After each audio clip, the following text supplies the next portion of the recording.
edition of Sean, RJ, and Bobby live here on DFW Sports Station 105.3 The Fan. I'm Sean Sharif alongside Ralph James. We got our Cowboys insider Bobby Roberto and Peyton firing up the fan cam, Twitch, and YouTube. And these are just exciting days for me with all the drama, all the rumors, all the back and forth, all the possibilities. And yesterday, I think we all believe it was a very exciting day for Mike McCarthy as he got some much-needed leverage. He did.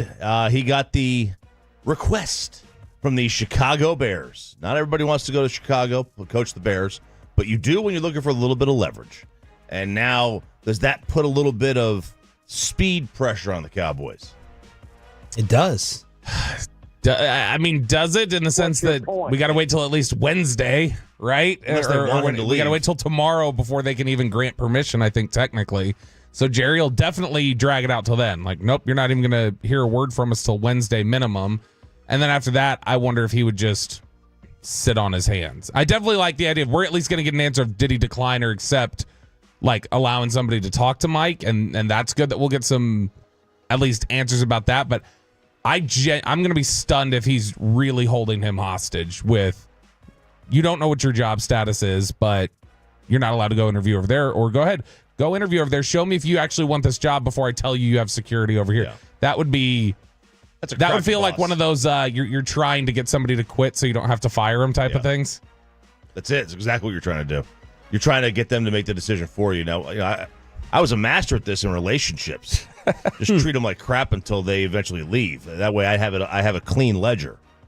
I had to have a clean ledger. I never wanted to be the breaker-upper. It should cause a conversation today.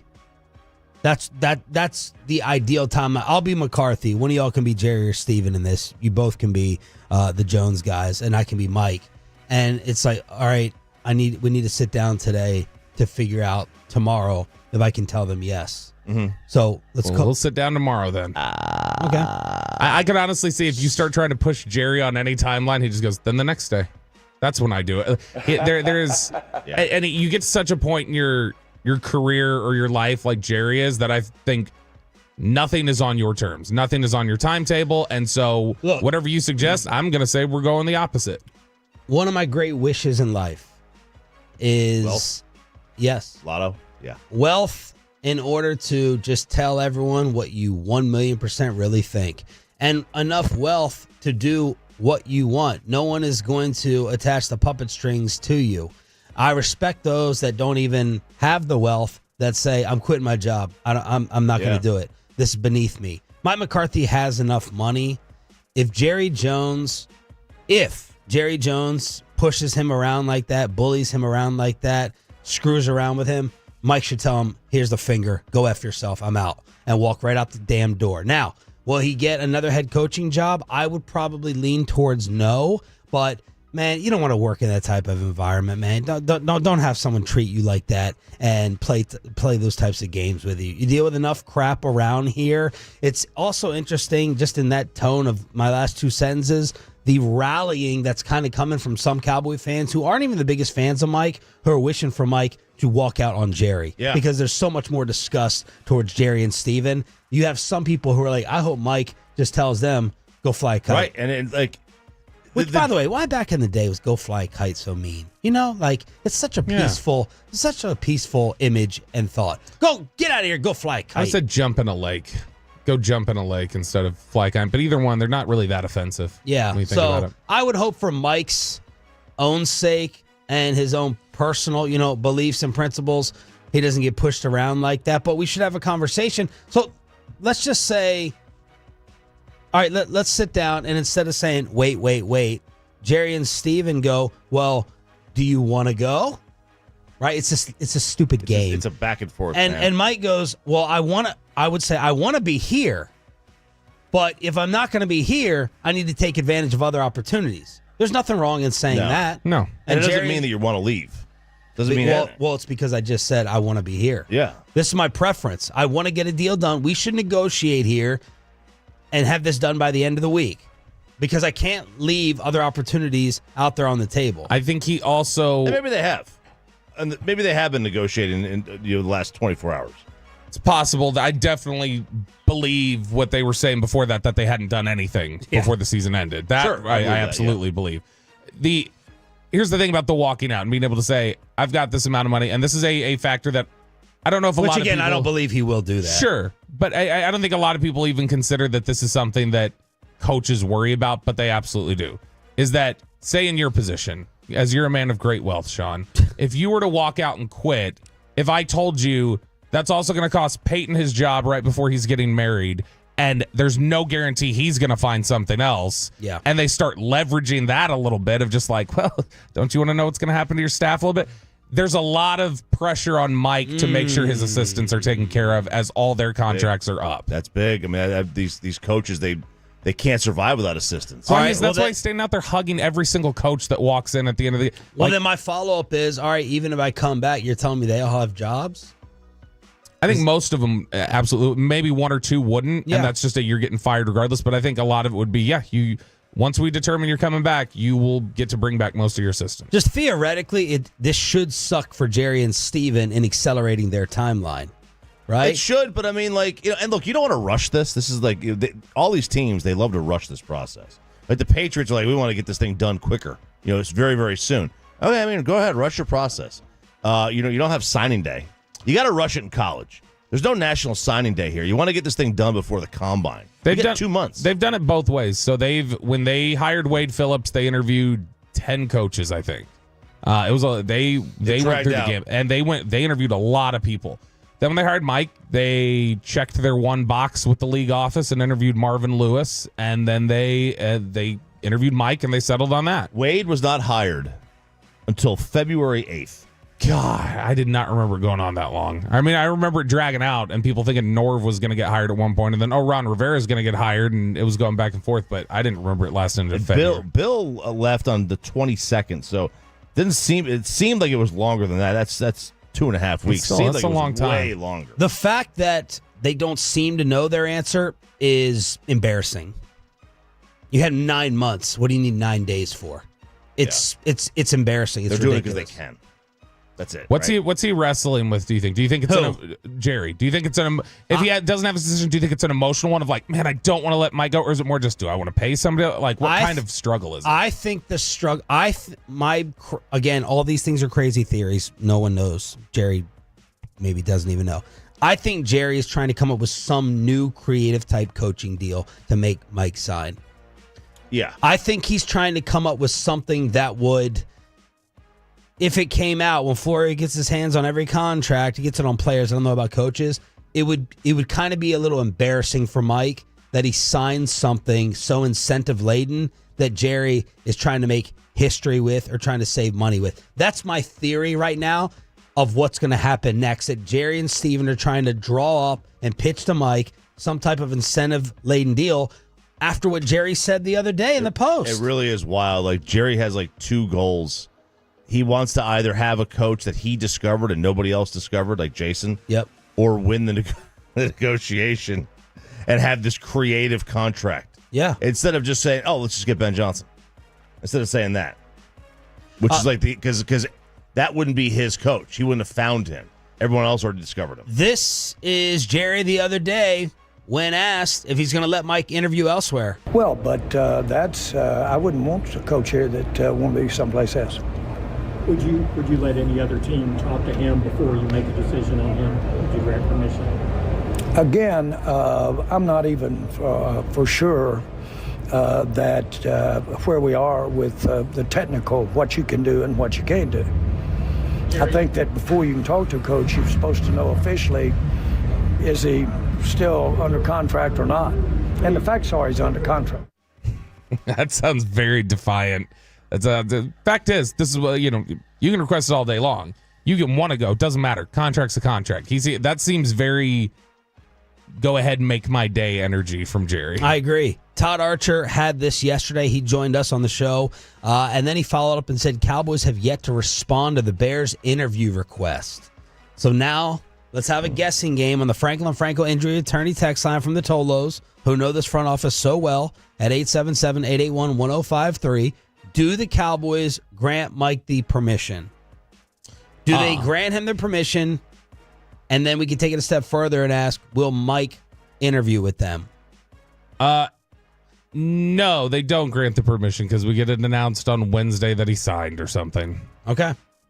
They do grant it as a test. And they want to see if he declines the interview. Do you really love me? Yeah. I agree with Bobby. I don't know if it's going to... I guess it does have to be by Wednesday because the timeline is here. They end up re-signing Mike in a couple days. They end up bringing him back.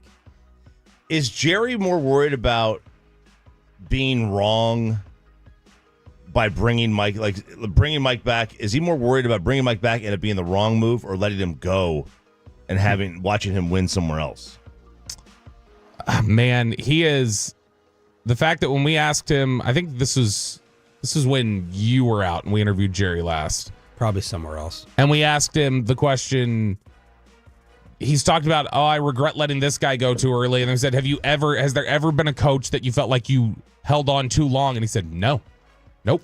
It's like, okay, well, that's just defined. So I would guess you would just determine whenever I let you go, I'd let you go at the right time. Chop, you know the radio show Waddle and Sylvie? Chicago, right? Yep. They put out a poll question yesterday. Yes, they did. And if the Bears front office, probably way more dysfunctional than this one, if the Bears front office is like Robert Kraft and they listen to the fans, Mike McCarthy's interview may be canceled because they put out the poll, would you be happy if the Bears hired McCarthy? 9,000 Bears fans voted. What do you think the result was? Oh, I saw that. I think it was like 89. 80-20. 80-20. 81-19, no. 81% no. Yeah. They would not want Mike. I mean, there's been so much Ben Johnson talk there. Yeah. Oh, yeah. Oh, my God. If they don't get Ben Johnson, holy crap. Who are they not interviewing, though? The Bears. Not as many as the Jets. Yeah. Well, that's true. Who else have they interviewed? They've put in requests for like 7 people already. They put in for Ben Johnson, McCarthy. They were going to interview Thomas Brown. It sounded like they were going to interview potentially Cliff. And so, they've got like a list of guys that they're going through. If they don't let him interview, again, conventional wisdom would just tell you, if they don't let him interview, he's coming back. If they do let him interview, then I don't think it means he's gone, but obviously the Cowboys are looking at their other options. What is the blowback publicly for Jerry if he doesn't let him interview and then he hires somebody else? Is there public blowback? Oh my God, it's a brush fire. Yeah. Is a brush fire the big one? Yep. 5 alarm, whatever a big one. 5 is. alarm. It is. He gets torched because that is indecent. It's cruel. It's bullying. You know, the fans will It's love it too. Effed up. I know a lot of them are saying Mike should just go, walk away, but the fans will love it because I don't think fans so. Fans want to hate Jerry. They already hate Jerry, and this would just give him another reason to do it. That would be indecent. Hellman tweeted yesterday, Jerry sets Mike up to be the fall guy for his own inaction. Mike does a good enough job that someone else wants to talk to him anyway. Bears and Cowboys fans play tug of war for a coach that neither of their fan bases would be excited. Or Bears and Cowboys play tug of war for a coach that neither one of their fan bases would be excited for. It says fantastic league A+. Because that's what you're setting up for. You're setting up for 2 teams potentially fighting over a coach that both fan bases would go, what? They're not going to hire Mike McCarthy. I don't think so. They're not going to hire Mike McCarthy in Chicago. And the funniest thing, I roll my eyes at this all the time. Well, Mike knows the division. Mike, yeah. What does that mean? Whenever I hear that, it's the dumbest, laziest sentence and statement. He knows the North. He knows the road hotels to book. Yeah. He knows exactly where to stay in Detroit. This isn't like, it makes sense in college. Like you have contacts with high school coaches in the South, right? So you need to be like that plays. You don't know the high school coaches if you go to Washington State. That doesn't matter in the NFL. You just know the North. He knows what it's like to compete twice a year against Caleb and Jordan Love and Sam Darnold and J.J. McCarthy and Jared Goff. He knows that inside and out. What a ridiculous, lazy sentence and statement. All right, let's go around the rest of the league. Rex Ryan says he's the guy. The New York Giants owner is issuing threats as well, and Micah Parsons wants Tyreek Hill. Do you? Next on 105.3 The Fan. But I know you do want great value for your vehicle that you've been trying to get rid of.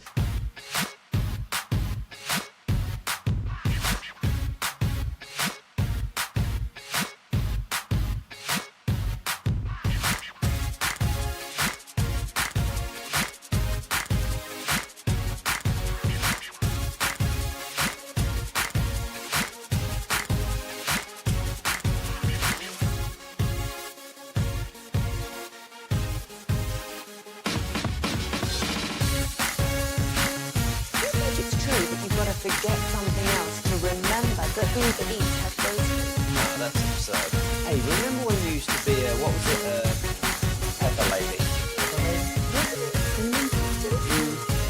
Hazel Babes. Saffron Squad? Nutmeg Maidens? No. Nutmeg Maidens. I just said that. Was it Spice Girls? Doesn't sound right. Was it Saffron Squad?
Uber Eats has Lola V products? I gotta remember that. Well, you know, they say in order to remember something, you have to forget something else. Okay, now that is a very cute haircut. That's like a little shag. I've never seen You and get a burger, fry, and hash brown in the AM. At Jack, every bite's a big deal. And it's back to Sean and RJ on 153 The Fan segment here, brought to you by Cars for Kids. Donate today at carsforkids.org. And also brought to you by the personal injury lawyers, Frankel and Frankel. If you've been injured in a car or truck wreck, call Frankel first. 214-817-333-3333. With Frankel and Frankel, there is never an out-of-pocket cost. They only get paid when you win. Frankel and Frankel, the go-to car and truck wreck attorneys in Dallas. Let's trade for Tyreek Hill. Micah Parsons wants it. We'll get into it here in just a second. Shout out to the 6 a.m. Club, our best audience of the entire show. This is Sean, RJ, and Bobby here on DFW Sports Station, official home of the Dallas Cowboys and the Texas Rangers. Around the rest of the NFL, the Giants owner, he's issuing more quotes, more scary quotes to his leadership to make the fan base realize they're serious here. Is it John Mara? Mm-hmm. John Mara was asked, John, what's the timeline, man? How long is this going to take to actually win around here? He said, quote, better not take too long because I've just about run out of patience. Ooh. Of course, yesterday they decided to bring back Daboll and Joe Shane, coach and general manager. He later added, I'm going to have to be in a better mood this time next year. He also had some other daggers, some real daggers, when they were asking, well, what about the improvement of the team and the roster? And he's like, I'm not sure I'm that confident the roster's that much better either. I was like, damn, I love that as a quote. That was an actual quote. I'm not sure that the roster is that much better either. So that is Mara with the New York Mets. Man, the amount of people who say that nobody knows what the Maras are thinking, not even Tish, the other one, the half owner or partial owner. Nobody knows what these morons are thinking. And it's just it's a treat that they get to be in the same division as you. Oh, I know what they're thinking. What did they think in 1990? what did NFL evaluators generally think in 1990? That's what the Maras think. Whatever George Young told them to. About it. That's how they approach it. They approach everything with the most old. They are more old school in their mindset to me than Pittsburgh. And Pittsburgh's pretty damn old school. But it's that just... I know, when a player like Odell or Malik Neighbors ends up there, it doesn't even feel right. It's like this young, cool, hip kid in the nursing home. Yeah. Like they've got... They are like... You know, like you said they try to be like Pittsburgh. They do. They try to be like the Yankees. They do. They just don't win. They don't ever win. I mean, they'll come in, they'll luck into a couple of Eli runs, and they had that one run with Parcells. Like, other than that, like, you got to go back to like Y.A. Tittle to find a good team. Would you rather have Neighbors or Garrett Wilson? I feel like Neighbors is. I love Garrett Wilson. I feel like Neighbors is naturally like a more gifted, top tier talent. Yeah, and yet I feel like we all have a higher awareness in that same city of Garrett Wilson being with the Jets than we do with Neighbors or, like you mentioned, Odell Beckham. Mm-hmm. It doesn't feel like it matches this is a massive star in the biggest media market, and they make him feel like he's a Monty Toomer. It's weird. The New York Jets have interviewed everyone. This gives the Cowboys heartburn thinking about doing this much work and having this many games on an interview list. Vrabel, Rivera, Flores, Josh McCown, Joe Brady, Matt Nagy, Arthur Smith, Brian Griese, Aaron Glenn, Vance Joseph, Bobby Slowick, and Rex. That is the New York Jets head coach interview list so far. It's also the 2004 Pro Bowl roster. And Rex Ryan the other day hopped back on ESPN New York. Oh, man. I love a Rex quote. You think you're going to get this job, right? You think you're going to be the next head coach of the Jets? Oh, 100%. Absolutely, I do. And the reason I think I'm going to get it is because I'm the best guy. And it ain't close. The thing that you have to do, you have to connect with a football team. You have to connect with your fan base. And the way they play, that's the most important thing. Not just the X's and O's and all that. Look, this Ben Johnson, I love him. I absolutely love him. But I'm a better candidate for this job than he would be. He is the OG DC. He's the original Dan Campbell. Like, he's the Dan Campbell. Now, Dan, controls his life better. Rex has his, like he's. I don't think Rex's life is out of control. It's not out of control. He just he's Dan seems to have more of a filter with what he says. Rex just spouts off. Oh yeah, but like That's Rex is more delusional too. Rex, yeah, but Rex is like the original. Like I stick up for my players 100%. Dan, like the same way. We're gonna just be this brash team, do what we want to do. Yeah. But Dan seems to be able to like let the guys go to the line, but not cross it. How pathetic is it for Bill Belichick that they're interviewing everybody and their mother for this job, and he begged for that job, and they're like, mm-mm. After watching, I finished up The Dynasty yesterday on Apple TV, and I changed my mind about wanting Bill here so desperately. Really? He is I know we all know this, but this hit 2 or 3 more levels for me. He's a miserable jackass of a human being. He's a misery. He's a mean, cruel, vindictive a-hole. And he blew that thing up. Like he abused Brady. I know people view that as a hit piece. Bill Belichick is dead inside. He really is. You can throw him up against La Russa, Bobby Knight, Popovich, Saban. Belichick, man, he's awful. Did it change your opinion any on Brady versus Belichick credit? No, because again, this is like an expressway segment. Yeah. But I do believe Bill Belichick. Bill changed. Like early on, he would smile a little bit, and I do believe he gave you a tactical advantage. Like he was a genius. You forget, Tom Brady was a 6th-round pick with no great physical tools, and Bledsoe was there. They won with Tom. Then they had the season with Matt Castle. Like he did some pretty special things. The Rams Super Bowl. You're reminded of a lot of things. It's an amazing documentary. You should go ahead and watch it. He gave Tom a foundation on how to play the game. Tom took that information with his skill set of good arm, brains, awareness, and took it to a level that I don't think obviously nobody would have predicted. All right, let's get into another big Cowboys story. Micah Parsons trying to recruit Tyreek Hill. We don't know yet what's happening in Miami, whether Tyreek quit on Mike McDaniel. Did he take himself out of the game? Mike McDaniel's making it sound like Tyreek was not available to go back in, and Tyreek is like, I'm just so competitive. Get me my touches around here. Either way, Tyreek Hill has changed his profile picture and all that crap.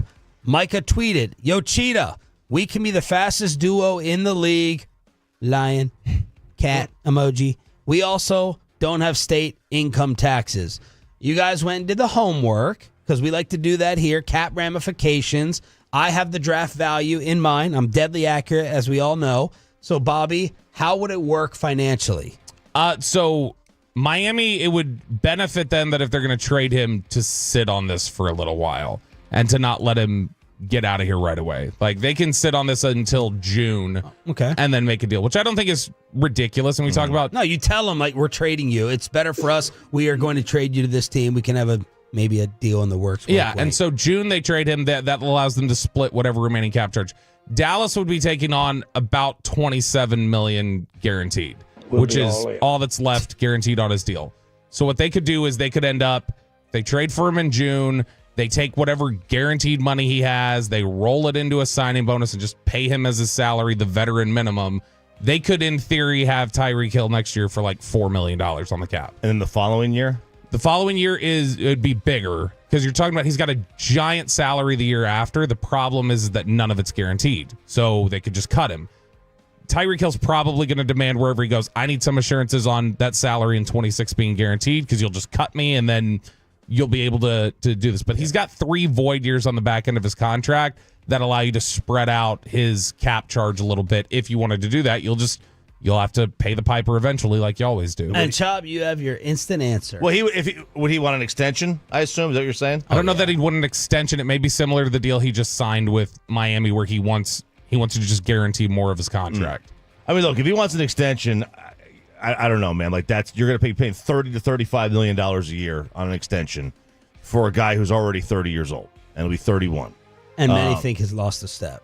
Yeah, that's like his whole game is predicated on speed. Mm-hmm. And if he starts to lose a step, then he's already not the guy. I don't think anybody would be disagreeing with the fact that Tyreek Hill has had his best career year. Like, oh yeah, his best days are behind him? Not his best days. His best individual year is probably behind him too. Yes. Right? Sure. Yeah. He's never going to have a good year of that. The thing is with him losing a step is still faster than everybody else. You're going to have to give up what to get him? I had something in mind, but what did you think the value was?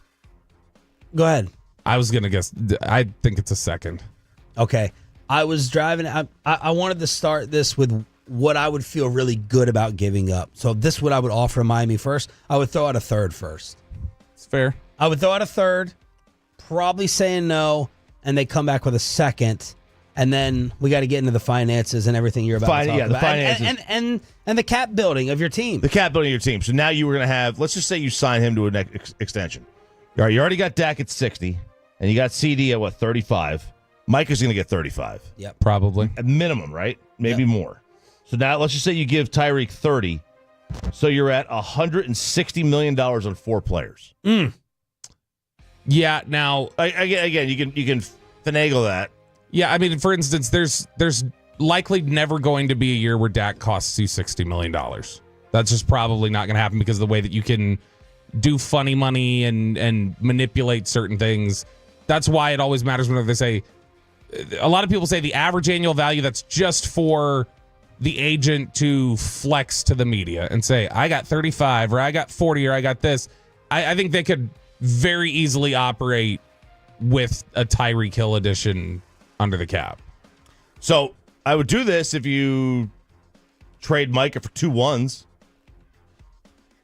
And that'll never happen as long as Jerry's in charge. Exactly. Because he doesn't operate like that. So you're not having all of them on the same team. You can't, right? I mean, everybody keeps pointing to the Rams. I mean, it's just not. That's also not sustainable. With the Rams, they had that 1 year where they popped. They went to the Super Bowl. They had 8 years in a row where they didn't have a first round draft pick. You have to get really lucky on your 3rd, 4th, 5th, 6th rounders to make that happen. It doesn't sound like the smartest team building thing at all. But I will say this. In the 105 Through the Fan video we did, Carter Freeman asking all of us on video, what do you ask for the offseason? This would check it for me. Do you trust him? Let's say this would create enough offseason excitement to get me back with almost full interest for next year. I mean, I'm going to have full interest, but I'll have excited interest. Not necessarily. I'm not saying they're a championship team. I'm not putting them in the Super Bowl, but I have enough intrigue from this move for a big fat check of this offseason. Let's say, and get him for a third. Woo! Which I don't think happens. These are different players. Obviously, I'm not comparing these two as level of player. But if we've spent 2 years going, why can't you get the ball downfield to Brandon Cooks? You do it all the time during training camp, and we see it out there at these one-on-ones. It's like, okay, do some of that in the game, and then they don't. Do you totally trust that Tyreek Hill would be maximized if McCarthy's brought back and it's his offense that has struggled you to get... blame any of that on the quarterback? Absolutely. I thought you were about to have a Dak indictment right there. Quarterback absolutely has to push the ball downfield, but the problem is, I mean, we can go look at next gen stats. I'll show you. Like his route trees, they don't run him down the field. He does not run vertical routes as often as he should. No, I would not trust with this current staff that Tyreek would be totally utilized completely. I do not. That's me. Yeah. Now, where is the fan text on it? 877-881-1053. So just to boil it down and simplify it, let's say a trade, I give up a second. Tyreek comes here and makes how much for how long? Under current deal. On his current deal without any rework, then you could have his cap number between 6 and 10 million likely, or 3 if you do it after June 1, 3.5. Okay. For a year? For a year. And then he'd be cut probably if he doesn't get a new rework deal. So you'd give up a 2 or 3 for a cut guy. 1 year. I mean, you gave up a 4th for 2 years of Trey Lance sitting on the bench, and probably the same from Jonathan Mingo. Would you do it for a third? Yeah, if it's a 1 year thing like that. Yeah. I mean, might as well. In this draft, especially the way it looks, probably. All right. Would you do it for a second? I would say no. I would say no. I would probably say yes. You would? Mm-hmm. But you're not getting a better receiver to try and finish out this window from the draft. So the window's that shut? This Dallas window? Yeah, I think it's rapidly closing and about to be boarded up. An update on the Fox Sports sex scandal. Friend of the show, will probably no longer ever be on after his own scandal. And did you check out the Mavs now without Kyrie last night? That's next on Sean and RJ 105 through the Fan. But chew it and do it, boys and girls. That is the motto at BlueChew.com. Chewables from Blue Chew. It's the Rachel. Oh, is that your name? No, I mean, like your name. No, I'm Jen. My name's Jen. Right, but I just mean like this is your haircut. But that's hair on your head. I'm not saying this is your hair. Okay.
true that you've got to forget something else to remember that Uber Eats has groceries? No, that's absurd. Hey, remember when you used to be a, what was it, Pepper Lady? Wasn't it Cinnamon Sisters? Hazel Babes. Saffron Squad? Nutmeg Maidens? Pre-Club? No. Nutmeg said that? Was it Spice Girls? Doesn't sound right. What's it sometimes called?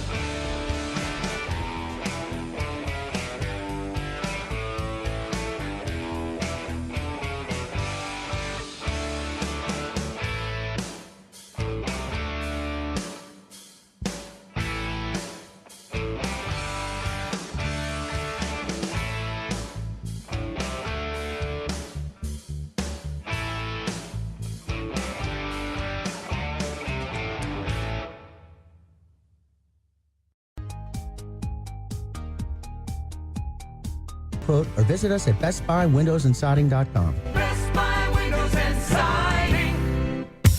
And it's back to Sean and RJ on 105.3 The Fan segment here, brought to you by Classic Chevrolet. Classic Chevrolet in Grapevine is the #1 Chevy dealer in the world. More Silverados than anyone else. This is Texas. This is Classic Chevrolet. Together, let's drive, relax, enjoy the difference based on new Chevrolet registrations 2023. Jaren Jackson Jr. has a game-high 31. He has it in his hands, deep right wing. Drives to the left hand at Marshall, gets into the paint, puts on the brakes, floats it up and in with the left hand. Jaren Jackson Jr. has 33. Grizz Radio with the call as Memphis beats the Mavericks 119-104. Aww. You want to know why the what was that? They lost again. It's sad. Well, it sounded sarcastic. Yeah, no, it was. It's more just shrugging my shoulders now at this point. Well, 5 in a row. Just let me do the recap and chill. This game did not have Luka, Kyrie, Ja Morant, or Desmond Bane. There's your NBA problem. Yep. There's your problem. But guys not playing. Jaren Jackson had 35, 13, and 5. The Mavs fall to 20 and 16, and now Kyrie is out for a little bit. Yep, couple of weeks, 1 to 2 weeks, and this is the problem with the NBA is twofold. One, you got guys sitting out, but two, nobody's the numbers of people who are betting on the league are super down because of that, right? And because you don't trust it, and. Yeah. Kawhi just came back the other day for his debut. So the only way to bet on these games is you got to wait till about 15 minutes before tip-off and you get the starting lineups. Problem is Vegas gets the starting lineups about 10 minutes before you do. So yeah, I tried to go and bet when I found out Trey Lance was starting. I tried to go and put the house on under Cooper Rush numbers. Nowhere to be found. Right, it's gone. They already know. So. They know these things way ahead. So even if you find out like, oh wow, Luka's not going to play because it's 10 minutes before the game, you go to Vegas, it's already baked in. So it's a really tough sport to bet on. Kyrie has a bulging disc in his back. Sorry, Jane Slater injury. Bulging disc in his back and is expected to miss at least 1 to 2 weeks, according to McMahon. Optimism that treatment. Hey, Peyton's got that drop quick. Real quick. So Kyrie out 1 to 2 weeks, joins Luka on the sideline. Yeah, which is not good for them historically, whenever you got both Kyrie and Luka missing. So this season, now after that game, when Luka and Kyrie are both out, the Mavericks are 0-4. And since the Kyrie trade occurred back in February of 23, the Mavericks are now 1-12 when they are playing without both Luka and Kyrie. And I think the one victory came against the Spurs, like the year that they were tanking to try and get Wembanyama.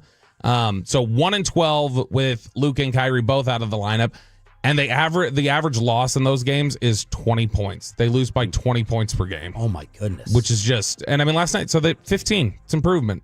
They're playing better now. I did have to look it up. I was curious. All right, what does it look like when it's just Kyrie missing? They're 12-12 when Kyrie misses and Luka plays. They are now 13-7 when Luka misses and Kyrie plays. And now they've fallen to 6 in the Western Conference, Choppy. And that's now, like, you're looking at the way the West is. It's a jumbled mess. It really is, because they're 10 games out of first, right? Which we're so far away from figuring out the divisions, right? We're not even halfway through the season. We're close to halfway, but they're 10 games out. They're only a couple of games away from being the 3rd seed. They're also only a couple of games away from being outside the play-in. No one's and dying. like we're talking about like very touchy situation here. Granted, there's plenty of time to go, but you don't want to fall too far back. This West is nuts. I don't blame them at all for this. No. Luka's gone. Right. They started playing well. They were playing well. But now you have the Rockets as the 2 seed. What a turnaround. Yeah. What a turnaround in Houston. And they just sent their 3rd round, their 3rd overall pick to the G League. Yes. They picked Reed Sheppard third. They just sent him down to the G League. Memphis is the 3. Denver's the 4. The Lakers have moved up to the 5 spot. And the Mavericks are tied with the LA Clippers, who just got Kawhi joining them. What's fun about the NBA is off-the-floor stuff.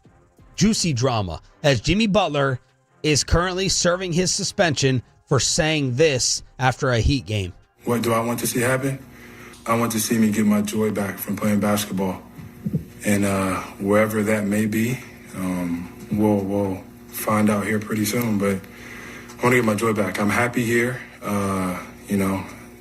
off the court. But I want to be back to somewhat dominant. I want to hoop. And I want to help this team win. Right now, I'm not doing that. Can you get your joy back here on the court? Probably not. Woo!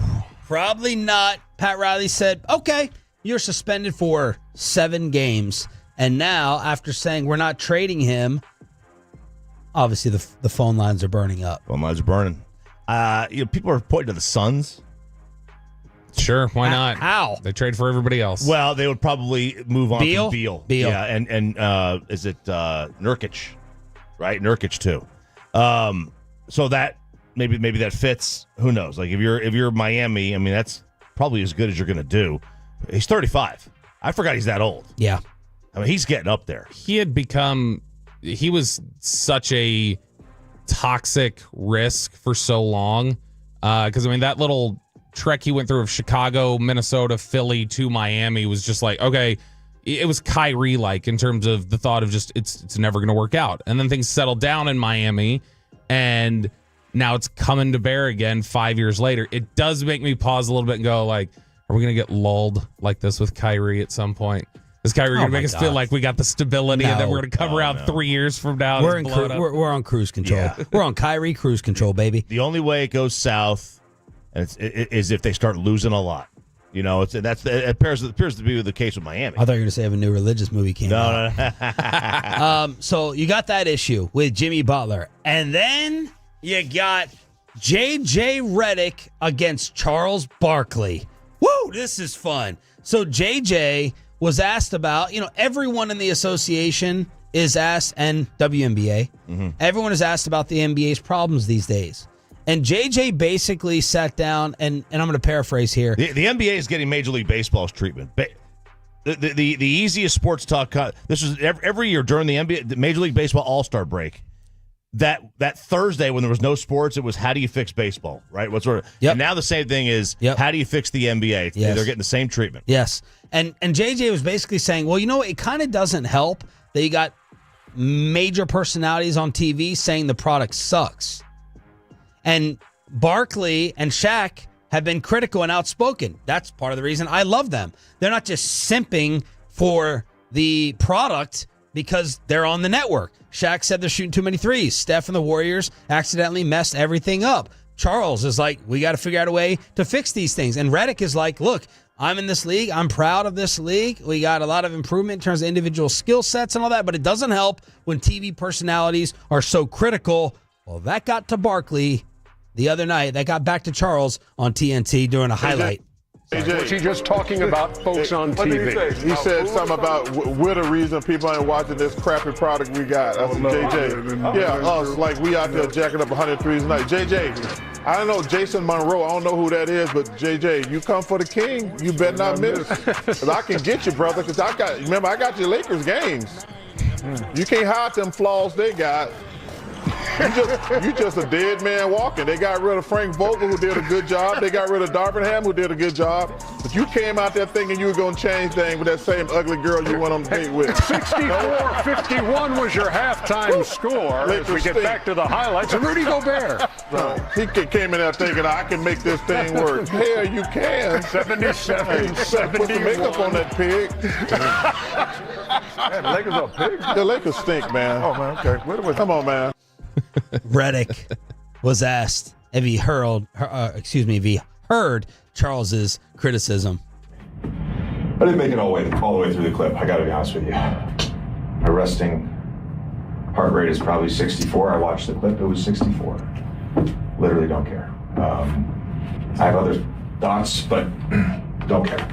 What a different big flex to know your resting heart rate. What a different generation response. You know what? My resting heart rate, I knew what it was before, and it didn't go up, one bit, or however they measure it, so I literally don't care. Said he shot off the Charles Cliff. So, look, here's the like JJ is, his issue is that he's right, but that makes him wrong. Like, yes, his whole stance is that, we understand the three-pointers open up dunks in the lane, right? And so you're not getting no mid-range jumpers, you're getting a ton of threes, and you're getting a ton of easy buckets underneath. That's all true. So yes, is that the most efficient way to score points obviously, yes, it is. The problem is that it's not the most entertaining way to view. And these leagues, they're the commissioner's number one job is to match the meta with the most fun way to watch. So the most efficient tactic available. It's a video game. You're supposed to match the two. The NFL has done that. Passing is the most fun way to watch. It's also the most efficient way to score. So they figured it out. Baseball, the most efficient way to score was, take pitches, hit home runs, get on base, not steal, not hit and run, not put the ball in play. But that's fun. It's boring to watch baseball. The way basketball is now, yeah, it's the most efficient way to score. It's the most boring way to watch. You're screwed. What about the topic of should Charles, the ambassadors of the game, right? Should Charles and Shaq and Kenny be that critical? Yes. That's also JJ's point. And that's the awful part of his point. I agree with you. That they are, for some reason, this isn't like you're the White House press secretary up there to defend every decision or everything about your game. No, you're up there to analyze it. They're analysts. They're not cheerleaders. Yes. And JJ has seemingly forgotten that in the 6 months he's been out of his podcast studio when he used to analyze or critique things the same sort of way. And I've just got I really enjoyed listening to JJ about 6-7 months ago, whenever, or longer, I guess now. I got a real sour taste in my mouth with him. Like whenever I hear him talk about anything now. Really? I cannot stand listening to him as in the capacity as Lakers head coach. It's irritating. I love that Charles and them do it. I even think that they simped too much for the NBA Cup and do not make fun of it enough. I don't know how much they made fun of it because I didn't watch the NBA Cup. I don't care. But I love that they do it, man. It makes it real. It does not make me watch them any less because I know they're going to give it to you straight. Who's the most powerful league there is? It's the NFL. Al Michaels very publicly would trash the Thursday night games and talk about how awful they were. Yep. And guess what? The NFL went, fine, we'll throw you a couple bones. Fine, we'll give you some game. Even in the NFL, the announcers will go up against the most powerful league and the most popular league. So for JJ in a league that's really struggling right now to just go, you're not supposed to do that. Well, that just sounds like you want, hands over your eyes, cover your ears, and don't accept the reality. Zeke has a new team. Is Madden really running the Jets? And an update on all the sex scandals. Next, with a Nelly ticket giveaway, it's Sean, RJ, and Bobby just getting started right here on The Fan. But let me get you on over. They're just getting started at Hurtado Barbecue. The takeover of North Texas continues.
Giants has Lola V products? I gotta remember that. Well, you know, they say in order to remember something, you have to forget something else.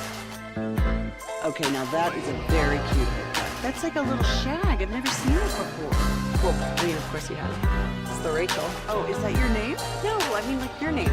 No, I'm Jen. My name's Jen. Right, but I just mean like this is your haircut. But that's hair on your head. I'm not saying this is your hair. Okay, forget it.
And HD1, Dallas-Fort Worth. An Odyssey sports station. Turn it on, leave it on with Sean and RJ right here on The Fan. Zeke Elliott has a new team. Oh, baby. Kinda. Good morning, Metroplex. Sean Sharif, RJ Choppy, and our Cowboys insider, Bobby Roberto Belt. As yesterday, Zeke was signed to the Chargers practice squad. The Cowboys of the AFC. Although maybe I was gonna say they're playing this weekend. Well, but they're the underachieving AFC team. That may change with Harbs. I mean, it's already changed. You were 5th pick last year, and you were a legitimate playoff team this entire season. I'd say that changed. So Zeke, was unhappy about his workload and his carries here. Is it going to happen for the Chargers playoff run? More of an understanding, probably. Of just, hey, here's an opportunity potentially. Whereas when he came here, he thought he was coming here under certain parameters that he felt like weren't met. So I guess it just comes down to an expectation issue or an expectation question. Who are the running backs?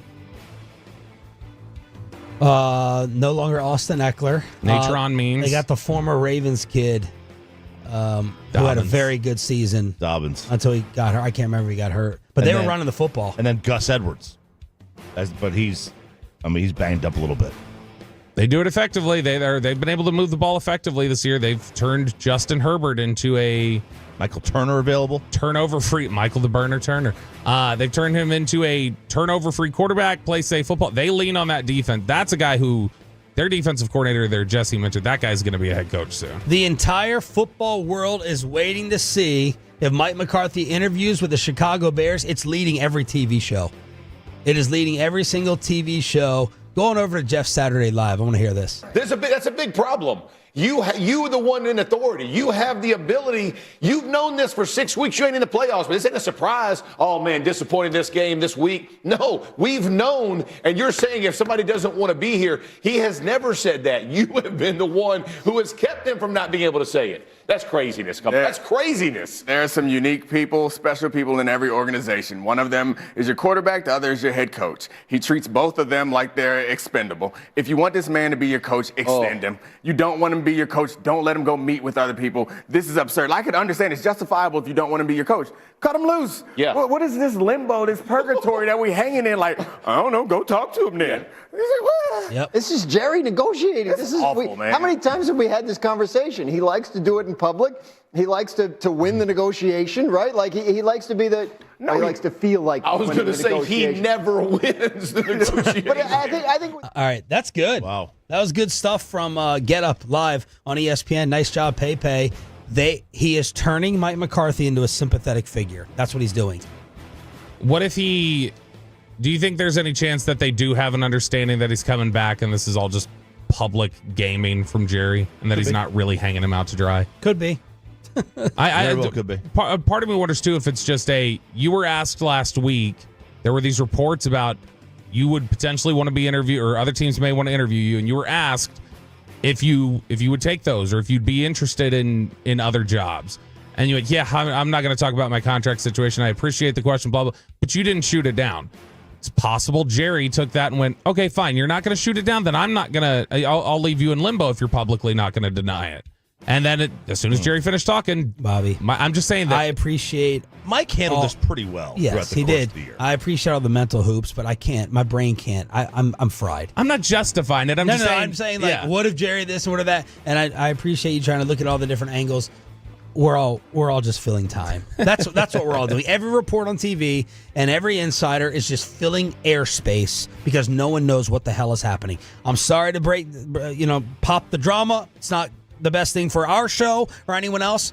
That's the truth. We're all just filling up airtime. Right, look, we got 199 days till training camp. So,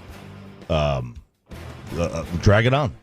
That's what I say. Well, that's Jerry's philosophy, and that's what they're doing. Here's one last hoop for you, or one last angle that I'm just curious about. This shows you, though, I think this is a great microcosm to show you how Belt's mind works in everyday life of, well, are you meaning this? And what if it is this? And take it to the fourth dimension. I can't be on the surface with anything. We keep saying that I think our belief was heading into this weekend, Jerry still didn't know what he was going to do. And that's why nothing's leaked, is because he hasn't made a decision. Do you think Steven has an understanding of where Jerry's leaning, or do you think this is just totally locked away in Jerry's mind? I think they're in lockstep. I don't know if they're in lockstep with what to do, but he definitely knows what's going on. I believe. What's going to happen here? What is going to happen? Thank you, Chicago Bears. Thank you. Yeah. Let's send them. What do you think they would like in Chicago? We can't send them warmth right now. I can't send them warmth. No, maybe regular pizza. Warmer there than it is here. Pizza, yes, regular pizza. Pizza that you actually like. Yes, pizza that is actually good that you can eat with your hands. Let's go ahead and send them something because they have accelerated this. They put some pressure on Jerry Jones now. Jerry may not feel it, but publicly there's pressure on Jerry. Make a decision. S or get off the pot and stop putting this guy in purgatory, as Dominique Foxworth said. They're turning Mike into a sympathetic figure with their delinquent handling of things. What's going to happen today? Are they going to grant the permission, or are we going to have a reworked contract extension that gets announced tomorrow? All right. In other dysfunctional places, Woody Johnson took one question. I hate this guy. I hate this guy so much. And Rex is trying to go back to work for him. Woody took one question, and then they threw the interim coach out there who's not even going to be there to answer for the entire season. And the one question and topic had to do with not Aaron Rodgers, not anyone on the actual football team. Is your kid using the Madden video football game to help make decisions there? And Woody said, nope, this is just another smear piece. He read the story from The Athletic. He said, I think the article is a typical unsubstantiated smear piece. No one really stood up and put their name on anything. It's absolutely untrue. Everything was out of context. When you're losing games, it gives people the artistic license to kind of do what they want. Now, Rich Cimini, ESPN, the Todd Archer of the Jets, said that the kids are very much involved in football matters. The Jets have denied that, but he said, look, this is an apprenticeship, right? My kids, I want them in some of the meetings, sitting around the team facility, kind of like we see with some of the Joneses. Aaron Rodgers joked on McAfee, look, being released, it'd be a first, especially by a teenager. That would be a first. So Woody addressing the Madden teenage story. He's a lunatic, as at least as an NFL owner. I don't know what he's like as a non-NFL owner, but as an NFL owner, he's the worst. He has run this organization like a child would. Literally, it's run by children. Yeah. And the sad thing is that the Jets have made 3 conference championship games since the Cowboys last won. Like, that's the... Rex is about to get his second job with the same team before the Cowboys did anything. He's about to go back and coach them again. When Rex Ryan... Which I don't really think he's going to do. When Rex Ryan was hired by the Jets, Chan Gailey and Norv Turner were head coaches in the NFL. It's a long time ago. That's the last time the Jets made the playoffs. How about the Adam Schefter report that your boy Sark is expected to draw interest from NFL teams? You may have forgotten, I did, that he was with the Raiders and the Falcons. So Steve Sarkisian is maybe getting some phone calls. He is, everything that has publicly and privately occurred at the University of Texas this year and the last 2 years, I have come away with the thought that Steve Sarkisian could coach anywhere. And I think that he would have a lot of success. And I do think that if you were to pitch me on the idea, and there have been a couple people on the beat who have talked about this over the last couple months, the idea of Sark, if you moved on from McCarthy, would Sark be a guy that Dallas would reach out to? I don't think that Dallas would ever pay him enough to come here, given what he makes at the University of Texas. But he is somebody he's somebody who I think if you're talking about somebody to just oversee the insanity of an NFL team and everything that come with it, I would trust Steve Sarkisian a ton because there's a lot of messy at Texas, both publicly and privately. And speaking of messy, the Fox Sports sex scandal yesterday did not get an update from Joy Taylor, did not get an update from Skip Bayless, although the AI, oh, it was great. The artificial intelligence was out there of Skip. So scary. Did not get Manny Acho with the update. Had a deleted video of his. Jason, what was the video? That was him in his car. He was giving some speech. Jason Whitlock decided to literally weigh in because he worked over there at Fox, and he's like, I got to be careful with what I say. I have to pick and choose, as if anyone gives a crap what Jason Whitlock has to say about it until he created an all-time radio drop. I know what I'm capable of. That big rack of hers that she showed off constantly. It's just, and that peanut butter skin with that big rack. There you go. That was him choosing his words carefully. All-time drop. Oh my God! That big rack of hers. It's so good. Now, one of you sent a second. I don't know what this is. I'm a little bit afraid to play it. Who sent the second clip? This is not me. I did. I found this. Oh, is good. God. Oh, Peyton picked it. Even better. Get ready to dump, Sean. All right. What else did Whitlock say? How does she get that job? How does she even get that opportunity? Because she's got a big pair of cans, and she's, according to Sheen, she's willing to let people enjoy those big cans of hers. Oh my gosh! I love though how he had to say, I know what I'm capable of, so I stayed away. It's like saying I know Sydney Sweeney's going to be at this party, so I'm not even going to go. I'm not even going to bother going. She's got a big pair of cans. It turns out that her standards weren't that high, so maybe it was in play for Jason Whitlock. Oh my gosh! You think Will Chambers was listening to that yesterday, just going, I feel you, brother. That big rack of hers, just the way she throws it around. Oh, because that's Will's type. Will loves it. That peanut butter skin. That's my favorite. The first clip is so good. That peanut butter skin. Just play the whole first one. Play the whole first one again, Pay. I know what I'm capable of. That big rack of hers that she showed off constantly. It's just, and that peanut butter skin with that big rack. So this is what Twitter's made for, in my opinion. Oh my God. All right, ready? I went and just got some comments and reactions. Whitlock bowing out of a race he wasn't in is peak Whitlock. Here's the best line, though. Ready? I'm giving you a kid warning. You don't have to change it. Just turn it down for 5 seconds. The funniest part of this is Jason Whitlock, even at his horniest, is thinking about peanut butter. There you go. And then to dunk on Whitlock even more. Rachel Bonesta, I don't know who that is. We used to work with her at NFL Network. Oh, really? Yep. Rachel Bonetta, I guess, used to work with Jason.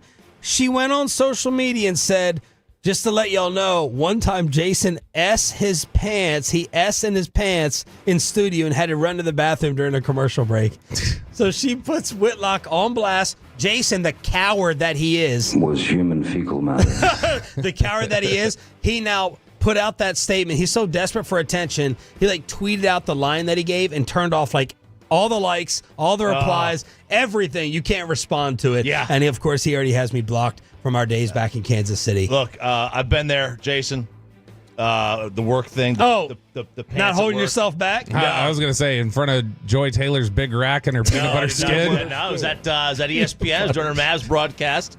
Thought I could slide one out, and it got more than I bargained for. And how about our boy, the end of Howard Eskin, the Eagles insider, the Burger King, at WIP, as a second story comes out about Howard acting inappropriate with a female. During that Brandon Graham radio show, Howard was the interviewer when Brandon Graham was bringing up A.J. Brown and Jalen Hurts. Apparently, he was having a side discussion with Brandon Graham, and a girl who worked for our company came up, and I guess Howard viewed it as interrupting the conversation. Howard went off on her.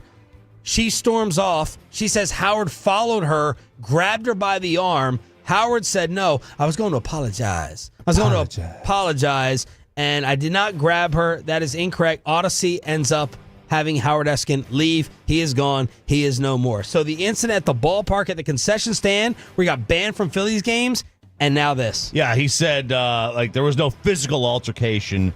I did not forcibly grab anyone. They interrupted me in an important conversation. I raised my voice, irritated. She storms away. I followed her. I tapped her on the arm to get her attention, to apologize. So he did touch her. He did touch he went her. like, hey, wait, stop. I did not grab her. I apologized 3 times. She wouldn't accept my apology or hear me out. And he went on. There was a lot more to it. I should just not say anything. Oh, my God. Oh, Bobby wow. Belt showing restraint. That's the most shocking part of the entire segment. I'll tell you what I was going to say during the break. You're going to agree with me for not opening my mouth. 877-881-1053. Told you, don't miss this week. Don't miss this week. Cowboys season ending. The fun is really beginning. 877-881-1053 in order to hit us up on DFW Sports Station. Jane Slater with a new report on more control that Mike McCarthy wants and needs. The commercial-free expressway with a Nelly ticket giveaway after this. After we get you over to Zerez, get that carpet clean, Cleanway, Greenway, Zerez Way, RJ Choppy fan special. Buy 2, get 2.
Do you think it's true that you've got to forget something else to remember that Uber Eats has groceries? No, that's absurd.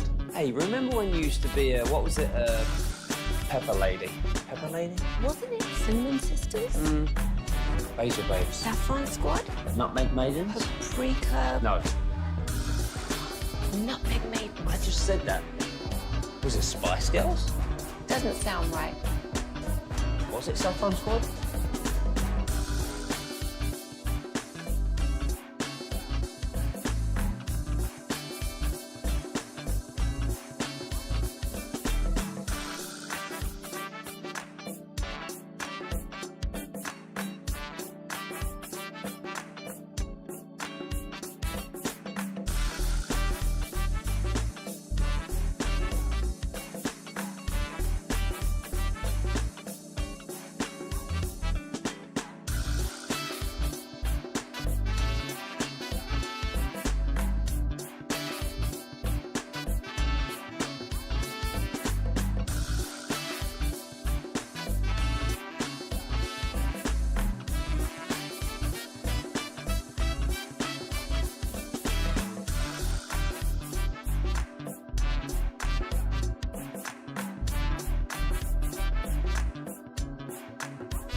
Authority and Barricade Rental. BuyersBarricades.com.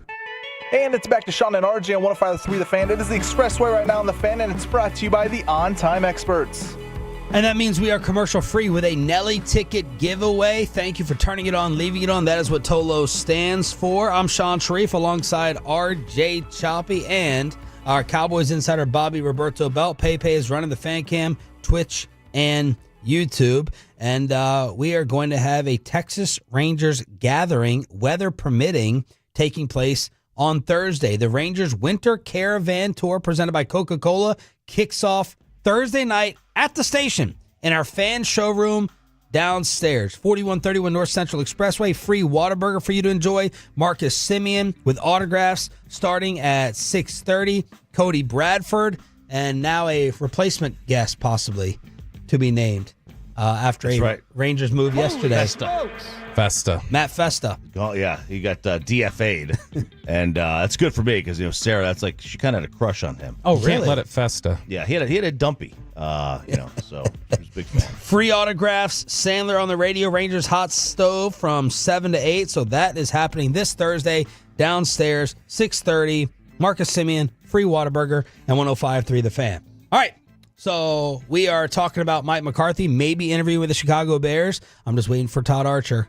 I'm waiting for Todd Archer, who joined us 24 hours ago, to come out with the Cowboys' decision of letting him go or not, letting him go to Chicago to talk with the Bears. The Bears fans right now do not want Big Mike. According to a Chicago Sports Talk radio poll, 9,000 Bears fans have voted.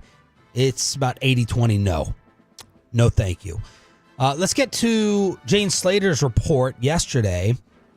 Or do you want to take this away since you work closely with Jane on TV and talk to her on the phone? Sure. Yeah. No, I can take this one. So this was yesterday, Jane. I was watching the Insiders, and Jane was up there reporting about where things stand with Mike and different things like that. It led to a discussion that I don't think we've gone down yet. That we haven't gone down this road yet, which we've heard feedback from players who want Mike to return, who have said it's got to be on his terms. So Jane was trying to figure out, all right, what does that mean? Yeah. And my person who has been deadly accurate with all the stuff throughout the season told me Mike wants more control, but none of us know what that means. Right. It's very vague. And it's something that hasn't been established. It's like, well, you're calling plays. What's more control? Yeah. And you have more personnel control and input here than you had in Green Bay. Yeah, so it's like, I would think so. I mean, they didn't draft an offensive player for Rodgers in like 2 decades. Yeah. Yeah, and so it's something where what does more control look like, or what does his way look like when Dak had said it earlier in the year, and how it's been hinted at by other people, like, okay, this is clearly something that Mike's provided feedback for. So Jane said that after talking to a player that she had gathered the information that Mike wants more control is related to gather the info. Exactly, gathering the info.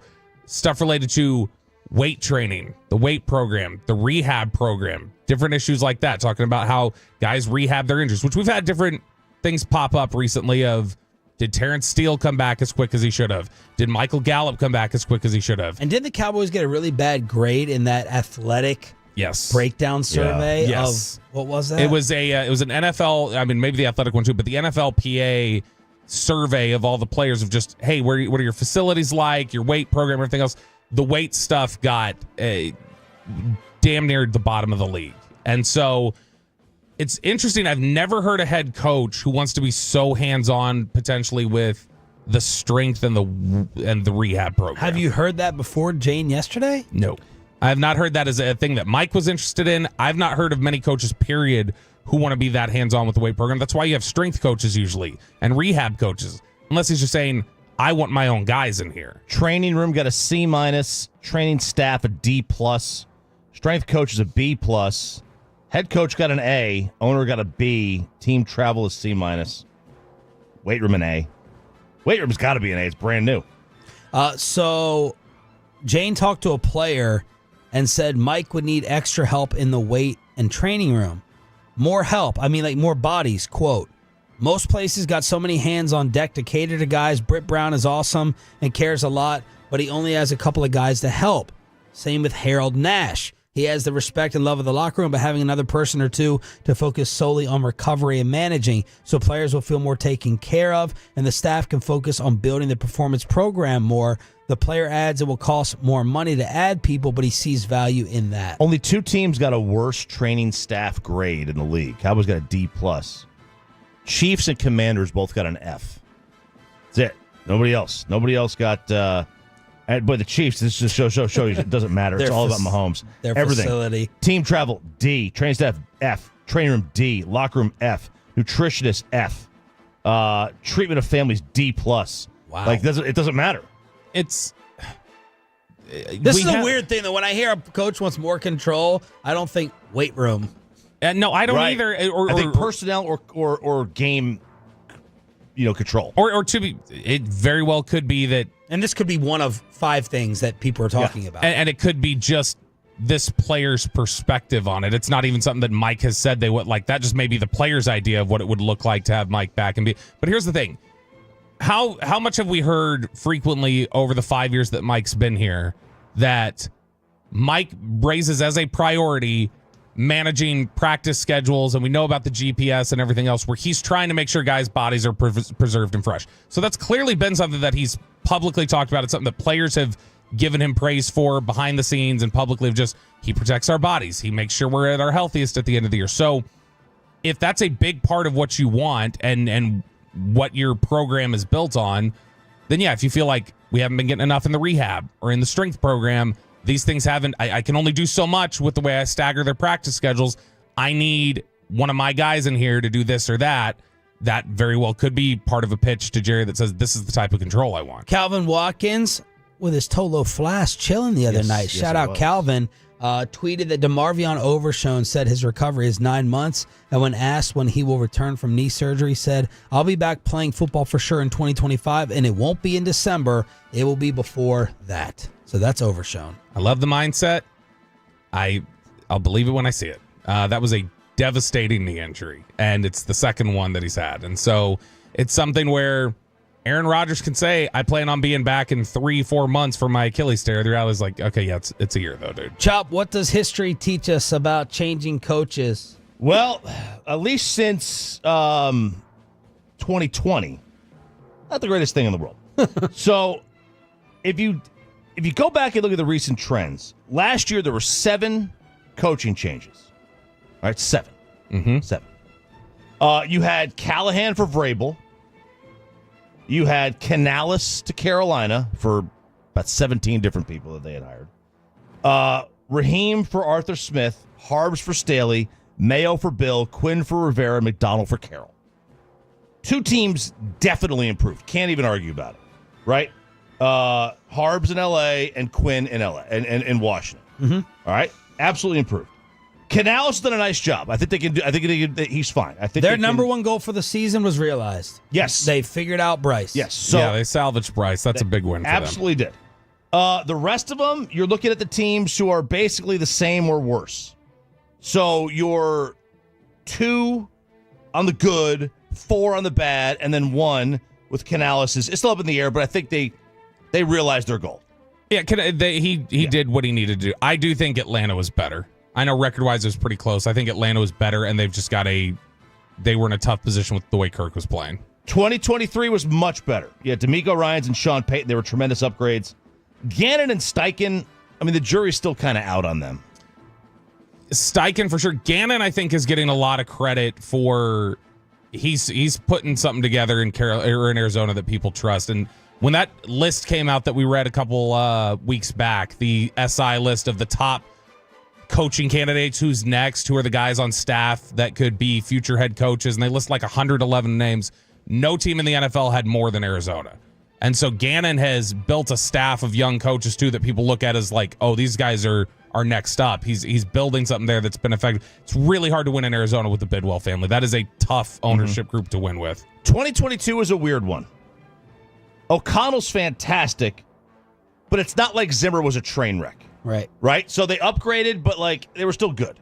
Mike McDaniel is an upgrade, but he's on the hot seat, even though he is going to come back. Yep.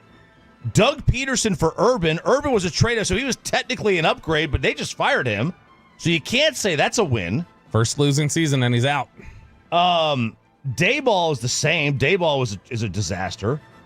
And is Bowles better than Arians? I mean, they want to run him out, it seems like, every other year, too. It's a little tough with the Bowles for Arians one because Arians was getting near retirement age. They'd won a Super Bowl. But, I mean, I think Bowles has been a good head coach. I think people would generally say he's gotten a lot out of Tampa. So you clearly have 2 that were upgrades with Daniel and O'Connell. I mean, can we call Peterson? He's an upgrade, but it didn't work. No. Dayball hasn't worked. Bowles is the same. 2021, Dan Campbell, obviously. Sirianni for Peterson. That was it. Those are just those 2. And I think they're both, I mean, Philly's not necessarily happy with Sirianni. No, right? they're both success. But they're successes. 2020, Stefanski and McCarthy. And then, I mean, look, they both might come back. They both might be gone. Yeah. You know what I mean? We don't really know. Cleveland's supposed to be bringing him back. So since 2020, you had 21 coaching changes. You've got Campbell, Harbaugh, Quinn, D'Amico, Sean Payton, McDaniel, and O'Connell, clearly upgrades. And then you get 7. Then you can add Stefanski and McCarthy, right? To make As it what? Well, were they upgrades over the previous? No. Yeah, no. Okay, so 7 of the 21. I mean, Mike's a regular season win upgrade, but they haven't advanced. So, and the rest are either the same or failures. So, like, if you change coaches, and look, the 7 that hit, I mean, they hit. They hit big time. Yeah, and a lot of people would probably argue, well, those rosters got better, or those teams got better. How much of that is just those coaches happen to be there as that ascent occurred. What I would also say is I don't know if any of the teams on this list going back 4 years was as good as the Cowboys in terms of success. It's true. Like Atlanta, the Chargers here and there. Like no, this job. Minnesota was generally pretty good. Yeah. But I think the Cowboys are in a better off spot than any of these teams. I don't remember what Philly was when Sirianni took over. But the Cowboys are a better job than all of these. Who not a better job, but have had a lot more success in a lot of these rebuilds. I know. I think it's a good point because if you think about over the last decade, how many scenarios are like Dallas where somebody was clearly brought in to push you over the top? And I'm having trouble coming up with coaching situations where somebody was hired as, we're stuck, we're good, but we're stuck and we need to get better. The Eagles were, in the 3 years prior, 9-7, 9-7, and then 4-11-1. Look, you have to have conviction. And all this boils down to the same thing for me. I can make if I put enough, my wife gets on me about this all the time. You overthink, and my God, when are you going to make a decision? Here's the way I go about life. I'm going to probably overthink something, but if the decision goes wrong, I'm going to be okay with it knowing I could not have put more research and time and investment into making the decision. If it goes wrong, it goes wrong. Not everything's going to go right. I know, this is just me talking, I know that these Dallas Cowboys can't win the Super Bowl. I know that. That's what I personally believe. That's Sean Sharif, all right? So I have to change it. If my change is a regression and a decline, I'm okay with it because at best, I'm 12-5, second round playoffs. Best case. That's as high as I can go in life. 12-5, Dak's second MVP, second round. That, maybe this is news to Jerry and Steven, that's not good enough. It's not supposed to be good enough around here. That's how I make my decision on this. I have to change. Because in best case, health, Dak play, everything else, Dan Quinn, turnovers, defense, historic from Diggs and Bland years, return for touchdowns, all that stuff. I'm still 12-5, second round ceiling. That's still 2 rounds away from where I need to be as the Dallas Cowboys. So I have to change. That's it. That's my thought process. I mean, look, I do believe that if you change and you get worse, like you said, it's okay. It's okay because, your reward for that is a high pick. And unfortunately this year, you could have a 10-loss season and not be picking in the top 10 like the Cowboys. They had a 10-loss season. They're not even in the top 10. I'm sitting here and I'm trying to come up with similar circumstances. I've come up with one in my head as I'm sitting here scanning it. It was the Seahawks firing Carroll last year, where they went, we've kind of gotten stuck being a decent team that's not going further than this, and we've got to shake something up. And they missed the playoffs. They didn't end up going to the playoffs this year with Mike McDonald. They were 10-win team. They were 10-7. But that's the only other instance. This is Chargers too. Chargers are we're middling. We could make the playoffs barely. We miss it a lot. We need an over-the-top piece to get us in. That we're going to be a perennial playoff team. And that's what Harbaugh did for them. In retrospect, not hiring Harbaugh here was the biggest mistake, in my opinion. Yeah. Last year? Last year. That was the biggest mistake. Not even, you want to say Sean Payton, maybe Sean Payton, but Jim Harbaugh was the answer. Bobby was all up on it. I think I got a little bit too afraid of the way that Jim's relationships blew up everywhere he's been. But you want a mix of the culture and a winner and a guy who still's a player's coach, it seems like. That was it. That was the big mistake in not getting Harbaugh, in my opinion. And you can make the same case for Sean Payton as well. Sean Payton can be really unlikable. You would have had to give up compensation for him. But Harbaugh, to me, is a big, humongous miss. And I don't, and I know Jerry said it doesn't impact the decision this time around, but do you even feel like you have that boomer bust person sitting out there now? Vrabel, maybe? Maybe Vrabel. Vrabel would be the only one that kind of checks that box, I feel like. Unless you're going to go I'm going to hire a guy with no experience. Let me give a hot take. A way for, because I do believe that the lack of fan interest and the apathy, I believe that is somewhere in Jerry's brain. The Tyreek Hill topic, I don't even want to say possibility because it's the Joneses, right? Many fans just laugh. They're not going to get Tyreek Hill and pay Tyreek Hill. I don't think. But that would check the box for me of excitement.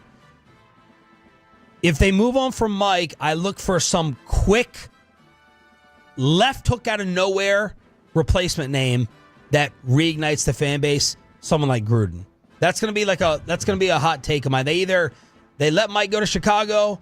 We're moving on. Mike Vrabel's the hire. John Gruden's the hire. Quick. Like something quick happens that Jerry has been working on behind the scenes. Gonna have to move quick on Vrabel, as we just got news the Bears are also interviewing Vrabel. So that's Bears, Saints, Jets, and Patriots that all want to talk to him. Let's hook you up for turning it on and leaving it on right now. All right, Tolos, right now. That's right. Caller number 10 at 877-881-1053 wins a pair of tickets to see Nelly and others at the Dos Equis Pavilion on Friday, September 5th. That's caller number 10 at 877-881-1053.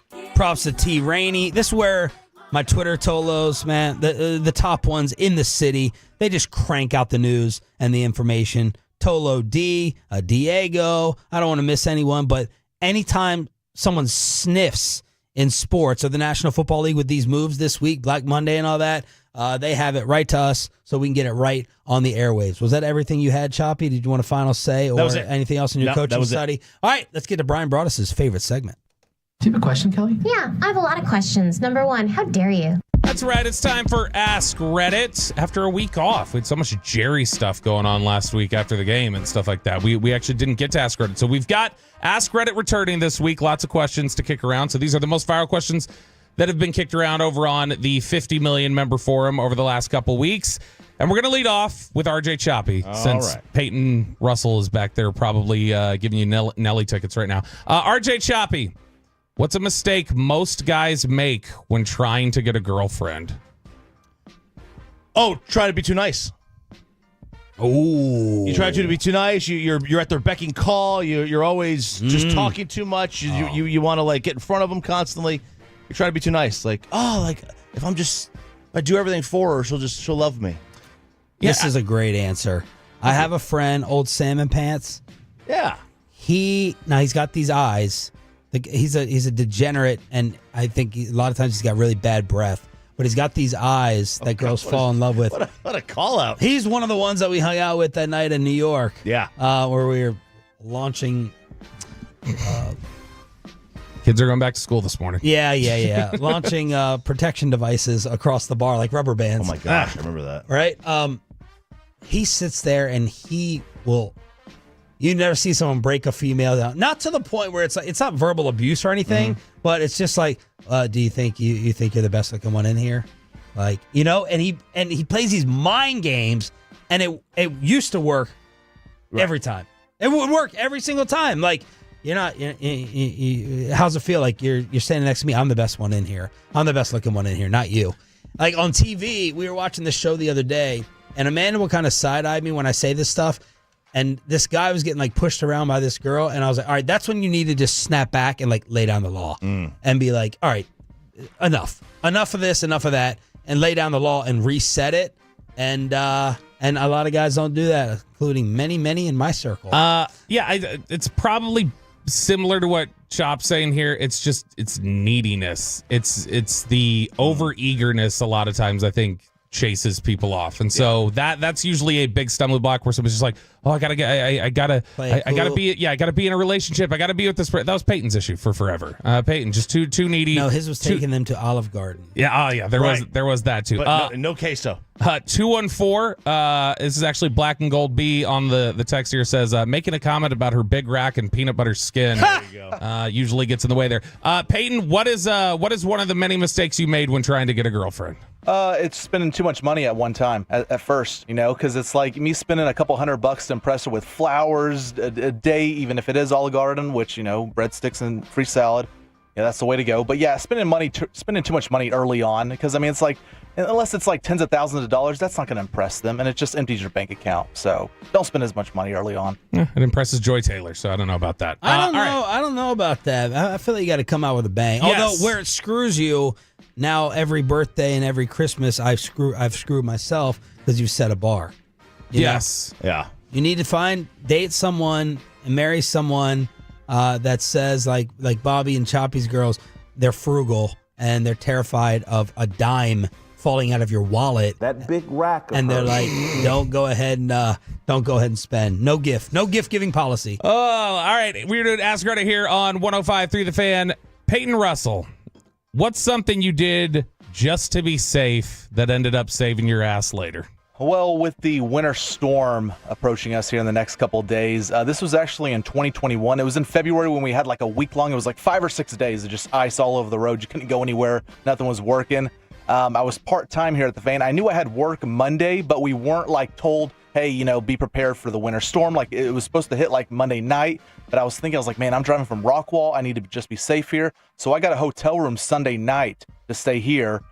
The winter storm ended up coming Monday morning, and I was like, I don't want to make that drive from Rockwall to Dallas in the morning with the icy roads. So I got a hotel when it was bright and sunny outside. No bad weather or anything, but I got the hotel Sunday, so I ended up having to work the whole week. So I saved myself from the icy roads. You doing that again for later this week after our meeting yesterday? Well, Spittle said I guess we have rooms up here with cots in them. So oh my God, man, that'll bring a blankie. The guilt trip and the fear and terror of the bosses yesterday over a snowflake hitting the ground.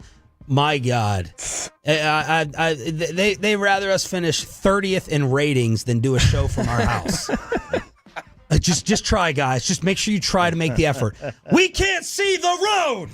It's 4 a.m. You guys get to wake up when that bright yellow thing comes up, and you can see, whether the ice is melted and whether other people are going to work and get a news report. But you guys be the guinea pigs and just roll out there and be Nancy Kerrigan if you have to. Yeah. Just do, triple set Summeralls, whatever they do. The road might be great at 4 a.m. or 5 a.m. Yeah. But what's it like at 10 a.m.? Yeah. You got to drive home. Right. Just try. Right. Please. Like, just no matter what, just don't do a show from home. It would be the end of the world. We only did it for a year plus with COVID, but holy mackerel, the guilt trip over snow falling, like legitimate anger and terror in our room over the weather forecast that we control.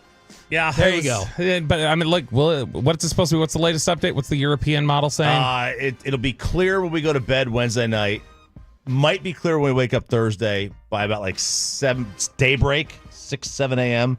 It's going to start to snow. Choppy brought out his phone. Everyone's just talking about Friday. Choppy, of course, will do anything to do the show from home. Yeah. Choppy brings out the phone and goes, well, Wednesday night it's actually supposed to start. You may as well have drop kick Spittle in the stomach. I mean, he looked physically ill. And then Tim, his partner, the assistant PD, they're supposed to be in line. Tim then brings out the phone and goes, I think it's like 7 to 9 inches. Spittle's like, I think you have the Ohio. That must be the Ohio forecast. That can't be here. That must be your friends in Cincinnati. That must be your family. It can't be. And it's like Tim may as well have brought out a dagger and stabbed Gavin 19 times in the prep room because, hey, we're trying to get these guys to sleep here. They got their own lockers. They got their own offices. That's right. That lock. The shower's downstairs. Yeah, Tim with the leg sweep after Choppy punched him in the stomach. My just to be safe that ended up saving my ass later was I had a boss like 12 years ago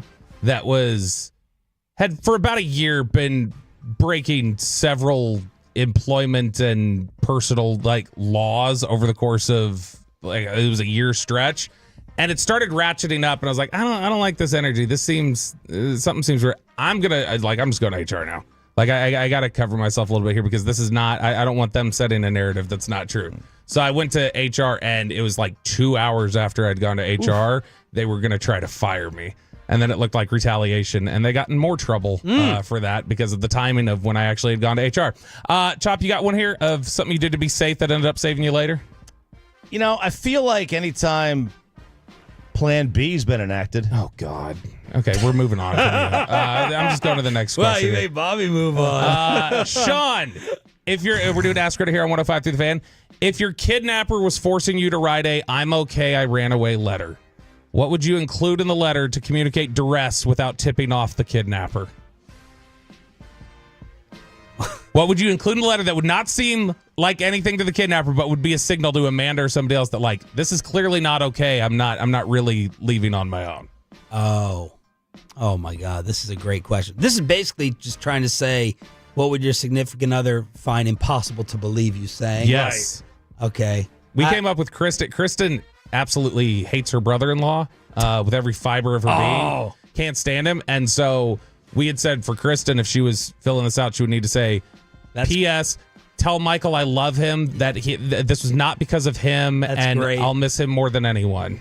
That's great. Good one. Maybe like I hate the NFL.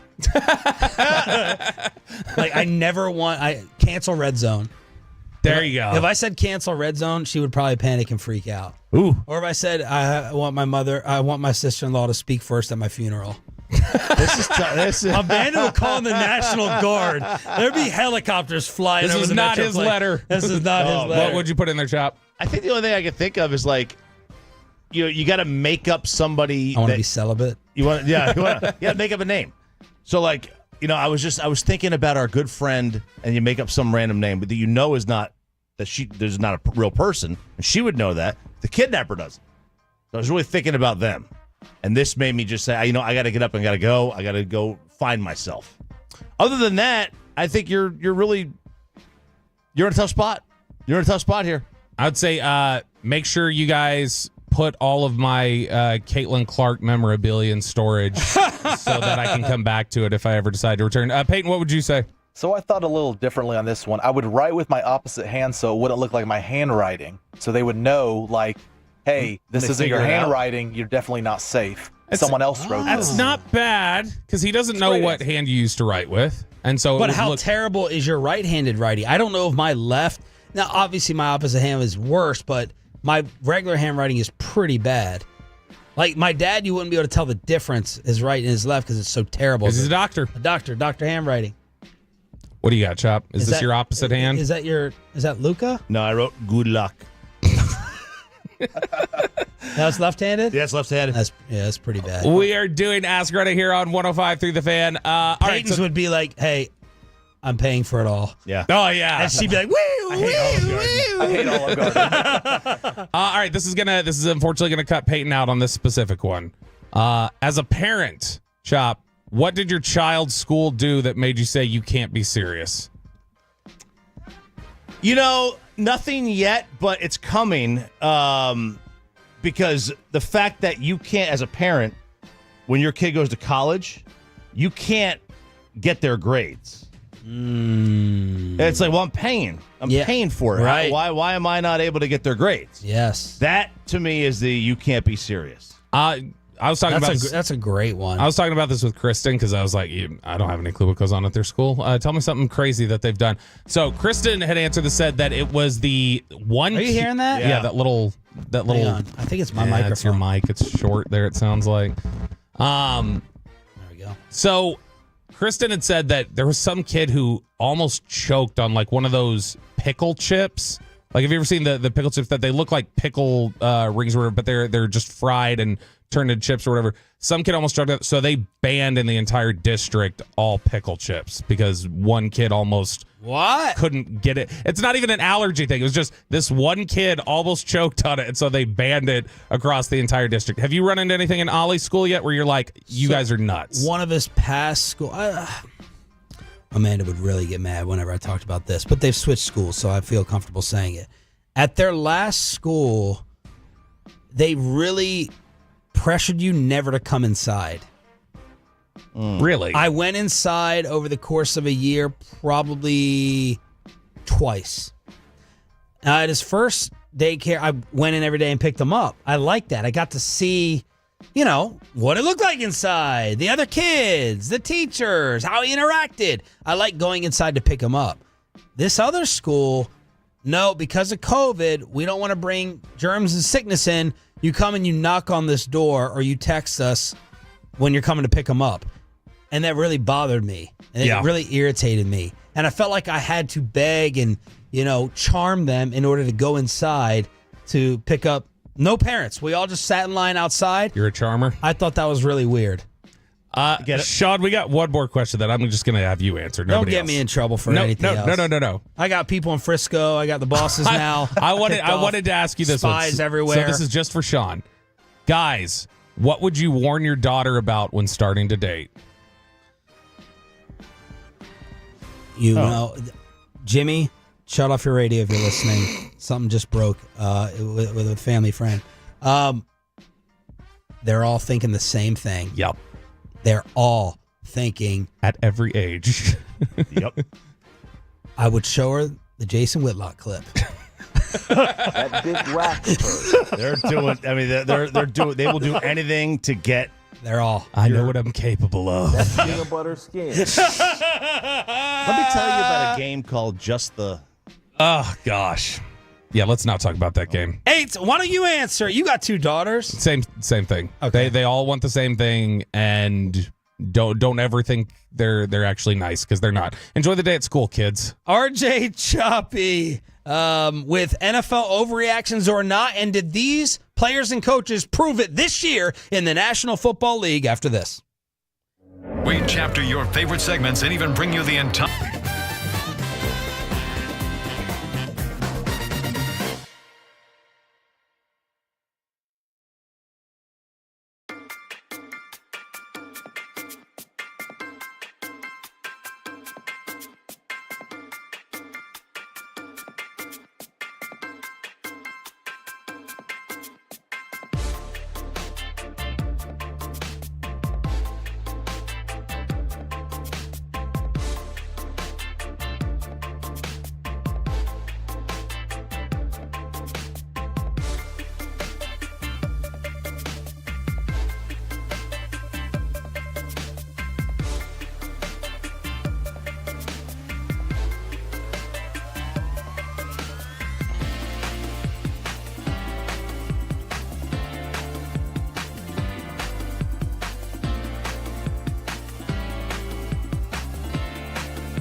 Uber Eats has Lola V products? I gotta remember that. Well, you know, they say in order to remember something, you have to forget something else. Okay, now that is a very cute haircut. That's like a little shag. I've never seen it before. Well, I mean, of course you have. It's the Rachel. Oh, is that your name? No, I mean like your name. No, I'm Jen. My name's Jen. Right, but I just mean like this is your haircut. But that's hair on your head. I'm not saying this is your hair. Okay, freaking me out a little bit.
station. Sean Sharif, RJ Choppy, Cowboys insider Bobby Roberto Bell. We got Pepe and Carter Freeman walking in right on time, running the fan cam, Twitch and YouTube. Thank y'all for turning it on, leaving it on. That is what Tolo stands for. We'll take a little Cowboy break, get back into Micah trying to recruit Tyreek Hill here. We're all waiting to see all right, what's the latest here? Top of every hour, there's something happening. The entire sports world, football world, is waiting to see if Jerry Jones grants Mike McCarthy the permission to go interview with the Chicago Bears. What is going to happen in that situation and scenario? Choppy, take us around the rest of the league. All right, a little bit of let's do a little regular season overreaction or not, like a 10,000-foot view of the NFL here. Overreaction or not, analytics have now gone too far. You answer, because I'm got to think about what that means. Yeah, like just obviously the team building or in like discourse and discussion. In team building, in game management, like all the fourth downs, everything that goes into the analytics. Not an overreaction. It's probably gone a little over the top. Like, it's not to the point where it's detrimental and you just throw it all out, but there are some of these coaches who there is no like actual sense of flow of the game or what's happening. It's just a calculator decision. It's like, well, why do I have you as the head coach then either if these decisions are just you're gonna spit it into a computer and kick it back out? So yeah, probably a little bit. Not an overreaction. I agree with everything there, but you should answer this. You're analytics guy. I think they have gone too far. Wow. So, like right after the election, there were a lot of people who were like Bill Maher was like, I haven't changed. Like everybody else that politically aligned with him. The spectrum widened or moved. They shifted. So it made it look like he was moving further. He was moving to the right when in fact everybody else changed. And that's what I feel like with analytics. Like I've kind of stayed the same. Like they're going even further. And I do think they've gone a little bit too far. Not just in football, in all sports. They just have gone way, way too far with it a little bit. Next one. The league is relying too much on scheme and not enough on players. Overreaction, because I think that a lot of people have that the schemes took a hit recently. The best example of this is Mike McDaniel. Mike McDaniel was you can't do anything else. They got to make rules to counteract the way that he does motion and all these different things. They had the most inefficient running game in the NFL this season. And I think that it was sobering for a lot of people. So I don't know how much people are leaning on scheme as much as it was like the new hot thing and you're starting to see, you can just tactically do this or that. You're seeing a lot more people just lean into numbers. It's the numbers of hat on a hat and how do you have, how many defenders in the box and just simple stuff like that. So I think that's a little bit of an overreaction. What was your genesis from this? Or what launched off this as a topic? Remember a few months ago, Brady was talking about how like the quarterbacks just don't know how to play the position anymore. They don't teach them. And watching these, the colleges in the playoff, it's just quarterback play. I think what really went down this year, and I think in general it's gone down. You don't have. I absolutely would not want. I love Ben Johnson. I don't want Ben Johnson here. I don't want to root for a team that, where the coach doesn't put the trust in the quarterback. Like it's got to go through him. Like it's his scheme and it's nothing. I don't know I don't think that's ever a reality. Like Jared Goff still has to execute it. He still has to execute. Yeah, he has to execute Ben Johnson's play. You hate. Man, you have something. What is it about these offensive coordinators getting all this credit? These geniuses. You seem to hate it because they're just these McVay, Kyle, and now Ben. They're these big tech nerds who never knew how to do anything. Like I want the quarterback to call the game. I don't want the offensive. I want the quarterback to call the game. I want Tom Brady and Peyton Manning to get up to the line of scrimmage and say, "No, we're doing this." But does everyone have a supercomputer? Do you have to be a supercomputer to do that? Look. I mean, I think they're all uncommon guys when you get to the NFL, right? Yeah, I want like every NFL quarterback is an uncommon man. Yeah, and that's why the whole goal is to find the uncommonest of the uncommon. Should every point guard call every basketball play? Yeah, I do. Yeah. And pitchers should call their own games. Yeah, well, or the catcher. But yes, absolutely. I think so. Like I don't like I want the players to be able to play freely. I think that you absolutely need somebody overseeing you for the first 5 years here in the NFL as a quarterback, 5-6 years. I don't disagree with that. Usually. Doesn't that stunt their development? But I don't think so. I think it brings them along. I think what you do is you set them up in a position to succeed, and over time, Dak gets more power. Romo got more power, where they saw post-snap, they were able to read defenses. They saw the different things they were able to do, and slowly you just start, okay, go fly, be free. Now I see that you've got enough information, you've seen enough football to know what you're looking at. Go ahead and do it. Yeah, maybe we were spoiled with, as the fan text says, we were spoiled for so long with Brady and Rodgers and Peyton and Breeze that we were. Maybe we were. But I mean, even still, all of those guys took more power the older they got. They didn't just walk in first day. Brady was not calling the whole offense the first time they won the Super Bowl. Wasn't. Really what it is I hate the fact that Sean Payton's getting more credit than Drew Brees is for their run. And that's just lunacy. Next one, running backs are back. Ooh. Not an overreaction. Running game's back. I mean, that's for sure.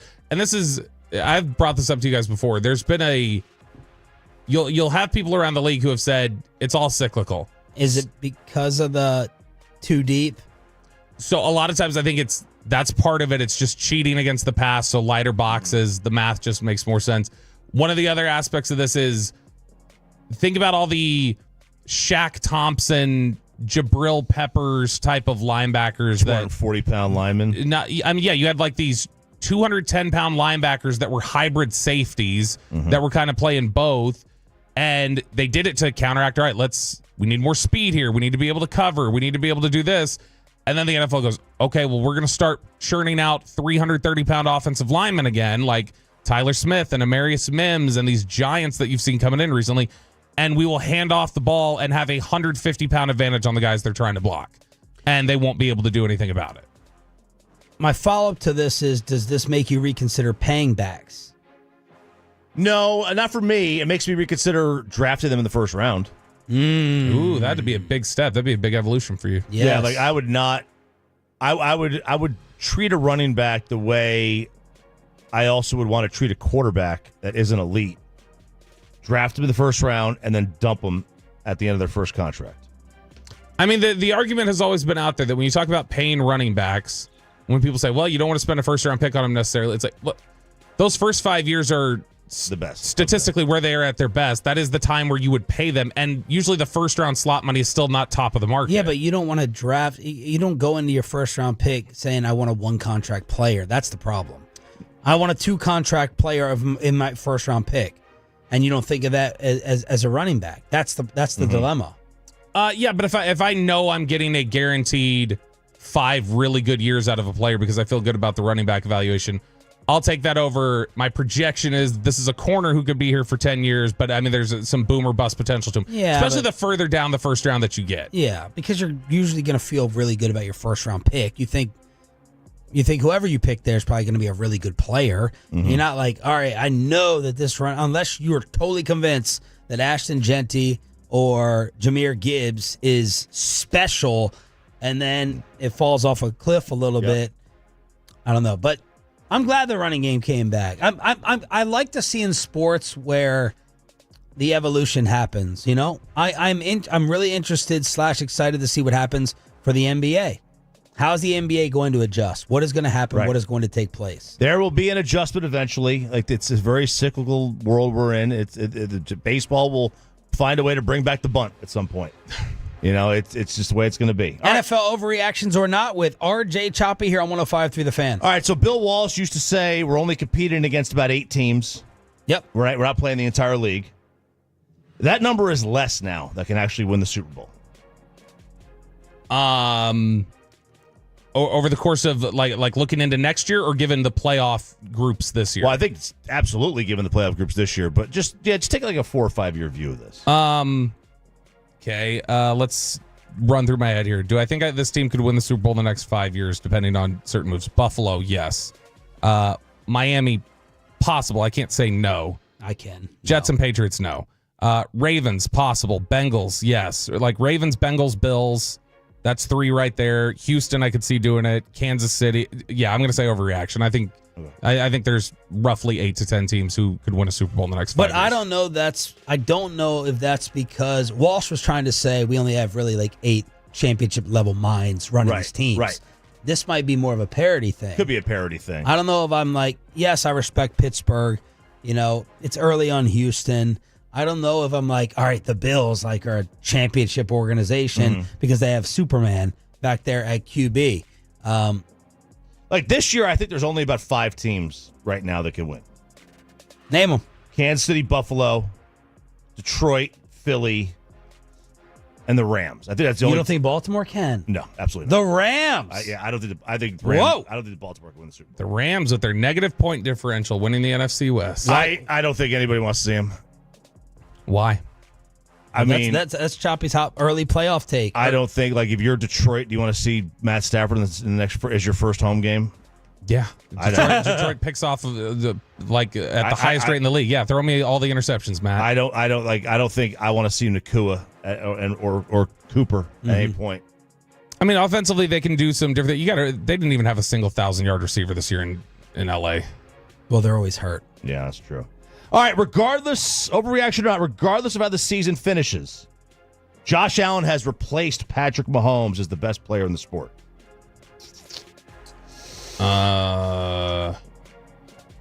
If it's not insane, does that mean it's not an overreaction? It's not an overreaction because it's at least a thought. Because Mahomes is, if you look over the last 2 years roughly, Mahomes is not as prolific and as dominant as he was. He's still great. I'd still say he's best quarterback in the NFL. But if this continues on into next year and Josh Allen continues to show evolution, then we're talking about Allen's better. I will say not an overreaction. What say you, Mr. Mahomes worshiper? It's not an overreaction because Josh Allen is John Wayne.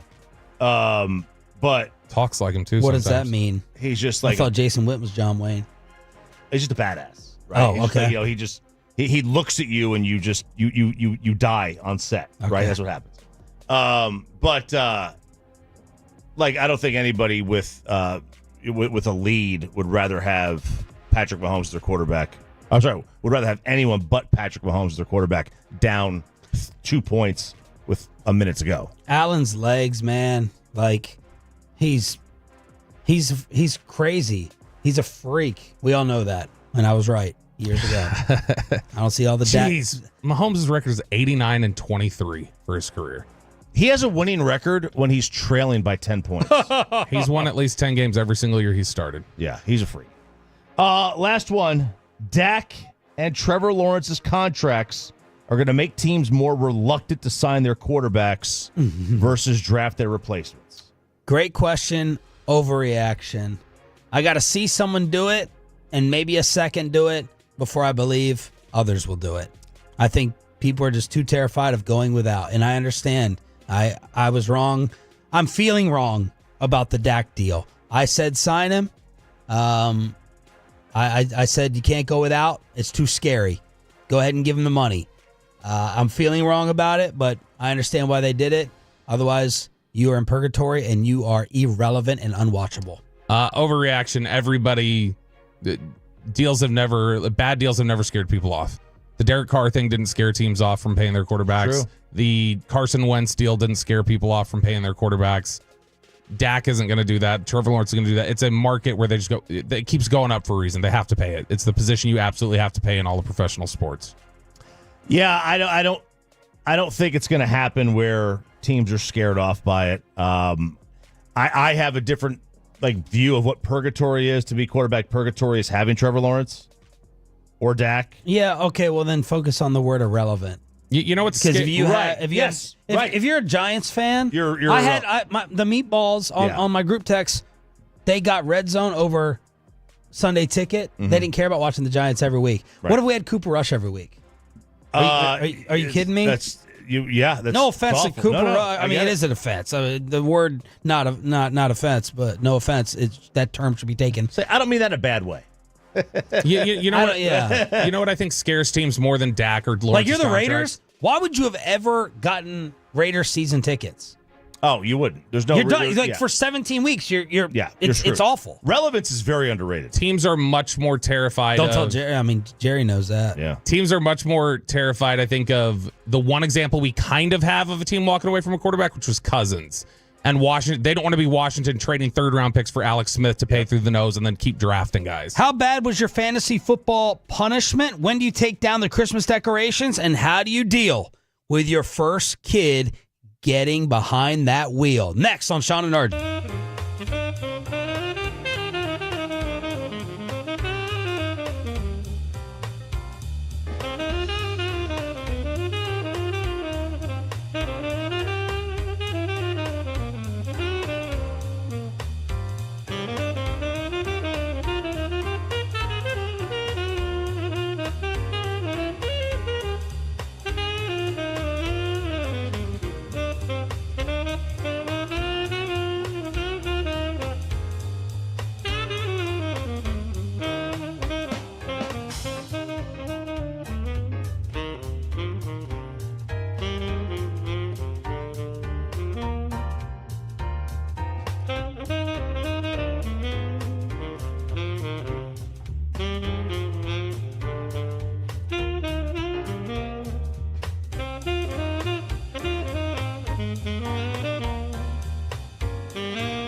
You've got to forget something else to remember that Uber Eats has groceries. No, that's absurd. Hey, remember when you used to be a, Pepper Lady?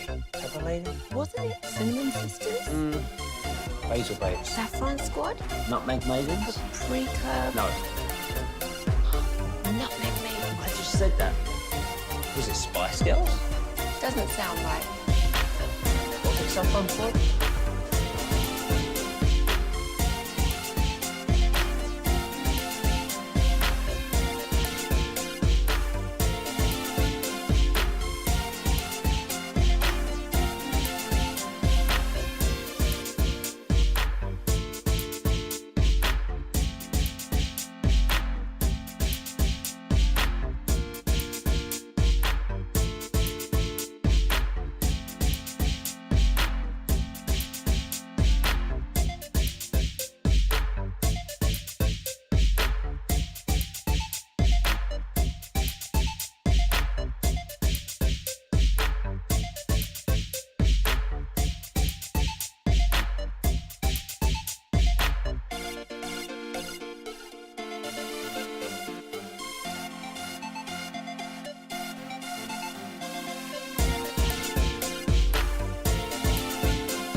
And it's back to Sean and RJ on 105.3 The Fan segment here, brought to you by Cars for Kids. Donate today at carsforkids.org. And also brought to you by the personal injury lawyers, Frankel and Frankel. If you've been injured in a car or truck wreck, call Frankel first. 214-817-3333. With Frankel and Frankel, there is never an out-of-pocket cost. They only get paid when you win. Frankel and Frankel, the go-to car and truck wreck attorneys in Dallas. Clock strikes 0. Streamers from the rafters. Grizzlies win it tonight, 119-104 over the Dallas Mavericks.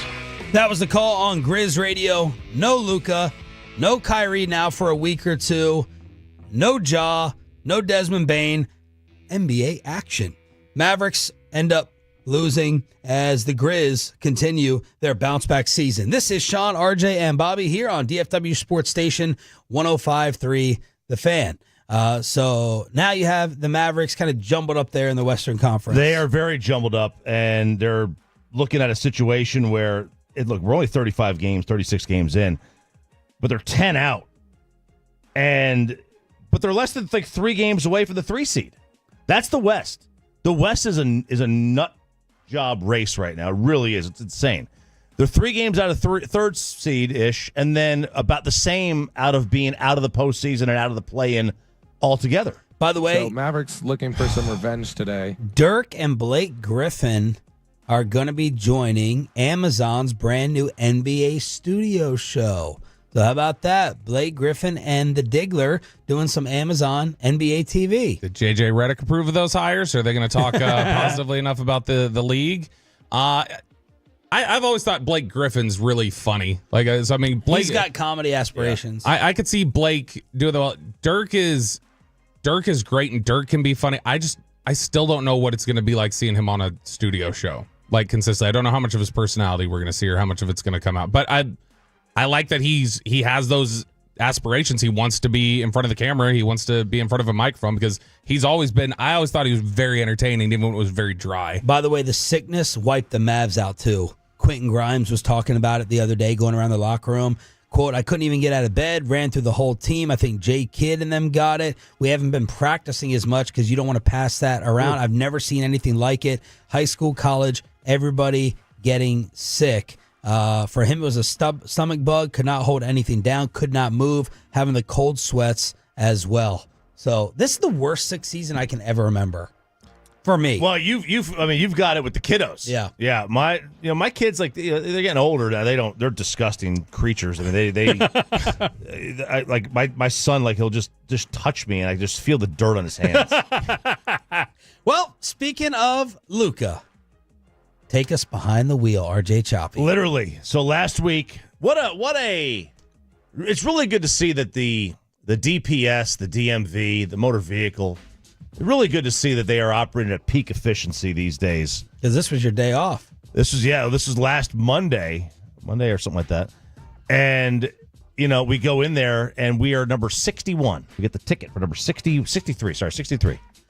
And did you go around offering to move back 6 spots for the joke and the humor of it? I did not. No, I did not. It's a good someone one, want to move up? Someone want to trade?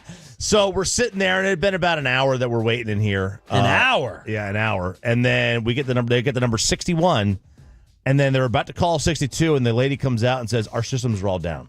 Oh. So we don't know when it's going to come back. We stayed for like 2 hours, and then they never came back. Finally, we left. They came back like 2 days later.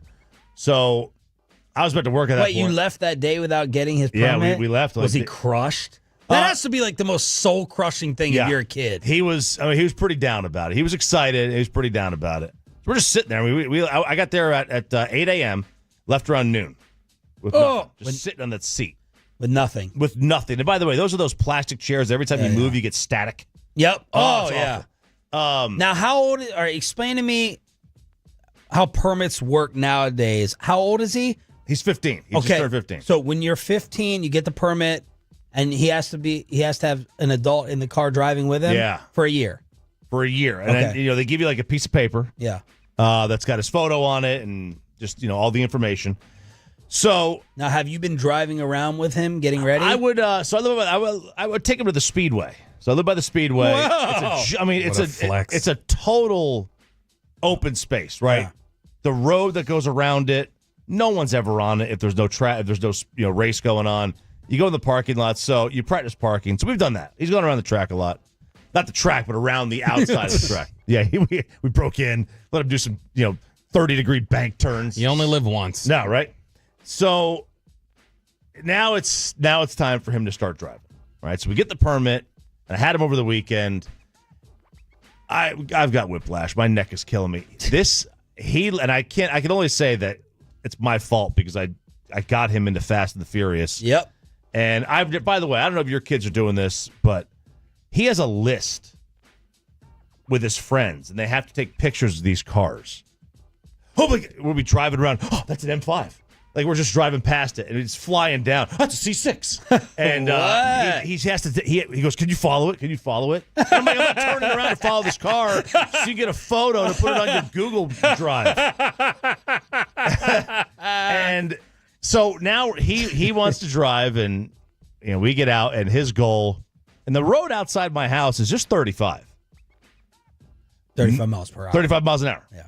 Nobody gets up to 35 miles an hour faster than he does. Really? Oh, he hits the floor with that pedal. Yeah. You didn't see me drive through your neighborhood. Huh? You didn't see me drive through your Yeah, neighborhood. that's right. So he goes right there. Now he slows down to 35. And he's going to 40. Now it's 42. I was like, hey, champ. Yeah. You get a ticket here, man. Slow down. Yeah. Slow down. And then the braking, it's a very touchy. I feel like that would be for anybody. Yes. I do that in a new car that I've never been in. Right. I'm very like, touchy. Very touchy. Very touchy. Yeah. You get a rental. Like if I'm used to my car. Yeah. And my car is like, it is what it is. You're used to it. You get into a new vehicle. Oh, yeah. If it's got a touchy brake, Stop, start. So Whiplash. he's trying to figure, but he wants to drive everywhere. Everywhere. So he's not one of these kids who's terrified of it. No, he's not terrified. He's not. Dude, he doesn't want to drive on the highway yet. So we haven't gone on like 35 or 114 or any of the highways. Dude, I'm terrified to have my kid learn driving in a big city. I'm terrified. I mean, I got a long way to go because I'm a, what's the old people called parent? Geriatric. Yeah, I'm a geriatric parent. So I got a long, long ways to go. But I am I'm so happy that I grew up driving on the back country roads. When I used to drive to D.C. for like college, go look at it. My dad was terrified. I'm terrified now to drive out here at 43 years old at 4 o'clock on a Friday, Saturday, 3 p.m. I can't imagine kids getting in a car for the first time learning to drive in this. Yeah. No, isn't the country road, isn't that like what Chop was talking about last segment about stunting the quarterback's growth? Yes, it is. You want them to drive in the city right away and pick up those crazy bad driving tendencies. Are the accident rates of first-year drivers in a big city surprisingly down? Are they up through the roof? Are they like equal to the rest of us? I'd be interested in knowing that. Good question. The phone thing changes a lot of it. Like now these kids, everyone's on their. Like I was driving in the neighborhood yesterday, and there was clearly a kid who looked like he was no more than 18. I mean, he is coming right at me, but he's on his phone. Yeah, and like finally, I was like, all right, surely he's going to see me. That's the reason you got a truck. The reason to get a truck, so you win that battle. So I win that battle. Yeah, absolutely. And he wants to drive that. I'm like, you're not driving that truck. How old were you when you stopped like wanting to drive everywhere? Or how deep into driving? Because he wants to drive everywhere. Because that wore out for me after like 2 years, maybe. That's it? Yeah, something like that. 2 years. Where it's just like I used to love. Well, you didn't have anywhere to drive. You didn't have anywhere to drive. You're homeschooled. Yeah, exactly. But I used to. It's just I drive from the front of the house to the back of the house. It's the whole like just. Give the car. I want to drive. Yeah, I'm just gonna go for that. Like I stopped doing that about 2 years in, where I just got tired of it. I still love to drive. I mean, I hate being the passenger. Oh, I love being the passenger. Now, are you going to install that stuff that shows their speed and you can track everything? Yeah, we have they have the Life 360 app. It will show you how fast they're going on the app, but I'm absolutely putting one of those little things in the whatever that little port is under the steering wheel. They've got these things that you can put in there and it can monitor their speed. A lot of companies do that with like company cars to make sure that you're not driving them over 80 or something like that. That's why Ivan doesn't work here anymore. Now, he was listening yesterday and giving me a hard time. I told you McCarthy could go somewhere else. I told you, so I have to insult him back for being partially right so far. Did you consider it Dad responsible? Was it your job to teach him, not Jana? No, we're both doing it because she has him a lot. She has him more than I do. Yeah. So he's driving with her. We're gonna get him. We'll get him on the highway here. We'll let him get comfortable with the turn. His steering still needs work. He's oversteering. He turns onto the road, makes a left, and then he has to turn back right because he's oversteering. Yeah. We'll get him there. All right, so there it is. RJ Choppy going with the permit process. Pepe, the Christmas decoration dilemma. Yeah, it's always an interesting topic because I put up the Christmas decorations early November. First week November, they're up. And then it's like, you put them up? I help. Hey, you're a liar. You're just a liar about a lot of stuff in your house. What? You don't think I help? No, I think you help, but you made it sound like, first off, you said it's always an interesting dilemma. You've been in your house for less than a year, so it's not always a dilemma for you. And then you made it sound like you got everything out of the attic. Like, I had to put everything up. It's like I put up the Christmas lights outside. That normally the ladies like to handle the decorating aspect of it. That's all I'm saying. Okay, well, look, Mackenzie does 90% of the work, and then I'll do 10% there. I'm not lying to that. In a lot of ways. But yeah, so me and Mackenzie, my fiance, we decided when are we going to take down the Christmas decorations, and this weekend was the move. I know RJ's deciding, his is still up there. We didn't do the lights and everything out front. 2 more it's just weeks. Inside. But it's like, when do you take him down? Because we've had him up for 2 months now. So then it's like, is that too long? Do you go until middle January? I think you should leave it up all through January. I think it's fine that way, all through winter. But we have put away the decorations. You're going end of January? Yeah, we might take the outside lights down. Do you have the tree on still inside every day? Yeah. Oh yeah. We're holly jolly. No, there's something psychological that it does to you. That famous restaurant, Rayo's in New York, that I somehow got into, they have Christmas. There's a lot of places that have Christmas lights still up throughout the year, and it's like, okay, maybe we should just do this more often. Festive. It's a warm feeling. Very warm, very festive. So we've got the Christmas lights still on in the house. They're on outside, but I haven't gone and unplugged them. Is that an HOA thing? Will they eventually say you need to take that down? They will eventually say that. They should be more worried about suicide watches yes, right now. They absolutely should. But there's still quite a bit of people in the neighborhood that have their outdoor lights up. Yeah. And I don't mind. I think end of January. End of January. That's fine with me. I have no problem keeping up the lights. I love them. I think they look great. How did you take down your 25-foot tree? It's still up. Is it still up? You got to see this tree. Hey, I'm proud of it. It is. It's badass. That's what you want. It is Lyndon Johnson-esque. It is just giant. Bobby walked in. He goes, "That is a big tree." It's a big tree. I was like, "Yeah, we high ceiling." I mean, that would take up half of my apartment.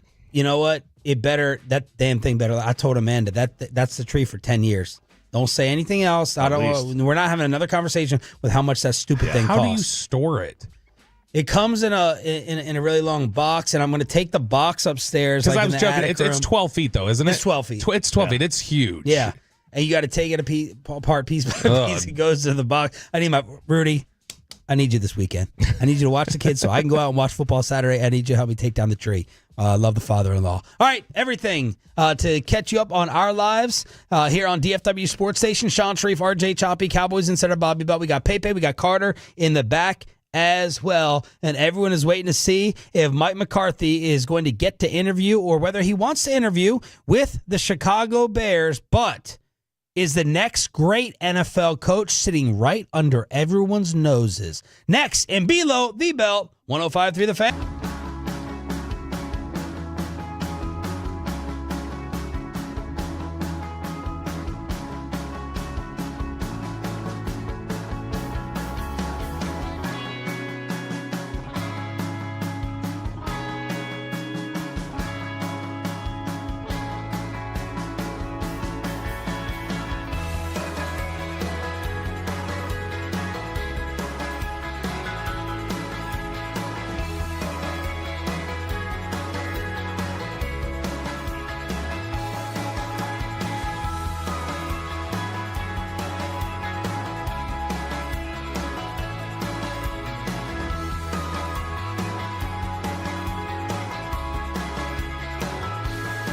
Uber Eats has low fee products? I gotta remember that. Well, they say in order to remember something, you have to forget something else.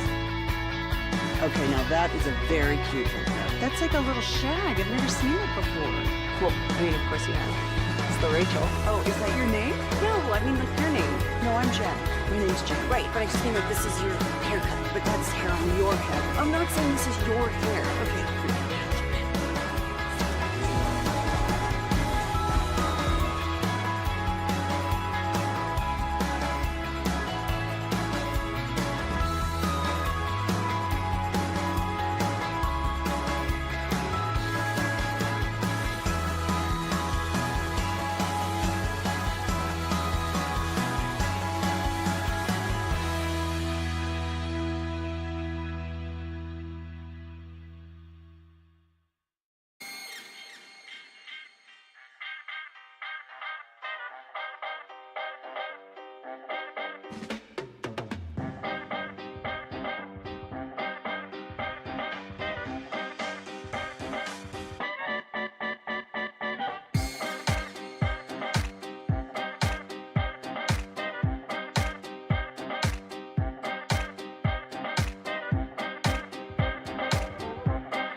think it's true that you've got to forget something else to remember that Uber Eats has groceries? No, that's absurd. Hey, remember when you used to be a, what was it, Pepper Lady? Pepper Lady? Wasn't it Cinnamon Sisters? Basil Babes. Saffron Squad? Nutmeg Maidens? Paprika? No. Nutmeg Maidens. I just said that. Was it Spice Girls? Doesn't sound right. Was it Saffron Squad?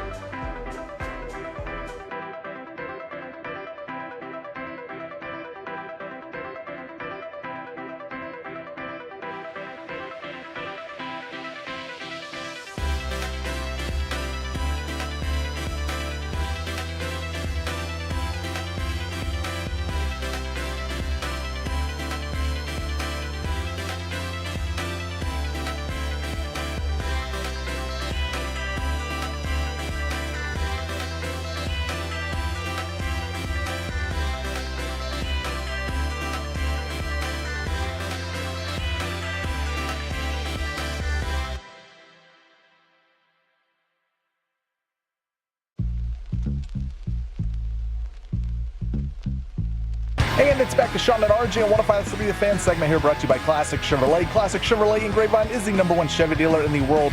More Silverados than anyone else. This is Texas. This is Classic Chevrolet. Together, let's drive, relax, enjoy the difference based on new Chevrolet registrations 2023. The great Bobby Belt. Bobby Belt is an idiot. Don't make me take off my belt. Don't make me take off my belt. We're not. Over to you, Bobby. Is this guy the next great NFL head coach? On Leftwich again on 2nd and 10. Seam route. He's got Darius Watts inside the 35 and all the way down to the Akron 33-yard line. Now look at this. The offensive linemen are carrying them down. I think this is the first. I have not seen that. This article, Byron Leftwich gave an interview to The Athletic. I've not heard that name forever. And you know what? It's a name that was all over the place about 4 years ago, as he was supposed to be. That's the next in line. That's the guy who is going to be the next genius. He was always a really cerebral quarterback. He came along as a coach, and Tom Brady had a lot of really positive things to say about him during their time in Tampa Bay. He was a really young offensive coordinator and got a lot of credit for helping Tampa Bay along their way to the Super Bowl when Brady stepped in and won that Super Bowl in 2021, 20-21. And it went away really fast and really quietly. Yeah. It was a year removed from the Super Bowl victory, or maybe 2 years removed from the Super Bowl victory. And he just kind of gets unceremoniously fired. In fact, I believe it was after the Cowboys playoff victory against Tampa Bay, where he was fired. And that was a team that had made the postseason. They were about a 500 team, but they had made the postseason, and they had been good for a couple of years. And he was a young ascending coach. You wouldn't think that would be enough to just completely tarnish his reputation and drive him away. Now, that clip that we played, very famous clip. You guys remember that? 2002. Yep. He's marching down the field. He's got a broken left tibia, and he continues to play quarterback, having his offensive lineman carry him down each play. And this article was brought to my attention not because, wow, look, Byron Leftwich trying to get back in the coaching sphere. It was going viral. This is how young this generation is now. It was going viral on Reddit for somebody posting it in the Today I Learned section. It goes, today I learned that Byron Leftwich played a football game with a broken tibia and had his offensive lineman carried. And every comment on this is like, wow, why have I never heard of this? Why is it? And I was like, when that happened, that was the gutsiest, toughest thing anybody had ever seen on a football field. Yeah. What blows my mind is that, we were not alive for Willis Reed, but we saw it. We knew about it. Knew it. I knew Here Comes Willis now from the time I was 8. Now, if you didn't see it live, like it didn't, like they never go back and look at anything. Which they have more archive now and easier access to it than ever before. You had to go search it out. Just like his play, Byron Leftwich has been forgotten, though. So he did a sit down with Mike Jones, who did a sit down with Mike Jones in The Athletic, and it says, lean and broad-shouldered at 6'5", the former NFL quarterback looks like he could still play, even though his 45th birthday looms in a couple of weeks. You got to remember, when he was ousted, he was 42, 43 years old, and it was done. It was over. He has not had a job since 2022. It says that time moves quickly, circumstances change, and memories fade. So on this chilly morning in the middle of the football season, Leftwich is just another guy lost in the hustle and bustle of the DMV. He spent the last 2 seasons largely shrouded in mystery. once a virtual lock to lead his own team, then fired, then off the grid, and thanks to his relatively solitary nature, Leftwich's goals and whereabouts have remained murky. This is where it gets really odd. It says influential NFL figures tried to maintain contact with Leftwich to keep him on the radar. They say messages and calls went unanswered. Former colleagues relay conflicting accounts. Some said he was on short lists for a handful of college jobs. Others reported he had largely isolated himself in West Virginia while waiting for an NFL offensive coordinator role to open up. Others sensed Leftwich no longer wanted to coach. Leftwich is here to clear that up. And he says, I want to coach, emphatically pounding the table each time that he says it. Says that a lot of what's happened here is just no offensive coordinator jobs opened up for him, no even opportunities, which I can't understand why Tampa Bay, after some of the success they had throwing the ball for 3 seasons with Brady, and Leftwich, obviously it's Brady, but Leftwich being part of a revival there wasn't enough to even get him a call for an interview for an offensive coordinator job. Really weird. Especially when he's so well liked and he's, still relatively young, came out of the league not that long ago. He would still have a lot of these same connections. So it makes me wonder, now that he's back and he says, I was sitting around waiting for the last opportunity. Now I realize I got to step up and kind of make my name known and say, guys, I'm ready to be back. I'm ready to jump back in here. Is Byron Leftwich because I know, Chop, you always love to buy low. Buy low. Find me a top tier guy and let me buy low. The Cowboys love to do it with, you were a first round draft pick 3 years ago and you're discarded because nobody wants you anymore. We'll snatch you up. That sounds like a value buy to us. Is Byron Leftwich a potential value buy for the Cowboys as their offensive coordinator? A value buy? I mean, yeah, I suppose, because I have no idea what the money that they would pay an OC would be. Are you trying to suggest to get him cheap? I'm suggesting that he doesn't have the market that he clearly anticipated he'd have. He sat out for 2 years. When you get left out, that's one of the things when we talked about earlier. What we're trying to say is we don't care what they pay the offensive coordinator. Right. And no one should care, Right. You get whatever typical offensive coordinator. I don't know how to divide up Tampa Bay credit between Arians, Brady, and Byron. Very tough. I think history shows it's Brady, 99.9% of it, and then the other two can fight over that 0.1%. Which it was, though, to his credit, it was Brady bounced back in a way that a lot of people didn't think he was. They thought, all right, his best days are behind him, and they were behind it. But he tapped back into something that having he hadn't Evans in New England and Godwin for a couple and years. Antonio Brown didn't hurt. And Gronk. Obviously, but I mean, we talk all the time about different, Atlanta. No, but remember, they changed the offense within that year. Yeah, they were bad to start the year. Not bad, but they were just mid. Yeah. And then they just basically said, here, Tom, let's run your offense. I do think that, and when I say value buy, not necessarily even the cost, but just, is this the time to jump in on a guy who's not going to be who's not a hot commodity? He was a couple years ago, and people have let him slip from their memory. Like you're saying, you could play the waiting game Sean on Payton. him. This is what happened to Sean Payton. Sean Payton got play calling duties taken from along the Giants Super Bowl run. They end up going to the Super Bowl after they take his play calling duties. Sean Payton was a pariah when Bill Parcells hired him here in Dallas. Nobody thought that he was going to be the next hot shot again. Built his image back up. That kind of a thought process, that these are the types of coaches I would think Dallas would be on the lookout for. Somebody who's in a brand rebuild. They are going to be on the lookout for prove it now people. This is a win now situation still. This sounds like Byron Leftwich is a little bit too much of a gamble. The fact that the league let him get away. I don't know anything about freaking Byron Leftwich. I can't tell you anything. That's why Bobby's here for connections and talking about the league. This sounds generally great minds aren't out of the league for 2 years. Right. This sounds a little bit too questionable for what the Cowboys are going to want. I would say he's definitely a sharp, cerebral coaching mind. I think there's a lot of factors here that you can look at and say. Then you talk about being out of the game, away from the game. You're sitting at home for 2 years. I mean, how long is too long for you to get a little bit rusty in terms? You can say I'm keeping track and the concepts. You're not in a room coaching every single week. That's why the 33rd team has been so big for guys, that they want to all right, let me keep my name in this circuit and let me stay on top of trends and let me do this.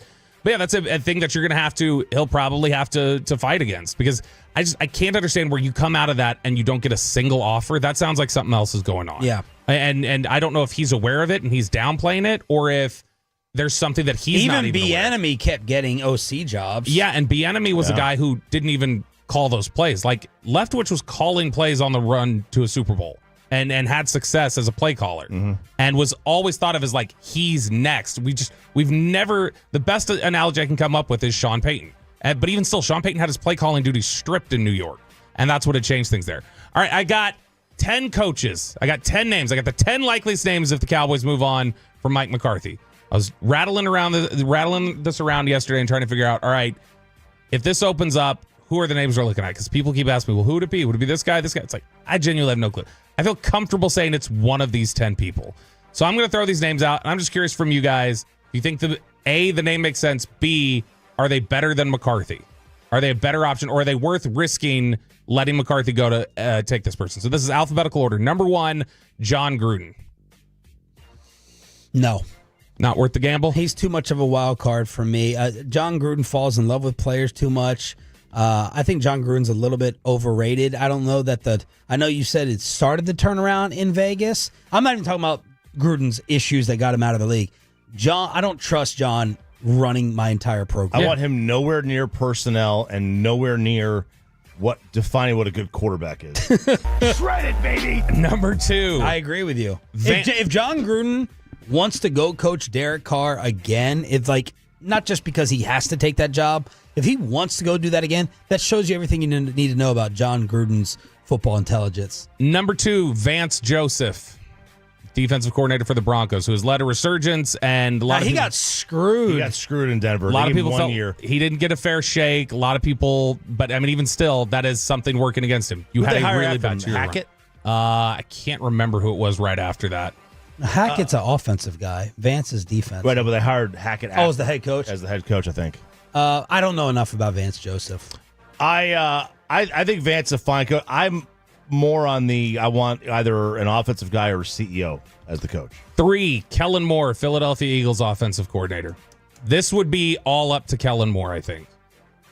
I think that if the Cowboys wanted, if the job came open, I think the Cowboys would absolutely have interest in hiring Kellen Moore. It would be a matter of, does Kellen Moore forgive how things ended here? Which, if you talk to people around the league these last 2 years, he has not yet. Is Kellen Moore a crackdown guy? Like, we're not going to, the sloppiness, the details? This would be you just want an X's and O's whizzing at head coach. No, I'm out. What do you say, Chop? If I'm going to hire an X's and O's guy, it's not Kellen Moore. Oh.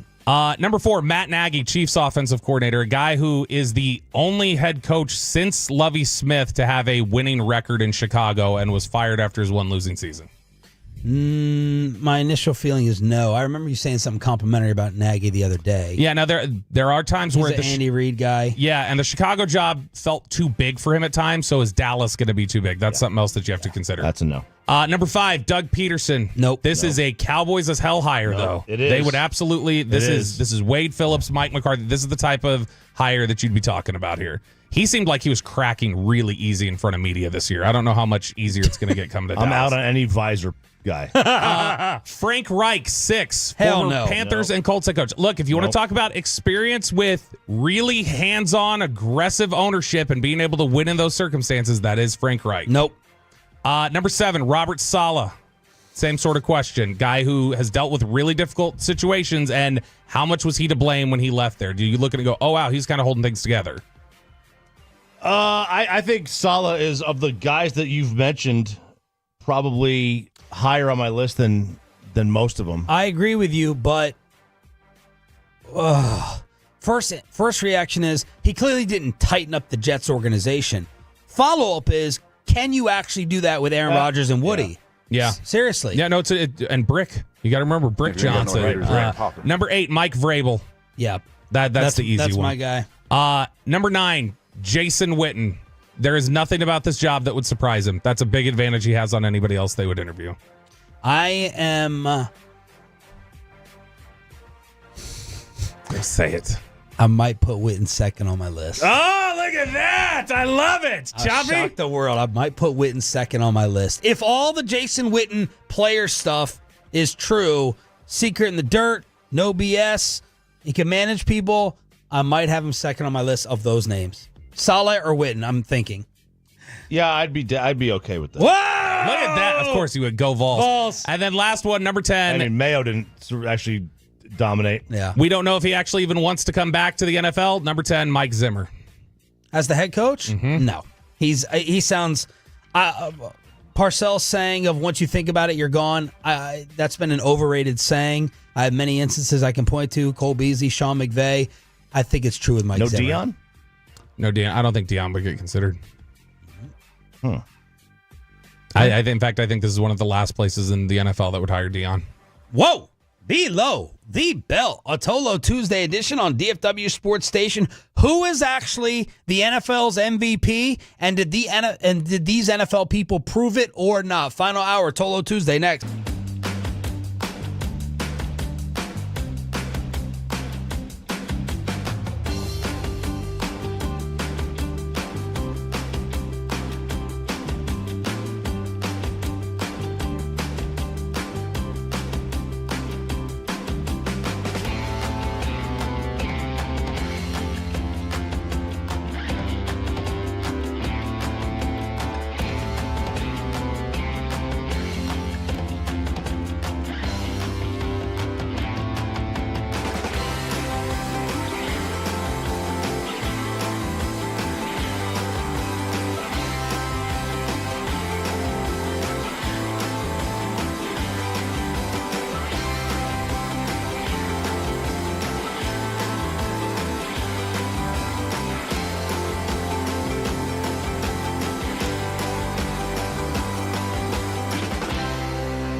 Uber Eats has low fee products? I gotta remember that. Well, you know, they say in order to remember something, you have to forget something else. Okay, now that is a very cute haircut. That's like a little shag. I've never seen it before.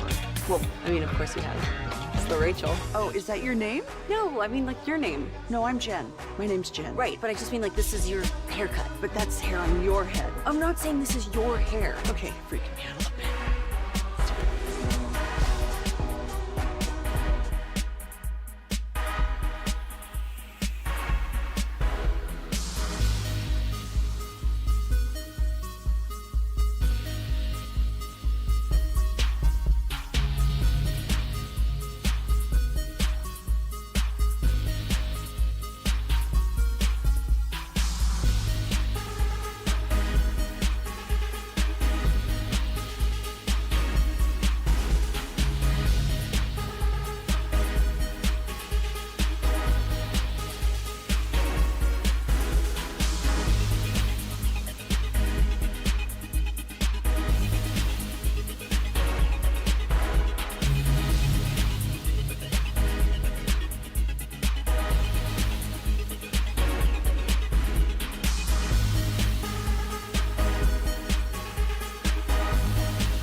Turn it on, leave it on with Sean and RJ right here on The Fan.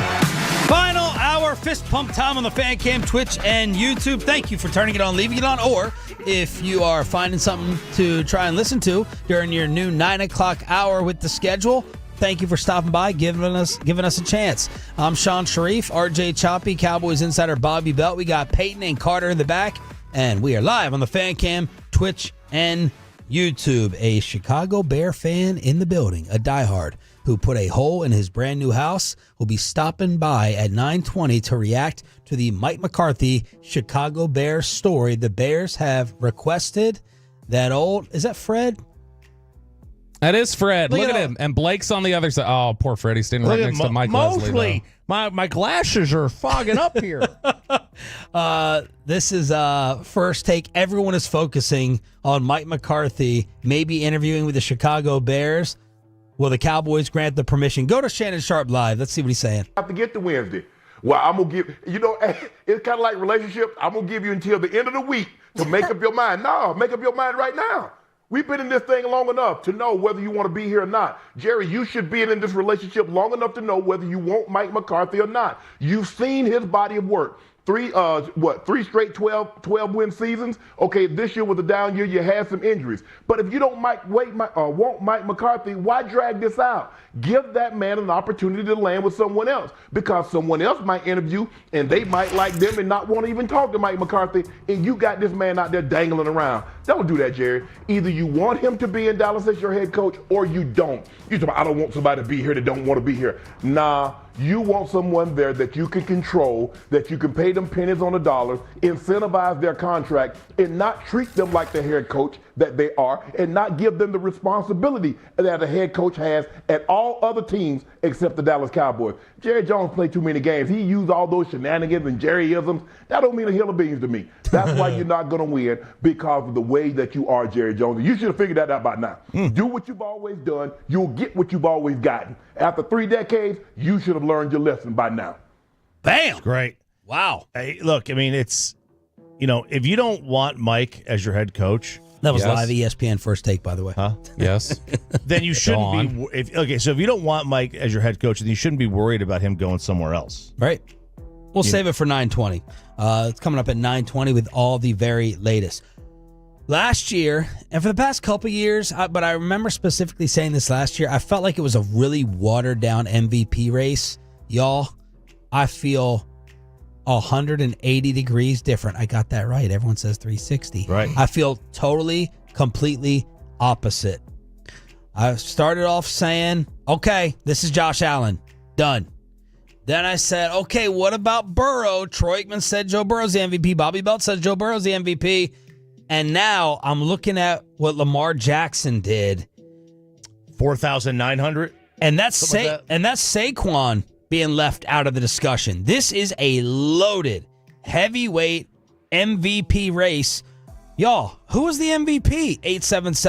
877-881-1053. Lamar finished the year with 41 touchdown passes and 4 picks. That's historic. Never before had a player top 40 touchdowns while throwing less than 5 interceptions. Before that, it was Rodgers, 2021, who put up those types of numbers. And then yesterday, it came out that he finished as the NFL leader in both yards per pass and yards per run. No one has ever done it. Wow. Who is? Yards per pass and yards per carry. Yeah, quarterbacks doing it in yards per run can happen because you barely qualify. Right. But yards per pass and yards per run. Tremendous. I mean, it is a great year. And also, so you're going to have that. 8.8 a pass, 6.6 a run. So you're going to have that might not win the MVP because Allen's the favorite.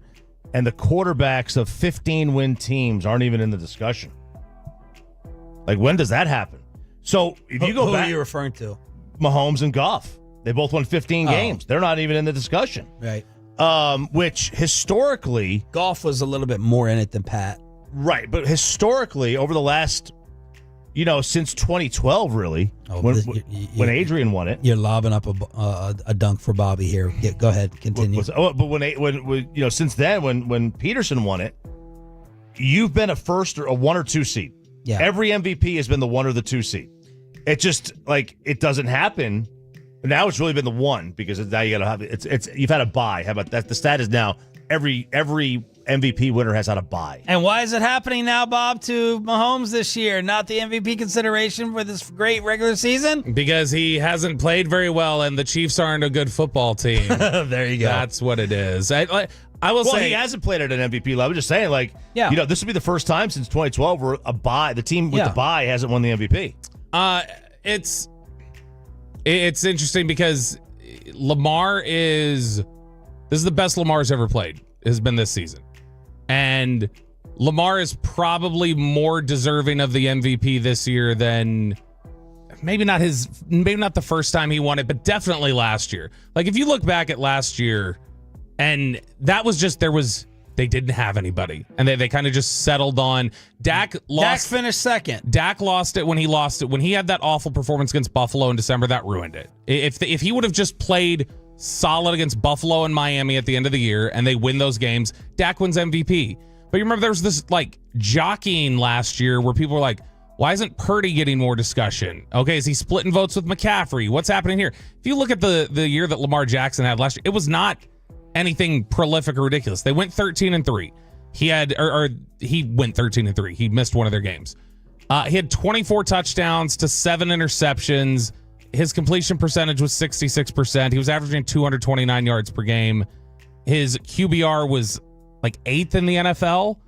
This year, it's all different. He leads the NFL in QBR. He leads the NFL in pass rating. He leads it in yards per attempt, net yards per attempt.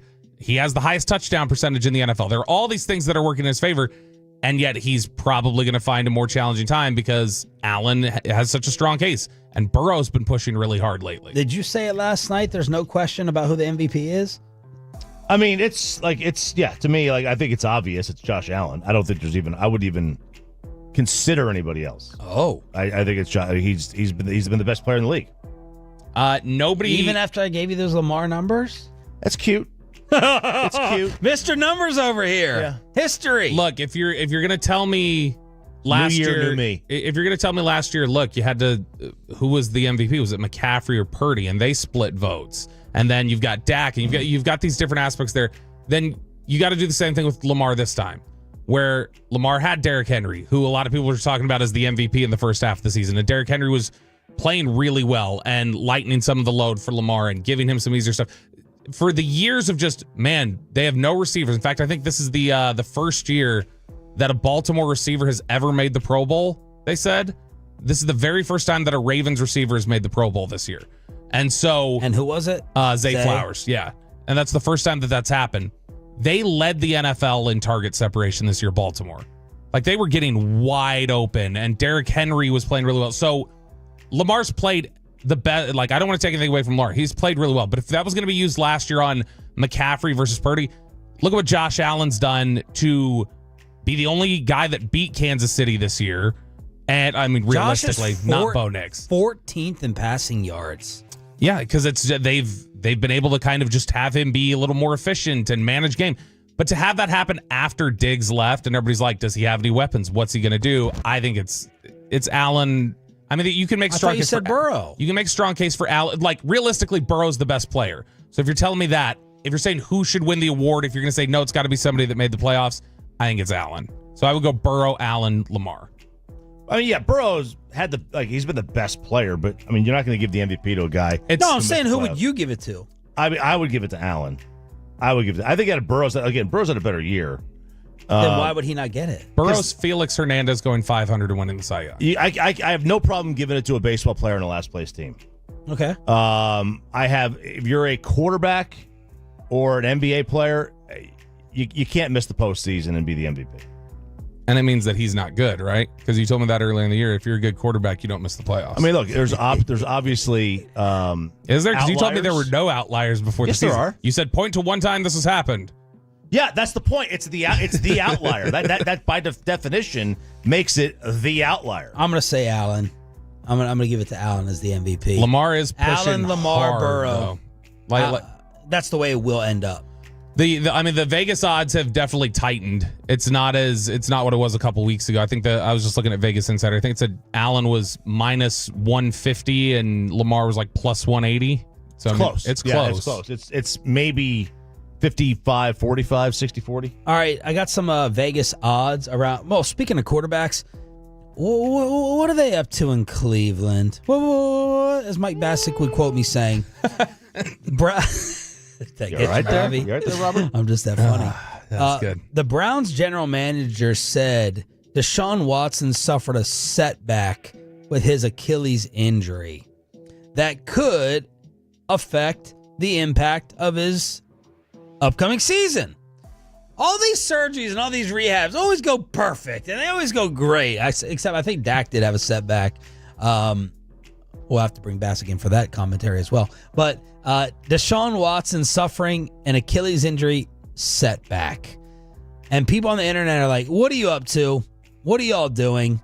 Are you both trying to set up a mutual divorce here?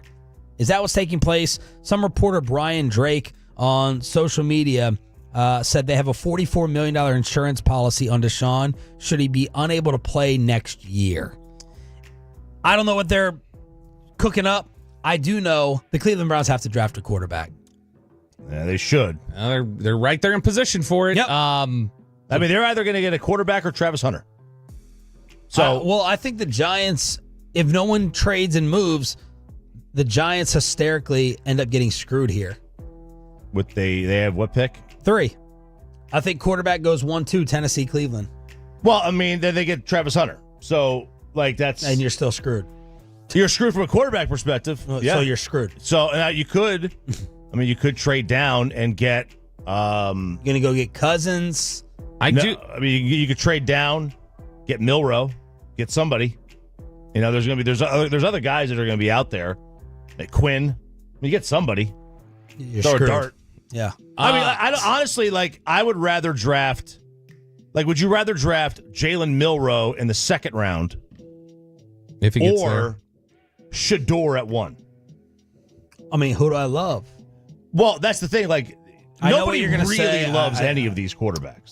Tennessee does, and that kind of started leaking out yesterday. Tennessee does love Cam Ward.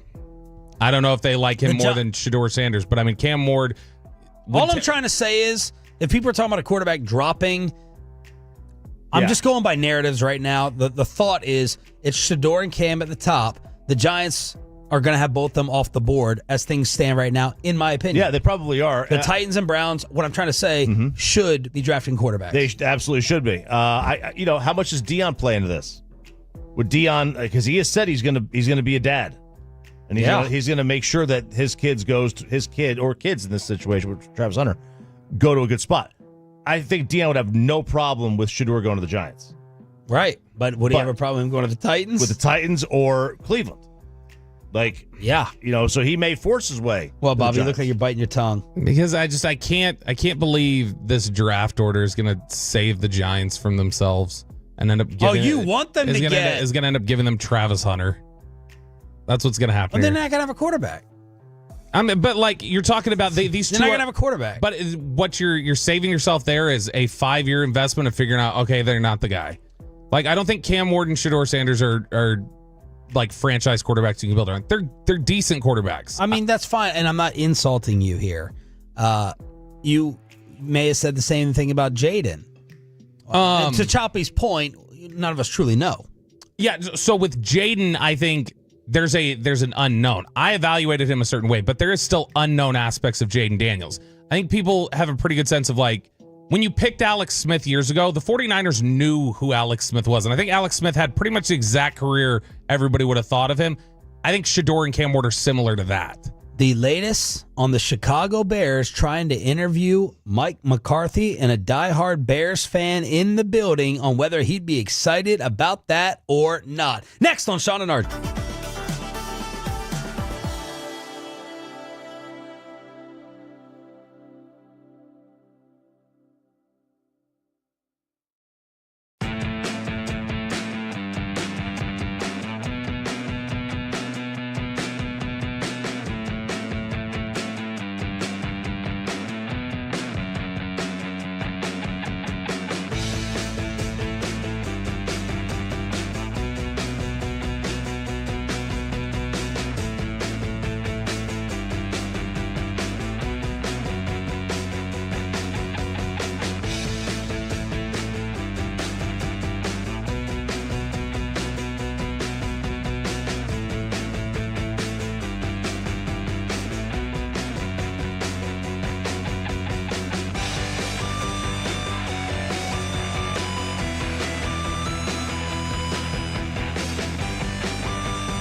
think it's true that you've got to forget something else to remember that Uber Eats has groceries? No, that's absurd. Hey, remember when you used to be a pepper lady? Pepper lady? Wasn't it Cinnamon Sisters? Basil babes. Saffron Squad? Nutmeg maidens? Paprika? No. Nutmeg Maidens? I just said that. Was it Spice Girls? Doesn't sound right. Was it Saffron Squad?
Frankel and Frankel. If you've been injured in a car or truck wreck, call Frankel first. 214-817-3333. With Frankel and Frankel, there is never an out-of-pocket cost. They only get paid when you win. Frankel and Frankel, the O2 car and truck wreck attorneys in Dallas. Our guest from yesterday's Expressway, Cowboys insider Todd Archer, with the report that has taken over the sports world today. The Chicago Bears have sought permission to interview Mike McCarthy, and they're waiting for a response. Mike McCarthy is under contract here until January 14th. How does this work in terms of tomorrow, Bobby, with a timeline? So, yeah, he's under contract until January 14th. I don't think technically the Cowboys can grant permission until, starting Wednesday. He's completely under contract. He's theirs. Then there's a week period where he's still with them, but they can grant permission or decline it. So I don't think we're going to hear from the Cowboys on this till probably tomorrow. And this great news for Mike, you would think, Choppy? I would think so. Or a dangerous test. Well, it's a test. It is a test because, he has it's not a win-win for him, because what happens if he says, he knows that Jerry is like, I want you to prove to me that you want to be here. He knows that. So let's just say that he says to Jerry and he says to the Bears, I don't want it. Yeah. I don't want it. And then Jerry's like, gotcha. Now you don't have any more leverage. So you're, and then Jerry decides, deal. And then Jerry decides not to rehire him. I know. Mike's got to be careful not to throw away an opportunity, any other opportunity, which would probably be his last in the league. This was Jerry on Sunday being asked if Mike would be allowed to interview elsewhere. Well, but I wouldn't want a coach here that want to be someplace else. Would you let any other team talk to him before you make a decision on him? Would you grant permission? Again, I'm not even for sure that where we are with the technical, what you can do and what you can't do. I think that before you can talk to a coach, you're supposed to know officially, is he still under contract or not? And the facts are he's under contract. Did we overreact? I'm going to try to defend Jerry here for a second. Don't throw things at me. Did we overreact to Jerry's comments saying, I want people here who want to be here? Did we overreact in Mike interviewing somewhere else doesn't mean he doesn't want to be here. It is in Jerry's mind, if I was Steven and I was like, Dad, how are you phrasing this? How are you taking this?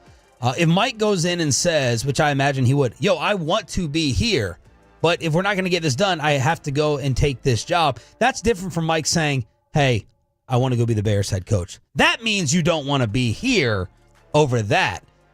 Mike, I think we spun it as, Mike flirting or Mike going to talk to the Saints or the Jets or the Bears could, in Jerry's eyes, mean, hey, you don't want to be here. Otherwise, you wouldn't even be talking to them. Do you know what I mean? I do. I don't think that's a bad theory. It does make me wonder if Jerry's comments show us like what's right under our nose, which is the idea of if they've got an agreement that they're going to negotiate something and they just haven't publicly talked about it yet, then Jerry's thinking from a mindset of, I've already told him we're going to negotiate something. So when he's answering that, he's answered it from the perspective of, would you let Mike McCarthy go interview knowing you guys are negotiating a deal? And he goes, well, I mean, if somebody doesn't want to be here, then they can just walk right out the door. Why would you accept that? I want to work with people who want to be here. So if I said I'm going to negotiate in good faith, why would you take the interview? Why would you need to take the interview? Well, you definitely, I would want to take the interview to create more leverage against you. Here's the thing. If I was advising Mike, if I was Don Yee, who was also Broadus's and Tom Brady's agent, I would try to sway Mike away from. I don't think Chicago's going to hire Mike. I don't either. This is my opinion. The Bears fans, first off, that's not an exciting new hire with what you're trying to do with Caleb Williams. It's 80-20 right now in Chicago. 10,000 Bears fans, Waddle and Sylvie Pohl have said no. You don't determine everything off of that. I'm just saying I already know what the reaction would be in Chicago. They'd be angry, snoring, upset, not inspired. I texted my Chicago buddy who works for Fansided. And I was like, how's the initial McCarthy reaction? He said vomit. So from that standpoint, and I don't think that Chicago's going to hire Mike. We know that Ben Johnson's probably their first person. So I would try, if I was Mike's agent, I would try to get that into Mike's head a little bit without insult, to be like, you want to still rely on Dallas first. Let's play this with the Cowboys as the centerpiece and not take Chicago as that serious of a leverage play, because I don't think they would do that. That's my feeling about it right now. I think that's fair. And you could also have you could publicly say things or to Jerry, and then maybe the agent could do some back channel recon. How interested are the Bears? The agent would know how interested the Bears absolutely are. If it's just a interview just to see. Is Mike a good culture guy? I think Mike's generally a good culture guy. I think the Bears, my perception of the Bears, that they're a pretty uncultured, toxic organization. Not toxic, but uncultured. I agree. And I think Mike could stabilize things there a little bit. I don't think he would be the worst thing for Caleb Williams. He may not be like this quarterback whisperer. Right. But I don't think he's the worst thing for Caleb Williams if he was going to go to Chicago. My follow-up to that is, Mike did have to come here and clean up really a lot. Mike hasn't had to clean up any place. The Green Bay Packers are spick and span for the most part. This was Garrett's, Jason Garrett had a nice, culture, fine, clean culture. The Chicago sounds like it needs cleaning up. And it may be cleaning up behind the scenes. The GM hire there is probably more important right now than the head coach. Is that Poles? Yeah, it's Ryan Poles. So that's what I'm thinking on that. And then the big question is, will Jerry grant it? And will Jerry's answer give us our answer? Jerry granting it would give us our answer, I think. Because I think whenever we hear about it, whenever this is ruled on, we'll either hear he was given permission or we'll hear the Cowboys have already struck a deal, so it's irrelevant, or we'll hear didn't even get to the point of did Mike or did Jerry approve it because Mike told us no thanks, I don't want the interview. And I think there's a good chance that's how it gets reported. It'll get reported as Mike passed on it. Mike didn't even want to take the interview, wanted to focus on getting things done here in Dallas. But that's after Mike either has already had assurances or gets assurances today, we're going to negotiate. We're going to work something out. Yeah, it would have to be within that. That's why I think it would be telling to us that he's staying. My follow-up question is does Mike, let's say Mike has zero assurances that they're negotiating here. Does Mike risk ticking Jerry off by taking the Chicago interview, knowing or believing that he's not Chicago's top 1 or 2 option? Do you risk it? Do you risk it to nail the interview? Yeah. No, to take the interview, knowing that Chicago may not love you that much. I'm sure Mike, like everyone, has the confidence. I can go in there and convince them and wow them and blow them away. The right thing to happen in this scenario, number one, the Cowboys have already made up their damn mind. This is ridiculous. They should have. Number one, if you want Mike, then the deal should be done today or tomorrow. And if you don't, do the right thing and let the man go talk to the Chicago Bears rather than hold him hostage because you have a piece of paper. You know what I mean? I think it's time to move on. Obviously, I've said I think that they need a new coach. I'm not the biggest Mike McCarthy fan. The reality is, I think Mike McCarthy is probably a fantastic interview in these settings, where Mike is able to sit down, sell culture, sell how invested he is in players, his track record. I think he probably, and we have it here. We sit here and we talk to him, and he's entertaining and he can joke around, and it's easy oh, that guy's fun. I'd like to have a beer with him. I bet he is great in these settings. And so because of that, if you're Mike and you say, I'm a little worn down by some of the circumstances here, I may not be Chicago's top choice, but I'm confident I'm going to be, or I'm going to be right there after they get done talking to everybody else. They're going to hear me talk compared to everybody else, and it's going to sway them. And I feel confident that I can sway them. I wouldn't doubt if McCarthy thought that way, if he were tired and wanted to move on. Jerry Jones is making McCarthy a sympathetic figure. From dead man walking and not able to get you over the top, he's making him a sympathetic figure because people think the way Jerry so far is handling this is messed up and wrong and petty and unnecessary. He's coming across as holding Mike hostage. Let's see what happens today. Maybe he lets him go talk. Maybe he does. Truthfully, Wednesday's the deal, the deadline, right? In terms of, when Mike can actually speak to another team with permission. So, let's give. I bet you Jerry. Let's say it's at 3:00 tomorrow. I bet you Jerry takes it to 2:45 because he can, which is messed up. It's absolutely messed up. Oh man. Look who's limping in here? I know it ain't from What's up, Chickling? I know it. You got one of them Jamie Dutton feet. What's going on? You hurt yourself sitting there while you guys are playing music over there? Actually, Choppy might understand this. So, I got a new driver for Christmas. Oh, yeah, very nice. I got the what's his name? The Ping 10K Max. Okay. And so I was at the range during this Christmas break or whatever. I was hitting the golf ball like crazy, and one day I just got on YouTube. I was like, how can I hit the ball a little further? And I started watching all these videos about how you need to explode off the ground, right? You hit from the ground up. Yeah. So I started doing that drill, and now my heel, I think I have like Achilles tendon or something on my heel. Dude, I'm dying, dude, because you're not supposed to make those sudden crazy movements without, baby stepping at first. Right. Not me, dude. No. I went all the way, and I'm dying right now. Chica leaned down the hall as a diehard Bears fan, put a hole in his brand new house, watching his favorite team play this year. Bring that up all the time, man. I mean, it shows I'm selling your passion and making you a credible guest. You got to be credible to appear on this show. Like a psycho. Well, you're diehard. You're passionate. All right. You end up finding any uses for the hole in the wall? You know what? I told my wife I wasn't going to repair it until the season was over, because in case I do it again, then I don't have to pay the drywaller twice. All right. Smart. Your reaction? Did you make another hole yesterday, or make that one bigger when you heard the McCarthy report? I didn't know what to think about it. I wasn't sure. I mean, I commented on your post that you made. Say what you wrote. All right, so why you hesitate? No, I'm completely against it. But I will tell you this: usually the Bears will make the wrong decision. So I wouldn't be surprised if they hire McCarthy. Now, why wouldn't you want it? Because I just think there's better options out there.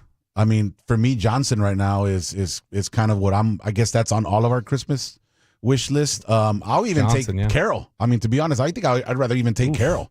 I'm just, man, it's been a disappointing season. What have you thought of McCarthy as a Cowboy coach? I mean, I'm familiar with McCarthy because obviously when he was with the Packers, I think McCarthy is a good coach. I just think the Cowboys, remember I told you last time, I think the Cowboys and the Bears are a lot alike, man. I think they're a lot alike. Don't say that. Y'all's biggest problem is... Except we don't have as many Super Bowls. That's what he did. Y'all's biggest problem, like, is it the culture? Is it the owners? Is it the GM? Yes. Is it all of it? It's all of it. It's the McCaskey family. They know They're more nothing. dysfunctional than the Cowboys? Oh, yeah, dude. Because I think at least Jerry Jones knows about football and, likes football. The McCaskey family, dude, they're it's the story was that supposedly the son was supposed to get the Bears and he died. So then the family was like, well, what are we going to do? Give it to her, right? Give it to our daughter. And, the story was that the McCaskey family it was supposed to be for their son because he was passionate about football. He loved football and he died. So it's like, imagine that's like your gift, huh? You know what? Give it to her. Are y'all getting a new GM? Well, the rumor is that supposedly if Johnson goes, he wants Poles out. And that's why they're probably saying that maybe Poles now doesn't want Johnson. Because Ben Johnson, Florio reported yesterday, his number one thing is going to be alignment. Yes. Alignment? From top to bottom. Yep. Including the front office. Well, he wants. So he might bring Detroit's number 2. Yeah. Assistant GM or something like that. Poles and Johnson can't be united. Do you know the show Waddle and Sylvie in Chicago? Yes. They have put up a poll question. 9,200 people have voted. Would you be happy if the Bears hired McCarthy? What do you think the result is? Well, being an ex-Packer, I don't think they'd be too happy with it. That's another good point. Would they be petty because of that? Yes, absolutely. Oh, wow. Absolutely. We hate the Packers. 81% no. Yeah. Don't want him. Yeah, I bet you if he was not an ex-Packer, maybe it would have been different. So you don't think, would Bears fans say we wouldn't take Matt LaFleur as head coach then? No. I don't even think the Packers want Matt LaFleur after that clock management on that last game, dude. After that clock management, did you see that? The 53 minutes, dude, and you're rushing to line to call those plays. The Bears should have never won that game because you should have never given them that time. We had one timeout. The ghost of Vince Lombardi is available. We don't want him. What's your confidence meter in Caleb right now moving forward? I think he's the real deal. Okay. I really do think Caleb is the real deal. You're not backtracking. No, I'm not backtracking. I definitely think that when I watch him play, that game where where Caleb threw the last game against the Packers where he threw that pass to Moore to get us into field goal range. If you look at that offensive line, if you look at that video, dude, our left tackle, there was that same play, another split half of a second, and Caleb sacked. I was looking at that tape, and because I do like to look at the linemen because I played defensive tackle when I was so I do, yeah. Every time I say that, you guys are, whoa! You get hurt swinging a golf club. I'm older, man. I'm older. But if you look at that tape, dude, look at that. Look how bad that offensive line is. How can you expect a quarterback to not have it in the back of his mind? Horrific. I got to not get crushed. Yes. Right? Belichick's been making fun of y'all's front office the entire offseason of get all these fancy weapons, no one to block. Armando Chicalin El Tigre Woods in studio, diehard Bears fan, not wanting Mike McCarthy. The entire show's finally back. Crosstalk with a KMC masterpiece after this.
Uber Eats has Lola V products? I gotta remember that. Well, you know, they say in order to remember something, you have to forget something else.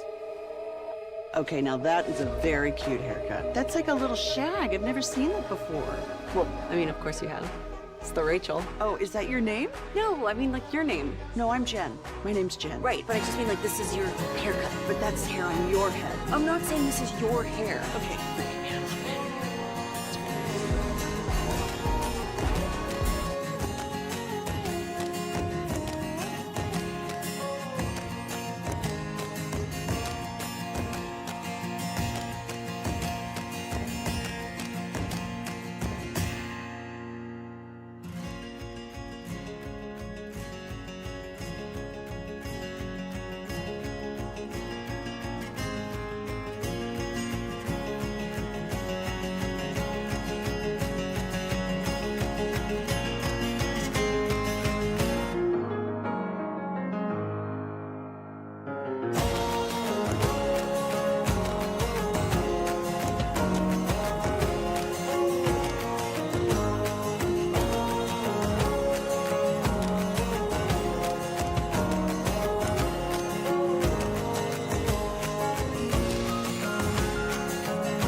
The fan segment here brought to you by Classic Chevrolet. Classic Chevrolet in Grapevine is the #1 Chevy dealer in the world. More Silverados than anyone else. This is Texas. This is Classic Chevrolet. Together, let's drive, relax, and enjoy the difference based on new Chevrolet registrations 2023. The Tennessee Titans have the #1 pick. It will be a brand new general manager making the selection. Rand Carthon is out. Spent 2 years there with 2 different head coaches. Still has 4 years remaining on his contract. He is fired. The breaking news from Adam Schefter. I thought we had the full KMC Masterpiece back for Crosstalk. Corey's here. He'll be back. Oh, okay. It's Kevin Hagelin. Clock therapy. I might just leave that be. Oh, okay. Okay. What were you about to say? I was going to say, it was, as part of the release from the Titans, they did solidify. They said Brian Callahan's coming back. So they are one of another team, one of the other teams that has firmly announced what they're going to do with their head coach, if they're going to fire him or if they're going to keep him, and we wait for Dallas still. Do you think they might go Cam Ward? Yeah. I think they like Cam Ward more than Shedeur Sanders. How's your voice? We're getting there.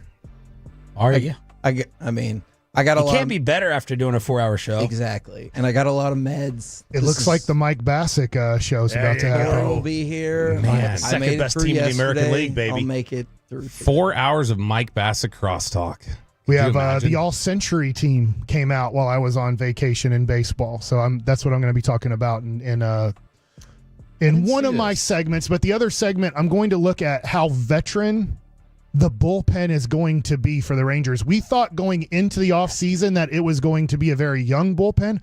I don't know if maybe two young guys will be in the bullpen. It'll be guys that are all pretty much 30 and over. We're going to unleash Choppy on the Rangers tomorrow. He's itching. He's itching over here, and he is. We're a few weeks away from FanFest. I'll be interviewing Chris Young and Josh Young. And Thursday, we got Marcus Simeon in this building with free Whataburger starting at 6:30 downstairs for the Tolos to stop by. Marcus Simeon's waking up that early? No, 6:30 p.m., sir. Oh, yeah. Well, you said you, and I was like, oh my gosh. The fan, the station. I thought like he's coming in on the morning show and is showing up here at 6:30 a.m. Okay. It's like he does have two little boys, but they're not that little. Michael, when did you get back, and where were you? I was in Puerto Vallarta. Okay. And I got back yesterday. Our plane landed around 5 p.m. Where'd you stay? It was at the Hilton. I'll say it was family friendly, but there's issues there. But it's for the price. I get it. Yeah. All inclusive? All inclusive. Solid. Would I recommend it and say, hey, right? They treat you well? I'd say it's okay. I would say it's solid. Yeah. I had a great vacation. Don't get me wrong. But they keep their hot tubs at like 80 degrees, and you're like trying to tell them, hey, muy frio. Like, muy frio. Come on. Like, let's get it caliente in here. And that didn't work.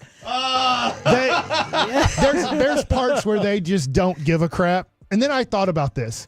Do you think Paris Hilton, and I know there's more Hiltons, do you think she ever stays at a Hilton? Are there higher? How much higher up does it go? Like they have I can't remember their top end. Aren't they the Waldorf? I think doesn't Waldorf? I might be. I don't know. I was just wondering, does any of their family ever visit a Hilton going, hey, solid, but we have some issues to clean up here to make it like making sure the hot tub works would be a thing that I would think, yeah, we might want to fix this. Because they're the Waldorf. So they stay at the Waldorf. I saw Zero with his Eagles Instagram story traveling on the road, and he showed the room. And I was like, oh, my God. Like, I haven't been blown away by a hotel room in a long time. And I saw this. Is that where you stayed? Yep. And I was like, what is that? What was it? It's W. It's the W in Philly. Oh, my. Amazing. It's pretty great. That's a pretty great hotel. Is that like as good as it gets for your hotel on the road? That's the best hotel I thought we stayed in. Is it near a Capitol Grill? Or no? He doesn't know what that is, Mike. No idea. Okay. I was trying to think of, that's what I remember where the baseball hotel I know Applebee's. I know, that's why I said you said. That's why I said you did. Is the Capitol Grill was kind of in walking. We were next door to City Hall. You don't look very tan. Okay. In your face. That's not something. I mean, I'd rather be tan. I'd rather have that peanut butter skin. So, hey. Can we please play that for Mike? I'm gonna set I think it's that Jason Whitlock. Yeah. I've tried to figure out this whole Joy Taylor thing. What's there to figure out? Well, she slept with people allegedly to move up. This is a tough question. How many just smoking hot women that are in, let's say, the sports world? I'll just keep it to the sports world. Bobby looks terrified. I'm terrified right now. I'm excited. Frio. How many? I hate asking this question. Well, don't ask it. But Please I am ask asking it. How many? What's the percentage do you think are doing the Joy Taylor thing to get where they're at versus working very hard to get? And you can be both. You can work very hard and also, I guess, work that angle too. But and make no mistake, if there's a smoking hot female executive, a guy's going to try to. I mean, a guy's going to sleep his way around anyway, but sleep his way to the top. Guys would do the same thing. I don't know the answer. None of us know the answer to that question. I have no idea. I know it's an unanswerable question, but then One. Jason McIntyre followed the Joy Taylor path. He became Colin Cowherd's producer and now thinks he's a talking head. Are the accusations there over that? No, I'm talking about. I'm moving away from sex and making it. I'm moving away from sex and making it about being Colin Cowherd's old producer and then trying to talk. Because he made it sound like Jason McIntyre was sleeping his way to the top, right? He did. That's how He wishes. Look, this is Jason Whitlock, though. I got to play this for you. Yeah. Yesterday, we were all looking for follow-ups. Acho and Joy Taylor were all on TV. Jason Whitlock, who used to work there, came out with these 2 clips. Here's the first one. I know what I'm capable of. That big rack of hers that she showed off constantly. It's just, and that peanut butter skin with that big rack.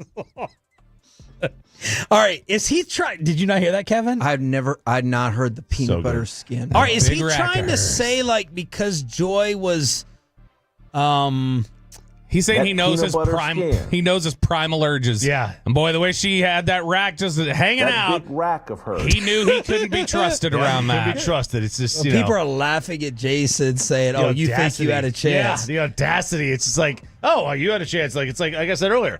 I can't go to this party because I know Sydney Sweeney's going to be there, and I just don't trust myself. Yeah, as if it was even in the cards. And then Jason had one more comment. How does she get that job? How does she even get that opportunity? Because she's got a big pair of cans, and she's, according to Sheen, she's willing to let people enjoy those big cans of hers. Oh, unbelievable. Look, it's not her fault. It's the executive's fault. It's not her fault. Wow. Now, is it unfair to the rest? Isn't it both their faults? Well, first off, this whole thing is shifted to Joy. The lawsuit's about Skip. Joy Taylor didn't do anything illegal, unless you want to say that her harassment or whatever she said to the hairstylist is harassment.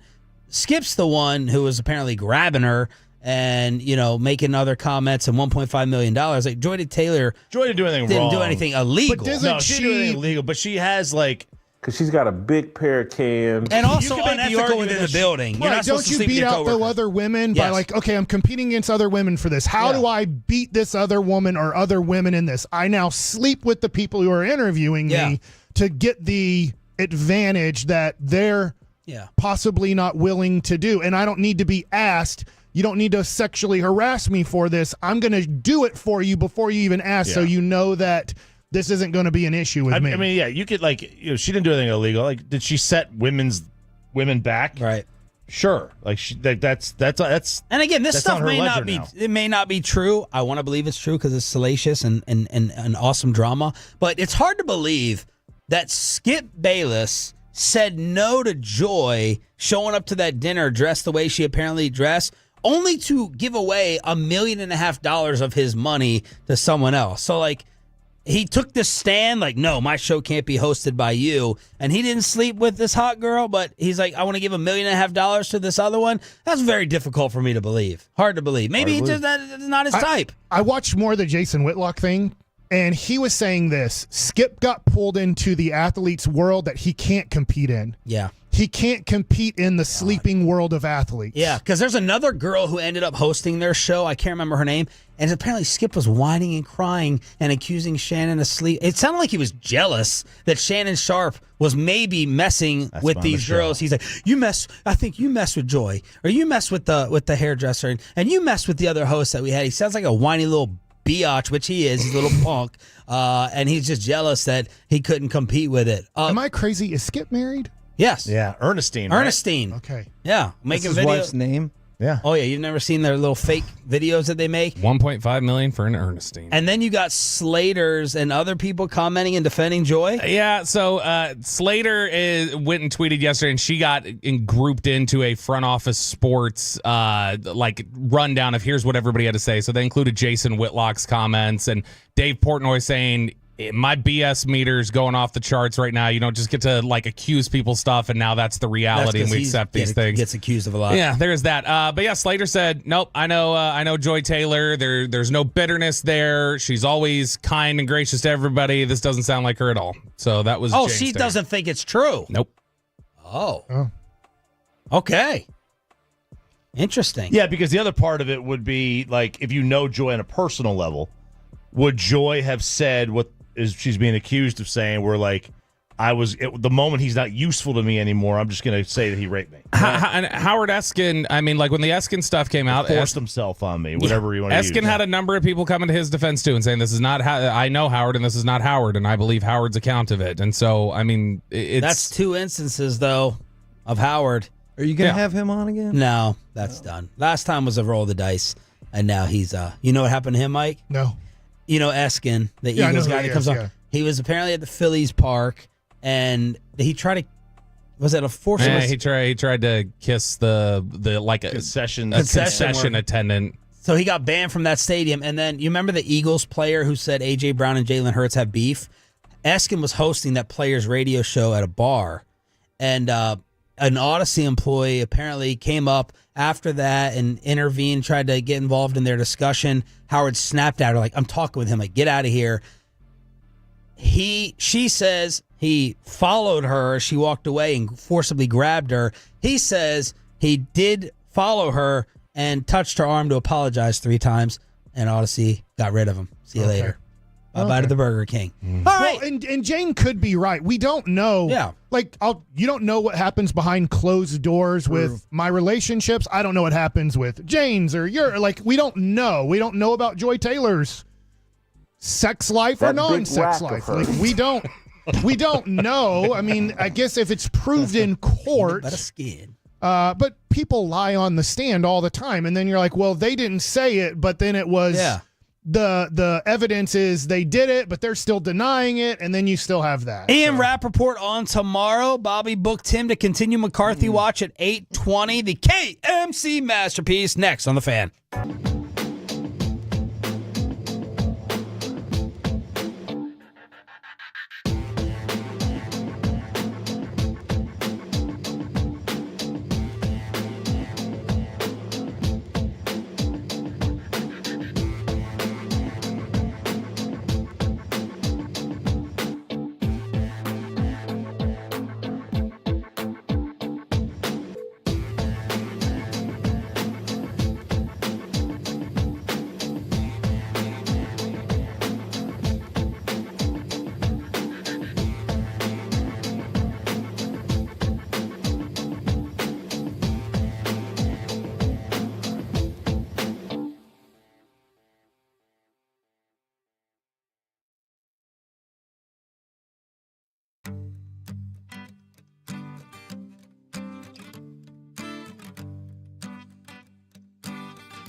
You're about to be masterpieced, KNC style, right here on 105.3 The Fan. Welcome back to the KNC Masterpiece here on 105.3 The Fan. Corey Majors alongside my co-host Mike Bassick. We got Alec Medford.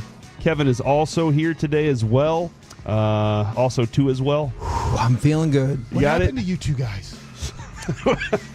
So, Mike, I still don't have my voice back. I can tell. That's fair. And doing this show is probably not the best, but I did get a whole bunch of new medication. I saw all that medicine. And the doctor that I went to yesterday, I told him like what the last doctor did. He goes, huh. Okay. And he goes, I mean, I guess that makes sense. That's the way it is in the old textbooks. And I go, okay, well, whatever new textbook ideas you have, I am here for that. Alec, doesn't it make sense that Kevin would go to an old textbook doctor too? Like, it just seems like that would be. I didn't Kevin's know that other doctor was an old textbook doctor. I mean, after we found out how late you caught on to wireless headphones yesterday, that does Within, not like, the shock last me. 2 years, You got maybe. those textbooks that are being held together at the spine by duct tape. Did you put leeches on your chest? No, it was. Or did they drain blood? Did they just try Yeah. to get rid of the bad blood? No, I just did the old style prednisone where you get like 6 pills in a day and then 5 and 4. Lucy's taking that right now, as a matter of fact. And so, because I had to go to a care now, because when I got sick, it was like between Christmas and New Year's. And as you've seen all the things, everyone's like, I don't know. Are we working on Yeah, it? doctor's on vacation. You know what I'm talking about? My wife going off to Mexico during this time of year. Believe it. So So I what saw- if Noah was sick? What are they supposed to do? That's a good point. And he Right. was. Monday. We took him to that care now. But yeah, so the doctor was like, hey, we're going to try some different stuff. And I said, do I have to skip work? And they go, I mean, you don't have to. It would probably be better, because I told them what I did. And they were I like, go, "Oh, we get it." I go, I missed all last week. And then the nurse goes, he's trying to get paid.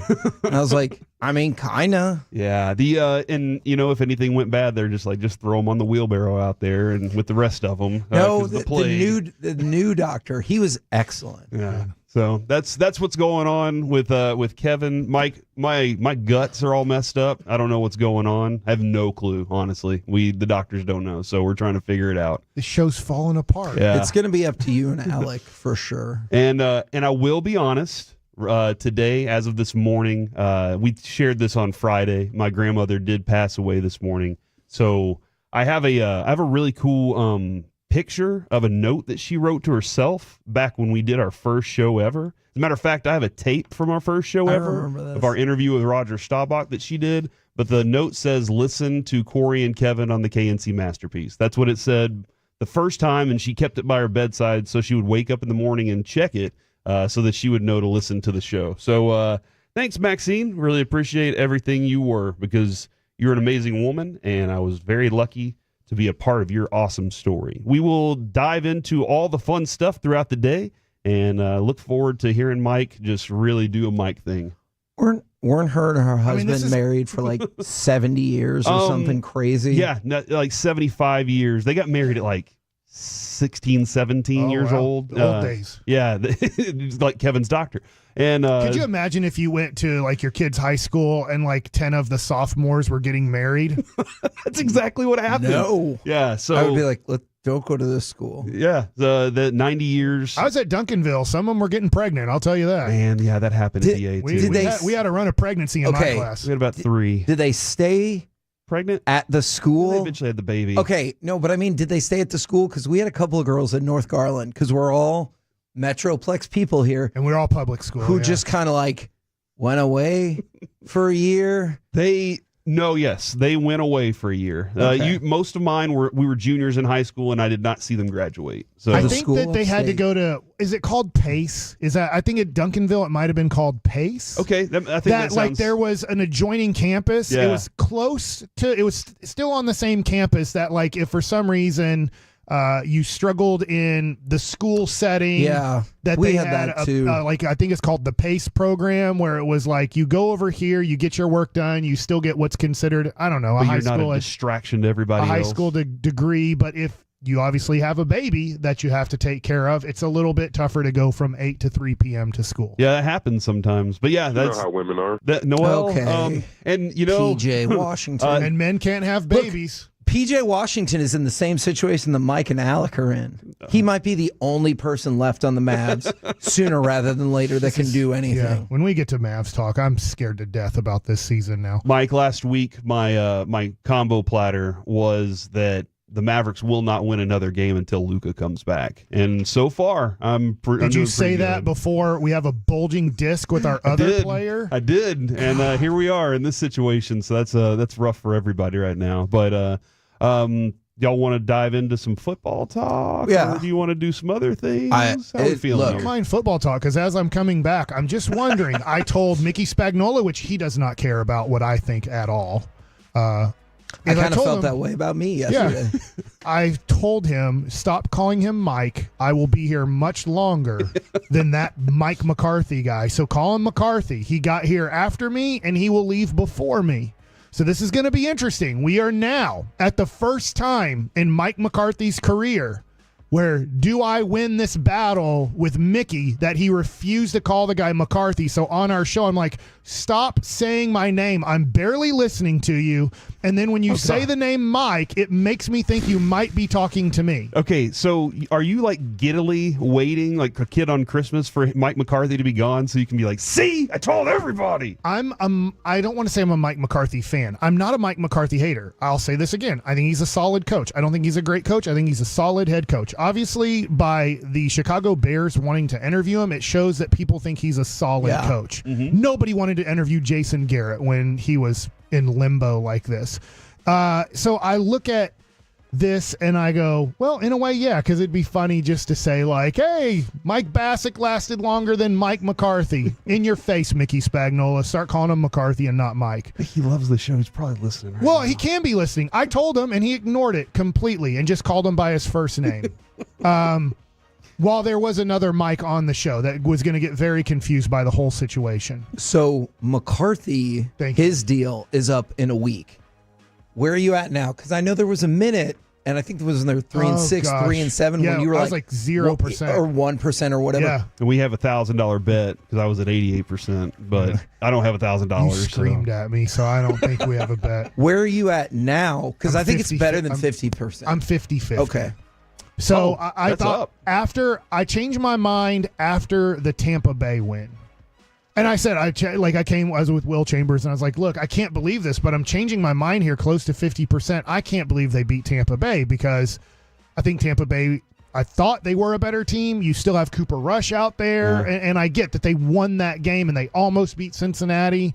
And Cincinnati did make the playoffs, but I was like, Tampa Bay's probably going to make the playoffs. And they did. Cincinnati at the time was on the outside looking in, but they did everything possible in the end of the season to make the playoffs. They just didn't make it. And I was like, I can't believe this, but he might be able to bring back Mike McCarthy. That being said, Jerry's doing exactly what he wants us to do here, is talk about his stupid team that sucks because oh my goodness.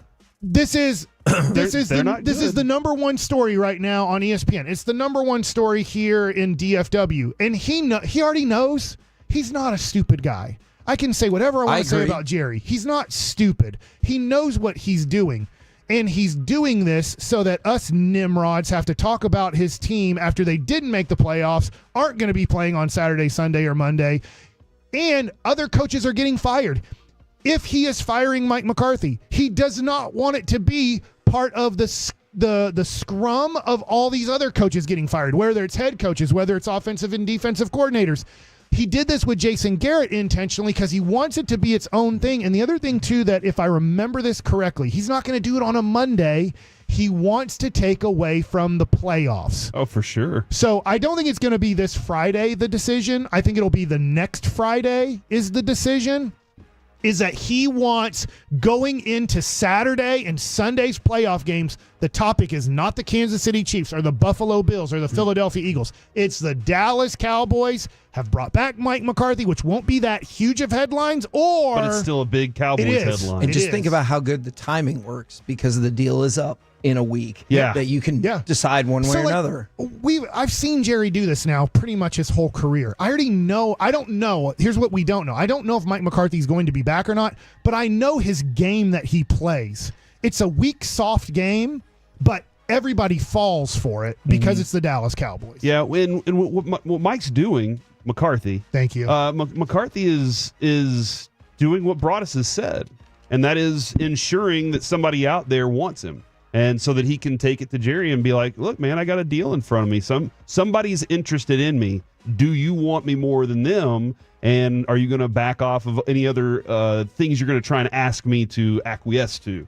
And so that's where Mike McCarthy did. This is a smart play on his part. I don't know if it's his agent. I don't know, because Don Yee's a pretty damn good agent from what I hear. I don't know if it's agent or, the connection that he has with the national media, McCarthy, that is. He's connected very well with those guys, and because he's been, as Broadus was telling us last week on air, he's opened the door to the national media people and said, hey, I'll give you some insight into what's going on here at the Star so you can get your stories so they can look really good. And so those people have the connections to be able to leak a thing like this with the Bears so that he can get the leverage that he wants and needs. I agree with that. Another thing just fell into their lap, too. The Dallas Cowboys are the betting favorites to land Tyreek Hill if he leaves. It's weird to me. The Dolphins. All right. That doesn't make sense to me. Okay. Tell me why, because I crunched a whole bunch of numbers. I agree with you. Well, it does make sense, actually, because all the reasons that it makes sense don't make sense to me. He's a star receiver. Yep. He's a big name. It would be a massive splash. Like you put him next to CeeDee Lamb. All the Cowboys fan base is now rejuvenated. All those things make complete sense, which makes it not make sense.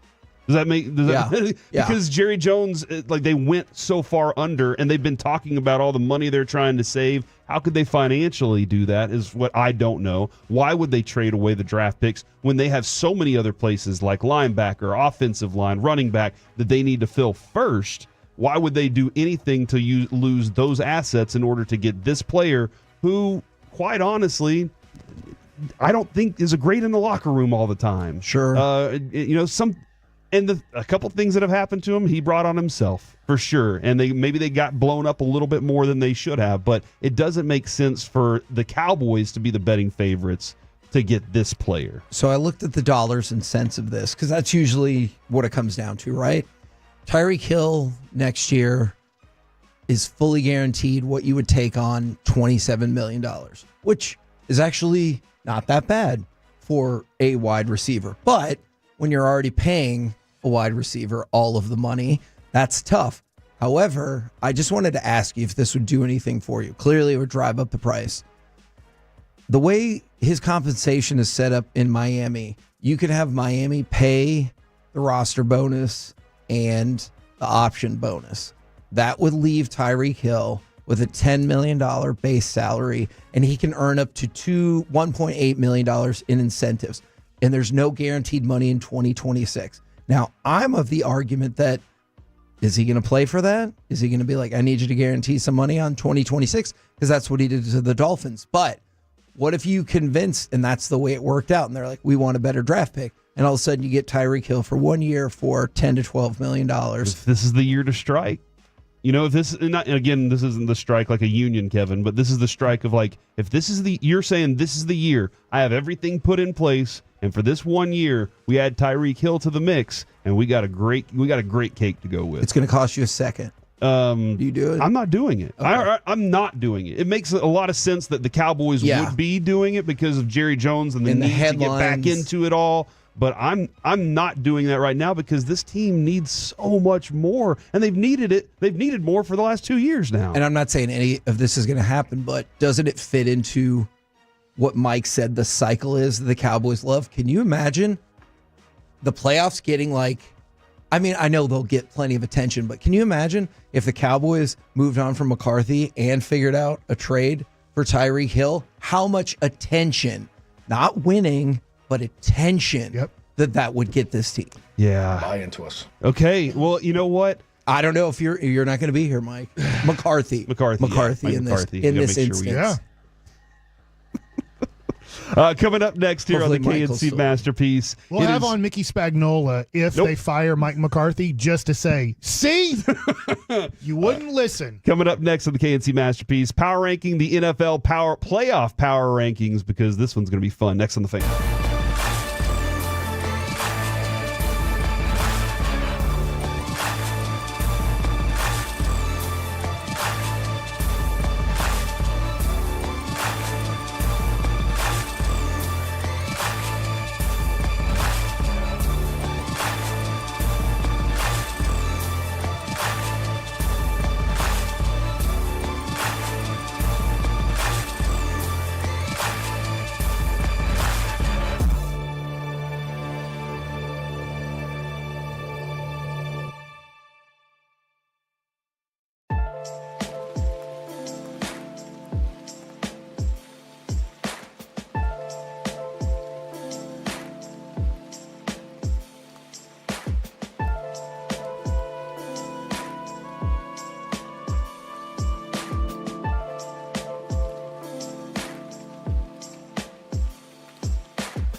That's absurd.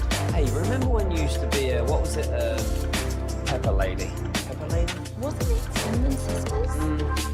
Basil Babes. Saffron Squad? Nutmeg Maidens? Paprika? No.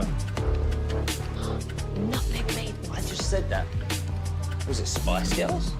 Doesn't sound right. Was it Saffron Squad?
This is brought to you by Cars for Kids. Donate today at carsforkids.org and the personal injury lawyers Frankel and Frankel.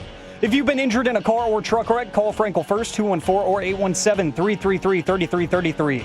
With Frankel and Frankel, there's never an out-of-pocket cost. They only get paid when you win. Frankel and Frankel, the go-to car and truck wreck attorneys in Dallas. Goff up under center, turns, fakes to Montgomery, sets in the pocket, throws, end zone, caught, touchdown, Detroit Lions. Tim Patrick, second of the night. They've got the lead back. Back here on the KNC Masterpiece on 105.3 The Fan, we will get into some MVPs and LVPs of your fantasy season because, man, there were some really good ones. And if those define the actual MVP story, oh, man, Lamar's going to get it. All right, Kevin, I'm dead serious about this. The power rankings time. This is power ranking, the playoff power rankings, as we'll go through the teams that are left. So we will not be looking to get to the Cowboys. All right, we're not trying to find out where were the Cowboys in this power 12th ranking. worst. Maybe. You know what? Because they got the 12th pick. Yeah, that's where they landed this year. And I think maybe in the C block, it's time for mock drafts, Mike, so we can make Kevin happy because I told you guys about this guy named Genty before the season started. It looks like he's not the top pick for everybody at number 12. Ooh. So we will get into that in the C block at 1 o'clock today. But right now, let's go and power rank the power rankings. Kevin, we're going to let you decide where to take the playoff power rankings first. So I decided to do something totally different with this. You make your own? Kind of. All I right. actually went off of betting odds. I don't even know who the teams are. So the Lions and the Chiefs get a bye. All right. Here's the rest of the matchups. Eagles, Packers. Tough game. Bucks, Commanders. Boring game. Rams, Vikings. I'm definitely interested in that game. Texans, Chargers. Ravens, Steelers. Ooh. Bills, Broncos. All right, so those are your 14 playoff teams. Who's the worst Broncos team in that group? That's the team that I don't think has a good chance to win their Really? game. Yeah. I would not put them last. Yeah, I'm in a weird place with the Broncos where I have so much more belief in them than I probably had more belief in them to start the season. Chiefs. No, not because they killed the Chiefs. I just didn't. The Chiefs let you know straight away. I didn't Don't expect care. them. Hold on, before we go any further with that, is anybody buying into this BS that the Chiefs sat everybody so that they didn't have to play the Bengals, and that's the main reason they sat everybody? No, but I do think it helped. I think it helped. I don't think it was the story. I think the storyline was more about them, but I don't think it was I think that they did like that Cincinnati didn't make it because So maybe that could have been like a tiebreaker if you're like, okay, and we can get rid of Cincinnati. Yeah. All right. Yeah. I Because kind of you do have think either that. a great quarterback, another great quarterback that enters the playoff picture over there, or you have a rookie quarterback who enters the playoff picture. I have the Texans last. Okay. So to y'all's point, Broncos I'm down on them now. 12th out of 14, 66-1. Texans 75-1. They're 13th. However, they're both ahead of the team that I would put dead last. I think they have no chance. They're going to get slaughtered in the first round. The Pittsburgh Steelers. You are out on them completely. 80-1. I'm a huge Steelers Damn it. So weird. Yeah, wait a second. I wish I had more drops of me sounding like Hey, can I ask this question? Don't the Steelers don't they weirdly have Baltimore's number for a long time, or is it opposite? It is the way you're saying it. It was that case until this last game. Right. And I think, and plus they've lost 4 in a row. I just think the Steelers you're right about that. I think the Steelers are spiraling going into the playoffs, and I think they're going to get their asses kicked this weekend. They can't find any offense. Like, that's the biggest problem. As we were discussing a little yesterday, Pickens is a fantastic receiver. Russell Wilson can't rely on him right now. He looks over there and he's like, I want to throw you the ball, but it's going to go right through your hands. I can't trust you right now. Mike Williams is maybe their best receiver, and he's been an unreliable source most of his career. So until they can find some offense, it's going to be all on their defense, and that's too much of a load to put on a defense to say just save this throughout the entire playoffs. They need to take a load off. So the interesting breakdown of this is AFC dominates the bottom of this list, but they also dominate the top of this list. So Steelers, Texans, Broncos, who do you go after that? I would say Buccaneers. Okay. I'm out. I know they won their division and everything, but I'm out Yeah, on they it. lost to the Cowboys at the end of the year. That's a good point. That's another reason I discount the Steelers. Yeah.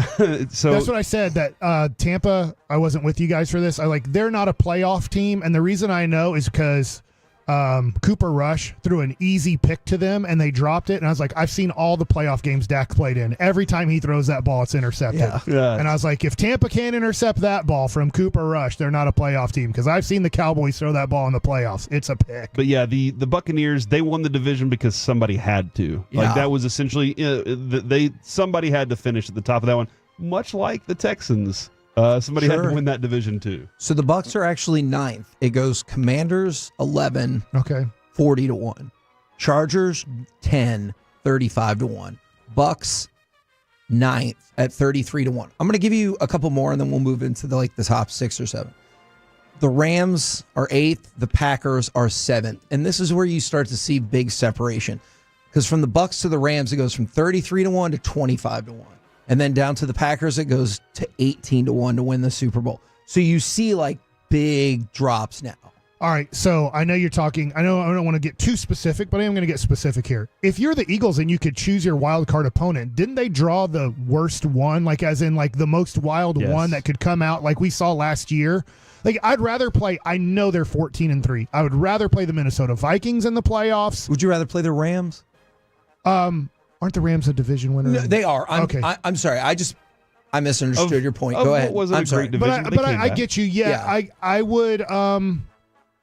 The Rams, like I kind of like them near the end of the year. They're a weird team because then all of a sudden they started playing defense and not playing offense, where I thought like offensively they could be really scary with a healthy Matthew Stafford and Nakua and Cooper Kupp. And I just thought the way that Sean McVay can run an offense in the playoffs can get very scary.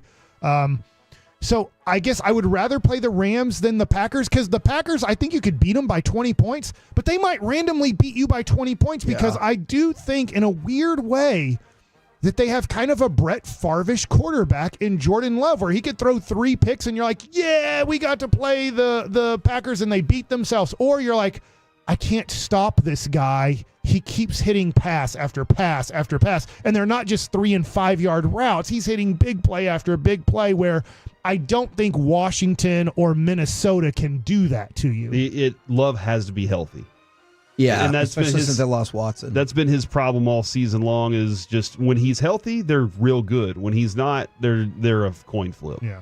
All right, so we move into the top 6. So the 6 teams left are the Chiefs, Bills, Vikings, Eagles, Ravens, and Lions. I rank the Vikings the worst out of those teams. Okay, Vikings are 6th at 14-1. And here's another deal.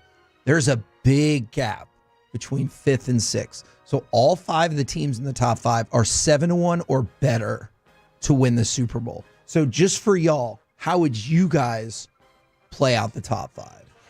I will play it Chiefs number 1. I'm going Lions 1. And the reason I'll do Chiefs number 1, I get the year they had. I mean, they went 15-1, but I get that they weren't beating teams convincingly. They were, if you want to say lucky, I can see there were a few times where a field goal that they were going to give up a field goal and lose the game, but it hit a post and they win the game. But there were other times where they came back late, and here we are. We got to the point where they get a bye. They kind of got 2 byes because they got to 15-1, so they didn't really have to play the last week.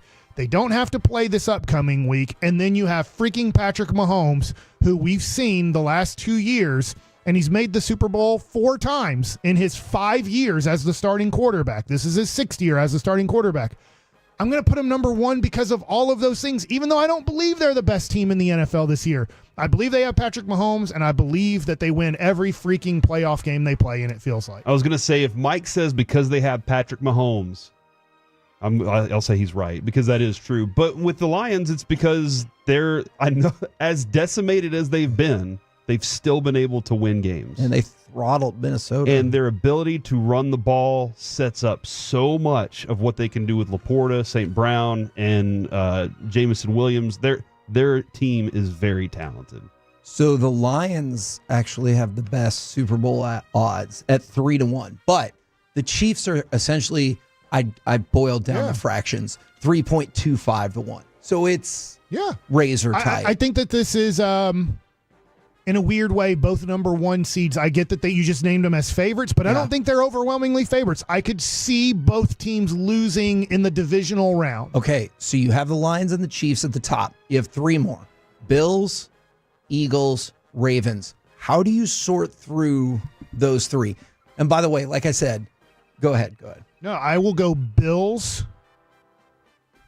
I'll go in the order you named them. Bills, Eagles, Ravens. Ooh. Okay. I'm still AFC. Okay. Bills, Ravens, then Eagles. Okay. Although I think it's more just hate for the Eagles that makes me want to put them down. They're very good. I think maybe I'm crazy. I think the Eagles are going to have a tougher wild card game than their divisional game. If they have an early, like they get down early in a game, I think that they might fold, because that's one of those locker rooms that I'm still not completely certain is in it to win it. Maybe I'm too high on the Packers. Because if the Commanders don't win, then they're going to get the Bucks in the second round. Yeah, so that's where I think that. Whereas the Commanders do win, then you're going to get Rams or Vikings. Yeah, I could just see where if they can get by the Packers, which I know they're favored, but then I think like, oh, now they have an easier home game than what they just had, and now if they win, let's just say Detroit, because Detroit, let's just say they have the bye, they win their home game and they're in the NFC Championship game. I think that's a very tough game to pick, Eagles, Lions. So in this order, they're all stacked close. Ravens, Bills, Eagles. Ravens over the Bills. Ravens are 5.5 to 1. Bills are 6 to 1. Eagles are 7 to 1. So, like I said, it is packed really tightly. And that game's in Buffalo if they play each other. I think part of the reason too is this is reflective of an easier first round matchup. So, like, the Ravens are favored by more than anybody in the first round, even more than the Bills. And so I think part of it that's baked into that number is an easier first round matchup. Okay. All right. That sounds good. Well, I must be way wrong on Denver.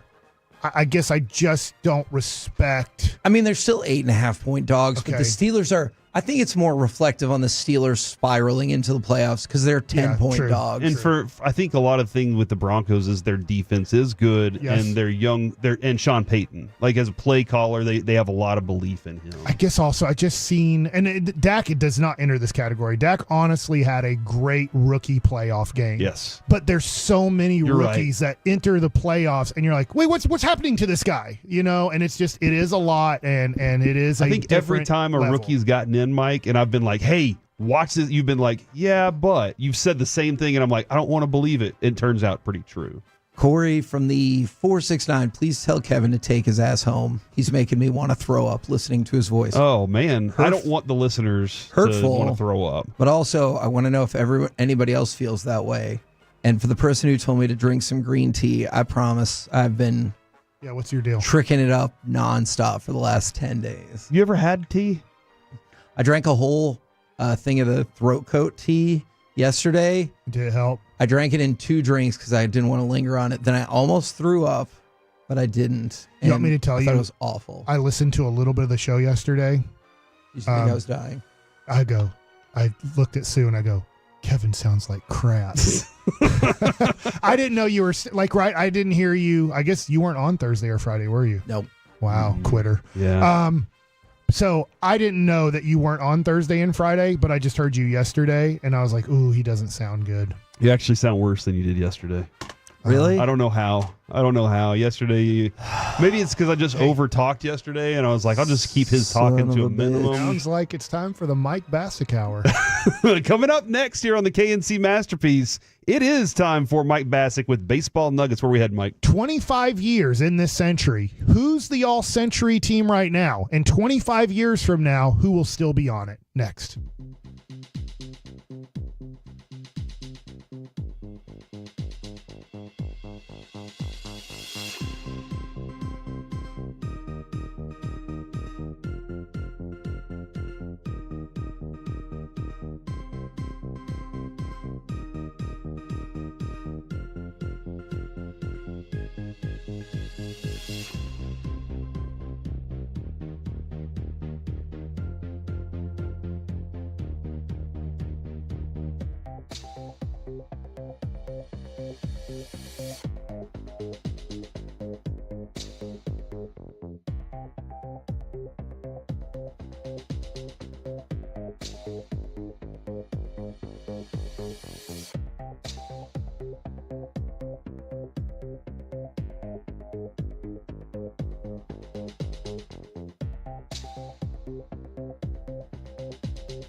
Uber Eats has Lola V products? I gotta remember that. Well, you know, they say in order to remember something, you have to forget something else.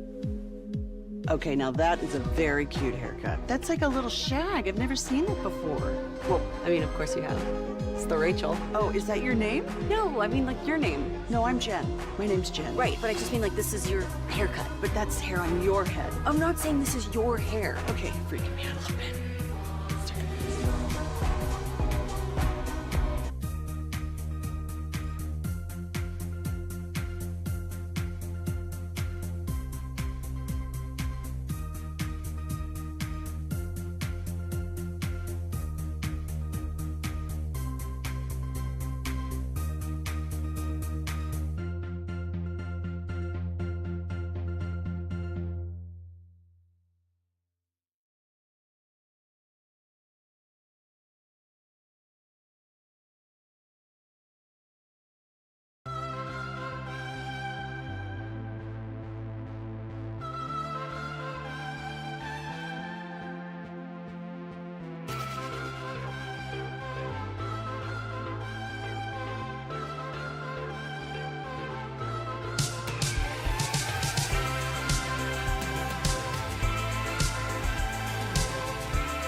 true that you've got to forget something else to remember that Uber Eats has groceries. No, that's absurd. Hey, remember when you used to be a, what was it, Pepper Lady? Pepper Lady? Wasn't it Cinnamon Sisters? Basil Babes. Saffron Squad? Nutmeg Maidens? Pre-curb? No. Nutmeg Maidens. I just said that. Was it Spice Girls? Doesn't sound. This is Classic Chevrolet. Together, let's drive. Based on new Chevy registrations 2023. 0-2. Here's the set. And the pitch. Swing and a miss. He struck him out on a fastball away. So a couple of singles and 3 strikeouts for Chris Martin in the 9th. Back here on the KNC Masterpiece on 105.3 The Fan, that is Hall of Famer Eric Nadell calling. Was that a couple of years ago now that Chris Martin's pitching? That was 2019 season. Yeah, wow, so many years ago. And don't forget, Mike, I know you want to dive directly into baseball nuggets right now so you get the full effect, but Rangers Winter Caravan Tour presented by Coca-Cola goes Thursday. That's going to be this Thursday, Kevin. Snow or sun, it's going to be fun. At the fan showroom directly downstairs. I might argue if one of those happens, maybe not. Tolos can stop by. Whataburger's available while it lasts. I know Mike loves him some Whataburger. They're just giving it away downstairs. The Rangers also at 6:30. Marcus Semien, Cody Bradford will be there to hang out and sign autographs. I want to make sure everybody in that group is still there. Free autographs, and then the guys are going to join Jared Sandler from 7 to 8 for 2025's debut of Rangers Hot Stove. And we just want to say thank you at the showroom. This is very awesome. You Tolos are amazing. Y'all show up and get some free autographs from some World Series champs. I'm not saying that there's bad Texas Ranger people/players, but there are players that are tough to have conversations with. Does that make sense? Where you're just like trying to get something out of them and they don't seem to be engaged in the conversation? Like when we did our first interview with Wyatt Langford. Marcus Semien and Cody Bradford are so nice. So if you're like, oh, I'm nervous talking to players or I don't know if they'll respond to me well, those two guys, Cody Bradford and Marcus Semien, are so nice. So if you ever like, man, I'm nervous around players, I don't know. If the weather allows and you can make it up here, you're going to meet two of the most cordial baseball players in the game. And when 2 years ago after they won the World Series, Simeon's walking through the outfield with 2 kids in his arms. And I was like, they were his too. Yeah, they were both. Yeah, he's got like 5 of them. He just didn't grab 2 random kids. Yeah, it was That's his nice. kids. And I was like, I'm not going to have another chance to stop him and say thank you. Because I wanted to thank every Ranger I could for winning the World Series for us because we're all kids that grew up here. And I was like, Marcus, you mind if I just say thank you? And he was like, he took time to talk to me, holding both kids and everything. He even shook my hand with kids in his arms. Would you like it any better if he just kind of bowed and he's like, you're welcome. Just handed me a kid and was like, can you just walk off with one for a while and bring him back? Just entertain him for a little bit. I saw Noah. He ran around that stadium having a blast. He did. Now it's time for Baseball Nuggets with Mike Bassing. All right, so let's talk about, I found this very interesting as I was on vacation, is here are the best players of the 2000s so far. So this is kind of the all-century team. We've played 25 years. There's 75 more years to go in the century. And I found this very interesting, and I will ask this question. Will this guy be at this position on the all-century team in 2050? Okay. Number 1, catcher Buster Posey is the all-century catcher right now, barely beating out Yadier Molina. Ooh, wow. I think so, just because that position seems to have constantly evolved too. Kind of feels running back-esque. He was that good. They're going off of B-WAR is what they're going off of as right now the all-century catcher. He has a 44.8. So I think that this one is up for grabs. I'm with you, Kevin, that it's going. These are all going to be tough. But this one is up for grabs. If there is a catcher that comes along, I'll give you one right now. But the question is how long do they stay at catcher if they're good offensively? Adley Rutschman. Yeah. Could Adley Rutschman have a Joe Mauer career where he does catch for like 7 years and then about 7 years into his career, he transitions to DH first base more? Possibly. Well, if that happens, then Buster Posey is going to stay here for a while. But I think Buster Posey is very catchable. This one is the guy who I think in the year 3000. Oh my God. Oh, sorry, 2000. Well, that would be Would it be 2100? Yeah, 2100. Yeah, is that Kevin, get it right. Is that he might be there for the millennium, to be honest. I don't know if we'll still be around. Not us. We'll be dead as a doornail. Humans. Yeah, but Albert Pujols at first base. Pujols. Lock him in. Right. Lock him in? First base. Good luck. Best hitting first baseman we've ever seen. Maybe. Remember I said the B-WAR of Buster Posey is 44.8 for the century? Albert Pujols is 101.5. Is that good? The runner-up is Joey Votto right now at 64.5. Wow, that's actually more than I would have guessed. I want to point out, Mike, we sometimes do read the YouTube comments, but a lot of times Mike gets frustrated that they aren't talking about what we're talking about. Yeah, that's exactly what they do. So, by the way, he has in the century, he has 703 home runs. He has 3,384 hits. Wow. So that I think he's going to be there forever. Like, I don't think that this one will ever be taken by anybody in the century.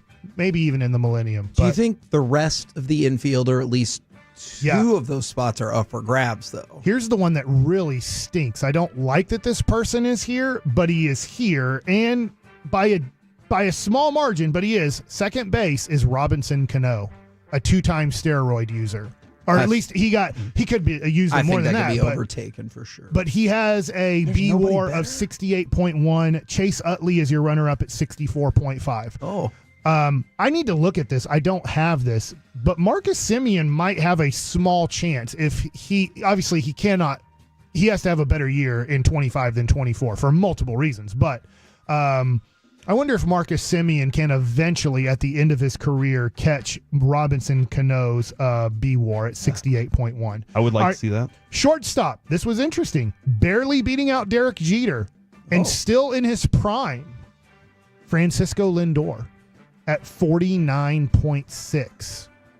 Do you think, now this is the tough one. You're kidding me. Francisco Lindor right now is considered the all-century shortstop, just ahead of Derek Jeter. Remember, we cannot count Derek Jeter's 96, 97, 98, or 99 season because they're not part of this century. This is amazing to me because, Mike, you've been on Francisco Lindor since before we started working together, and I was always like, on him. I just thought that way about him. I thought there were other shortstops. The positions changed a lot because it became power hitter. Lindor can hit for power too, but he's 2 home runs short of 250, and he's 15 steals shy of 200. So he'll easily get those this year as long as he doesn't get hurt. How tough is it to hold this position though? Because I know, is it Witt and Gunnar and Ellie? Like you have studs. Shortstop has become the premium offensive position in baseball. It's weird, but it's been happening for a little bit of time here. But right now, Francisco Lindor holds shortstop. I'm with you. I love Francisco Lindor. In the year 2050, it will be somebody else. Okay. Third base, our guy, Adrian Beltre at 89.5, beating out by a wide margin Evan Longoria. So this is our guy. He didn't play his whole career here, obviously. Adrian Beltre, do you think 25 years from now? What's his WAR at? 89.5. I think he stays. Yeah, that's tough, and the third base position's kind of changed too. Yeah. Yes. With the hitters. So yeah, I think he'll still be there. That's pretty cool. Now you guys won't believe this. I know I'm running out of time here. Left field. He only played from 2000 to 2007 in this century. But he played in 1986, 87. Barry Bonds. Barry Bonds is still, right now, he's the all-century left fielder, I believe. I'm not 100% sure, but I think he's the all-century left fielder in the last century. And this century. And he's still this century, wow. too. He's like Ronnie Lott in the all-decade teams. In this century. Now, look, obviously we have Robinson Cano, who did test positive twice. We have Barry Bonds, who at least admitted, under like, hey, I did take these things. He would say, I didn't know that they were steroids. But from 2000 to 2007, he has a 1.241 OPS. That's absurd. He has 317 home runs in this century. Obviously, he has 73 in 2001. So you're putting him in this, but not the Hall of Fame? From 2001 to 2004, by the way, he hit 349 with 209 home runs in that 4-year period. Jeez. I'm guessing your center fielder's probably safe, too. Center fielder is Mike Trout, and he has it by a very wide margin. Obviously, he can keep adding to this, too. So I think 25 years from now, gosh, I think Barry Bonds gets caught pretty easy, to be honest. There has to be a left fielder, a 59.1. I get how great those numbers still are, but it was a 7-year period, so somebody's going to play left field for a long period of time. Is Ichiro the right fielder? No, he just lost out. to current right fielder Mookie Betts. Yeah, now, Mookie here's Betts the tough great. thing about Mookie. He's moving to shortstop. Yeah. Now, I don't know for how long term. So, like, next year, some of his, because if you look at right field too, you could look at possibly Aaron Judge, but Aaron Judge last year was a center fielder. So, you know, it just matters like how long can Aaron Judge play there.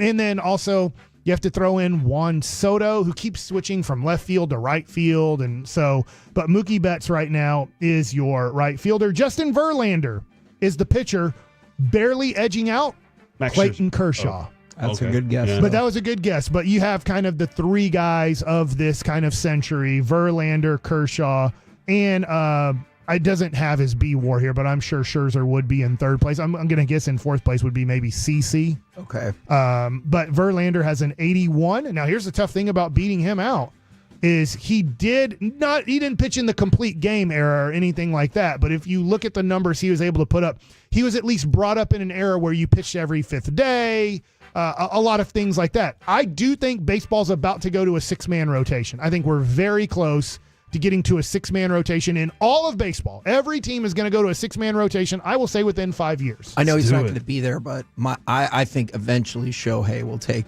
DH for sure. Yes, and so Mariano Rivera is the relief pitcher, but not a high number at 41.1. Interesting, Joe Nathan is second right now in the All-Century. That David Ortiz at 55.1 at DH, and Shohei Ohtani right now is only at 28.7. They only count his B WAR for offense, not for also both. But He'll yeah. get it. So, anyways, that's your all-century team right now for the first 25 years of this century. I found that very interesting. When I get to Mike Likes It, I will get to the Rangers bullpen, adding Chris Martin. I like it a lot. Coming up next here on the KNC Masterpiece, Mavs go down again, but can this guy be the third scoring option? We do it next on The Fan.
Uber Eats has Lola V product? I gotta remember that. Well, you know, they say in order to remember something, you have to forget something else.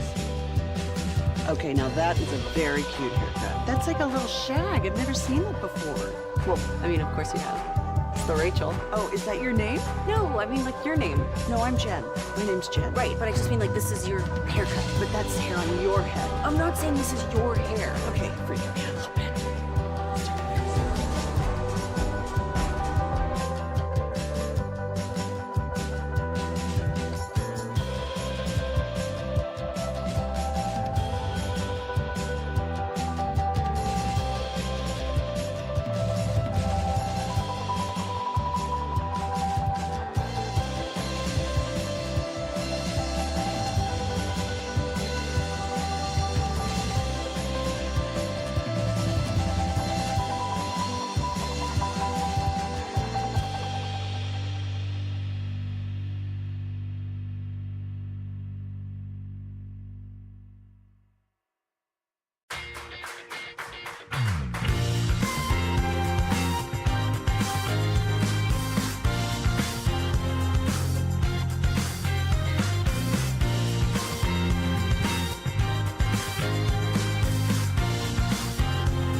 You're about to be masterpieced, KNC style, right here on 105.3 The Fan. We're back here on the KNC Masterpiece on 105.3 The Fan. Corey Majors, Kevin Hagelin, Mike Bassick, and Alec Medford all in studio. We also have Carter on the YouTube and the Twitch. And you can text in 877-881-1053. You can hit us up on YouTube or Twitch.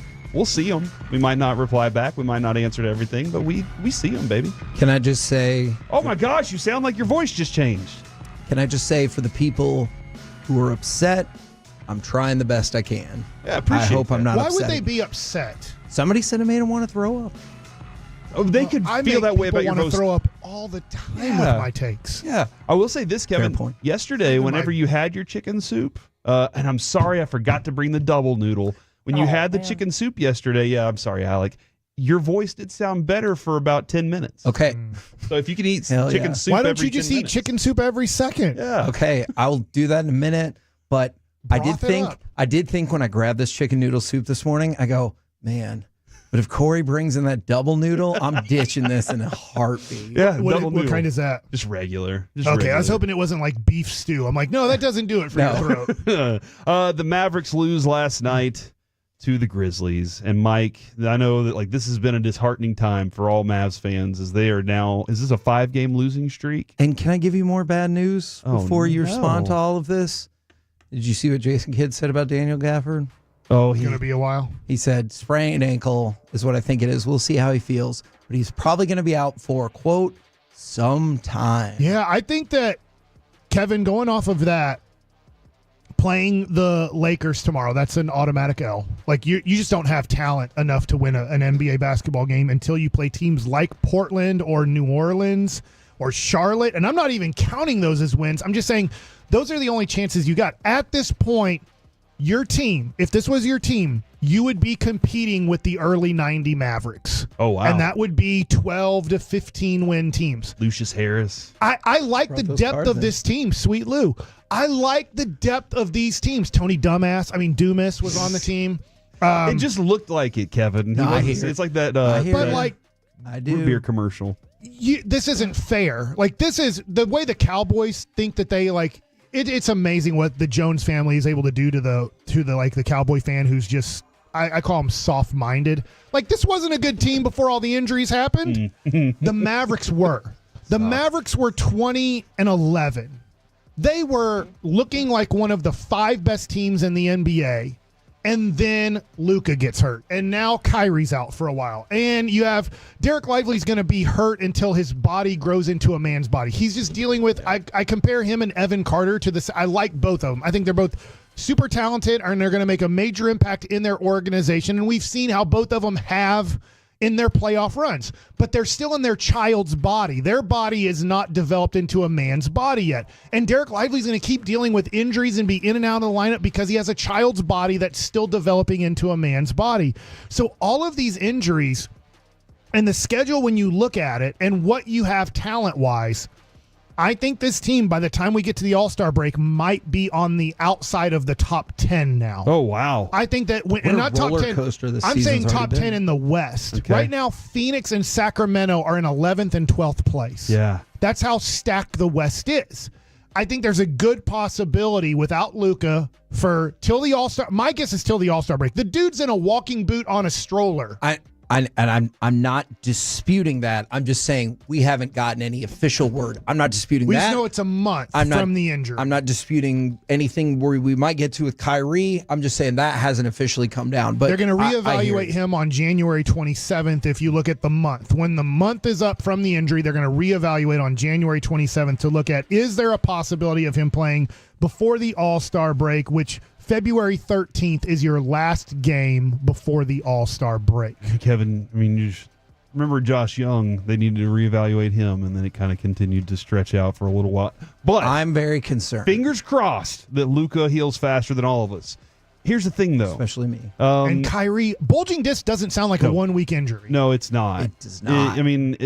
Having had a bulging disc, I'm not an athlete like them, but having had it, it hurts, and it hurts a lot, and it's always a problem. But you don't necessarily need surgery. I know you can. You just PT. A lot of time, physical therapy will help get that disc back into place, and then you just got to keep up with it. But the way he puts his body at risk, which is the way he falls all the time, he's good at it. I mean, you got to be good at falling if you're going to do what he does, but he does it frequently.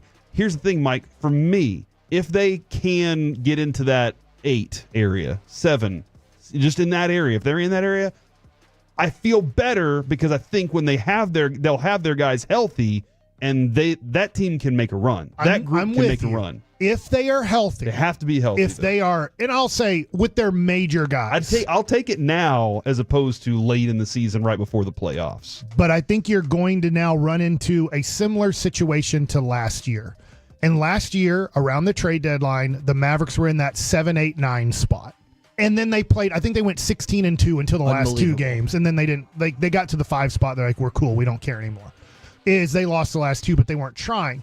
I think they're going to have to pull that off again. So now I think they're going to be in the similar situation to last year where they're going to be somewhere between 7 and 11 around the All-Star break. And what I mean by that is they're seeding in the West. And then they are going to have to play their butts off and stay completely healthy for kind of the end of February till the end of the season, where if Luka misses a game, it's only for maintenance, and you feel great about still winning that game with a maintenance day off for him, because I think you're now going to be fighting and clawing to get either into the play-in or just barely out of the play-in. And unfortunately, I still think this. Like to your point, Corey, this is a very good team. If they are completely healthy, I think they are only worse than the Oklahoma City Thunder. That's the only team that I know that's better than them. But if they're this hurt and they can't really get healthy the rest of the way, and maybe, I hate saying this, maybe Luka, because he loves playing basketball, he hates cardio, maybe every time he makes a deep playoff run, you might just expect a bad year the next year, that his body can't recover, that he doesn't really take care of his body. And at a young age, we're struggling with this, but he made the conference finals. So you play all the way up till the NBA finals, and then you don't make the playoffs. Then you play into the NBA finals. So nobody had a longer season than the Dallas Mavericks last year, even the Celtics, because they ran through the Eastern Conference. He played Euro ball, or he was trying to qualify for the Olympics, right? And luckily they didn't, but at the same time, I maybe his body, because it is such a pudgy body, to be nice, that it just can't recover the way Shai Gilgeous-Alexander or Jason Tatum or, players that played late into the season last year can recover. So maybe we're just going to have, through the Luka era, is going to be a every other year era where he plays great and you make a great playoff run, and then his body cannot recover to play the next year and make a great playoff run. I don't know. This is I think this is a valid question and a really good conversation piece here from the 817. Do these injuries make the front office panic enough to pull the trigger on, let's say, a Jimmy Butler trade?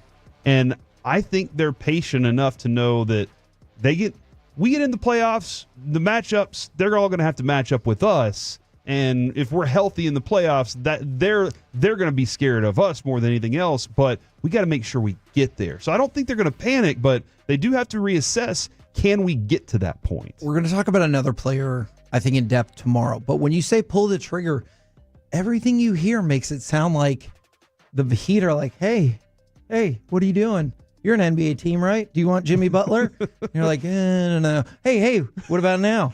And it sounds like that might not cost you that much. I still don't think that's what you're looking for. But if you like if this Luke is team, out, though, if Kyrie's out, maybe to a certain extent, that is a little bit of what you're looking for. But if you like this team and you're like, okay, I'm moving. I'm going to say a name. Let's say Najee. I'm just throwing a name. And that's a dude that does a specific thing very well. You know, he does a couple things very well. Did you get a better player there to replace that? Or maybe it was 2 or 3 players it took to get that player, or, picks. I don't know what it is. Yeah. But that's when I'm looking at this team going, I like the team as a whole because I think they can contend with anybody. Specifically to Jimmy Butler, you're going to have to trade Klay Thompson, like a Najee Marshall, a Maxi Kleba, and another player just to try to get to his salary, because you have to get to over $40 million in salary. Thanks a lot, salary. And after Luka and Kyrie, most players don't make a lot of money on your team. You start looking at now Klay Thompson and PJ Washington are your next guys. I don't think the Mavs are interested at all in trading P.J. Washington because he's so vital to your defense. Dude, he's your defensive linchpin. I'm not saying Klay Thompson isn't untradeable, but you just have to start looking, all right, Klay Thompson, $18 million. Maxi Kleba, $11 million.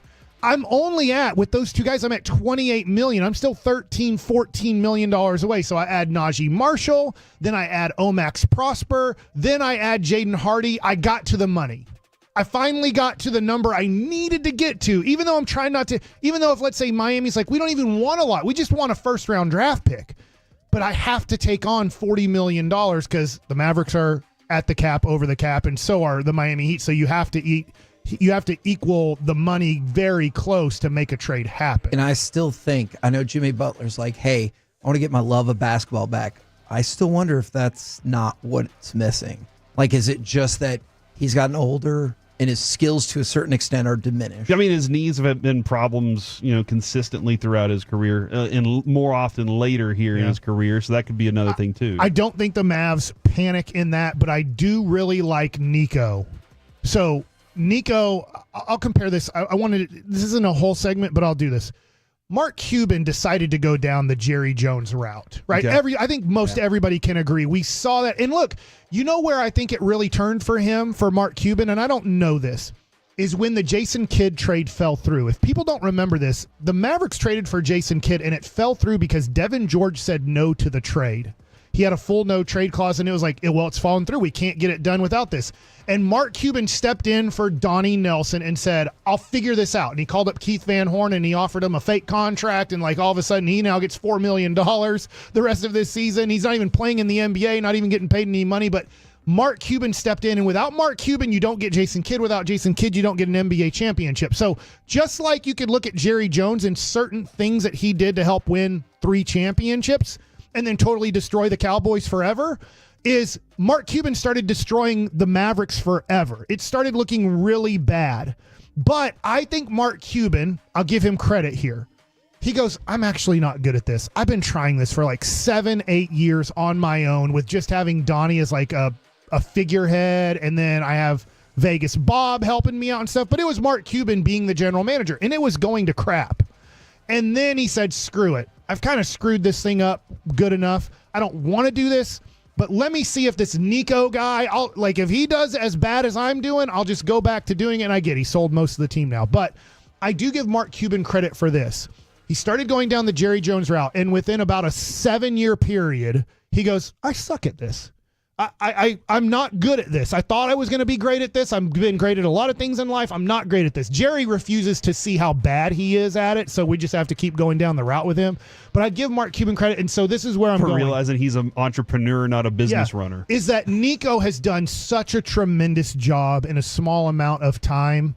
I don't think it's Jimmy Butler, but I do think Nico is looking at ways, whether it's another Daniel Gafford type player, whether it's a bigger name than PJ Washington that has a bigger role. I don't know, but I'm sure Nico's looking at things to try to help this team out, and that might not make sense to us, But Nico seems to be really smart at it. He knows it's going to make sense for his team because I thought the Kyrie thing was stupid. I'm still on record as I thought it was, and it ended up being great. And he had a relationship with Kyrie. Jason Kidd had a relationship with Kyrie, and they felt like if we get him here, it will work here with Kyrie and Luka. And I didn't think it would, and it worked out to close to perfection. And, one of the reasons I don't want, like Mike was throwing out all the names, Kleba I'm perfectly okay with. Like I love Maxi Kleba. I think we've all appreciated him.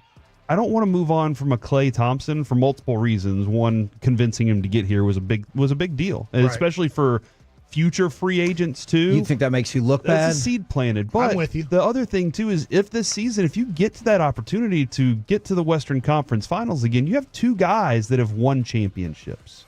And you don't have that with anybody else. You have Kyrie and Klay Thompson, and that room, if they both agree while they're going through the, hey guys, it's one game. We'll get back at it tomorrow night, and we'll get our chance. Hey, let's get us to a game 5, and we'll take care of business here. That's two voices that I think people really trust and can say, I believe in that, in addition to Luka, who's never gotten over the top of it. Now, here's real quick. I know we're out of time, but here's the scary thing. You play Los Angeles. They're playing pretty well right now. You're probably taking a big L there. Portland is a winnable game. Then you play Denver back-to-back. Those are both L's. You're not going to have Kyrie or Luka in those games, and probably not even Gafford, too. So trying to have a tandem to try to help out on Jokic is gone because Gafford probably won't be in those games. Then you're at New Orleans, winnable game, but you are down to like what New Orleans is playing with. You're playing with all of your role players with no stars. And then you play Oklahoma City. You're going to get blown out there. At Charlotte, winnable game. And then you play Minnesota and Oklahoma City. Then Boston. Like, you're probably going to be very close to, if not below 500 by January 26th. Coming up next here on the KNC Masterpiece, it's time for AM on the FM. Where we heading, Alec? We got the question of the day, plus the Texas State Bobcats, more like the Texas State Scholars, next on the Fan.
think it's true that you've got to forget something else to remember that Uber Eats has groceries? No, that's absurd. Hey, remember when you used to be a, what was it, Pepper Lady?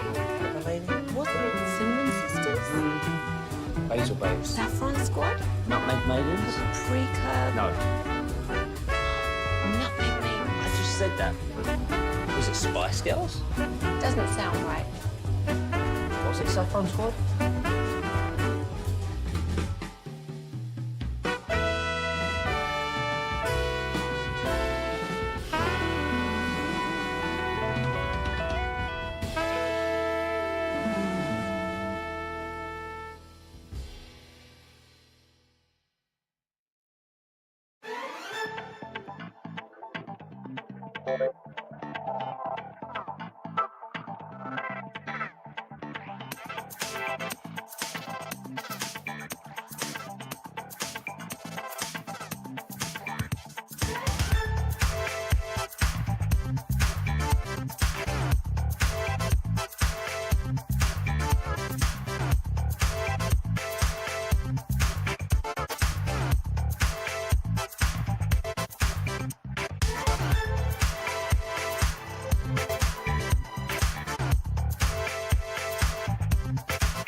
Masterpiece is brought to you by Cars for Kids. Donate today at carsforkids.org and the personal injury lawyers Frankel and Frankel.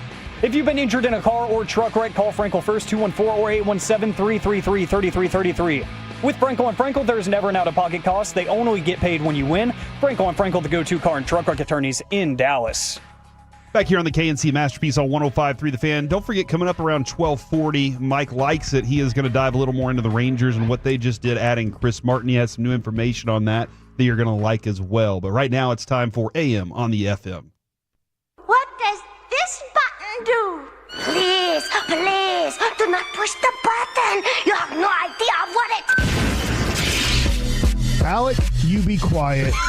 Alec, that was awful. 1 for Alec, 0 for Peyton. Don't you dare touch that dial. Don't you dare do it. It is time for AM on the FM, or the segment I like to call this week, not just the people segment, but the segment that is trying to help save Kevin Hagelin, so he doesn't have to talk as much. He's eating his soup. Yeah, it's actually more entertaining than anything I have lined up watching him. He'll try talk. Carter, just keep taking the broth. Carter, can we get a one shot on Kevin eating the soup this whole segment? No. That would be. Is the broth hot enough? Just shake your head. It's hot enough. Yeah, okay. you don't have to talk. You can just sit there and eat your soup on camera, and I think people love it. Hey, it's just like when before Crosstalk with the morning show, we used to do the Mike Yoga Cam all the time. Yeah, and that was probably the most entertaining part of the day, where there was no actual like on-air content. We were just watching Mike do his yoga or building his chair during the. That was the best. That was the best. Yes, we need to bring that back, and we need another gaming chair up here. 877-881-1053. That is the Frankel and Frankel injury attorney text line to answer the question of the day here in just a moment. We're going to dunk on Texas State football here in just a second as well, as one does. And maybe if we have time, Rex Ryan, he might be the only person on the planet that thinks this way. We'll get to that here in just a second. But the question of the day, Go back to everybody's favorite source, National Day calendar. Today is National Bobblehead Day. Ooh. National Bobblehead Day. This is actually right in Kevin's wheelhouse, too, so this is a sad time for his voice. It is, yeah. White Shrewd Bobblehead. Okay, all right, there you go. So your favorite piece of sports memorabilia or your favorite sports collectible that you own, 877-881-1053. Twitch and YouTube want to hear from you as well. There's a few different directions I can go. I think one that's kind of like very obscure that not a lot of people, one, would have, but two, would say, is the credential from the World Series parade.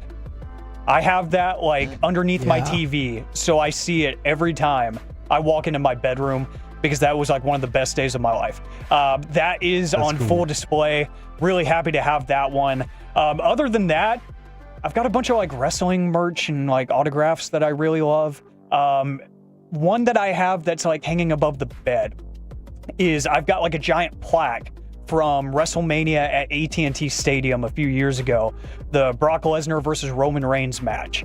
And it's like a bunch of pictures from the match, from their entrances, and it's got a giant picture of Roman holding up the 2 belts that he won, and it's signed by him, and it's got a piece of the ring rope from the ring. What? Inside of it, and it's numbered to like, I think 300. Did you just climb 200? Up there and cut the rope? And... Yeah. You know, security after the show was kind of just like focused on getting everybody out of the building, but I'm small enough, so I kind of just slid in there, cut a piece off, and no, I got it from WWE's shop, but it's sold out in like 5 minutes, and I was able to get one. I was really proud of that, so that's probably my favorite piece of like memorabilia that I have. Do you bring women back there? If so, how do they feel about this? So, Kevin, that's you know I support you. Yes, I know. That's probably the least of their concerns when they see my bedroom, because there's a bunch of Lego sets too. So and they're like, how are we going to play with these Legos? Exactly. You know, like, are we going to, Lego and chill? But there's a lot of other things in there that I got to explain on top of that. So they seem to like, if anything, they kind of like it, like the title belts and stuff, because it's like, oh, that's unique. You know, like nobody else is really into that at this age. And it's like, yeah, I'm a giant child. What do you expect? So all the wrestling merch and stuff, there's a ton in my room. I got to explain that a lot. The Legos, I got to explain some of the Star Wars stuff. It's just simply put, I'm a dork. Like, you know this. After the first date, you know this. It's not an issue. It shouldn't be an issue. Like, if I'm bringing you to the house at this point, we've already gone over this, and it's okay. I have a number of things that are very like personal to me. Kevin, the Will Clark autographed baseball and card plaque set is like right at the top of the list. Adrian got me a Roger Staubach autographed football. And like there's a lot of things that I have that are very personal to me. Mike gave me like one of my favorite cards ever. It's Will Clark and Vlad Guerrero cards that are autographed. Maybe not valuable to anybody else, but to me, it means a lot. That's all that matters.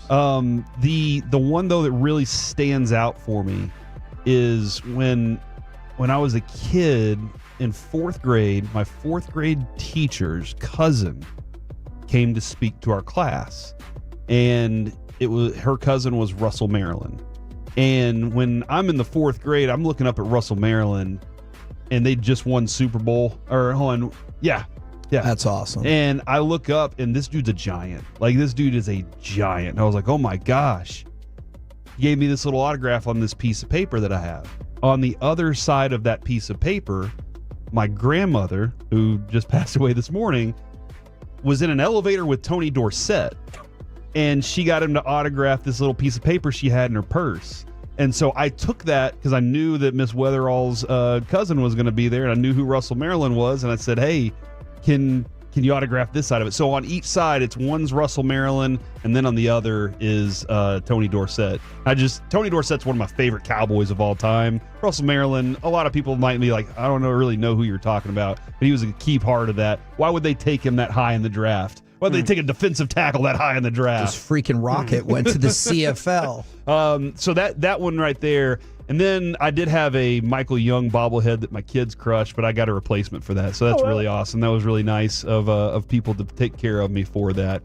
So that's really cool. But right now I'm gonna say also replica World Series rings are making their way up into that list right there. Oh, yeah. That's pretty cool. I got the Bruce Bochy one from the Diamond Days promotion. What? Last season. It was before I joined the show full time, so like I had a day off. And, yeah, it actually landed on that day that they were doing that promotion. So I bought the Diamond Days ticket. It's sitting right above my computer, right at my desk, all shiny. The light hits it in the perfect way. It's beautiful, man. They did an incredible job with those rings. They're amazing. They and really did. I got the Evan Carter one, and my son Carter's already like, that one's mine. That makes sense, though. So I have two. One of them, this is going to be two different stories. After I struck out Ken Griffey Jr., the next day, I had a Ken Griffey Jr. Mariners jersey, so he's on the Cincinnati Reds, and I went up to him at the batting cage. My rule was I would never ask a position player for his autograph until I was done pitching in that series. Okay. So I can't remember which day of the series I pitched, but I pitched and we still played another day against Cincinnati, and I went up to Ken Griffey Jr. and I asked him if he would sign a jersey for me, and he said, yeah, after the game, just have the clubby send it over, and he signed a jersey for me. So I have that framed in one of my kids' room, one of his Mariners jersey. And then I have, which I know Kevin's seen for sure. I don't know if Corey's seen, but I have a game-used bat from Barry Bonds' 2007 season, which he signed to me after giving up a home run to him. So probably the two best players of my era, Ken Griffey Jr. and Barry Bonds. I have autograph items from them. Let's see, from the Frankel and Frankel Injury Attorneys text on your favorite piece of sports memorabilia.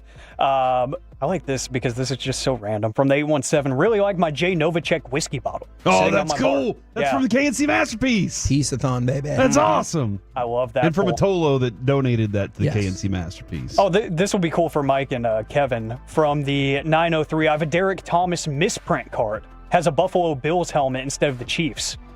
And quality control used to be not so good on the card game. And you sure it's great now? That's fair. There are still some struggles now. What's up, Fanatics? I saw somebody tweeted yesterday that they got a Rangers jersey, one of the gold trim ones. Ordered it off of Fanatics for their holiday sale. It came in, and the World Series patch on it had the LA Dodgers logo. Huh. Oh, yeah, I heard about that. Yeah. That's still happening in 2025.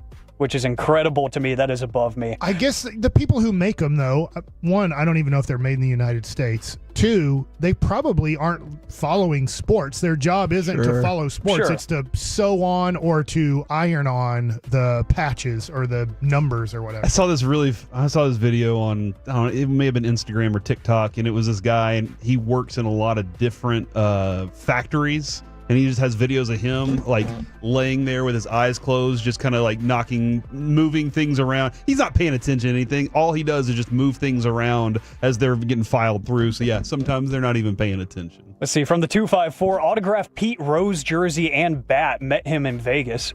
Wow. And from the 214, this is really cool. I have a pair of Luka Jordans, his first shoes that he signed for me at a game.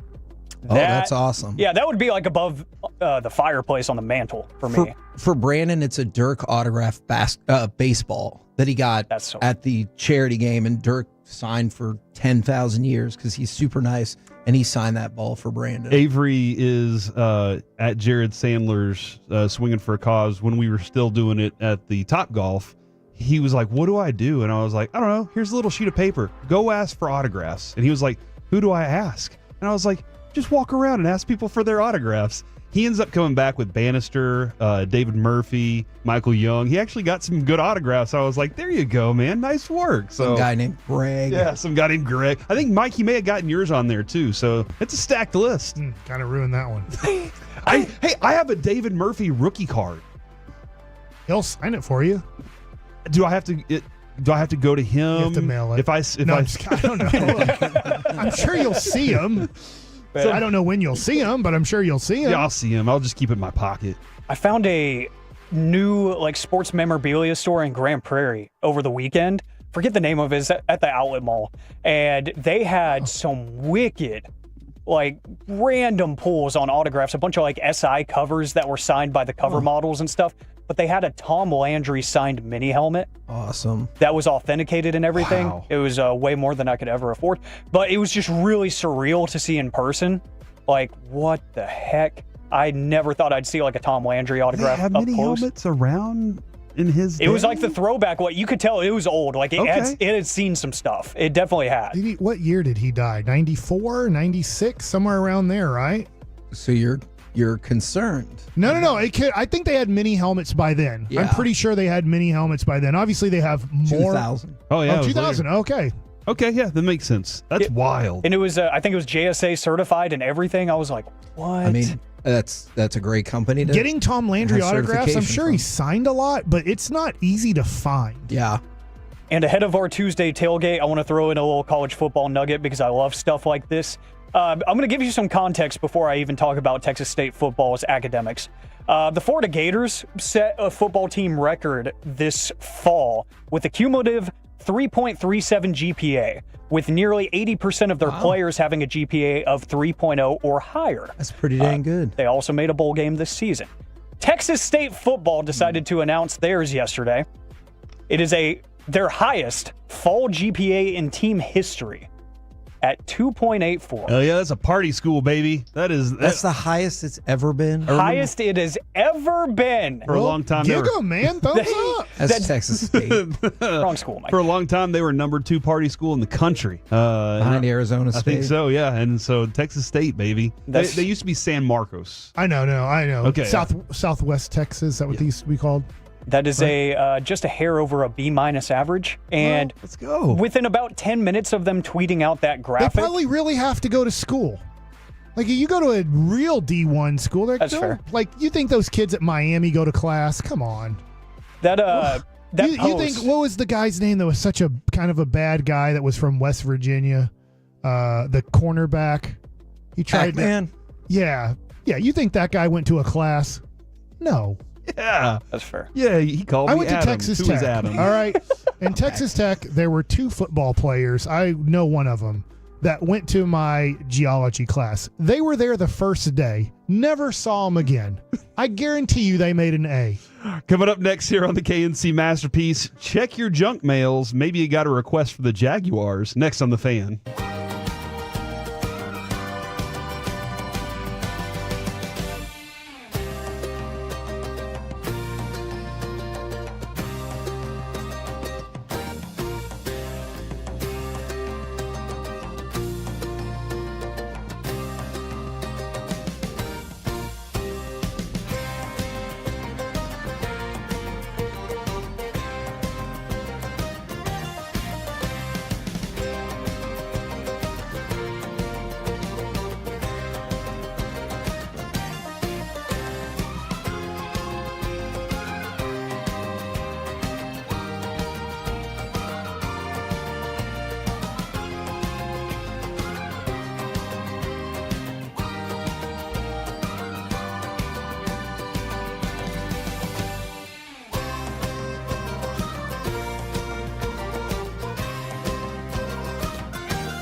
Eats has low V products? I gotta remember that. Well, you know, they say in order to remember something, you have to forget something else.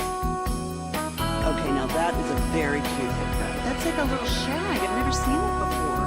Well, I mean, of course you have. It's the Rachel. Oh, is that your name? No, I mean, like your name. No, I'm Jen. My name's Jen. Right, but I just mean like this is your haircut, but that's hair on your head. I'm not saying this is your hair. Okay.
In the world, more Silverados than anyone else. This is Texas. This is Classic Chevrolet. Together, let's drive. Based on new Chevy registrations 2023. Takes the snap, quick hitter, thrown behind, but somehow caught, and now lateral to Allen, and reaching for the pylon. Are you kidding me? It's a touchdown. Back here on the KNC Masterpiece on 105.3 The Fan, it is time to go around the entire NFL and dip into some gridiron gravy. Gridiron Gravy brought to you by Rhino Shield. Why paint your house when you can shield your house? Yeah, that last part? RhinoShieldTX.com. Good job. Thank you, Mike. I Thank you. appreciate it. You know, that's Mike's always been so supportive. He has. I did just want to say, since we played that highlight, the Bills made history this weekend with a pass from Mitch Trubisky, which is weird. First team in NFL history to record 30 or more passing touchdowns and 30 or more rushing touchdowns as a team in a season. Gotcha, man. So that offense is unbelievable. Who's the architect of that offense right now? Joe Brady. I'm telling you, man, that's the dude for me. It's a weird thing. It's tough to argue, but mark that. But yeah, when he was at LSU, I was a big fan of what he did. And then you're kind of like, yeah, but he had all this talent that he rocked out there. And you're like, but he had to work with that talent. And now that it looks like Buffalo was going to take a step back, he's like, no. And he fed everybody in that offense. Somehow he was able to feed everybody in that offense. Pretty special. So I'm very interested in what his future looks like. We will get into whether the Jaguars have sent him an email or not. But I wanted to start this off. John Machota of The Athletic, he has a story that I'm really kind of find interesting because I think it was a couple of years ago. Was it last year? Micah and Jerry Jones went to the Super Bowl together. I think they were in Vegas. Oh yeah, so it was in Vegas. Yeah, they were burnt out, but then finally, after having 4 weeks off, they were rejuvenated to talk. Do you kind of want to see that? I might need that. Do you kind of want to see that buddy comedy? Like Micah and Jerry on the road? Well, I mean, now we've seen the serious Landman Jerry, so now we need to see buddy comedy. You guys watching Landman? No, Mike, not yet, but I hear I need to. I like it. It's soap opera-y, but it's good. That's fine. Have you seen Jerry's moment in it? Oh, no. Oh, no. I guess I'm not caught up because I haven't watched the last Sunday He episode. makes cameo. It's good, Mike. And he's really not good. acting. He's just telling you. I'm sure what's really that's, happening. He's 82. You're going to get a dude who's never acted to act. Like, I'm sure he doesn't have that in his skill set. So it was Chiefs-Niners. He's outside of the win, and you hear, Micah, where are you going? And Jerry Jones is asking him, are you going to the game? Says, come hang out with me in the suite. So Micah says in their exit interviews yesterday, he's going to go to AT&T Friday night and hang out with Jerry Jones in the owner's suite and watch the Cotton Bowl between Texas and Ohio State. Because it's a great game to watch right here in his backyard. Might as well. Here are the questions that he has for Jerry Jones. I think this is a great opportunity to sit down and say, tell me what your vision is. Okay. And here are his questions. Where does he see us going? How can we become contenders? How do we bounce back from this year, and what are the plans? And I think those are all legitimate questions as starters. And he's not going to be able to give Micah the same BS about if it weren't for all those injuries, we'd be the best. He'll sell them. I think he's gonna try and sell them on I think Parsons believes that. I think he believes that if he wouldn't have got hurt and a few other people would have been healthy, they would have gone 10-7 or 11-6 and won the Super Bowl. There was a now, moment I don't know where if the audio Michael would have wanted to play in the playoffs. That's a long season, and he would probably been burnt out by the time he got to the playoffs. But I do think he truly believes, now I was being sarcastic there, but I don't know, he got burnt out last year, I think he believes that Micah, if he heard that answer, he does believe in his heart. If he wouldn't have got hurt and a few other people, Dak Prescott being one of them, that they would have won 10 or more games. Good for them. I don't think that's going to get you anywhere. I'm with you, but I heard some audio, and I believe Mike is what Mike's saying too, that Mike is throwing all these things that he's heard throughout the season out. But I also believe that he wants to win. I don't think that he's a dude that just wants to sit by and be like, I'm collecting a check. I'm with you on that. Okay, but it's dangerous from both perspectives, right? It's dangerous from Micah's perspective if he desperately wants to win, but just maybe doesn't see the reality in front of him about the talent level of this team, which I think is equally as dangerous as Jerry being like, oh, I want to win, but realistically being like, either way. So who's going to, if you're Micah Parsons, what person in the organization can tell you about winning and what it takes to win a championship? If you're the Rangers and you brought in Chris Young, who did it as a player, not as a front office guy, I know that John Daniels did make it to 2 World Series, and then you brought in Corey Seager, who was with the most successful franchise, who did win 1 World Series while he was there. I know that Jacob deGrom had very little to do with last year, but he could bring some insight. Nathan Eovaldi, how much did he mean to being on a championship team with Boston and being in the Boston what player on the Dallas Cowboys has any relevance that can say being in this organization, being with Kansas City the last 3 or 4 years, or being who does Micah look up to That's valid. He looks up to DeMarcus Lawrence. He's only been in this organization. He only knows how it's run from this perspective. Even DeMarcus Ware, who then went to Denver, had no clue what real football organizations were about till he went to Denver. He admitted it when he went to Denver. Oh my gosh, football. Okay, this is what it's like in another organization where it's just we got to win a championship. If we want to be relevant in this world, we got to win a championship. He's like, oh crap, this is really different than Dallas. You don't have to do anything to be relevant here. Mike, I think you got a fantastic conversation. That could be a topic for a couple days right there for sure too, because And maybe Jerry likes keeping it that way.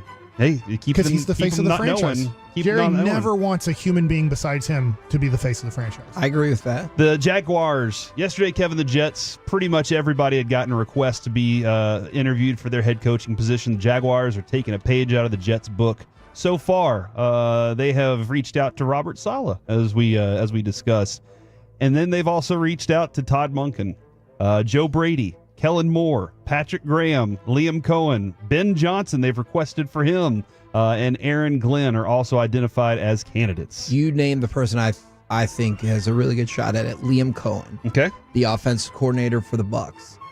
Keep your eye on that fella. As the head coach for the Jaguars, and that could turn it all around for Mike and Trevor Lawrence. I don't know about that. I'm disappointed with that organization. But Tony Khan would say turn around what? Yeah. They Top were 10 QBR. They were 13 games away from having a perfect season. They won 4. Yeah. Hey, that's a good start. Why are you not enthusiastic about that? Did they win the division last year? Or the year before that? Last year, they lost like their last 5 games. They're like literally, I think, if I have it right, I think they're 4-18 in their last. And it might even be 19. I saw that stat too.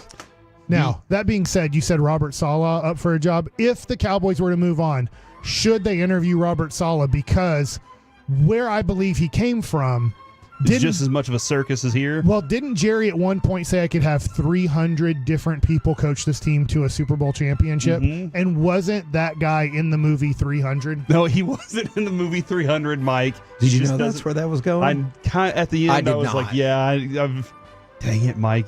The Bears are looking for a new head coach. One of the key elements is going to be, how do you work with Caleb Williams? Caleb Williams has shared, Kevin, he said, I'd just say challenge me.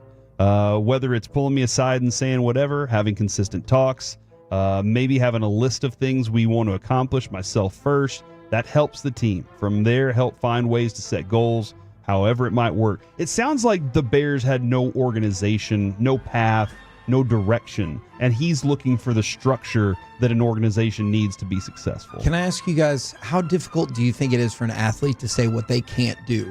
Because honestly, one of my first questions to Caleb Williams would be, what can't you do? Or what maybe So I'm not going to ask you to do it. Yeah. Or we can work on it. Or what can't you do now that you think you can? I think that's a great discussion to have with your players. But I think more than anything else, if you're a player, you need to know what the expectations are of your team. And I don't really think that anybody set those expectations for Caleb Williams. They were just like, you're our savior, dude. We just went and had a first-round draft pick that we had to move on from. You're our savior. You're the best. You can take this. All we were missing was your arm.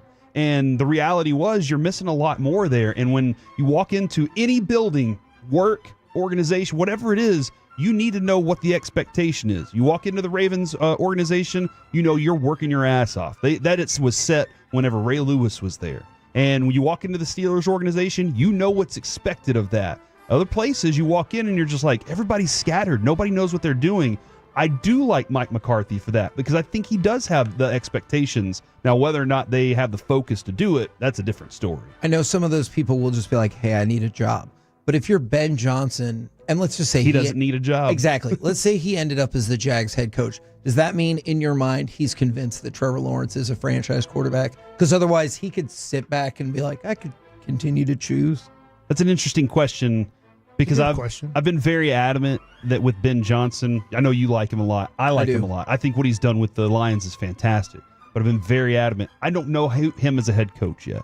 I know him as a play caller with a head coach who's aggressive. And if is he gonna be that type of mentality? Or he's like, no, that was Dan Campbell. He asked me to be that guy, and I'm a little more like this. But I'm going to take some elements. I have no clue what he's like. And I don't know what his expectations are. There's so much confidence in professional sports, which there obviously has to be. Your Caleb Williams question, he probably said, I got no flaws because I'm the greatest. And I think a coach would look at Trevor Lawrence and go, all right, he was a talent that all 32 teams desperately wanted. Yes. And Jacksonville has totally screwed him up. Don't worry, I'm the guy to get the Trevor Lawrence that we saw as a freshman through junior year at Clemson. And at times in the NFL, not anytime lately, but at times in the NFL, look like a future kind of top 5 quarterback in the game. But to your point, I would want to realistically try to think about this and look at this if I was going for the Jacksonville job and look at the film and go, is he effed up beyond belief, Trevor Lawrence, and he's a lost cause? That could be true. Or is there still a lot of talent there that Doug Peterson and Fingers Magoo screwed up beyond belief? Coming up next here on the KNC Masterpiece, which Cowboys players actually can get better next season? We'll do it on the Fan.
It's true that you've got to forget something else to remember that Uber Eats has groceries.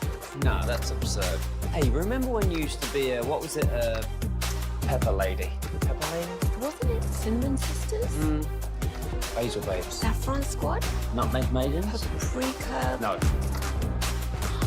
Nutmeg Maidens. I just said that. Was it Spice Girls? Doesn't sound right. Was it Saffron Squad?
Uber Eats has low V products? I gotta remember that. Well, you know, they say in order to remember something, you have to forget something else.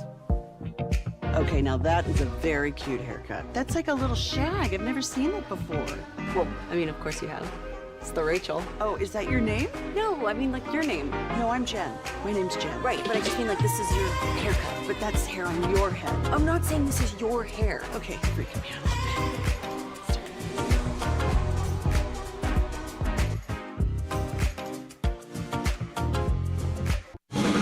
You're about to be masterpieced, KNC style, right here on 105.3 The Fan. We are back here on the KNC Masterpiece on 105.3 The Fan. Corey Majors, Kevin Hagelin, the famous Mike Bassick, and Alec Medford all hanging out with you on your lunch break if you take your lunch break at noon.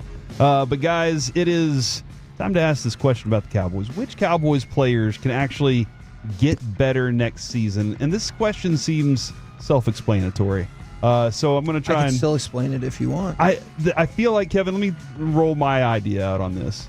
There are players on this team that Jerry Jones expects that a lot of the younger players will grow into veterans or year two guys. I heard Broadus and Brad Sham talk about this and Zach Wolchuk on the post-game show, and they used the line, hey, they aren't young players anymore. And so that means there are at least a handful from this draft that got opportunities that the Cowboys are saying we're going to rely on them to grow in an offseason.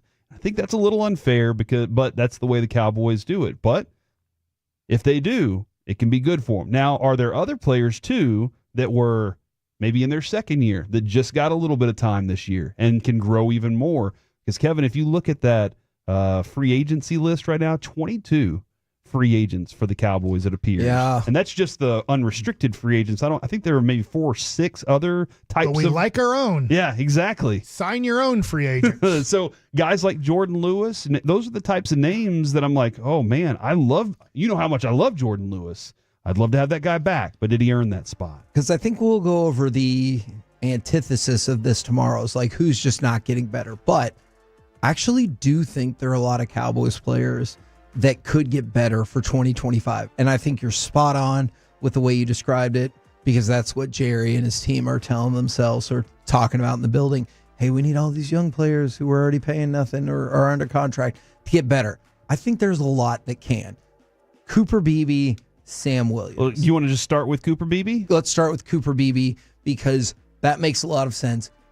I'm not saying he was bad this year. We'll have another player. I'm not saying these rookies were bad, but it makes sense that you could get better from your rookie year. He grew throughout this season. He got better throughout the season. There was an early roller coaster, and that should be expected. Dude changed positions, played a position that he didn't play, and said, I'm going from guard to center.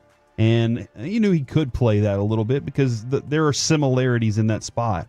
But the communication at the center position is so valuable. You have to be able to you kind of have to know everybody's job. And as a rookie, you're still trying to find where the bathroom is most of the time. So you're trying to figure out your own job.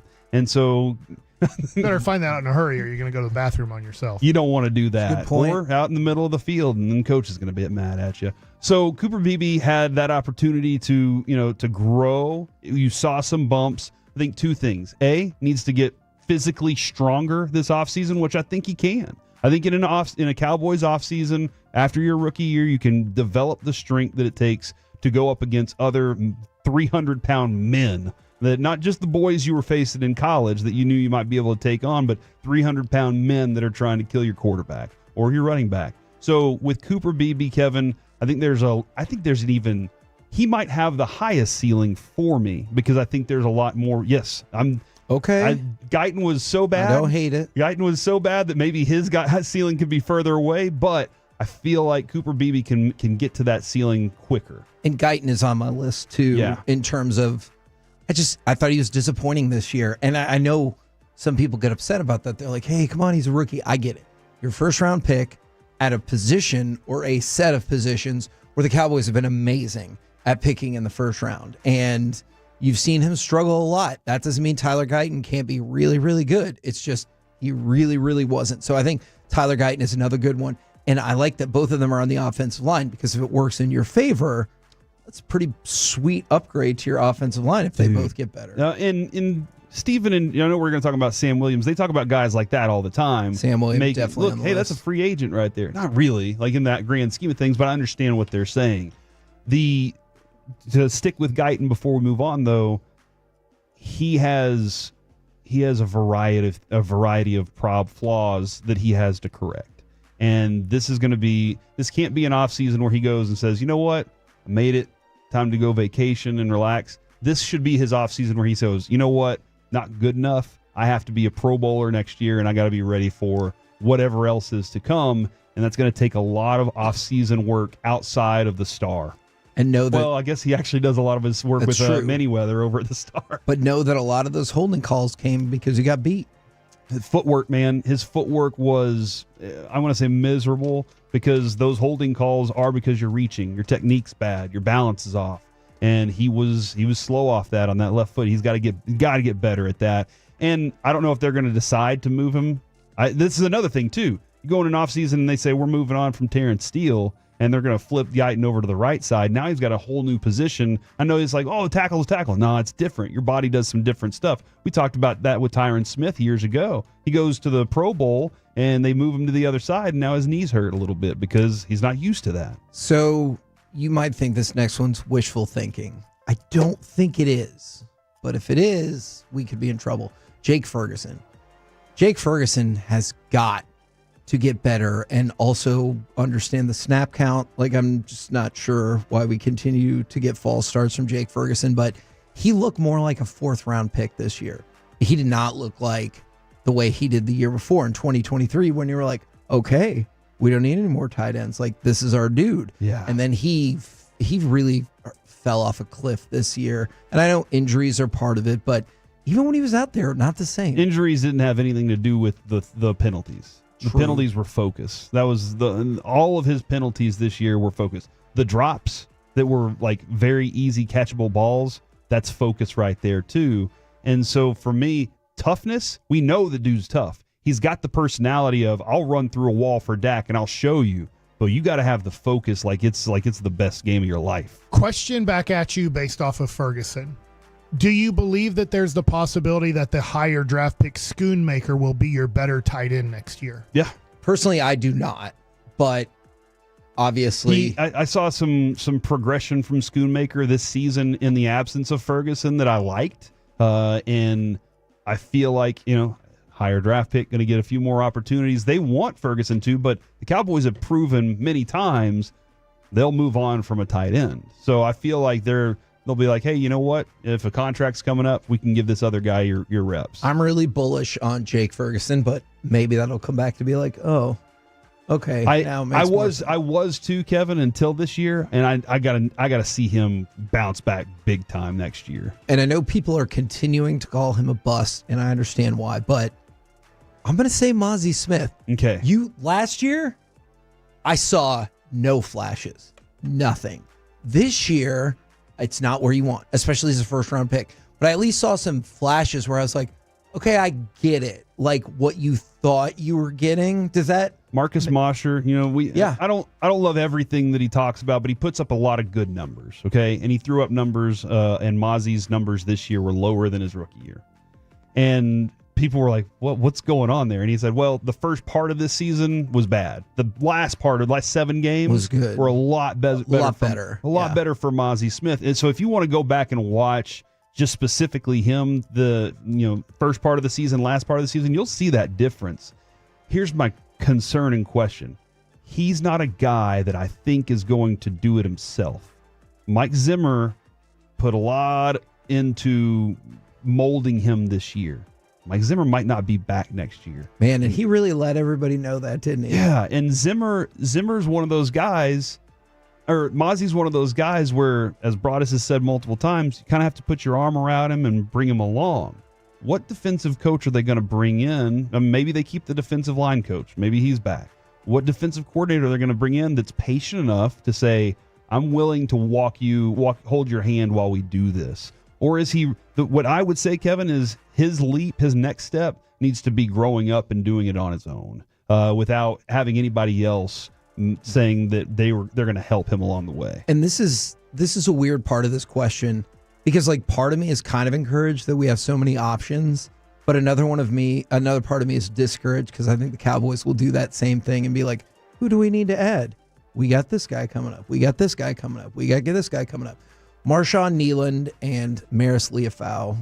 I think they can grow. Popped into my mind. I think that Nealand can grow from the physical standpoint, getting stronger as a professional football player, just like Cooper Beebe. I liked some of the things that I saw from him this year, but one of the things I'd like him to add is more pass rush skills. I felt really comfortable with him in the run game until his injury was there, and then the whole Cowboys defense can't stop the run, and that looks bad. I like Marshawn Nealand a lot, but I don't think that anybody really expected him to carry the load that he was going to have to take this early in his career. But that's what for sure. That is the way it is, and the Cowboys are like, we're draft for depth. But the Leafau is an interesting one, Kevin, because there was that big run play in the last game where he just blew the assignment. Micah crashes down, takes out the quarterback, and Leafau, or the running back, and Leafau's like, all right, and quarterback's gone. And Michael looked at him. And so I want, what's that? I'm sorry. And Michael looked at him. Yeah, he was like, yeah, I did what I was supposed to do. But so I need Leafau, as much as I love like the almost reckless abandon he plays with, because you need to have that physicality at the position. I need him to get in that book a little bit more, and be the heady instinct guy that comes along with it. Another question for y'all. Jalen Tolbert, because if you just look at the numbers, I'm done. Okay, hold that thought for just 5 seconds. If you just look at the numbers, you're like, what an incredible achievement. If you watch the games, I wonder how many people feel the way Corey does. Corey, to me, he's a number 4 receiver. So I'm not done with him. And I think, Corey, you're probably on the same page as me. Not that he can't play in the NFL. I had higher expectations. But he's a number 4. He doesn't have very good hands. He doesn't consistently get open. At times, you're just really disappointed. Yes, he did make some plays. That's why I'm saying he's not a non-NFL player.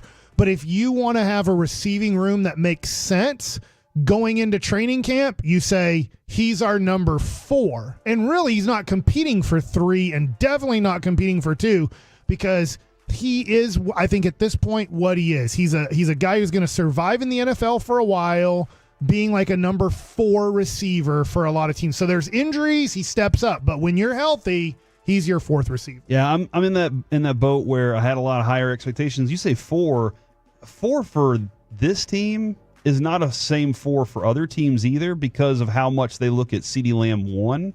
And so I don't know if they're gonna be a team that's like, hey, look, we want a true number 2 or a potential number 1 as our number 2, because CeeDee Lamb's our 1. So it might just be a bunch of number 4s as those options there. But I had higher expectations for Tolbert. He hasn't gotten there yet.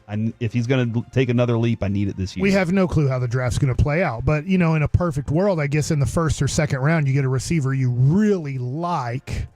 Maybe you bring back Cook. I don't know if the Cowboys have any interest in that. I'm curious about that. But maybe you get him at a discount because of how many injuries he kind of had with you, and he's been bounced around 7 teams or whatever it is in the NFL. And isn't it weird how Cook at the end, you're always like, he wasn't bad, but he wasn't maybe what we hoped for. Exactly. And that's been his whole career. Yep. Now, expectations have gone down. Every year, for the most part, his expectations have gone down just a little bit with every organization. But if you had, let's say, a rookie guy you liked in the first or second round, and he's your number 2/3 to put along with Cook, who's your 2/3, you have obviously CeeDee Lamb, who's one of the best in the NFL. And now Tolbert is battling with you have why am I drawing a blank? Your guy that's awesome at returning kicks and punts. Turpin.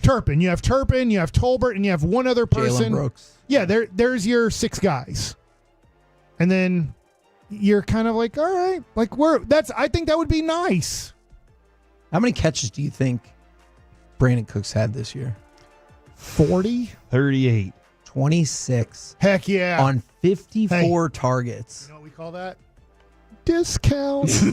Right? Isn't that what the Jones family are looking at? I get it. At that point, if other teams Let's don't not like pretend them, like the Rangers aren't building their bullpen the same way. We're about to go over the old bullpen. It went from it's going to be a young bullpen to it's going to be an old bullpen. Is like you look at it and you go, all right, if Cook's at 1 year, $4 million, now maybe he gets more than that, but at that point, I think that's a really good deal for the Cowboys. And in a way that you didn't make the playoffs, that guy had a bad year and an injured year. You can go, heck, we can bring him back at a very discounted rate and make sure.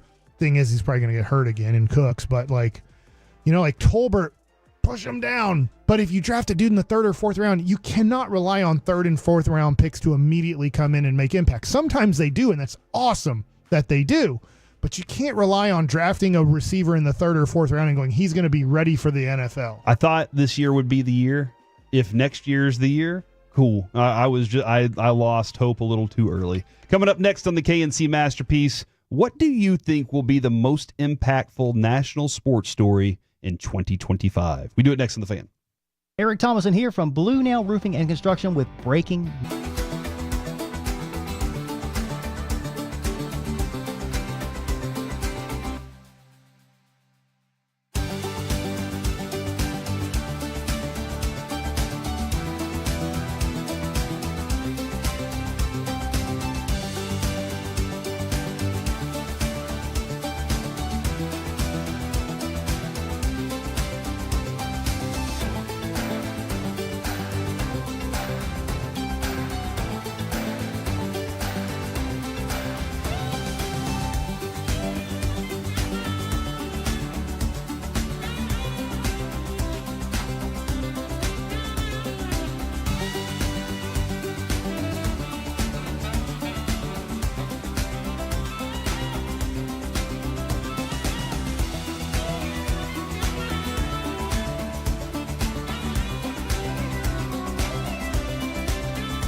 Do you think it's true that you've got to forget something else to remember that Uber Eats has groceries? No, that's absurd. Hey, remember when you used to be a pepper lady? Pepper lady? Wasn't it Cinnamon Sisters?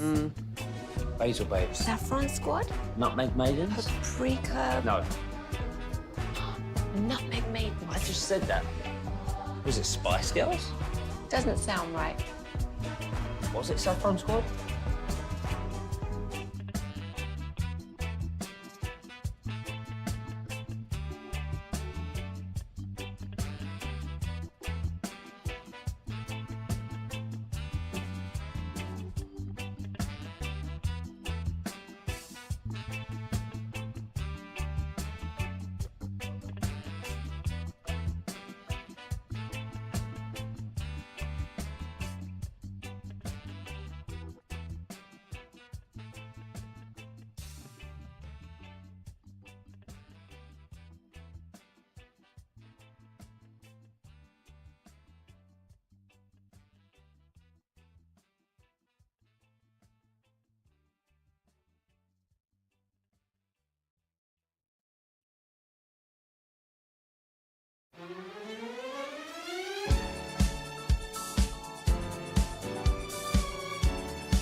Of your project, from the evaluation and planning to setting up, maintaining, and taking down the equipment when the project is complete. The Texas Authority in Barricade Rental. BuyersBarricades.com. The Expressway on 105.3 The Fan is presented by the On Time Experts. McKinnon is in at running back. First down and goal to go. Play action fake. Right side throw. Touchdown!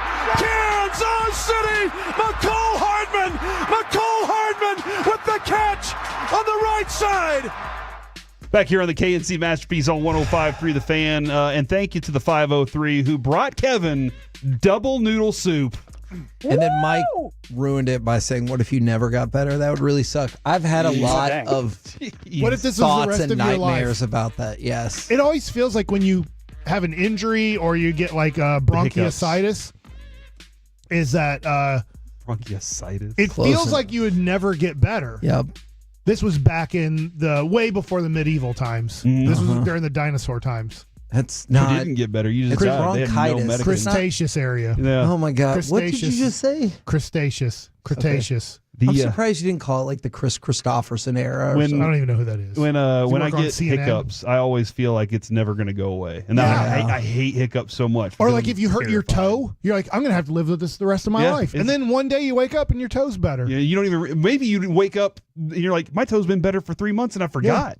Please God, and modern medicine, let that happen tomorrow. I would love it. I would love it. What if it does? It's going to happen. One day you're going to wake up and go, oh my gosh, my throat and my chest feel better. I think tomorrow is going to be that day because you'll be 2 days into your antibiotic, prednisone, and or your whatever. I have panicked a lot that it's never going to get better. So This would end your career. You do Yes. You do this every year. This would be It's been 2 years though. How many times did you do it before though? like every year before that. So last year it was an off year. This is the longest it's ever been. Yeah. This is like your Amari Stoudemire, like your knee injury. So it just eventually ended his career at a young age. No, Mike, stop doing this. It can happen. I'm trying to prop him up. Oh, you my just God. keep giving him sad things, though. What if in our careers there were injuries like this? Like it just happened. Like, he got bronchitis. I think there is not bronchitis, but like your vocal cords could go out. Charlie Robinson, I know before he passed away, rest in peace, Charlie Robinson. He had a vocal cord injury and couldn't sing anymore. Yep. Great songwriter though, loved him. What the hell? Or this y'all? could be your voice.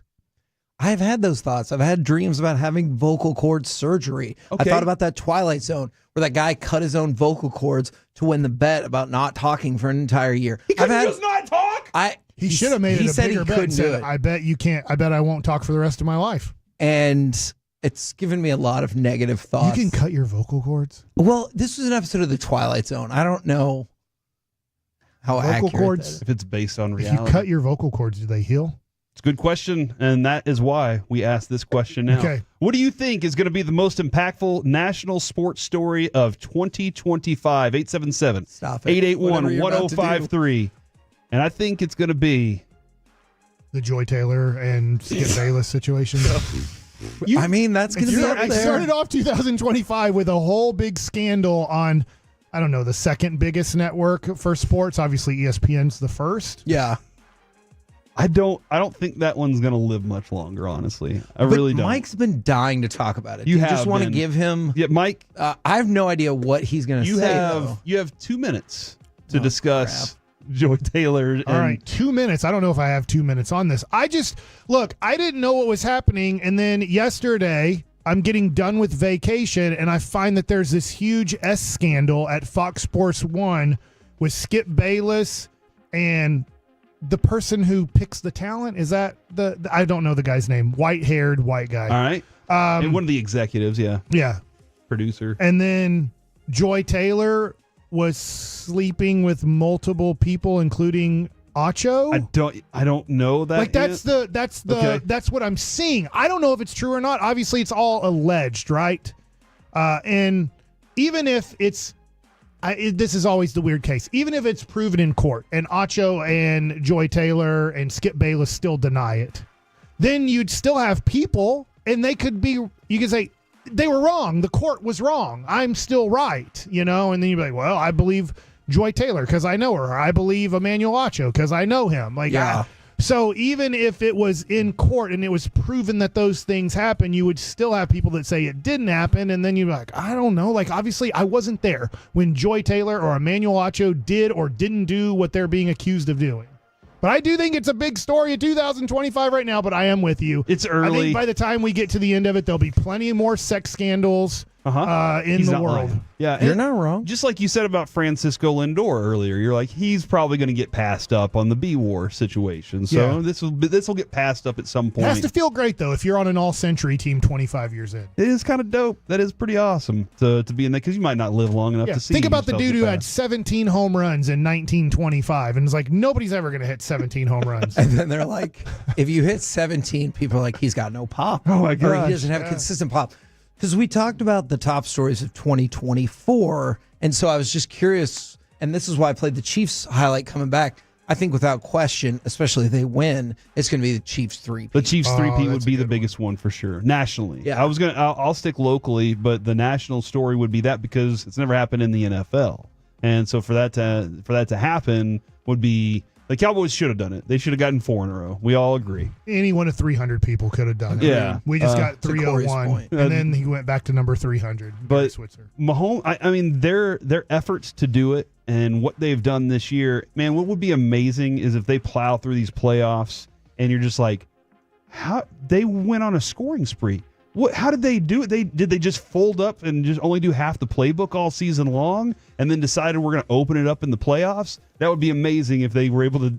That's how good they were. That they didn't have to do very much during the regular season. The line, they played as hard as they could. We played as hard as we had to.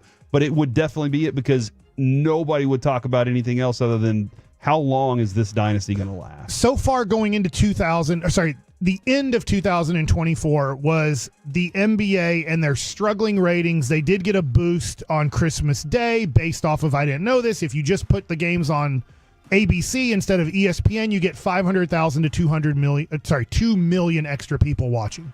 So I can't remember if I did that with you guys or with Will Chambers, but it was an interesting story where I saw the games being on Christmas Day going to ABC rather than staying just on ESPN gives you a $500,000 to $2 million people bump in watching that. Is I think a story of 2025 could be the lack of interest in the NBA playoffs. That's interesting. I told Alec last week, Kevin, that somebody had posted that all the streaming services had seen a decline, like 25% of viewing of like the shows. Yeah.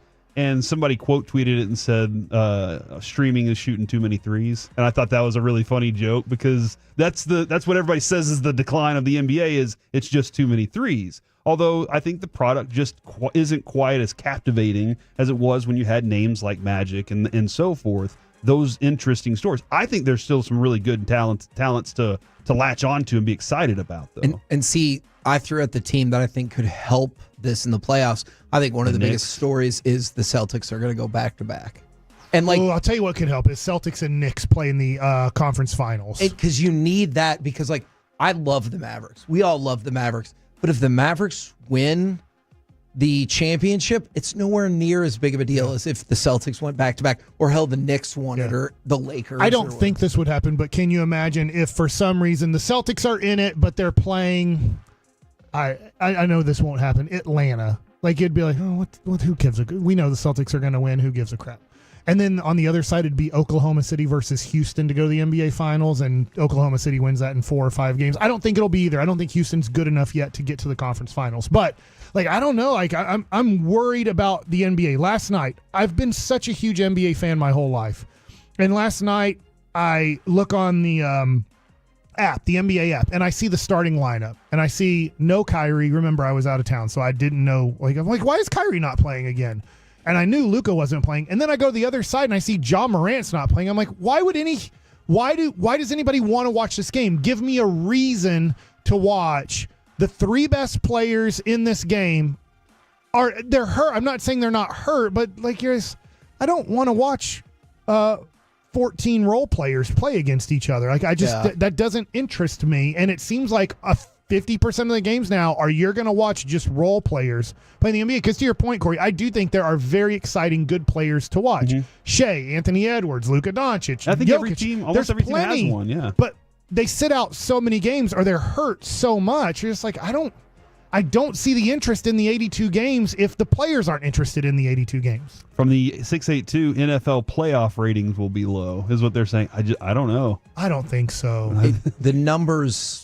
Yeah. At least the trending numbers this year would lead us to believe that's not going to happen. And for people who are like, no one's going to watch that one that's only on streaming, they will. Amazon Prime they did was last up year, from last year, and they Thursday will. nights. Yeah. At 1:20, we're going to get into this because I know we're bringing in our guy, Redheaded Carter. Is Thursday playoff game, fine. Friday playoff game, Saturday 2 playoff games, right? The AFC. Mm-hmm. Sunday 3 playoff games. Yeah. And then Monday a playoff game. And I can't get enough of it. I'm very excited, even though I think Texas is going to lose by a lot of points, I am very excited about Thursday and Friday. Saturday, I'm okay with it. Sunday, I'm kind of excited about it.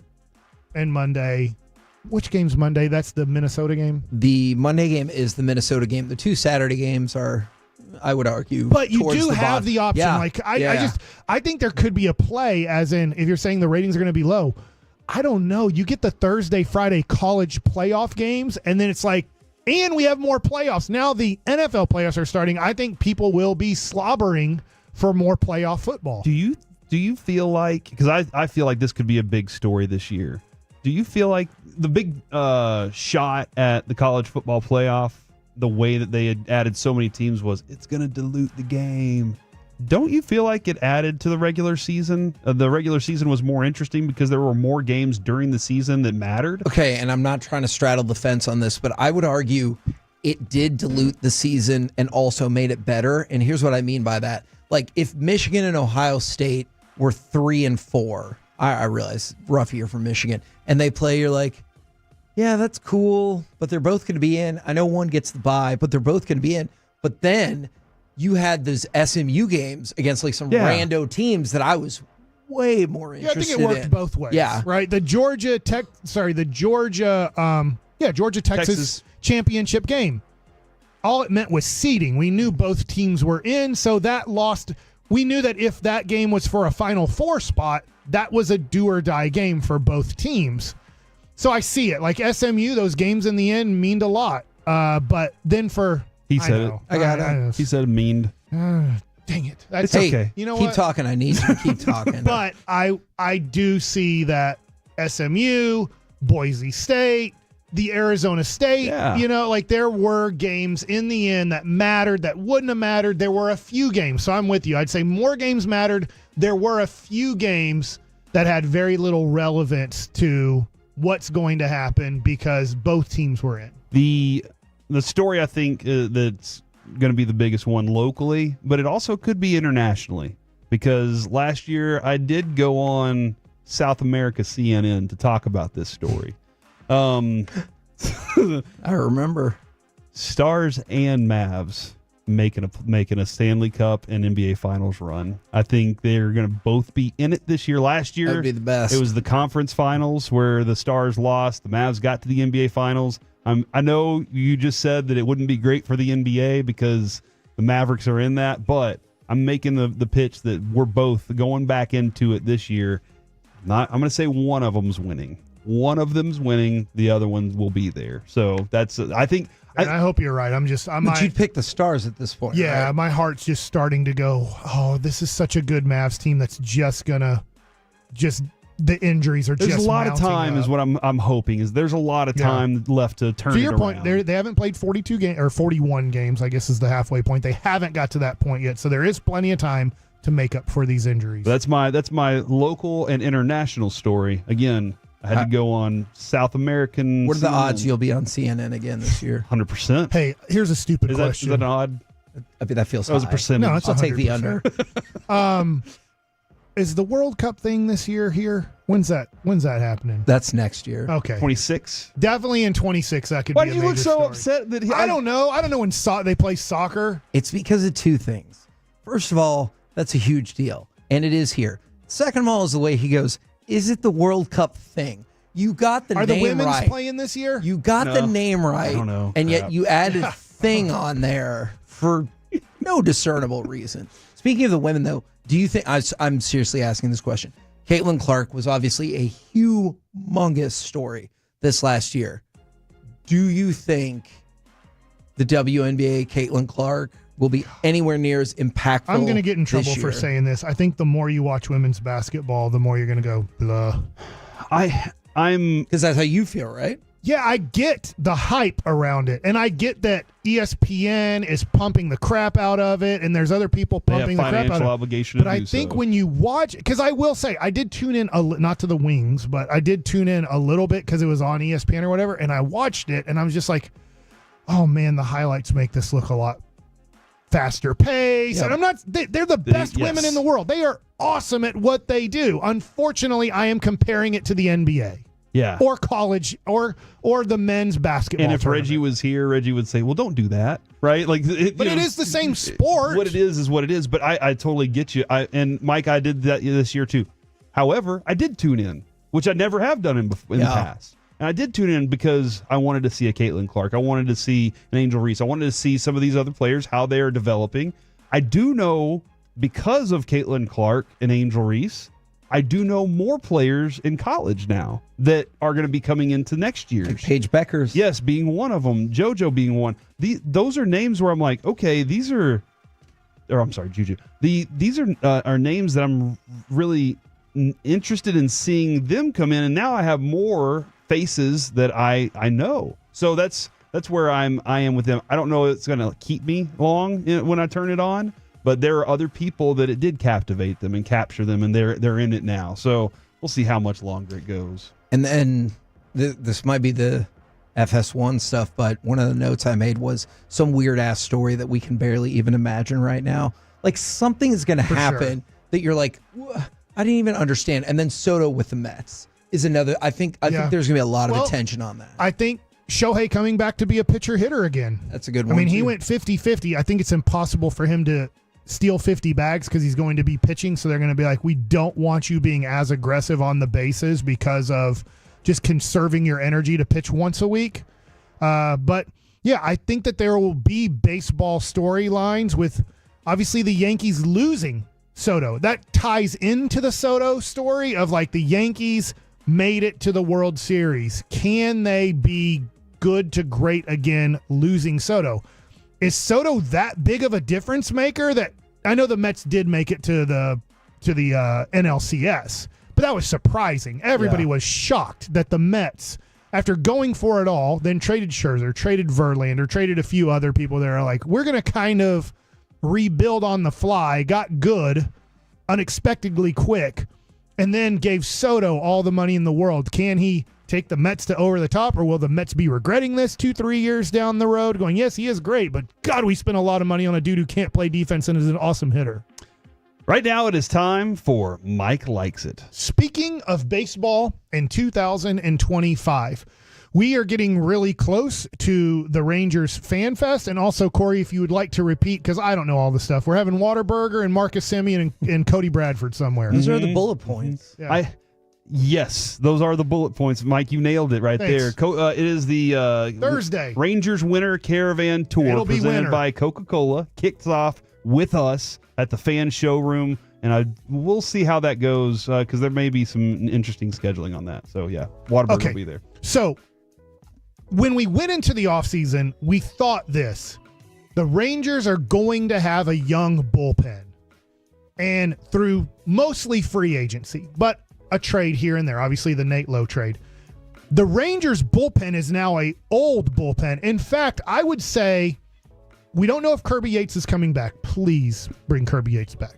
But we don't know this. If he comes back, this will be arguably, I will say, the oldest bullpen in all of baseball if it's healthy. But that doesn't necessarily mean you dislike the moves, right? I don't dislike the moves. I like the moves. The Rangers are shopping. Me and my son were having this conversation on vacation.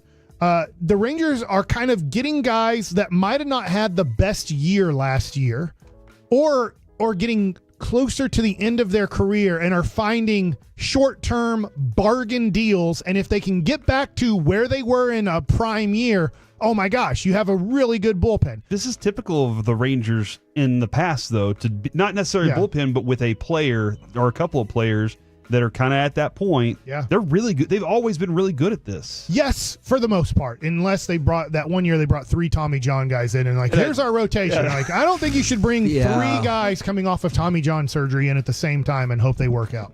But if I look at the age of these guys right now, so your lefties as of now, Hobie Milner, 34 years old, and Garcia from the Nationals, he's 28.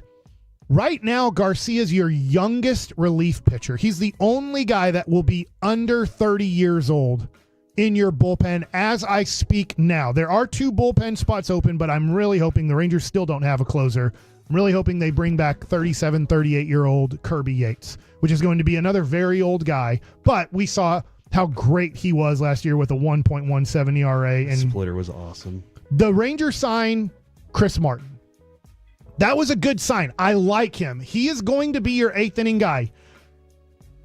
I'm not in love. I'm going to be honest. I'm not in love with him being the 8th inning guy, but I can see that he can get the job done. Last year, that was David Robertson. I thought he did a tremendous job. There were a few games that he blew. Now, remember, the bullpen lacked so much depth last year. They started forcing him to pitch 2 innings at times, or at least an inning plus. Like, we got to bring him in the 7th. We're not going to get out of this unless we bring in David Robertson.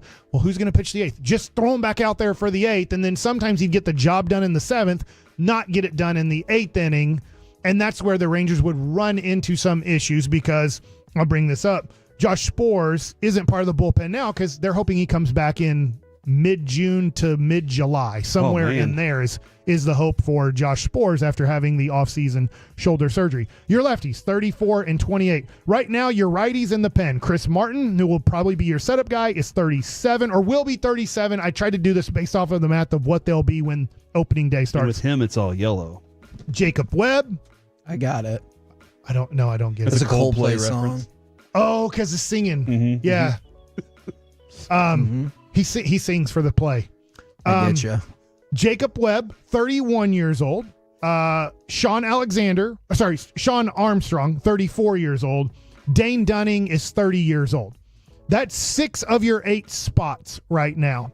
So if I go in age of youngest to oldest, 28, 30, 31, 34, 34, 37.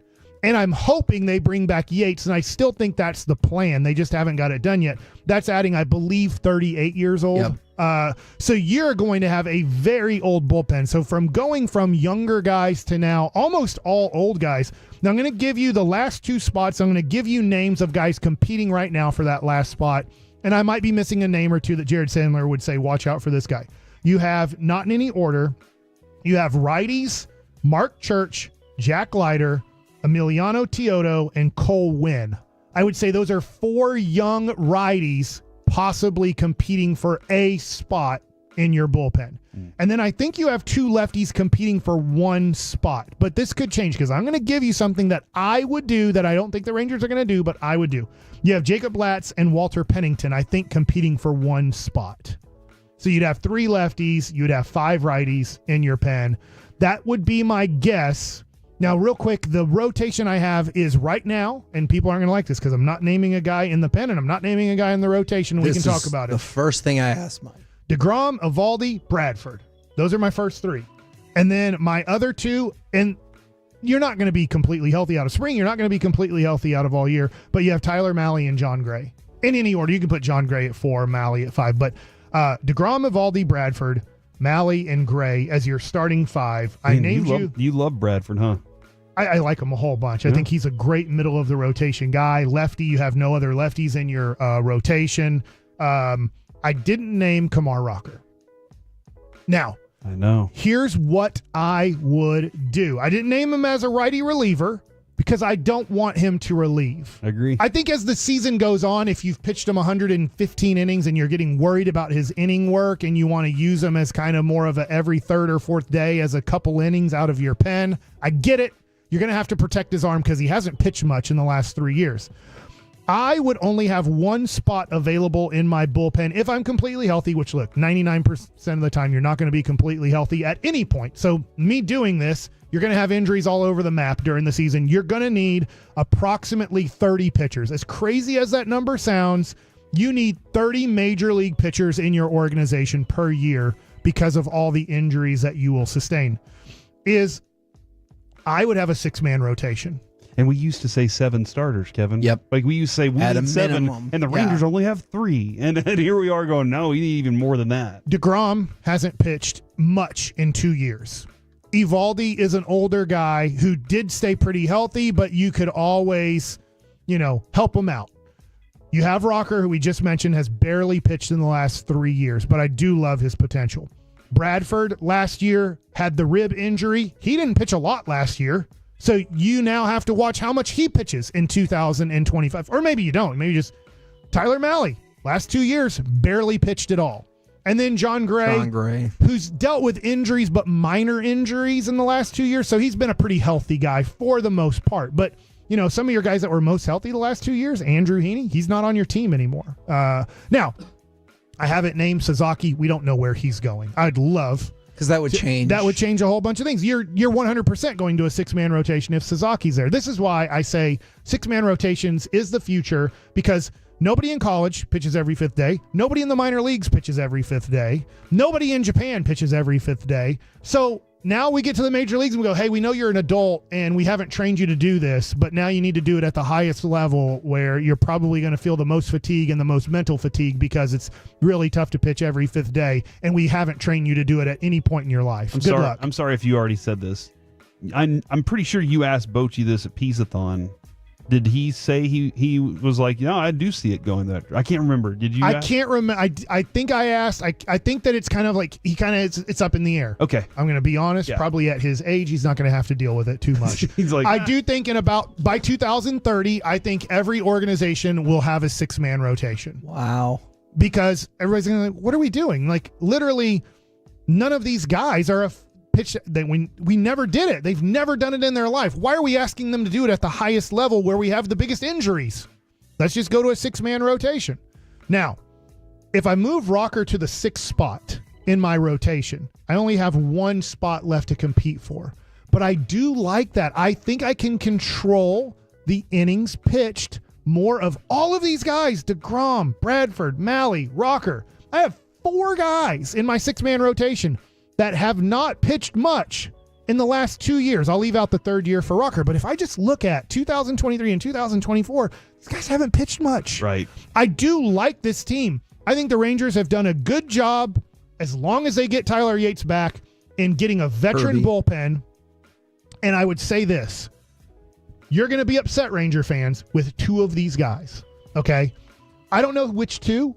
Bullpens are so crazy. Remember, you don't get to practice as a bullpen guy. It's crazy. It sounds like if a guy got into a 3-point shooting slump, we'd be like, well, let's go to the gym at 10 a.m., for the next few days. Let's practice on the spots you like. And let's You don't get to practice as a bullpen guy? You just get to play catch. I'm active tonight. Let's say I pitched 35 pitches. I can't practice the next day. Like I have to kind of either I might pitch again the next day, or I just need to get loose and make sure I'm ready to go. All right, you didn't pitch that day. I can't throw a bullpen the next day. I had the day off. There's a better chance that I pitch today. This is why bullpen guys go bad and stay bad for a season. There's no practice time. You have to put them on the injured list to give them practice time. You can get in minor bullpens, but still, how hard can I throw my bullpen? How much can I work on if today I might have to throw an inning or 2 innings? I can't practice that hard. So that's why you can see starters go into slumps and get out of slumps. When you see relievers get into slumps, it's tough for them to get out of slumps unless you put them on the injured list, send them down to the minor leagues, and they can practice on their craft down there for 2 to 3 weeks to then get back to being who you thought they were. But out of Milner, Garcia, Martin, Webb, and Armstrong, you have signed/traded for 5 guys. 2 of those guys probably aren't going to work out. I'm just going off the odds. Not that I dislike specifically 2 of these guys. I'm just going off the odds. 2 of these guys were probably going to get to June 1st and go, I hate this guy. Because as a fan, you're going to be like, every time we give him the ball in the 7th inning, he fails 2 out of 3 times. And that will probably be the case. That's just the way bullpens are. And I think the Rangers are kind of giving this a plethora of guys. Like, let's get 5 guys and possibly a 6th guy. And we know that some of them are going to fail. And we're going to look at them in June and go, should we release them? What should we do? Should we send them? Should we give them a phantom injured list situation to try to get them to work out better in Frisco or Round Rock or whatever to try to figure it out? We do have these young guys now. Here's what I like. There's not a lot of pressure in spring training from our perspective. I get it from their perspective. Church, Leiter, Teodo, Wynn, Latz, Pennington. These aren't super young guys, but these are younger guys that now you don't have to force into the major leagues and say, you're pitching. Yeah. Figure it out. Like now, Jack Leiter, he has to earn his way back to the major leagues, whether it's in the pen or in the rotation. You can't have injuries and then they just have to go up. But I like the depth that you have in the minor leagues because most likely Church, Leiter, Teodo, Wynn, Latz, and Pennington, 4 of those guys are going to start off on your AAA team. Okay.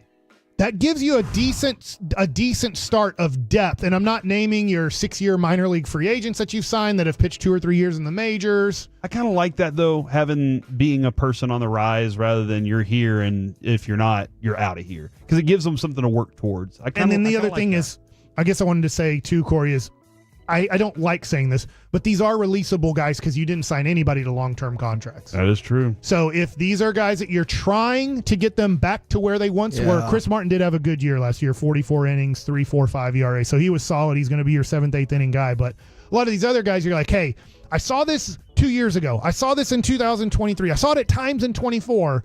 But I think that the Rangers are hoping that they can get 3 of these 5 guys to pitch at the potential they believe that they can pitch at. And probably 2 of the guys just aren't going to work out.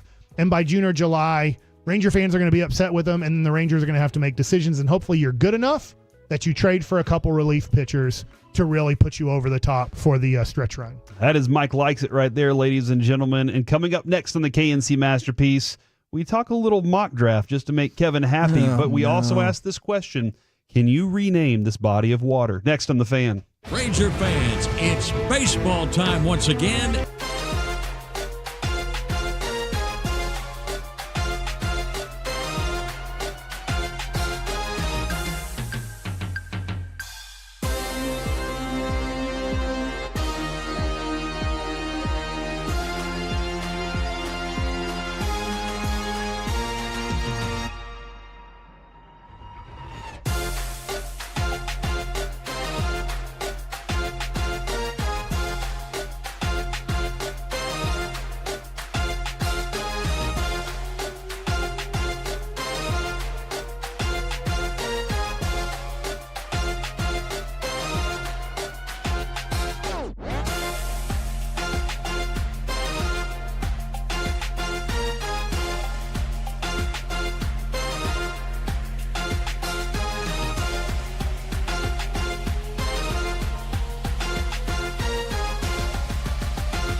Uber Eats has low fee products? I gotta remember that. Well, you know, they say in order to remember something, you have to forget something else. Okay, now that is a very cute haircut. That's like a little shag. I've never seen it before. Well, I mean, of course you have. It's the Rachel. Oh, is that your name? No, I mean like your name. No, I'm Jen. My name's Jen. Right, but I just mean like this is your haircut. But that's hair on your head. I'm not saying this is your hair. Okay, forgive me a little bit.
Forget something else to remember that Uber Eats has groceries. No, that's absurd. Hey, remember when you used to be what was it, Pepper Lady?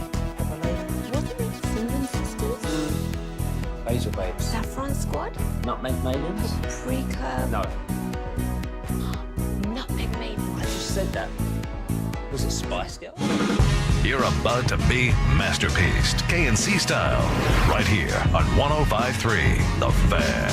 Final hour of the KNC Masterpiece here on 105.3 The Fan. Before we turn things over to the G-Bag Nation, the fellows are over there in the conference room right now. They're just pacing back and forth like they're anxious, like tigers just ready to get after it. So we're like Mike that day. We watched him watch the Rangers and Tigers playoff game, and he was just in there going back and forth. Mike the Tiger, what they've always called him. Yeah, go Tigers. The Tiger's name is Mike. I didn't know that. Is it still, or was that? Did he die? Did they just Mike keep naming him Mike? Yeah, don't they just do it like Aggies? They just name him Reveille. And they bury them all next to each other. That's a real name. I know. Dude, what? I really Kevin, Reveille's not a real person's name. No, it's just a thing. Like it's a dog name. Yeah. You know, like they should name the tiger, I don't know, a tiger name, not Stripey. a person name. Yeah. So you want it to be named Stripey the Tiger? Yeah, purple. Yeah. Okay. Purple. Yeah. I do What's love the name though, of He-Man's tiger? Man, I really should know that. 877-881-1053. Battle Cat, right? Yeah, name him Battle Cat. Yeah, that's an awesome name, actually. Isn't that better? That is awesome. That is an awesome name. And you're not scared of Mike. You're scared of Battle Cat. And put on the stuff and then ride them like Battle Cat. Just can I just say I think you should have a healthy fear of a tiger either way. Like I don't think you should be like, oh, that tiger's named Mike. Oh, hey, Mike, come over here. Name him Battle Cat, and you're like, don't mess with him. Keep him behind that Battle cage. Cat. That is terrifying right now. All right, it is time. Kevin, would you like to introduce me in the C block like you did yesterday? Ladies and gentlemen, it is time for the C block starring Corey Majors. Thank you very much. And Baseball Jesus on the Twitch said it was She-Ra. That is incorrect, but we appreciate the effort. She-Ra was a person. She-Ra, yeah. Well, not the tiger, though. She-Ra was not the tiger. Tony, yeah. I think it's really funny when there's a dog named Kevin. That sounds like a weird... My sister's dog is named Barbara, and I don't get it. Can I tell you a weird story that I did not think we would ever have a logical segue to bring up on the show? This is C-Block. This is how we do it. This is how you do it. Jess's family has told me that one of her dreams growing up was to have I think it was a border collie named Kevin. Really? And so once we started dating, her mom was like, well, guess you can't have that dog now. And I was like, yeah, I guess I would prefer not to live in the house with the dog that's also named Kevin. How weird would it be, Mike, if one day... Oh, Kevin crapped on the carpet again. Somebody potty train Kevin.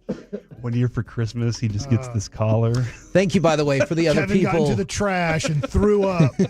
But Cringer. So Cringer is the scaredy cat version. Yeah. And then That's right. it turns into Battle Cat. That is right. Hey, man, this is why we love the Tolos. They're all in on this thing. I appreciate everyone who said they're concerned for me. The people who have more mean-spirited things to say, I appreciate that less. I have 3 options for this segment that we can go in any direction with it. 1, body of water. Yeah. I vote that. 2, nope. Mock drafts. Nope. 3, nope. Teddy bears on ice. No. Ooh.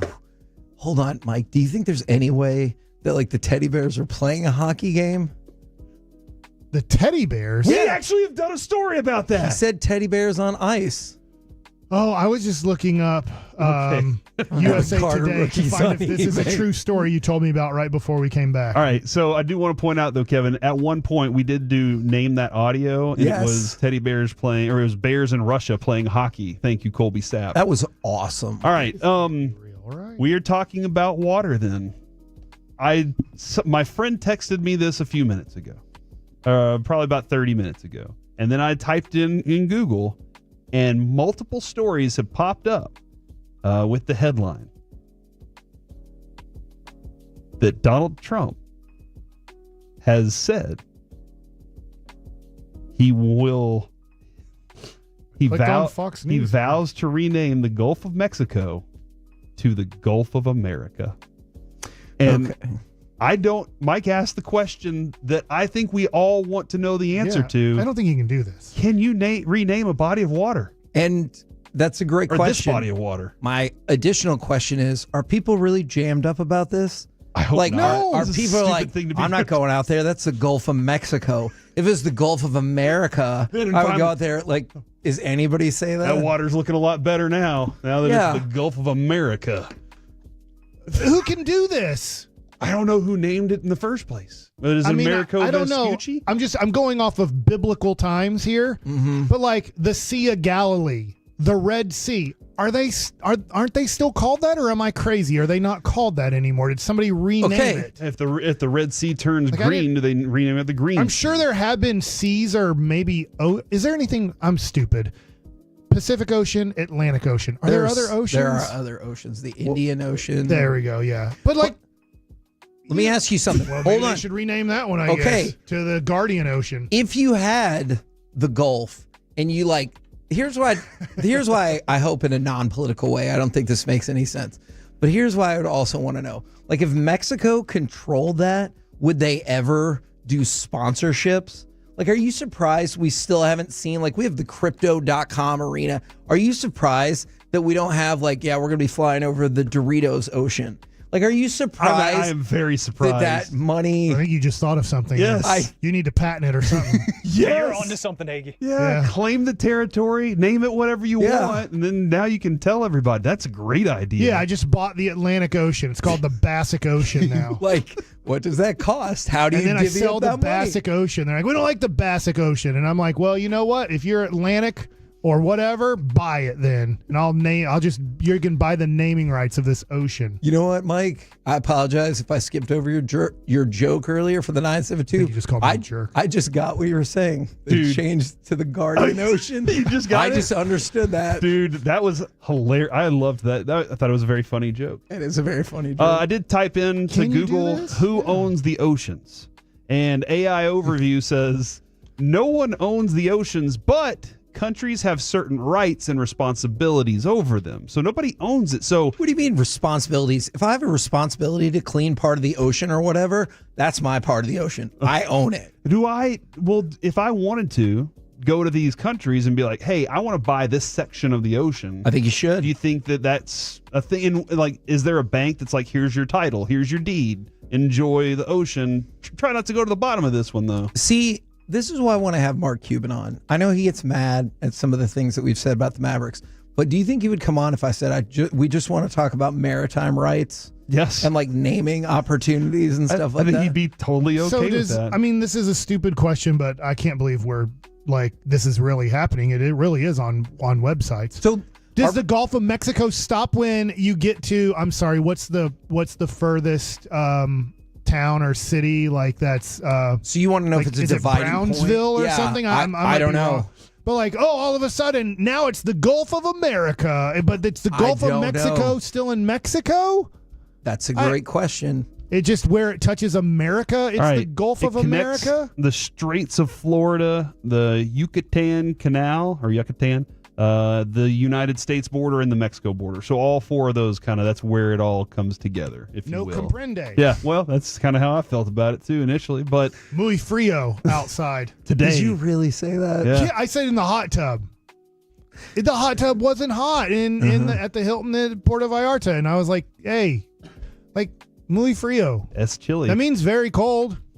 That's okay. And by the way, so many people are like, if you can buy a star, why the hell can't you buy the ocean? Alec. Valid point. We still need to buy our show star. I just want to know who this moves the needle for. I don't know either. I want to talk. Just kidding. Shut up.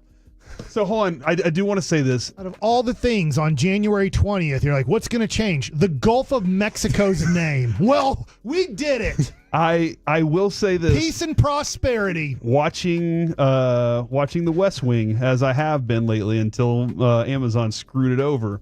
Yeah, is that really not streaming anywhere for free? Just wait. It'll come back, I bet. But as they've taken that away, I've been watching. I've got 2 seasons in. A lot of times, governments, don't they just go, hey, throw something else out there so it can take away from all this other stuff? So I do wonder if this is hey, I'm changing. Some writers back there going, dude, this is hilarious. Just try it and see if it works. And here we are goofing off. But does Trump want to change the Mississippi River once it gets past Mississippi? Now it's the Tennessee River. I learned this information when Corey told it to me. So on I'm this familiar. side, is it the Louisiana River on this side, but it's the Mississippi River on that side? It's great. That's a great point. And these are the I don't know. From the 205, the Duke's Mayonnaise Indian Ocean. Yes. See? Yes. I like this. I mean, just think about how much money you could make. The Duke's Mayonnaise Like, everyone bitches about our national deficit or whatever. But, like, if all the other countries are like, hey, we're going to buy your part of the Pacific and the Atlantic Ocean, we'll wipe out your debt. You're like, dope. Yeah, I wasn't planning on doing anything with that with the backyard there. And anyway. then China presents to you the Atlantic Ocean. And the Pacific I don't know. Ocean isn't really even swimmable. Yeah. I got in it. It was cold. It was like a cold plunge. But it's deep. Yeah, there's whales. It's like there a too. 60-foot drop off right there. What? Yes, the ocean is deep. But like right there, like the Atlantic Ocean. I want to sell the Pacific Ocean before the Atlantic Ocean because the Pacific Ocean is much colder. Mm-hmm. The Atlantic Ocean is more swimmable. Okay. And so that's swimmability is a big factor. For me, yes. Would that not make the Atlantic the more valuable ocean to sell, though? Oh, so you want bang for your buck. I'm just saying, like, if you're thinking about how you trade prospects, you can't just trade off the junk that everybody knows is junk. That's true. If the Pacific is known as a junk ocean, then you have, which I don't know to be true. That is. It's not a junk ocean. It's just cold. Okay. The hefty ocean. But I think that the Pacific Ocean has more whales. Huh. I don't know where the whales. Is it the challenge Atlantic him on that has that? more sharks? I think so. I think that's true. You don't know. Yeah. Well, nobody knows. We can't see under the ocean. You know what's really funny? Like, go to the Gulf of Mexico. You get 1 foot in the Gulf of Mexico, and you have no clue what is happening there. I'm sorry. I'm not familiar with that body of water. It's just sand anymore. and May. Sorry, the Gulf of America. I've been in both, I think. If we're going to rename it, because I've been in Cancun. Isn't that the Gulf of Mexico down there? And you've But been I've to been to Galveston, which is the Gulf of America, maybe in 2 weeks. But you can't see anything. The Gulf of Mexico, America has to be the worst ocean. You say 2 weeks Gulf. as if that's his first. Like, I hope in his inauguration, he goes, from here on. Yeah, he doesn't even put his hand on the Gulf Bible. of He's just like, I don't America. even need this. We're changing the name of the Gulf. It's going to be some saltwater taffy, and he's going to be like, Gulf of America. And Kevin, you said move the needle. Will it invite more people? Will more people be like, I have to go to How many people are going to have to go to the new Globe store and be like, this Globe's worthless? It says Gulf of America. I mean, Gulf of Mexico on it. Globe The store. Globe store, they're going to go out of Yeah. business. In fact, How no, is the maybe Globe they store were going still out of business. And now they're like, hey, this will bring new This will people bring in. people in. They got to get rid of the old. So this is to prop up Big Globe? That's Mike, what you're saying. Here's what we do, all right? That's what you're telling me. Think about the internet. Pickleball and pizza. In Italy. Connected to the Cronut store. Italy. Connected to the Globe store. Globestore.com is a real thing. Gulf of America. Are there any other bodies what? of water that people want to change the name of? I want this person, just this person, to follow up from the 903. can y'all stop being political? Because we obviously can see who y'all wanted in. Okay, text in who we voted for. Because first of all, we didn't all vote for the same person. I actually wish I would have voted for who you voted for down to that. Exactly. We didn't all vote for the same person for president, first of all. And second of all, what part of this story makes you think we're like, you know who's really dumb? The Republicans. This is a dumb concept. If President Biden would have come up with it, President Obama, any president would have said, you know what? We're changing it. I would have been like, why? Kennedy? Yes. President Kennedy. Lincoln? Yeah. Can you imagine if he was like, ask not what you can do for your country, ask if we should name it the Gulf of America. Like, that would be stupid. Yeah, and how come Sam Bowie didn't come up with this when he beat Santa Ana? Yeah, where's Davy Crockett? Yeah, and then he went on to play for the Portland Trailblazers. Bad pick. He went on to be the front man. Then for they made Monkeys. a big, scary statue of him. It's really big. Mm-hmm. Who's that statue? In mock draft news, multiple sites have other people than Sam Ashton Bowie. Genty for the Cowboys at number 12. Heck yeah! A name that I keep seeing. I've seen Will Campbell's name pop up a couple times, but I've also seen the linebacker because, Kevin, we've been discussing that Overshown being missing is kind of a big deal. Although, did you see he's like, I'll be back sooner than you think? I would love when people say so. something like that. The other name that just to keep an ear out for, and I haven't watched enough yet, even get involved with that yet, but Jahad Campbell. The linebacker out of Alabama is a name that I've seen multiple times at 12. I would like to say to the people that are on Twitch, thank you for listening and playing along with us. And the people on YouTube, pull your head out of your rear end and listen to the show. Coming up next here on the KNC Masterpiece, it's time for the Tuesday tailgate with our friend Carter Freeman. Next on the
Uber Eats has Lola V products? I gotta remember that. Well, you know, they say in order to remember something, you have to forget something else.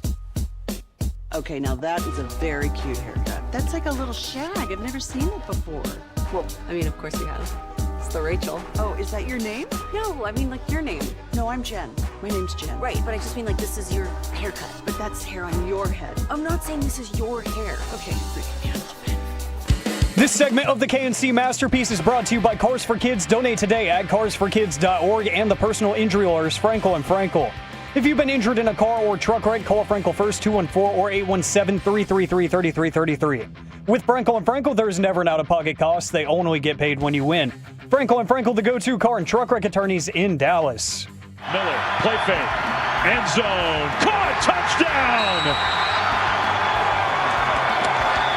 Stuffle the tight end, and a huge drive from the Bison. Back here on the KNC Masterpiece on 105.3 The Fan, it is time for the Tuesday Tailgate featuring our friend Carter Freeman, who usually is behind the camera, but today and every Tuesday around this time gets his time to shine. Carter, take it away, man. What's up, guys? That was some FCS championship game last night, wasn't it? Okay. Dude, I got a text from my buddy that was like, guys, this game's going hard right now. And I was like, what?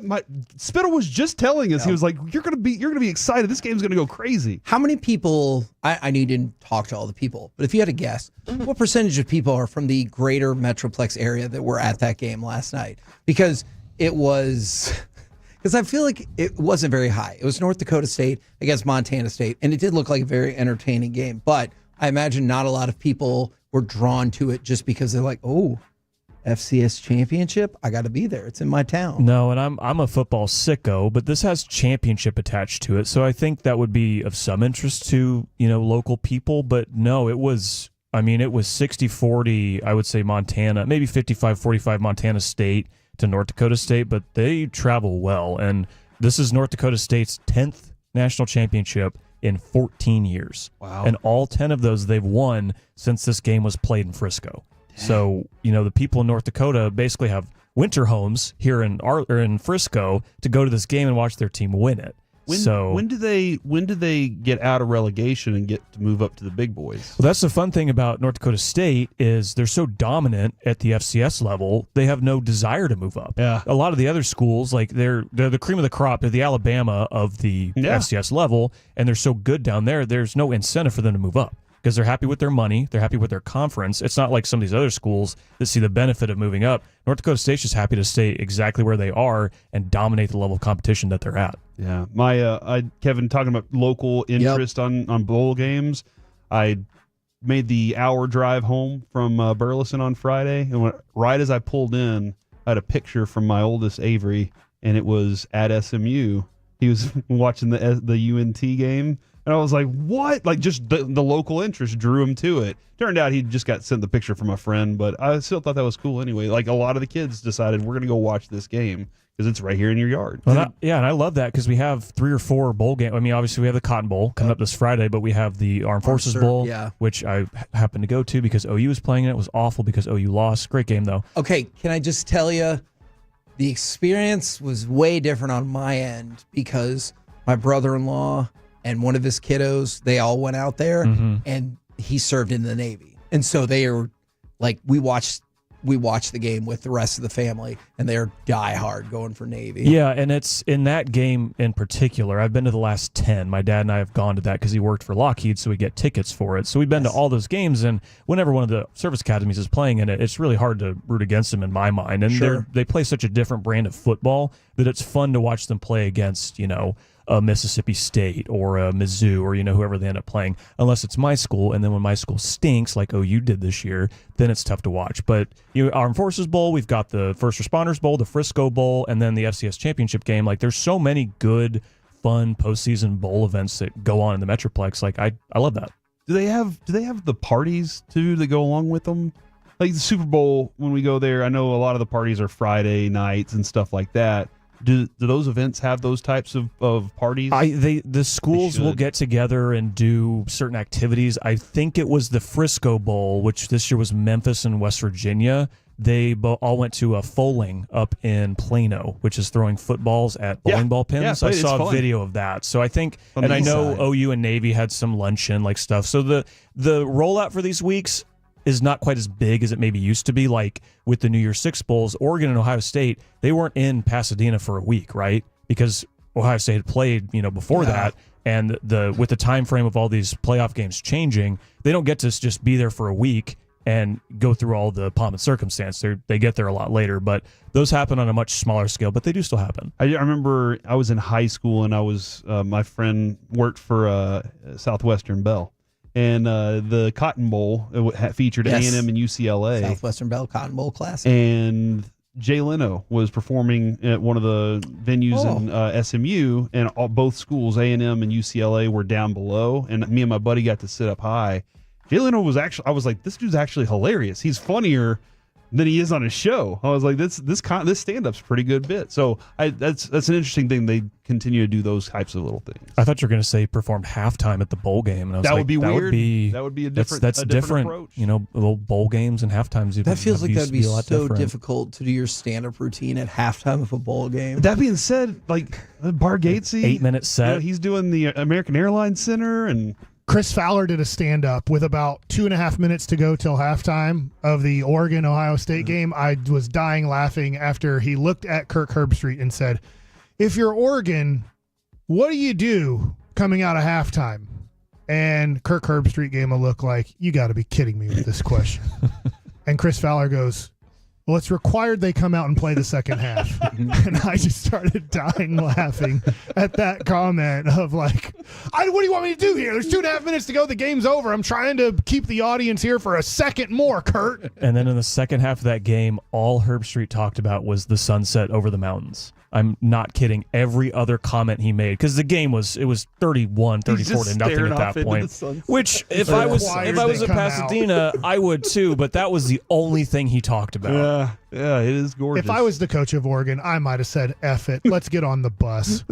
And then the clocks would hit 0. Is it required? And Ohio State is out there ready to play the second half, and they didn't show up. They left. Look, we're rewriting the rules of college football pretty much weekly at this point. That's a good point. That is a very good point. You entered the transfer portal. Team. Speaking of the transfer portal, Kevin, Georgia quarterback Jaden Rashada entering the transfer portal. What's your question again on that? How you're feeling about all these types of maneuvers? Well, with Rashada, I believe he's still part of a lawsuit against Florida, who was the school he was originally committed to. They promised him $8-9 million of NIL, and this was the summer when NIL first became a thing. Willy-nilly throwing money around. They promised him that, didn't give it to him, so then he went to, I don't think he ever actually signed with Florida. I think he ended up signing with Arizona State. Then he went to Georgia. Now he's going somewhere, who knows, but yeah, it's nuts. It's the platform that the NCAA has given these athletes, unlimited transfers, and it's at this point it is what it is. Like I just can't be surprised when I see these players move around as much as they can when their coaches have done it for a long time. Executives in college have done it for a long time. Today, UT's president announced he was leaving for SMU. He's going to be SMU's new president. So not their athletic director, but their president. Yeah, Jay Hartzell is going to be SMU's president. So I just saw that. Okay, I did not know Eric Johnson just welcomed him into town. Yeah, SMU, their board of regents voted on that today. So yeah, it's with Rashada though. I guess he wants to play, which sure, but we saw how raw he was at Arizona State a couple years ago, and he's going to need to play like a group of 5 program where he plays every snap to really grow. Okay, then these players are not necessarily in that category. They're not in that category whatsoever. How big of an impact is it for Georgia to land the Branch brothers? Well, it's an impact for them to get Zachariah. I think Zion is a nice, hey. Zachariah is a really good player. Yeah, Zachariah is a very good player. One of the 5 stars at Lincoln. Riley has managed to lose since he's been at USC. But yeah, that was a bit of a problem for Georgia this year, was their receiving core. I think they led the nation in drops going into their bowl game. And so Zachariah Branch is a stud. He's a stud returner too. So you wonder how much they'll balance that with how much they need him on the receiving side. But yeah, Zion coming along with him is kind of like Shiloh Sanders to Shador, Colorado. But like, not that he's a bad player, but like Zachariah Branch is going to be the major impact player there. Now, I'm not saying that Sark would leave because the president is changing or anything like that, though maybe he would, but there's all kinds of rumblings that maybe the NFL is interested in Sark. What do you guys think about that concept, and how do you think that he would translate to the NFL? Because that always works, right? College coaches go to the NFL, and it's super successful. And Sark was a play caller with the Falcons for 2 years. And it was a Falcons team that had a aging Matt Ryan and an aging Julio Jones, and maybe not what he would come into in like a brand new situation, but Sark hasn't made at UT. I mean, he brought them back from a decade of irrelevance. I would be shocked if he left that. He did sign a huge new deal at the end of last season. I assume if they, win this Friday, continue to keep winning, he'll keep getting more money added on to that. So I think that's bunk. He has, and maybe everybody's motivated by different things, right? Some people are motivated by, I want to be the best at the best level. Some people are motivated by, they like what they're doing and they want to just be the best at that.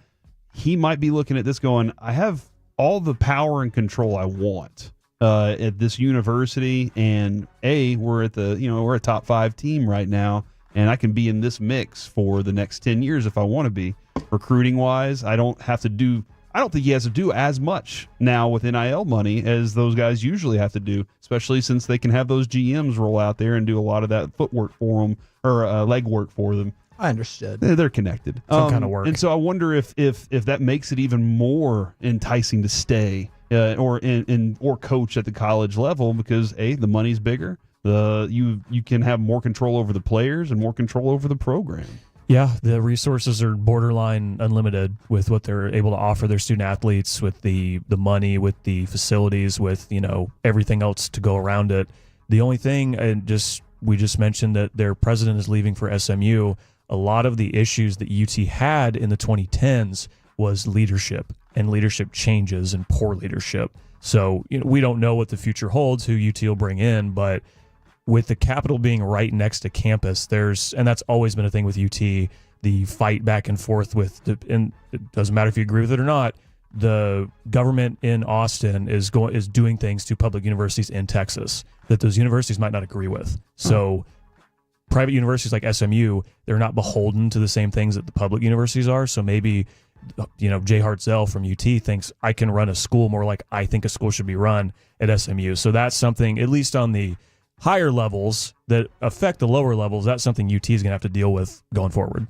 But I think, Kevin, my opinion, the brand of Texas and, kind of what it is. This is coming from a guy who's been an OU fan for a long time. I understand what Texas is. And I am too, for the record. Yeah, it seems like an intriguing opportunity, but that was interesting. I never thought of it that way before. That's interesting, though. I mean, we don't really have time right now to break down the semis, but whatever you want. We got until Thursday and Friday. Hold on, are you suggesting talking about the semis with Carter on another day other than a Tuesday? I believe I am. I love it. I'm down. I love it. We probably should ask Carter first. Carter, you want to do that? I want to do that. It's going to be freezing, though, when we talk about it. If we did it on a Thursday and it snowed, That's a good point. Still do it? That's what Zoom's for. We can just zoom it up. Look at that. I love Zoom. Yeah. These guys got me, man. I was like, hi, I can't believe Oregon's an underdog. This is right before I left for vacay. And they're like, no, man, I'm telling you, Ohio State's really, really good. They have the most talent in college football. And I was like, I watched them play Michigan. They stunk. Give me Oregon. I'm not saying any of these critiques are wrong, but it's weird to me how many people have swooped in and said, that's why you take Scadaboo over Genty. And I'm like, okay, if you felt that way all year, more power to you. If you just watched that one game, which these people didn't feel that way all year. Danny Manning. Yeah. It's the NCAA basketball tournament. You're like, that dude right there, because this is the first time I've ever heard of him before. And remember, he's good. You were a fairy guy. That's coming up next here on the KNC Masterpiece. Let's chit-chat with the fellas from the G-Bag Nation. Get it.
you've got to forget something else to remember that Uber Eats has groceries.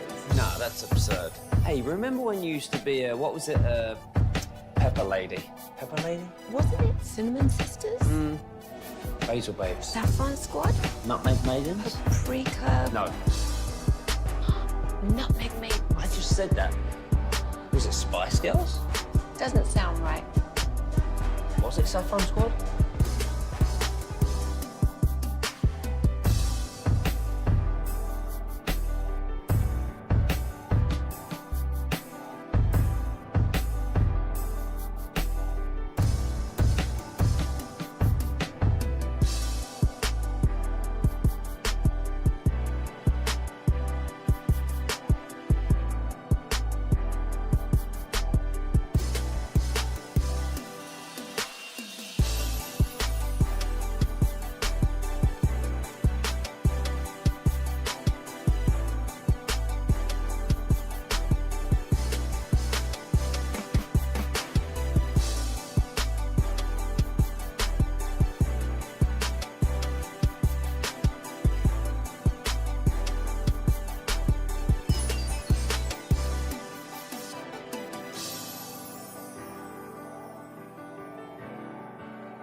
This segment is brought to you by Classic Chevrolet in Grapevine. They're the #1 Chevy dealer in the world, more Silverados than anyone else.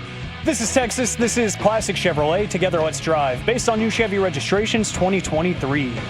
We are back here on the KNC Masterpiece on 105.3 The Fan. It's time to chit-chat with the fellas from the G-Bag Nation, brought to you by D&M Leasing. Gentlemen, how we doing today? Excellent, Majors. How are you? We're rocking. We're rocking along. Love that T-shirt. Thank you very much, our fellows over at Martin House, serving up the good stuff right there, man, making you happy. They still have one of the most cleverly named drinks I've ever seen. Is the production that they had, Secret of the Booze, with the Teenage Ninja Turtles on there. Thought it was amazing. I like the Hey You Guys cinnamon roll. Yes. It really did taste like a cinnamon roll. All right, guys, y'all actually were on fire during the break. And I told Kevin, I said, we don't even need to do anything other than lob this conversation out. I told Alec last week in the combo platter that I didn't think the Mavs would win another game until Luka came back. Might not. And you kind of threw that conversation out there. Yeah, that's the poor Maverick fan I am right now. It hurts. Yeah, it's tough to watch this basketball team play, and you were trying to navigate ways to win games that maybe they had the better roster against. There were like 17 games I counted out, and I was thinking, well, you've got to find a way to win at least these 6 games, and when you're losing to the Portlands of the world and Sacramento's of the world, and they just don't look like they're in a very good place right now. So I think it's going to be very difficult. I know Dawson was talking about tonight with the Lakers. Do you find a way? Mike's got maybe a game plan, something different. Something has to change here because they just don't have the players to be able to win an NBA game unless somebody is massively hurt. And by the way, Memphis was pretty banged up, so you didn't get that win. I was thinking about this during the break, and I was like, I said it out loud, and I was thinking, right now you don't have Luka or Kyrie to lob the ball to Derek Lively. Right. And unfortunately, we found out today Daniel Gafford's out for a while now, too. So why not that one three-pointer he shot in the corner in the NBA Finals when you're like, what the crap? And it went in. And didn't you hold your breath when he got smashed across the face? Yeah. But was that last night? Yeah, I didn't watch So it. you're saying spread the court completely with Lively now? When I saw Ja Morant, Kyrie Irving, and Luka was out, I'm like, I'm not watching 14 role players play basketball. I just was like, well, maybe Derek Lively right now, maybe you experiment and go throw him in the corner some and be like, practice shooting threes in the game. What if it goes in and this is another weapon we can add? Little 5 out. I like it. You're not going to get a lot of playmaking and passing from your primary ball handlers anyway. So why not just open the lane as much as possible to give them a chance to get to the rim, or have 4 guys on the outside that could theoretically make a three. I think Lively's going to be a good 3-point shooter for his position throughout his career, and now's a perfect time to get started and see if we can get some 20-point games out of him. Mike, this morning you've kind of been on this like. Your DFW sports is down for you. Is it because of the Mavs specifically that well, this yeah, kind of obviously takes that the Rangers dive? are in off season, so I can talk about them, but they're not doing like they signed Chris Martin. I'm not saying they're not doing anything, but they can't play a game. And then the Cowboys season is over. It was a disappointing season. The off season, yes, it's interesting right now because of the coach thing, but that free agency is going to be everybody's going to be furious. Then everybody's going to get excited about the draft. You're going to get excited about the players that you have. You're going to sign a couple of dudes that nobody wanted to add to your roster, and then everybody's going to get excited in July about the upcoming season. But I'm like, what do you do between now and like for a while here? For the next 2 or 3 months, what do you do? The Rangers are going to start spring training but not start real games till March 27th. And if the Mavericks are this hurt and they're going to be fighting for their lives to maybe get into the play-in situation, it's kind of disappointing or sad. And I get the Stars are a good team. The Stars are good. I just haven't really paid attention to them. I know they're having a good year. Opportunity for a season-high winning streak if they win tonight. So I was hoping the Mavs, when they were 20-11, like they have a real excuse. If they don't make the playoffs or something goes bad, they could say, look, we were 20-11 and looking great with this team, and injuries decimated us, right? It's a big lie for the Cowboys to say, gosh, injuries got us. We saw you before the injuries happened. It wasn't very good. This would be one of those things where you're like, dude, they were 20-11. Oklahoma City, probably better, but the only team in the West that I felt was better.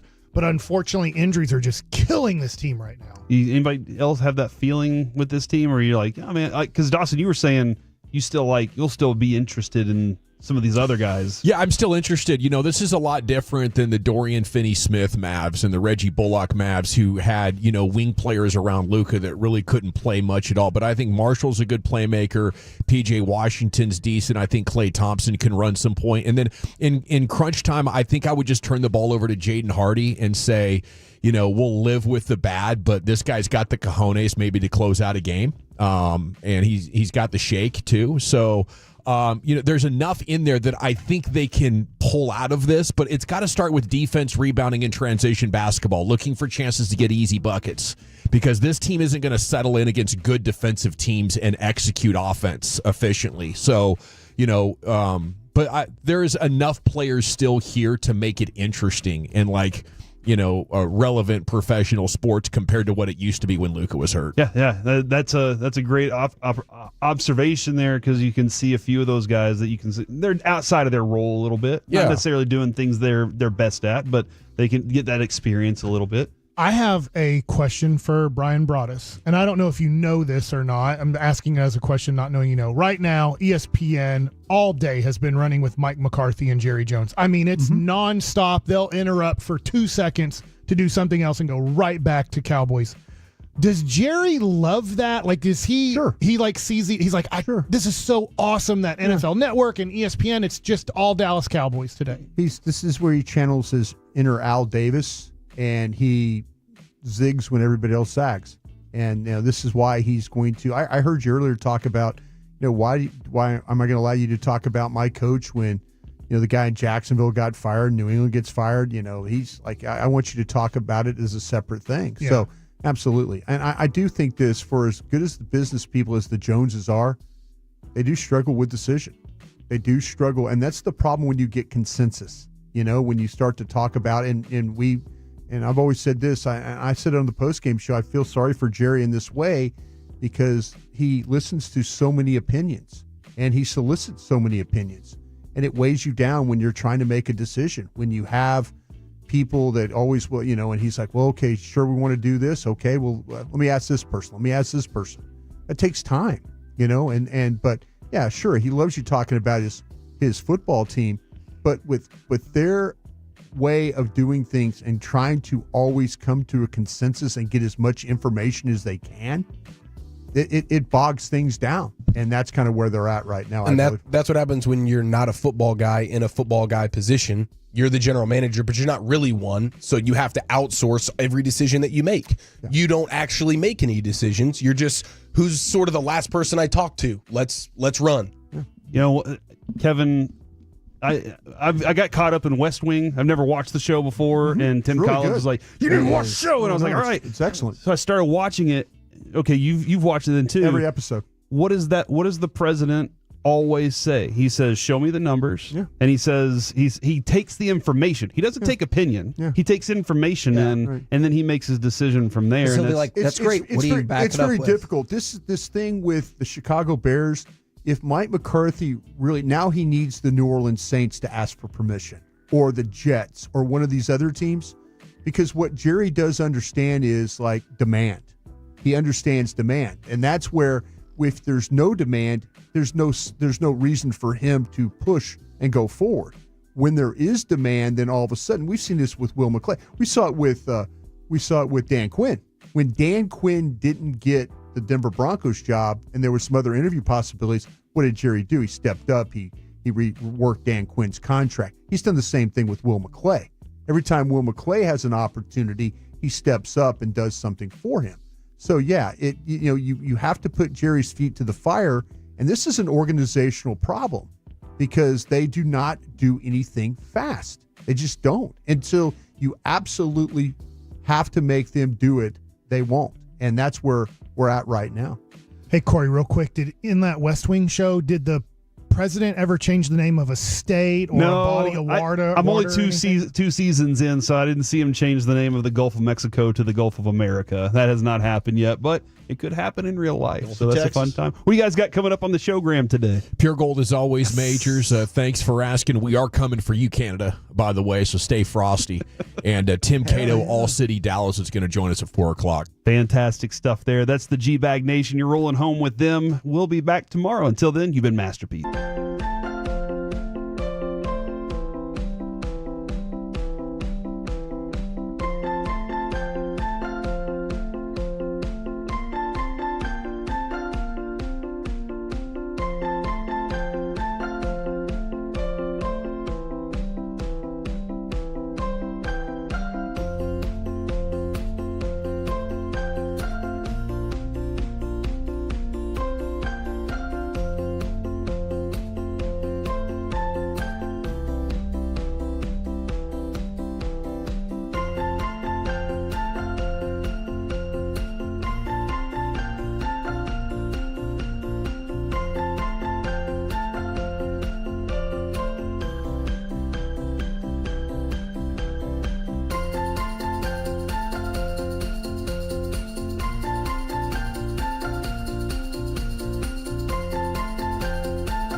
rolling with the G-Bag Nation.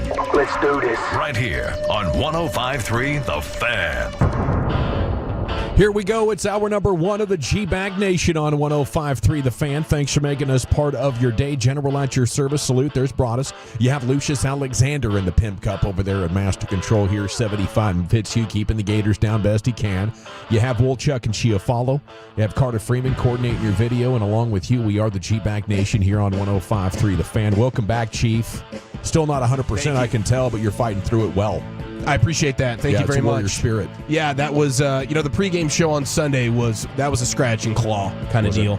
And then man, I just couldn't sleep at all. Sunday night going into Monday, I was like, crap, I have to do the sorry I can't make it text. That's one of my least favorite texts to send, Yeah.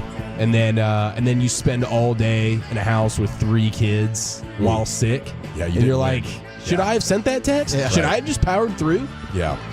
Guys, I'm not on the show today, but I'm just going to sleep on the couch if you don't mind. I just need to get out of my house. There was a small part of me that was like, should I tell my wife I'm going to work and then just go crash at my parents' house all day? There you go. Yeah. But then it's like, if she flips that dial on, if she does the, hey, let's watch Daddy on YouTube for a second, all of a sudden, cat's out of the bag. I was just in the bathroom, honey.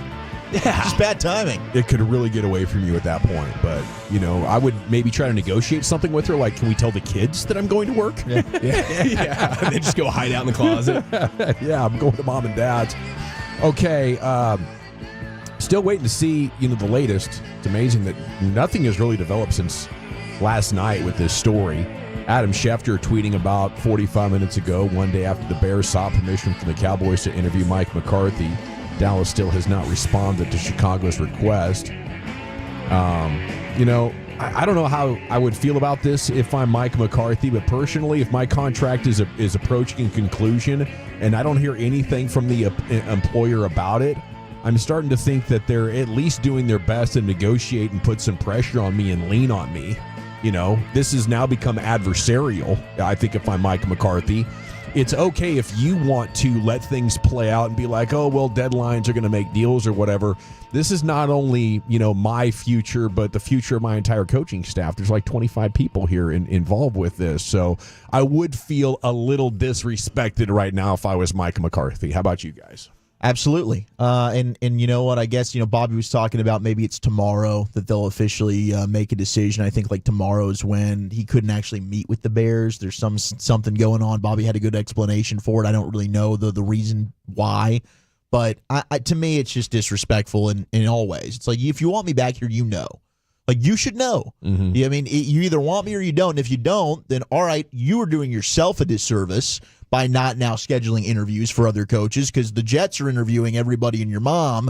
The Jags are over here getting their thing figured out. Like, every team out there has already scheduled all their interview processes, it seems. So now you need to figure out, do I have a head coach? Do I not? And if I'm Mike, and you mentioned the other guys that are in limbo here, the rest of the coaching staff, it's not fair to them. It's not fair to their families. It does get annoying. Like, and we know this, and we just kind of say, like, it's the Cowboys. This is how they do things. Yeah. It doesn't mean it's okay. Like, why are you the last to the party for freaking everything here? I think the more money these guys get, the more difficult it becomes to relate to the common man. And now they've gotten to the point that even millionaire head coaches, they just have a hard time, I think, understanding the plight of regular people as time goes on and their billions and billions of dollars accumulate. And they're just like, well, this is how I run my business. I just wait until the last possible second, make decisions on things. But there's norms and protocols set up around the league. Again, norms and protocols they don't care about because they have the epitome of FU money. Yeah, I kind of feel like that this is not bothering him. And I'll tell you why. He's already been disrespected. Yeah, the guy, the 3 seasons in a row with 12 wins. Hell, if he was at Carolina, Atlanta, one of those other places, they'd have a damn statue in front of the stadium of him. He'd have got an extension, that's for sure. He'd got an extension. He's already been disrespected. This is par for the course for him. He understands. He could say, it's a business and all that, but here it's really not a business. It's not the football business. It's not how traditionally teams operate, with the way the front office is set up and all. It's just not. So, yeah, he's already been disrespected, and I think whatever happens for him. And I think he's gonna, he honestly needs another team or two to come up and try and say, okay, we'd like to request permission to talk. I said that earlier. I think that the Joneses do understand. Now, they could come out and say, okay, we want nothing to do, and you can go interview, and it's over. Then you know it's over. But, the fact that the Bears, and they haven't responded to the Bears, but this is the way the Joneses operate. They don't do anything with any real pace, and they don't do anything unless they're forced to do that. But he's already been disrespected. Yeah, I definitely see that point. It's just a continuation of it. He's probably used to it now. He's at this point. Well, I think when Mike McCarthy came here, he didn't really know what he was getting into. And it was shocking at first couple times. But this is years down the road. Yeah, now he probably just thinks it's funny. He completely understands the situation he's in. I do kind of feel like a front office that took the coaching staff more seriously would definitely want some resolution here.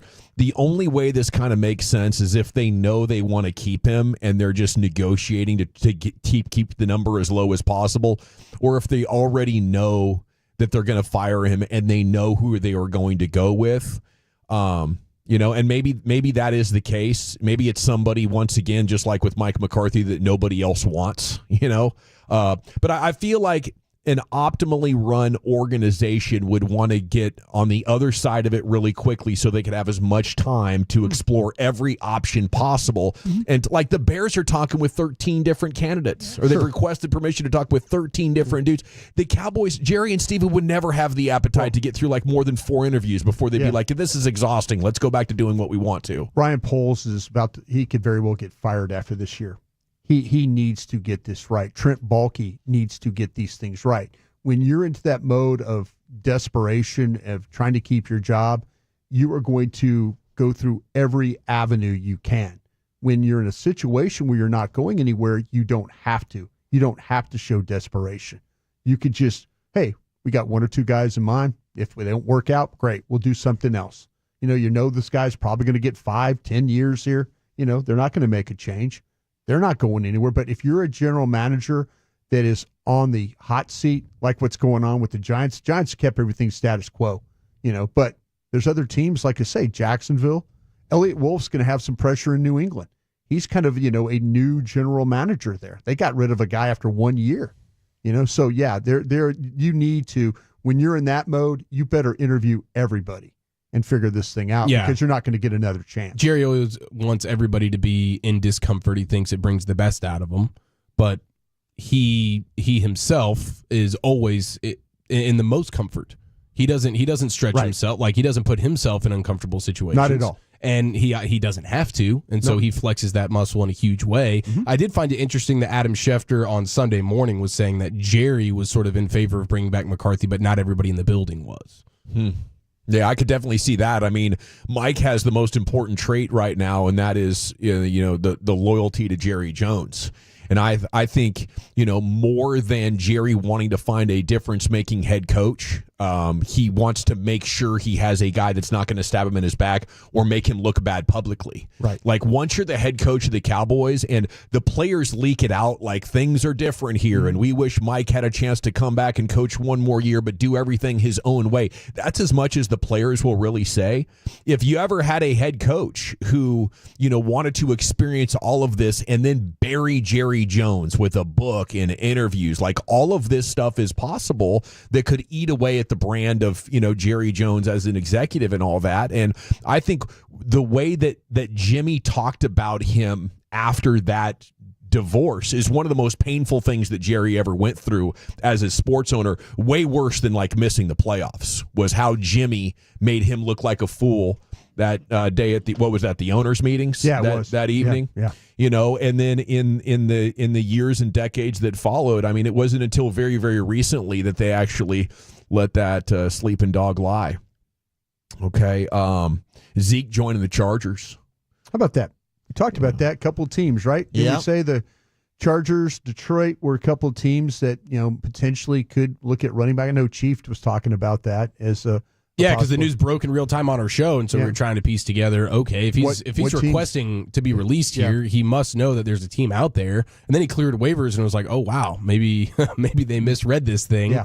But maybe they knew the entire time that it was only a matter of time.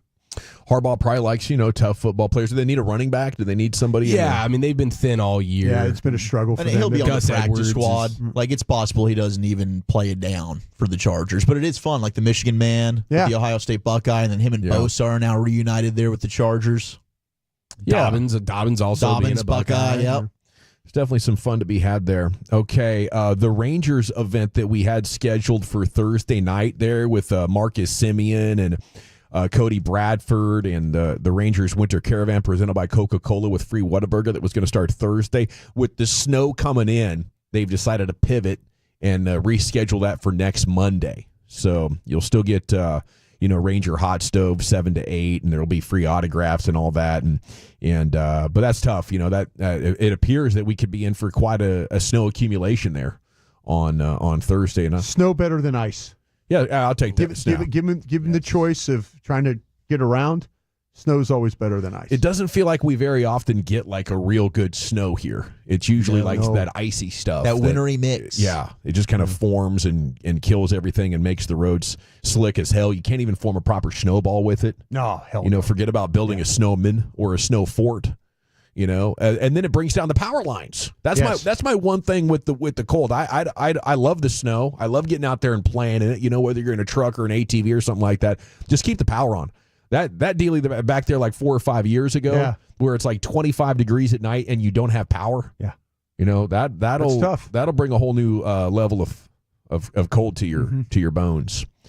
Okay, what else do we have going on here? G-Bag Nation. Of course, the Mavs last night, they were in control in the first half. They were up 10 after the first quarter, up 12 in the second quarter.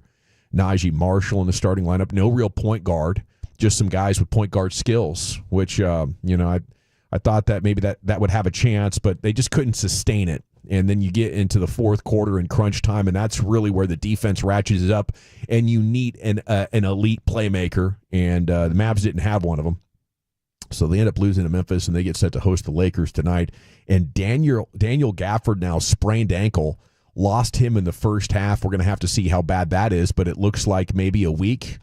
A couple of games there without Daniel Gafford there. I thought, your best opportunity is for Gafford and Lively to dominate the paint, play great defense, get in transition, maybe block some shots. But now, for at least half the game, you're looking at going small or pushing Lively into extended minutes, which makes me nervous for a whole nother set of reasons. Chuck, it just feels like the basketball sky is falling. It does. The injuries are really, it's kind of feeling similar to what we saw with our Rangers. It's like, what the heck, man? This team just can't get healthy. I did see Wendy was reporting that no team's been more active than the Mavericks in terms of phone calls this trade season. So that, maybe they inject some life with a trade here sooner than we thought. Nico staying true to himself, which is always a man working the phones and never being satisfied with where his team's at. So that's certainly encouraging, but yeah, it's a huge bummer right now with the way these injuries are, and you're giving up 120 points to the Grizzlies when they don't have John Morant, Desmond Bane, and others. Jaren Jackson Jr. went off. Yeah. So I don't know. It's a bummer. It's a bummer, and you just hope they can keep things afloat long enough for the reinforcements to return and you make a late season run. But that's asking a lot. Did Wendy say anything as far as what they'd be looking for? A veteran point guard makes a lot of sense right now if you can get a guy with some scoring. Yeah, I think they've been looking for a wing defender, but I think you got to kind of change, and especially, they know more of the timeline with Luka than we do. It doesn't sound like it's going to be anytime soon, so maybe they are looking for more of a playmaking guard than they were before. Just get to the playoffs healthy, I think, has to be the ask, but when you've lost so many consecutive games and you look at the schedule, you do have to wonder how many games will they be back when Luka returns, possibly after the All-Star break. Eagles coach Nick Sirianni says he's not worried about Jalen Hurts showing signs of rust should he clear concussion protocol and play in Sunday's wild card playoff game against the Green Bay Packers. Had a concussion December 22nd, sat out the team's final 2 games of the regular season, remains in the protocol, but is progressing. Yeah, I wouldn't be worried about rust right now as much as I would just be worried about, is he going to clear protocol? Are you guys hearing anything about this? Talk about a nightmare situation. That's one of those long concussions here that you just never know when those are going to clear up. Yeah, no, from everything I've seen, it's just up in the air, and Sirianni just keeps trying to avoid it and saying he's progressing through the protocol, that kind of stuff. But, man, that would be what a nightmare disaster that would be for the Eagles here. going into a playoff game without your starting quarterback. I would have to imagine by the time, because it's been a couple of weeks. Yeah, this will be the third game. Yeah, you don't see that a ton where these dudes are missing, and it's I don't recall him having a bunch of different concussion issues throughout his career where he's just super susceptible and all that kind of stuff. So I don't know. I would still expect him to play, but the closer you get to kickoff, man, if I'm an Eagles fan, I'm freaking out. They're ready to build a statue for Tanner McKee. They're like loving their Tanner McKee over there in Filthy right now. They were cheering hard for him during the game. They're ready for another backup to take him on a Super Bowl run. I can't wait for them to be one and done like we were last year. Packers go into Filthy, just beat the crap out of them. This year, I mean, it's not going to be Aaron Jones running all over them, but somebody else will go ahead and Josh Jacobs will do it to you. Okay, Rangers make another signing. The 6'8" righty reliever from Arlington, Chris Martin. He has returned for the first time in 5 years. Will be rocking a Rangers uniform.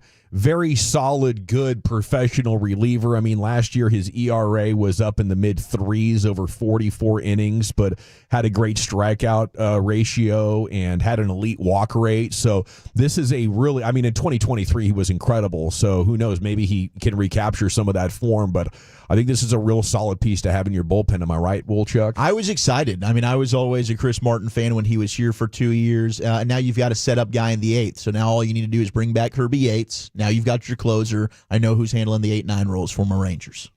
Right on. And how about Robert Murray saying that Martin turned down a lot more money elsewhere to play for the Rangers? Oh, yeah. Now, of course, being the hometown team and stuff, that probably has something to do with it, but also just the type of environment that the Rangers have right now. They're getting guys on discounts. That's beautiful. Cannot wait to get out there to spring training here. What are we, 6 or 7 weeks away on your home of the 2023 World Series champions? Have the G-Bag of the day coming up at 2:30. Who are the Cowboys free agents that they could possibly bring back? We'll take a look at the pending departures coming up next. It's the G-Bag Nation, the Fan.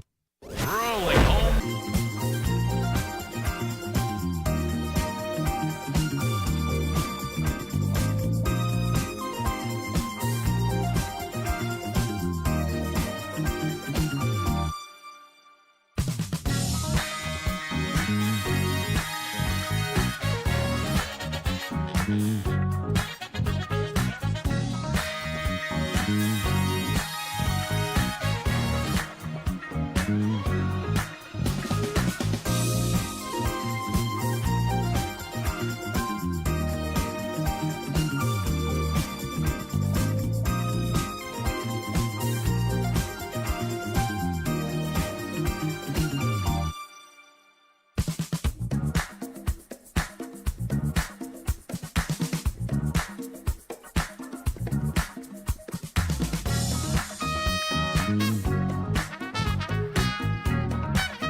to remember something, you have to forget something else.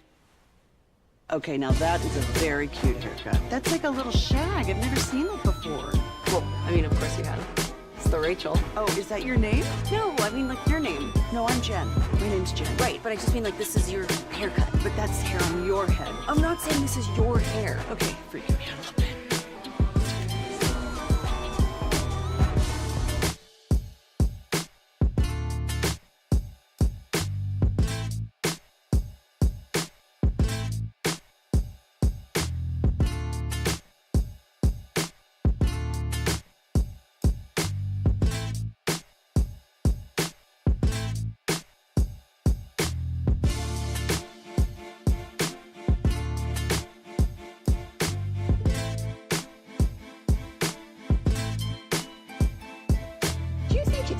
You've got to forget something else to remember that Uber Eats has groceries. No, that's absurd. Hey, remember when you used to be what was it, Pepper Lady? Pepper Lady? Wasn't it Cinnamon Sisters? Basil Babes. Saffron Squad? Nutmeg Maidens? Paprika? No. Nutmeg Maidens. I just said that. Was it Spice Girls? Doesn't sound right. Was it Saffron Squad? We're 8 minutes now from the G-Bag of the Day, best audio from the world of sports. If you ever miss the G-Bag of the Day, Lucius replays it for you every night in LA Live about 5:40. This segment of The Nation, we'll take a look at Cowboys free agents. Segment is brought to you by Cars for Kids. Donate today, carsforkids.org. My question for you, are there actually so many quality free agents on this football team that we should be concerned that the Cowboys are actually going to be significantly worse? You know, yesterday or maybe this is Friday, I was agreeing with the Micah Parsons thought that, it's the way that we finish this season, you run this thing back, you get us our players healthy, and we'll be contending for a playoff spot next year. I'm not so sure after looking at this list of free agents. Segment's also brought to you by the Frankels. Life's unpredictable. Accidents happen. If you or a loved one is injured in a car, truck wreck, call the Frankels. Get a free consultation. 214 or 817-333-3333. Go online to frankelfirm.com. I'd love to hear from you on the Frankel injury attorney text line. I mean, there's quite a few players on this list. Salute to Blog and the boys for putting this together. Zach Martin, DeMarcus Lawrence, Brandon Cooks, Trey Lance, whatever. Eric Kendricks, Jordan Lewis, Linval Joseph, Cooper Rush. I mean, that matters. If you're without your starting quarterback for 6 games, I think Cooper Rush is going to win 2 or 3 of those. A lot of other quarterbacks would win 0 or 1. I feel like Cooper Rush pretty dang good backup QB. Are they going to keep him? I don't know. Osa, Rico. What if Rico's gets an offer at $5 or $6 million bucks? I would not expect the Cowboys to match that kind of an offer. Chauncey Golston, you start to get down here, but Carl Lawson made an impact. I guess Brock Hoffman isn't a kind of a free agent. But what do you think about the premise of that question? Are there so many players on this list before we start looking at individual situations and who could be back that maybe the Cowboys are going to take another step back like they did from 2023 to 2024? It's very possible. Last year, what did Zach Moss got? 2 years, $8 million, $4 million per. They said that was too expensive. So if a team goes and says, "Hey, Rico, we'll give you $5 million," the Cowboys are saying it's even worse this year than last year. I don't know how they could afford Rico Dowdle. I mean, somebody on Twitter hit me up and was like, "Does this feel as though it's like the 2011 to 2013 run?" Under Romo, where you're kind of just treading water, but like Romo and the offense was so good that you were in the conversation. Last game of the year, division was bad. You have a chance to win the division, and they lost all 3 of those times. But you're basically an 8-8 football team. Yeah, and looking at kind of where they're at financially, it does. Unless they're able to really, really crush a draft class, which is kind of all the pressure that they're putting on themselves to do. I don't see how they're really going to be able to improve their roster, which was not good enough. Like, we're talking about retaining guys that you still weren't good enough this year. Can you even keep those guys? So how do you expect to really move up, take another step to improve your chance of contention? The answer to me would probably be unlikely. It's very, very unlikely unless you just get elite quarterback play and Dak Prescott comes back and can be an MVP level player, which I think there's question marks about that based on what we saw prior to the injury. Yeah, they're going to lose too many players. This thing's going to step back is what's going to happen. I'll be interested to see what they tender Turpin, and I'll be interested to see if they do enough where somebody doesn't come after him. He could be a really neat little piece for somebody that wants a big-time punt, kickoff, return guy, but also he proved that he could play offensive snaps for you. Hand him the ball, put him in the backfield, throw him the ball.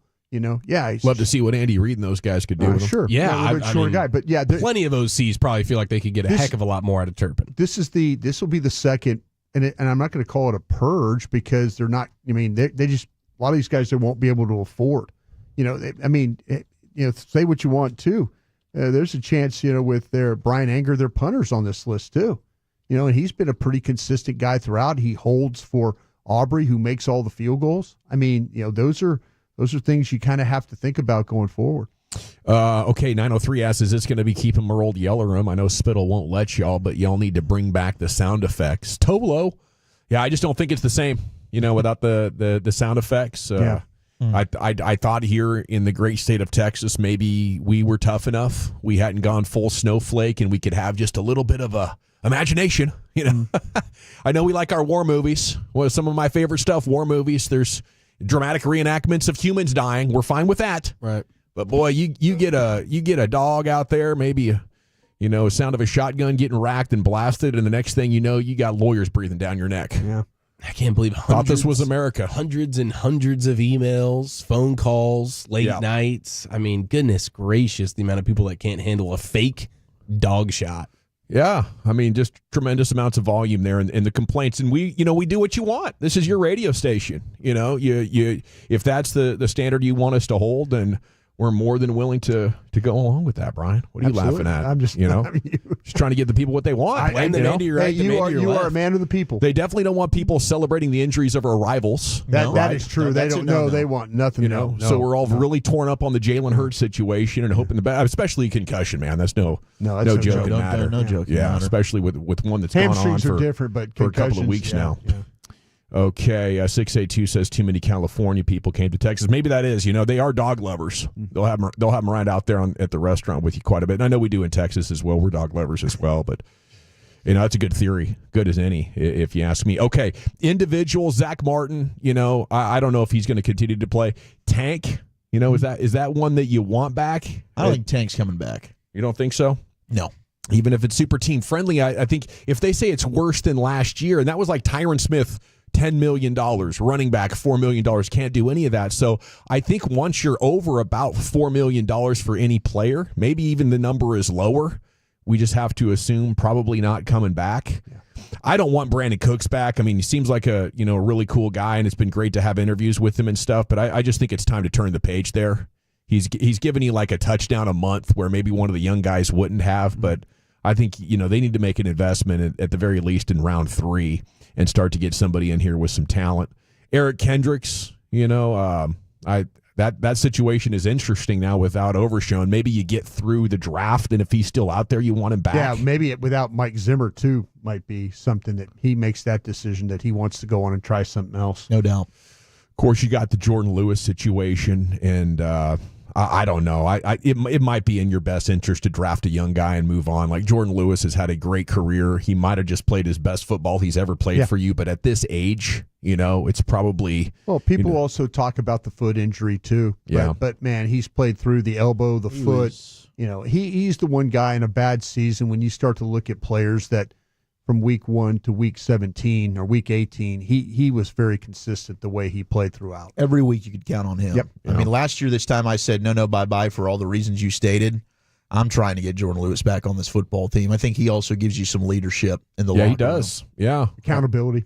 I just wonder how tight this budget is going to be. Obviously, losing Osa is a big deal. I don't know the last time they had a defensive tackle that good in there. And then I think Rico walks, and we'll just have to see if they can draft a guy on day 3 or maybe day 1, that can do better than what Rico's 4.6 an attempt got you in the 2024 season. Time now to go into the Pimp Cup, where Lucius Alexander has your G-Bag of the day. What's up, man? How you doing? Terrific, you? Yeah, doing good. On a whole other day, just chasing the noses away. Yeah. Chasing the clowns. When I say noses, I mean the clowns. Chasing the noses away, brother. All right, day 2 right here. Mr. Chiafalo, you missed this one. It's a church clip that won yesterday. Nice. We got a choir that sung Silent Night in the key of U flat. You are flat right here. Well, one of them was a soprano, and he took the lead like Rudolph.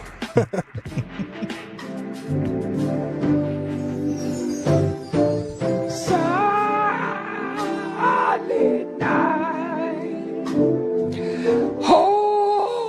holy night, all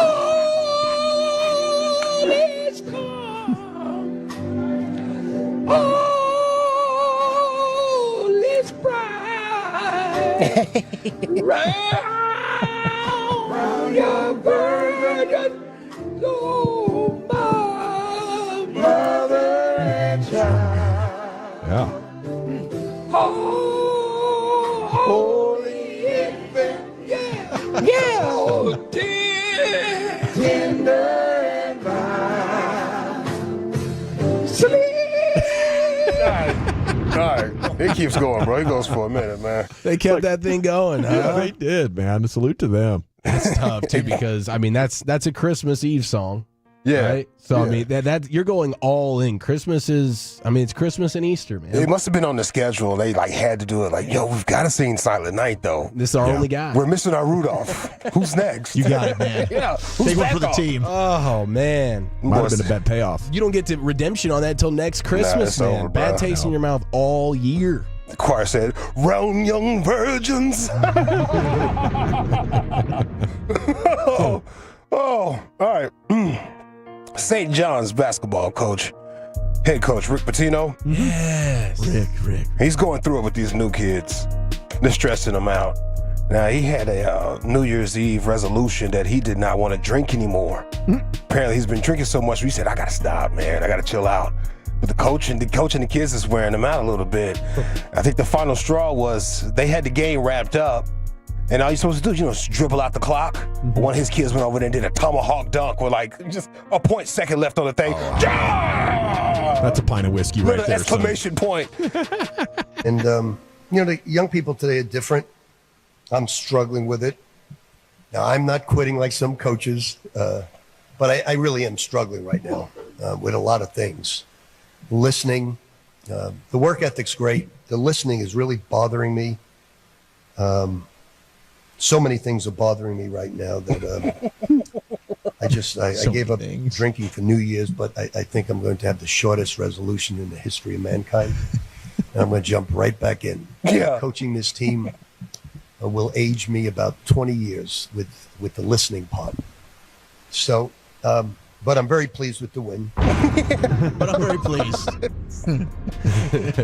don't He ignore said, I'm that. jumping right back Very in. pleased. But where's my bottle? I'm jumping right back in, bro. And that's good for me. I love hearing that even elite coaches with top end talent, they look at their players and they're like, nobody's freaking listening to me right now. Yeah. Guys are And then you idiots. start the drill, and like 90% of the kids are like, so what are the rules of the drill? I said touch the cone, come back to the baseline, layup. What do you... Thank you, Lucius. Yeah. I might go back to drinking after last night, to be honest with you. It was bad. They weren't listening. No, they were actually pretty good there. Have Coach's Gatorade bottle real quick.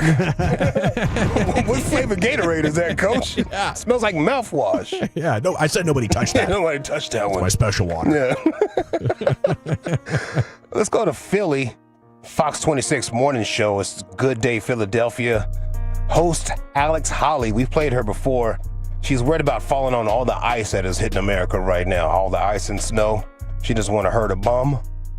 Well, the co-host Mike Jarek said, you got enough padding back there. Ooh. Yeah, you got enough padding on some Skip Bayless type vibes. My queen, I thought we were talking about the minimum, not ideal. Oh, no need to apologize. Listen, I'm just worried about my bum, going down there if you hit the stairs. That's all I was saying. Listen, anybody can go on there. There's no need for apologies here. Padding. What? Which is a good thing. I mean, since I came to Philly, I've been eating good. And the sides all go in one area. And that's fine. I'm not ashamed. Looks good. Yes, you know. Looks good. It helps me out when I have to sit next to you for 6 The hours. softer the cushion, the better the sledding. Whoa. That's what that old phrase was. Wow. Oh my Hey, God. Good job. Now, my man said, first of all, it looks good back there. He said that twice. He's shooting this shot from the parking Yeah, lot. he was. He did not care. Hold on, I got to get that very end right there. We can't step on that man because he was dropping bars on him. I'm not ashamed. Looks good. Yes, you know. It helps me out when I have to sit next to you for 6 hours. Softer the cushion, the better the sledding. It was close. It was close. The cushion. Close. He's sitting right next to her. Wow. Skip Bayless is pointing and pointing and snapping at the TV right now. Ooh, what? And I'm getting in trouble for what? I'm getting in trouble for what? He said she got the padding back there and the pushing for the tushin and all the other crazy stuff. He did, man. He was Hiding in said plain that. sight. He was on a roll, kind He of. said that. And if you looked her up, he's not wrong. You know? Nah, he's in his bag right now, bro. I could see why he'd be shooting his shot there. He knows what he's doing. He's telling the truth to us. All right, last one. Brian Scalabrine, Celtics pregame show. The Boston Celtics pregame show.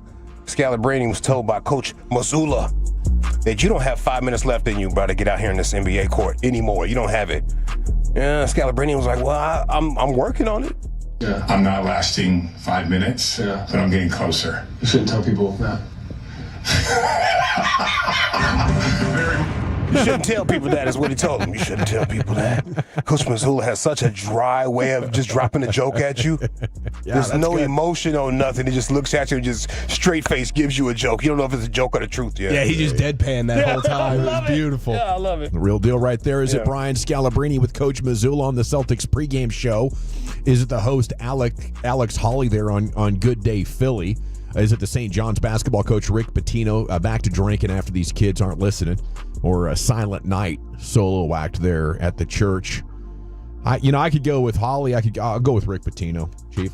I'll put me down for Holly. Lucius? Judge, preach, tabernacle.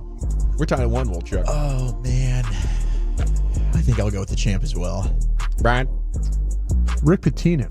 We're tied at 2. Jump on to @GBackNation's Twitter account. Follow us all when you get there. All of our handles are in the bio. Okay, let me bring that up real quick. I'll create an Insta poll. We'll vote during the break, announce the winner on the other side. And then what are we doing, Chief? Got a little sports hodgepodge. We'll get to a couple of things, including the Fox lawsuit, and that's big cans and peanut butter skin.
Ranger fans, it's baseball time once again in Texas.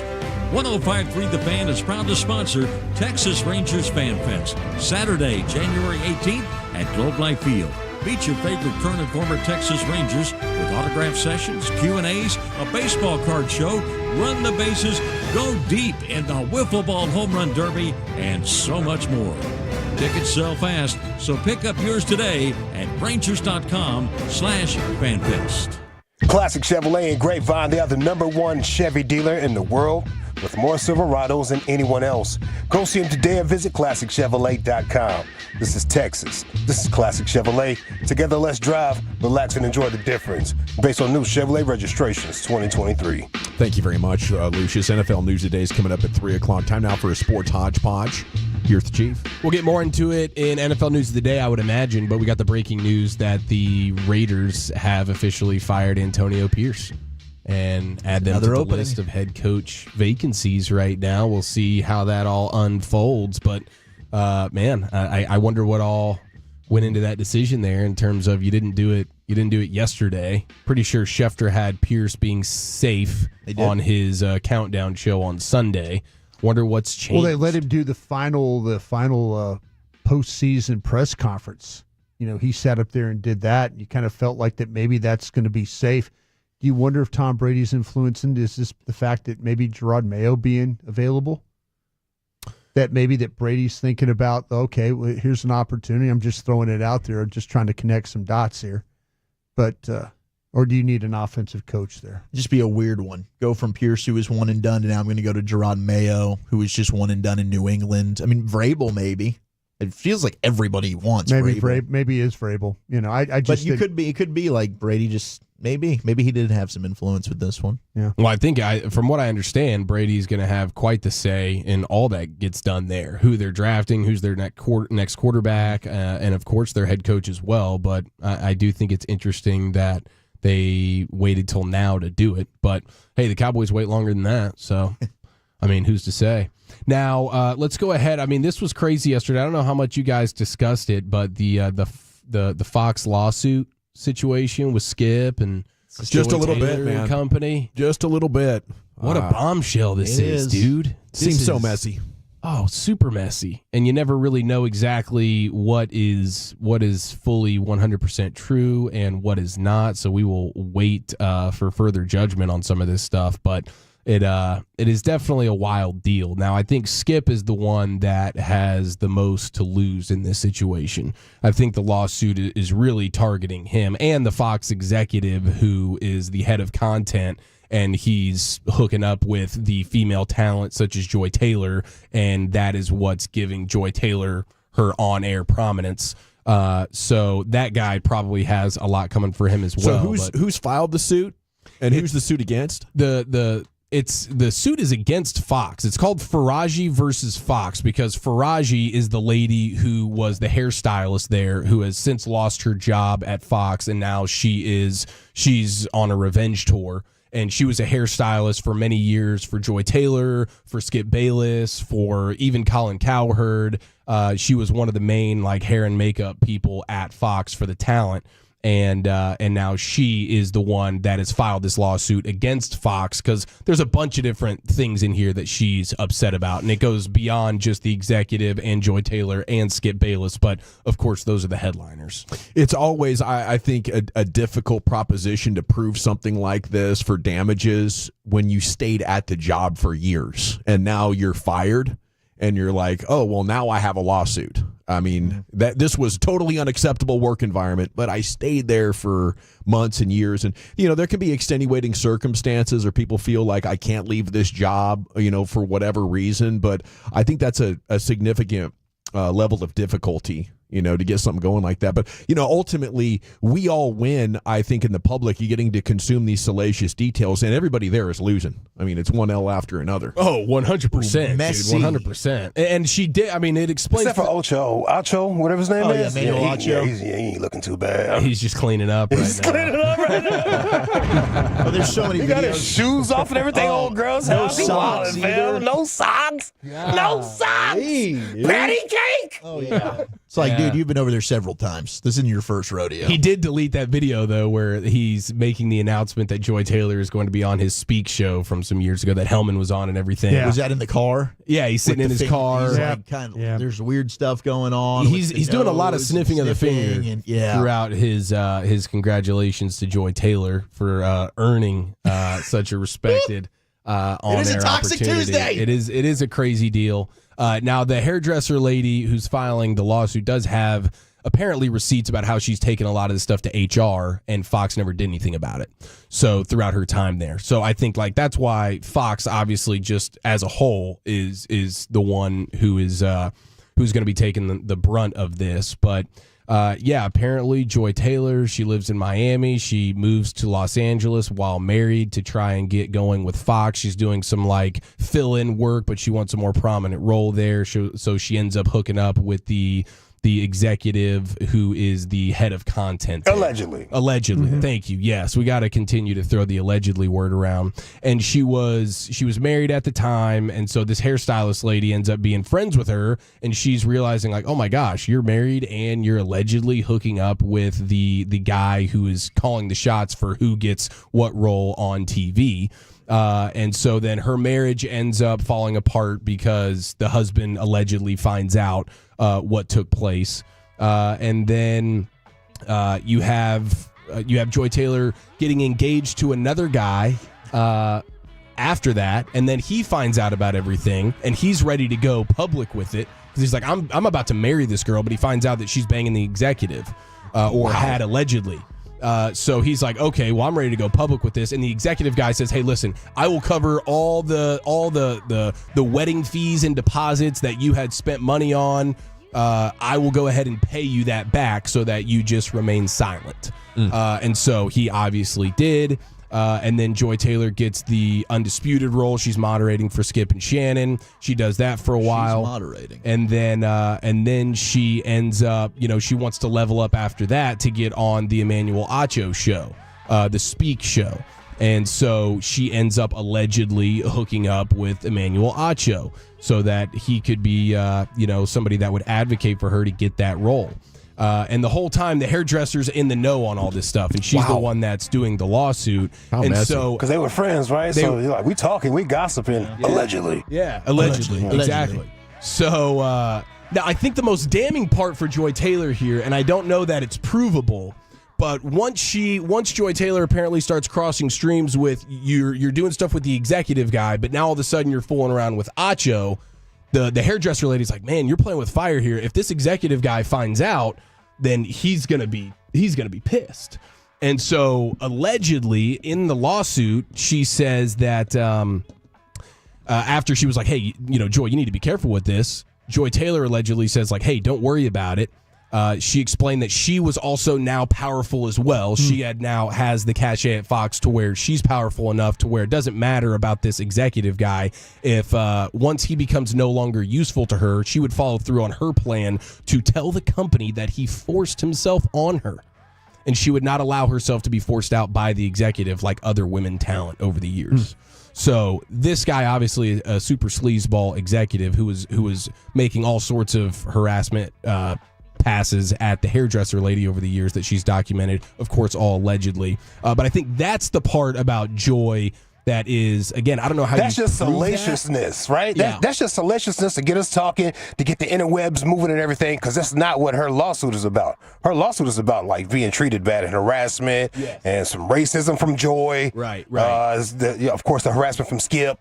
But yeah, she told us that right there. She's like, hey, to get this, to get a, what is that called? A settlement from Fox faster. Let me just throw this bomb in here. Yeah. Just so you know. You don't want this in the headlines. Right. This is what I got here. What's also weird is because Joy Taylor and Taylor Rooks had that podcast together.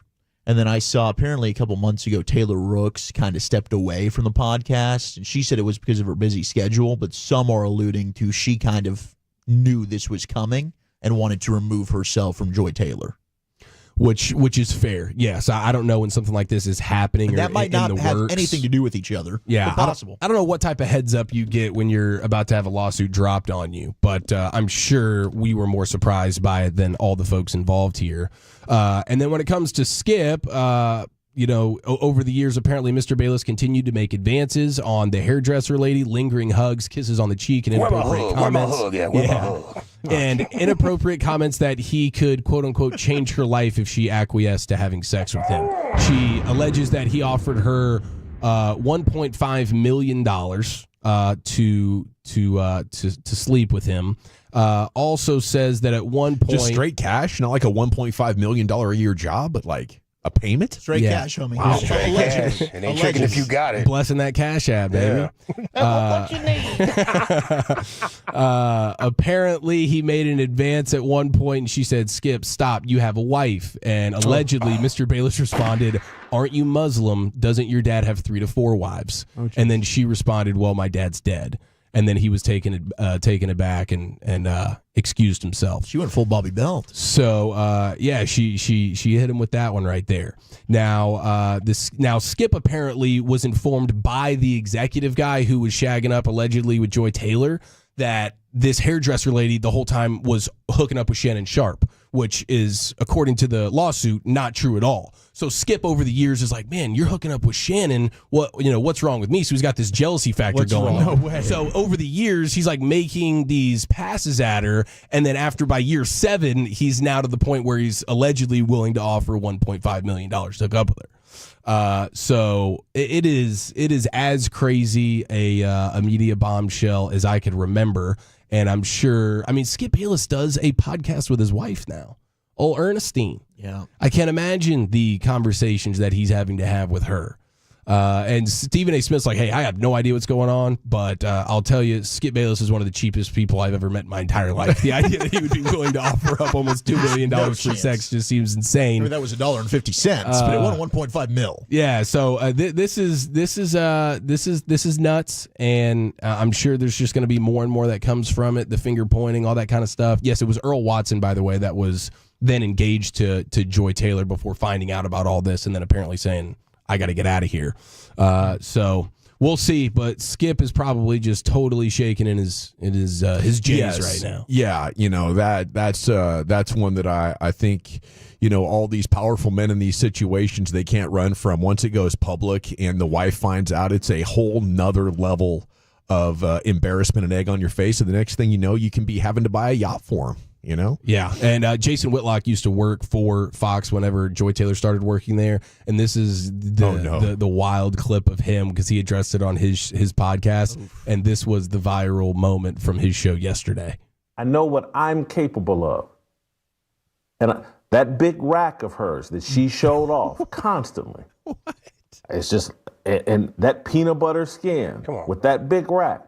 That big rack. Like, Jay, keep your distance. First of all, that's cap. Bro. Ain't nobody messing with you, Jay. And you said his big greasy behind compared it to peanut butter. He can't help himself. Well, that big rack, boy, I tell you what. Big human smoothie looking ass. I'm an old Romeo, and those instincts kick in. The next thing you know. Rachel Mineta, one of the former hosts on FS1 with Whitlock, quote tweeted that and said, one time Jason crapped his pants during a commercial break and had to run to the bathroom. And that went viral. I do believe that. Long time known as one of the most desirable bachelors in all of sports entertainment. Hysterical. C-Notes coming up at 3:20. NFL News the Day next, Wolchuk. Where are you taking it? The latest firing news. The NFL is flexing their muscle when it comes to ratings again. That's next.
Uber Eats has Lola V products? I gotta remember that. Well, you know, they say in order to remember something, you have to forget something else. Okay, now that is a very cute haircut. That's like a little shag. I've never seen it before. Well, I mean, of course you have. It's the Rachel. Oh, is that your name? No, I mean like your name. No, I'm Jen. My name's Jen. Right, but I just mean like this is your haircut. But that's hair on your head. I'm not saying this is your hair. Okay, freaking me out a little bit.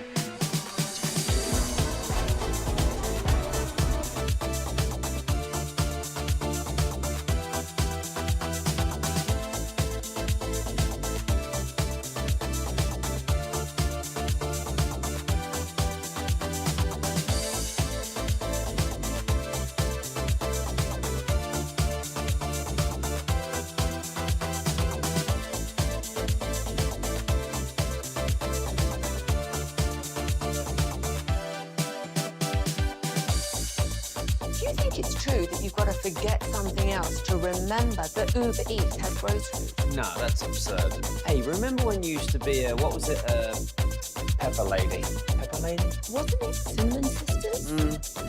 Razor Babes. Saffron Squad? Nutmeg Maidens? Pre-Club? No. Nutmeg Maidens? I just said that. Was it Spice Girls? Doesn't sound right. Was it Saffron Squad?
You're rolling with the G-Bag Nation right here on 105.3 The Fan.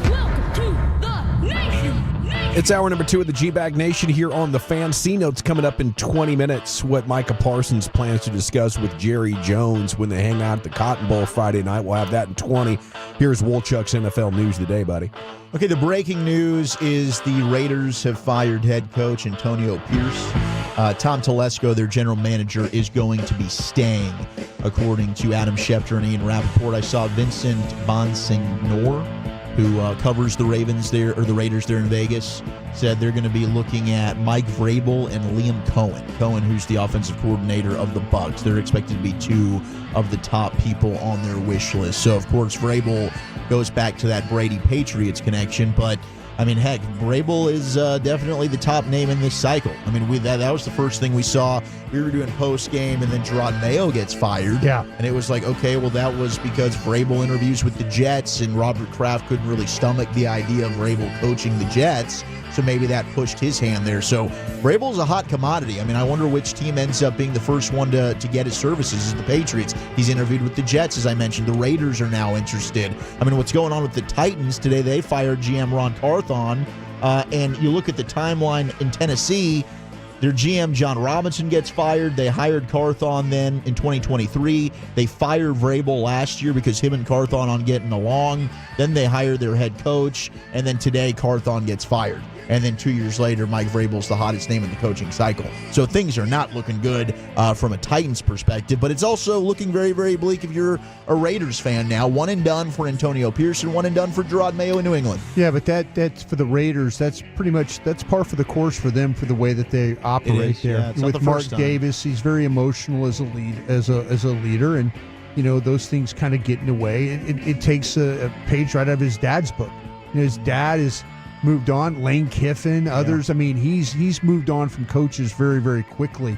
If things aren't. But the thing that Mark Davis has now is that he has the ability with a large bankroll with Vegas, and before when he was with the Raiders and Oakland and places like that, he really didn't have the money to go out and do what he wants to do. So I think that Mark Davis is a lot like Jerry Jones. Listens to a lot of people, solicits a lot of opinions.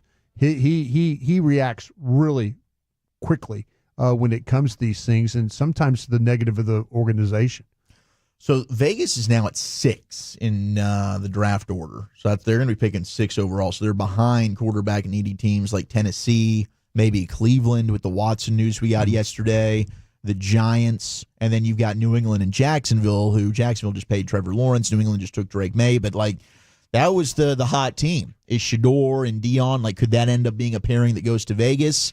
Maybe that's on the table if they can make a move up. Maybe, I don't know if there's stuff in the background that Dion can pull off. I know Dion wasn't happy with the Titans in that firing. I mean, he quote tweeted, wow, maybe he's not interested in Shador going to Tennessee. We did hear yesterday, Cam Ward is their favorite at number 1 overall. But, I mean, does he want Shador going to Cleveland, the Giants? I mean, all of this is going to be very, very interesting. But the Raiders seem like at 6, they're going to be out of range to be able to get one of these top guys at quarterback. Did you guys happen to see the interview with Khan, the owner, with Jacksonville? With Balky. With Balky sit right there, and basically he kind of said, if the new coach were to come in and give me reason to move on from the general manager, I'd absolutely consider it. I would do it. With the guy sitting right there. Yeah. It was nuts. That doesn't, to me, that also tells me that maybe Ben Johnson's still in play there with Jacksonville. I know that there's some teams that like Chicago and New England are in on this, but I wouldn't be surprised if this guy is that interested in bringing a personnel guy along with him to be the general manager. I think that's a really good point. I would also wonder if maybe Balky would just get reassigned somewhere.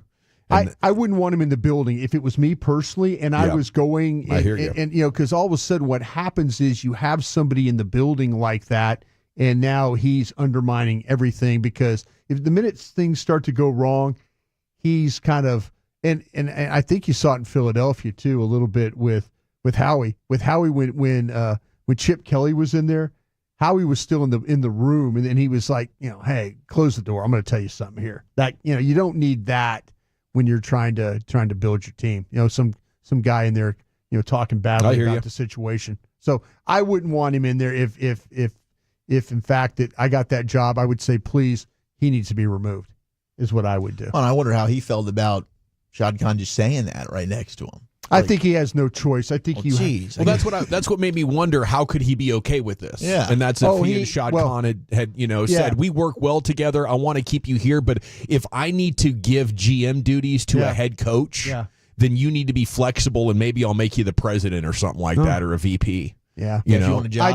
I just would worry about having a guy like that in the building, because he's a snaky guy anyway. Sabotage. Yeah, he's a very snaky guy. The enemy from within, man. Oh yeah. You don't want that. Ruined a great thing in San Francisco with Harbaugh there. That's that's probably why Khan trusts him, because he's snaky. He just feeds everything back to the owner. Yeah, that's how you survive that long. You got to have the trust of the owner. Good point. Now, speaking of... What's that called, being a bootlick? Yeah. I love that phrase. I'm sorry. Where's that from? I don't know, man. I just love people call each other bootlicks online in arguments. Oh, you're a bootlick. Yeah. Well, Ben Johnson, he's been fielding a lot of calls. Jets are not expected to put in a formal request to interview Ben Johnson. Now, they're putting in a request to interview everybody, but Johnson's made it very, very clear that's the one job he would not take. He'll turn them down. He's not interested in the Jets job there and what's going on with Woody Johnson and him having to come out and say, my son Brick has nothing to do with the organization, okay? He's not making decisions. We're not basing this off of Madden ratings. But Ben Johnson's not going to be going to the Jets. Vrabel is set to interview with the Bears tomorrow. So you will have Vrabel getting that interview with Chicago. Cowboys, the latest there, they still haven't told Mike McCarthy one way or another if he is allowed to go ahead and do that.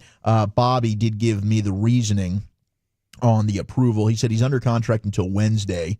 Jerry can grant permission whenever, but he's not likely to respond to a request until McCarthy expires tomorrow. Then he has a week negotiating window where he can block or approve interview requests. So maybe it'll be tomorrow that they actually make the decision to let Mike talk to the Bears or not. Mm-hmm. So we'll find out hopefully tomorrow. Maybe that's like the deadline, that they need to finally do something here. You got a bootlicking update? Apparently originates from the literal image of licking someone's boots, essentially showing extreme subservience. Okay. And Spit shining them boots for him. Dates back to the 1840s. Doug Christie. Is it an army term or something like that? 1840s. 1840s. The old Cowboy days. The Cowboys are giving an extension to Will Grier. So Will Grier is going to be back in the building. So at least you'll have somebody. You got Trey Lance, who's a free agent. You got Cooper Rush, who's a free agent. I kind of think that they might have wanted to get things done with Trey Lance, but Trey's going to go out there and see what he's got available on the open market. But Will Grier, who they like a lot, I know it was pretty emotional a couple of years ago. It was the day I think Trey Lance they made the move to trade for him.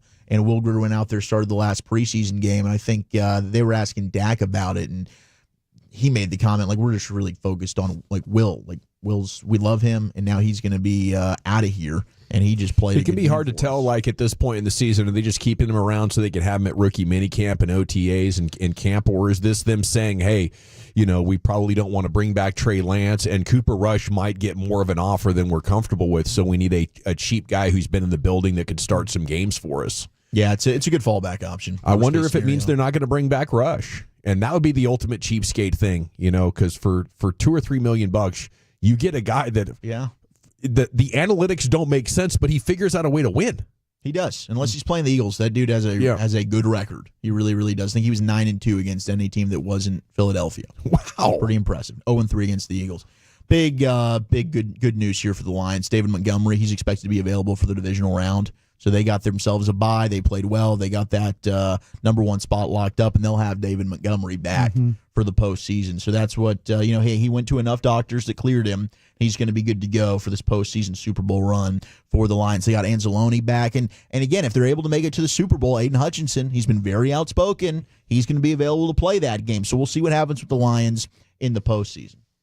Now, Ryan Poles of the Bears, we had the conversation about trading for coaches yesterday. Gavin was very against this, but he has said that trading draft picks for a head coach is on the table. So names like Kyle Shanahan, Mike Tomlin, Kevin O'Connell, they've all been speculated as potential head coach trade candidates. It's unlikely, but the Bears would be open if that presented itself as a possibility there in Chicago. But I also saw their owner came out and said he doesn't really believe that the head coach and the GM need to be aligned. He's not a believer in that. The McCaskies are that just seems as bad as it gets as ownership group. Such a dumpster fire. What's going on there in Chi-Town? I feel bad for Bear fans. I really, really do. And for Caleb Williams. I mean, this is probably why no quarterbacks really worked out there. That ownership's just a trouble. The Tyreek Hill stuff was fun yesterday. It was, yeah. And I think it's really interesting when you start to look inside the contract numbers. Okay. If Miami Hagee did a good job with that. Yeah. He kind of pointed all that $10 out. million base salary for 2025. I think this is somewhat doable. I would love to see the Cowboys get involved here, and you draft a running back, you make a trade for a wide receiver, and all of a sudden, your offense is great, and if you hit on a couple of defensive draft picks, maybe you could be back in contention next year. Well, the Dolphins met with Tyreek Hill. They, quote unquote, cleared the air. So McDaniel said we met for what I want to say was an hour yesterday. I think I was very direct with him. He was very honest, and it was great terms that we were discussing.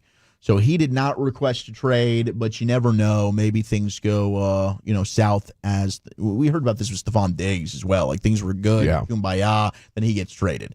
So there still could be some meat on that bone. A lot of times that conversation is, hey, stop saying stuff. We're going to try to get you traded. I'm about to do an interview and say everything is going great. Right. Yeah. Let's just go ahead. Hey, for PR and everything, we want to make sure your value is as high as it possibly can be. All right, you're not forcing your way out of here. We want to try and get the most we can for you.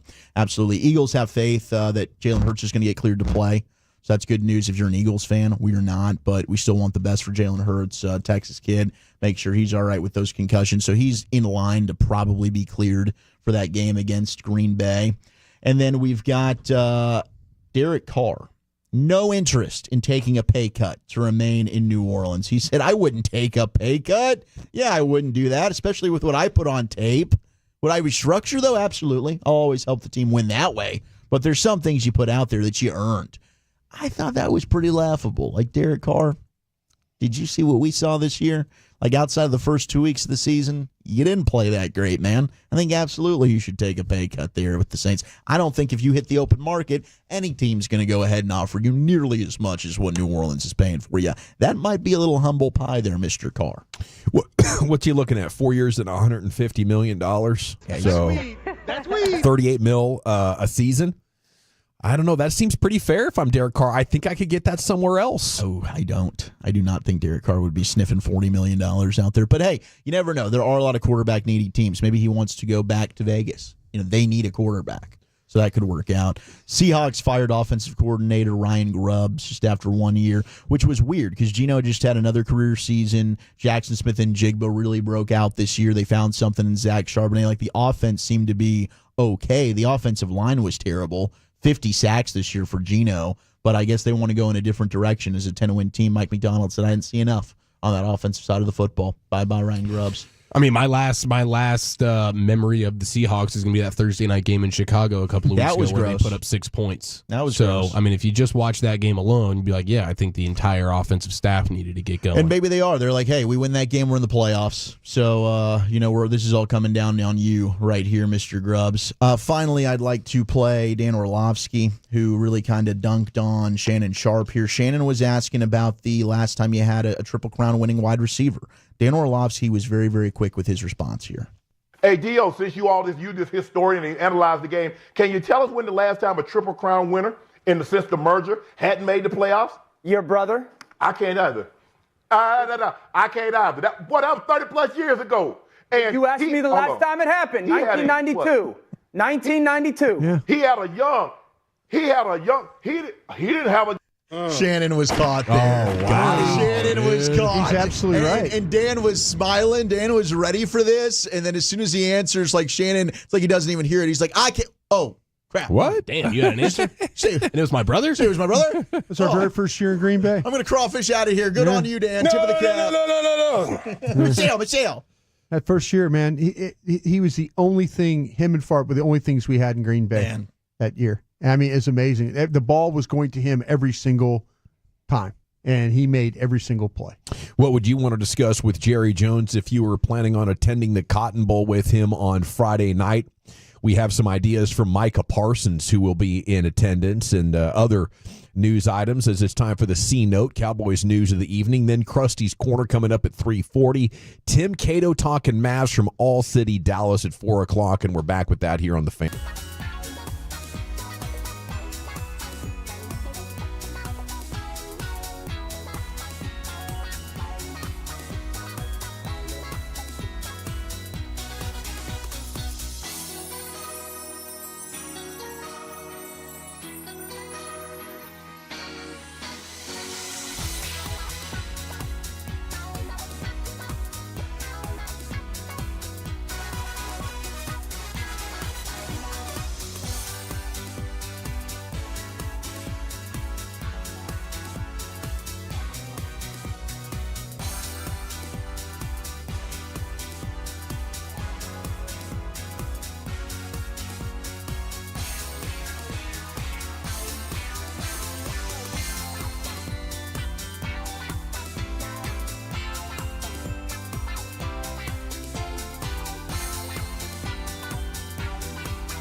Uber Eats has a little. Shoot, yeah, welcome back. Time now for the C-Note. Cowboys news of the evening here with you, G-Bag Nation. We'll take a look at what's been going on with Mike McCarthy, the Bears, and so on and so forth. Micah Parsons' plans for discussion with Jerry Jones at the Cotton Bowl Friday night. Segment here is brought to you by Cars for Kids. Donate today, carsforkids.org. It's brought to you by the Frankels. Life is unpredictable. Accidents happen. If you or a loved one is injured in a car, truck wreck, call the Frankels. Get a free consultation. 214 or 817-333-3333. Jump online to frankelfirm.com.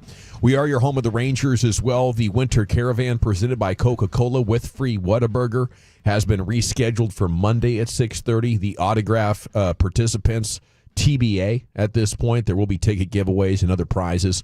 And the Rangers Hot Stove Show will be live here 7 to 8. That's Monday night right here at 75 and Fitzhugh, and it's free. No sign-up is required. Just get here early, and you'll be counting down the days to Ranger spring training along with us on, again, Monday night. Okay, what Micah Parsons wants to discuss with Jerry Jones while attending the Cotton Bowl together. The Franklin Frankel injury attorney text line is open at 877-881-1053. The 906 pointing out Derek Carr's QBR was 63.1, an EPA of 43.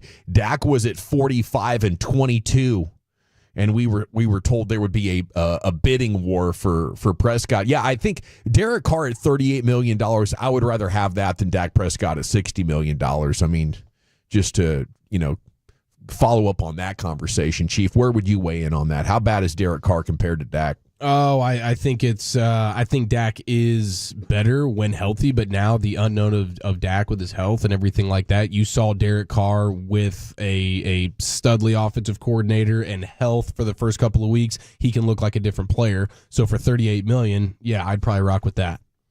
Yeah, he put up some big numbers in those early games, didn't he? I mean, they were scoring like 35 points per game over a 3 or 4 game stretch. But then, it all came back to earth. He still ended up with 15 touchdowns, 5 picks. I think Dak's better, but, to what extent, I'm not sure. Yeah, either way, you're getting bounced in round 1 probably of the playoffs. Okay, Parsons envisions the conversation with Jerry to be about the future of the team. These are some of the questions that he shared with reporters. Where does he see us going? How can we become contenders? How do we bounce back from this year? And what are the plans? Do you think Jerry would, have an open discussion with a star player and be open to influence? I hope so. Everything that Micah Parsons has said, he puts championship first. He's willing to take less money. I think if you're Jerry, you would have to respect that. But he said in the past, when we were asking him about Dak Prescott's influence, he's never given any indication, at least publicly, that he would be up to be influenced by a player on what the plans are. But I'm sure he's going to have a nice little conversation with them, and would entertain several different discussion angles. Parsons added, "I hope he asks me things too.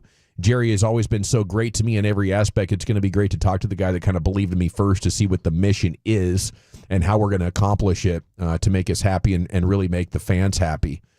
I think at this point it's got to start with an excellent draft. Like, you got to reverse your negative momentum for the Mozzie Smith and the Tyler Guyton picks in the first round and actually nail something there. It's going to be a lot easier to do at 12. But I think if you're Jerry Jones and you're being honest, the plan has to be, look, man, we got a serious cap situation on our hands for 2025, and maybe we can make a push in 2026 if we get enough of the right draft picks. And if I'm Micah Parsons, that might be where it really hits me. And I know there's been a lot of young players that have come along with a lot of potential. They all talk championship, from Tony Romo to Jason Witten and DeMarcus Ware and Zeke and Dak. And at some point, it's like, wow, I don't know how committed this organization is. So I hope Micah Parsons doesn't get too discouraged by what Jerry Jones tells him, but I just feel like that's part of becoming a veteran here around these Cowboys is, right around the time you finish your first contract negotiation, understanding that, maybe as a young player, you care more about the championship than the organization. And I wonder how he's going to react to that, because it really seems like Micah, does want to go for championship, but he also wants to be a lifetime Cowboy. And I don't know if you can have both those things at the same time, Cowboys have yet to respond to Mike McCarthy. How big of an issue is the top story to me. Just more evidence that Cowboys don't believe it's possible to find the right coach who is irreplaceable or uniquely qualified. I think they just, they want a guy that like knows NFL offense, can lead a room, and is loyal to Jerry. I think that's, about the criteria and the extent of it. And, the front office acquiring talent vastly more important than whatever kind of scheme this coach is going to come up with. He said it years ago, but when he said any one of 500 coaches could have got this job done, I think that was a window into how he looks at it. And he probably thinks that other people are overvaluing or overthinking the coaching situation. DeMarvin Overshone says he's confident in recovery from knee injury and expects a 2025 return even before December. That is huge, guys. But I think as you look to the offseason, Kendrick's a free agent, Overshone out. I mean, you have Leafau, but we got to get another linebacker in the first couple of days of the draft, don't we? No, you absolutely do. And, that's always going to be the trick. This appears to be the type of draft where, I don't know Zach, if you've necessarily seen a bunch of first-round linebackers. I haven't seen any first-round linebackers. I mean, Campbell from Alabama might be the only one in the conversation. I mean, Jelani Walker, but as I mentioned, I don't think he's a true off-ball guy. You see him more as an edge. That's fine. I want to draft my off-ball linebacker after the first round anyways. Yeah. Well, there, like I say, then you're going to probably have that opportunity because right now I know the group I've gone through, I wouldn't consider – I don't know if I really would consider have any real strong second-round guys either. Found a good one in the third with Marist, so maybe they can keep digging there. Yep. Okay, at 877-881-1053, people are weighing in on the Derek Carr situation. Dak's not better, Dawson, says the 817. 214, Jerry doesn't know how to answer those damn questions from Micah Parsons. Yeah, I just wonder how honest he's going to be, I think you could talk about a desire to win a championship and, say the meaningless quotes of if there isn't a check I wouldn't sign in order to try to make this thing happen.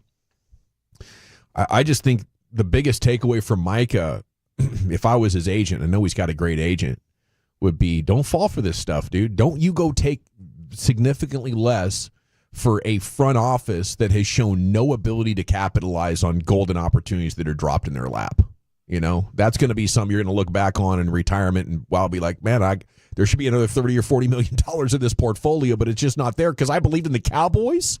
If I gave them a $10 million, they might end up giving that to a running back or, one of their favorites who sells jerseys. You just, there's no reason to believe. Yeah, they can't be trusted with those dollars. Absolutely not.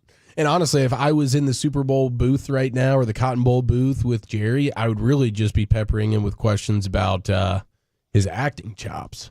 Yeah. My goodness gracious. Yeah. What a cameo he made in that seemed very sincere. That Billy Bob show. I mean, that was him. That Dude, was very that was real life. Incredible. Yeah, I think that was real life for him.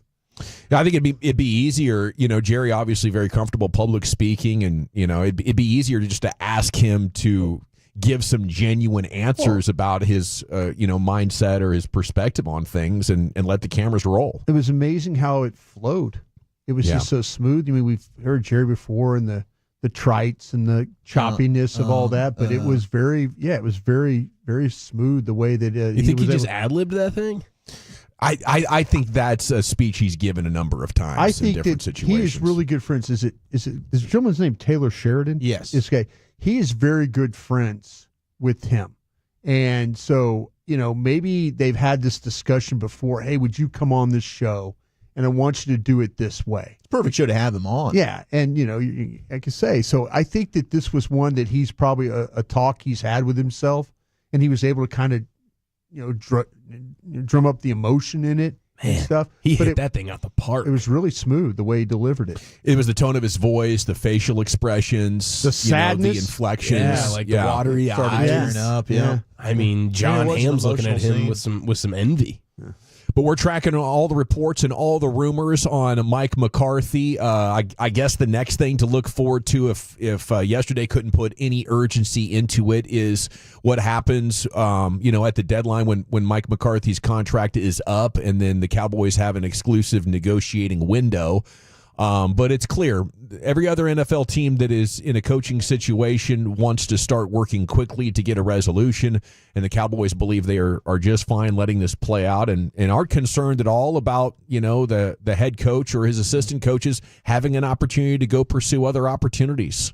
I just think it is the most tone-deaf thing, that they maybe have done all year when it comes to how they manage their employees. I just couldn't imagine the disrespect. And, right now, if you have other options, and you have other guys that you're depending on, I think if you're Mike McCarthy, when that contract ends tomorrow, if we can get any sort of back channeling going on with the Bears or the Saints that they want to hire me, I got to take that job right now. I don't want to put up with another 5 years of this if I don't have to. And I don't feel like we're going to be winning the Super Bowl anytime soon. Okay, Krusty's Corner is brought to you by Reliant Air Conditioning. Brian, where are you taking it? Yeah, I've got a couple of questions for my guys, and I want to put out some final rookie stats. We'll do that next. In order to remember something, you have to forget something else. Okay, now that is a very cute haircut. That's like a little shag. I've never seen it before. Well, of course you have. It's the Rachel. Oh, is that your name? No, like your name. No, I'm Jen. My name's Jen. Right, but I just mean like this is your haircut. But that's hair on your head. I'm not saying this is your hair. Okay, freaking me out a little bit.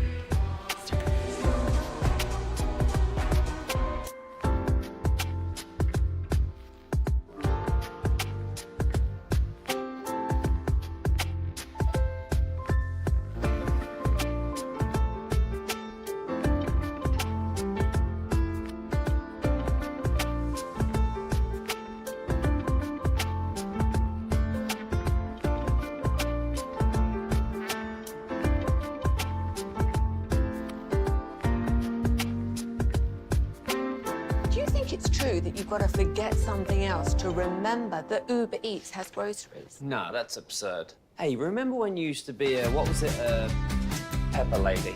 Pepper lady? Wasn't it Cinnamon Sisters? Basil Babes. Saffron Squad? Nutmeg Maidens? Paprika? No. Nutmeg Maidens. I just said that. Was it Spice Girls? Doesn't sound right. Was it Saffron Squad?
Classic Chevrolet in Grapevine. They are the #1 Chevy dealer in the world with more Silverados than anyone else. Go see them today and visit ClassicChevrolet.com. This is Texas. This is Classic Chevrolet. Together, let's drive, relax, and enjoy the difference. Based on new Chevrolet registrations 2023. Thank you very much, Lucius. Tim Cato, All City Dallas, coming up to talk Mavs at 4 o'clock. Here's Brian with Krusty's Corner. Thank you very much, Jerome. I appreciate that. Been doing my with that 4-mile walk last night. The weather. In the cold. At least the wind died down for you. You know, it was actually pretty nice out there. I got so much cold weather gear from all the places I've been. That's the one thing that I kind of left things behind, but I always took like the really good cold weather, like the rain suits and stuff like that. It's a smart man, because I'm like, oh, do I have enough? Yeah, I just decided, like I did my worst work with Botch last night, and I said, come on, let's go walking. So went out there and got it done. So Hoodie and a jacket is a winter coat here in Dallas at Fort Worth. I'll tell you what, I think hoodies are, if you watch Bobby, hoodies and all the time. Yeah. For him it is. It could be 103. And with the hood up. Sean Sharif will do the hoodie thing to you too. Bobby just soaking wet on that damn thing. Yeah. I'll tell you what. That's trouble, though, when you assume the hoodie and jacket's going to be enough and you really need a parka, you know? Yeah, I had I went out there last night in one of my old Chief, it's the Cowboys sideline jacket that you wore that one day. And that thing's Chief, I looked over at Chief one time. We were doing that pregame show, and he literally was trying to read, and he was chattering. He was shaking. And so I gave him my jacket, but that's the one they got some sideline jackets that are pretty good. Once you're walking and moving a little bit, though, you're good to go. Actually, it was great. But yeah, like I say, hey, be safe out there, folks. I guess the weather's coming, right? Yeah. So could have some snow Wednesday. And I was talking with an expert earlier. He said we probably don't have any problems on the road till Friday morning after everything freezes over. But it's coming. All right. Well, like I say, be ready for that. Does that mean the stores are not going to have any food and stuff? Is that where we're at now? From my understanding, they're pretty picked right now. Yeah, they already started. Oh, really? Yeah, so no food available for anything? All right. I think we're beginning bread lines tomorrow. Oh.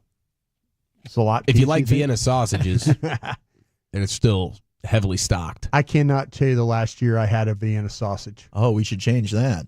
Didn't you say your dad was a fan of this? Yeah. Who doesn't love a good Vienna sausage every once in a while? Not me. That rubbery thing that's around it. It's a texture deal for you. It's not good. The casing? The actual like that. You like it raw? You like with the rubber thing around it? The gelatin stuff in it. The gelatin stuff is what it's good for your joints. Once it gets filled. Yeah, that's not good. Can you flick it? Yeah. All right. I've got a couple of final stats for you guys. I hate all you. I don't even know what I said. You don't want to say it, right? You don't want to say it. Bro. No, I was just saying. I just didn't know when the last time I had a Vienna sausage. I was just saying. You guys were making me feel bad about it. I won't buy any then, since you don't like them. We'll pivot to something else. I usually get some Vienna sausages in my my Christmas stocking. Yeah, sure you do. Sure you do. They fit perfectly. Yeah. You would be a Vienna sausage guy. Perfect. And I'm getting my ass hammered. Right. Absolutely. Final numbers for your rookie offensive lineman. Would you like to know this, what they did? Let's hear it. As pass blockers, real quick. Yep.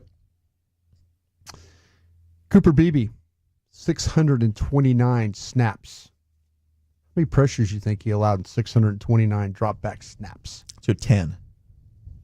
40. 20. 8. 28. 28. Okay. 28. 629 pass blocks snaps, 28 pressures, 3 sacks. Okay. It's pretty solid. 3 sacks. Season. He was one-on-one 240 times in those 629 snaps. 62% is what we're at. So, pretty solid year for him, huh? It's a good rookie season. I think it's a real good rookie season for him. Tyler Guyton. 396 penalties.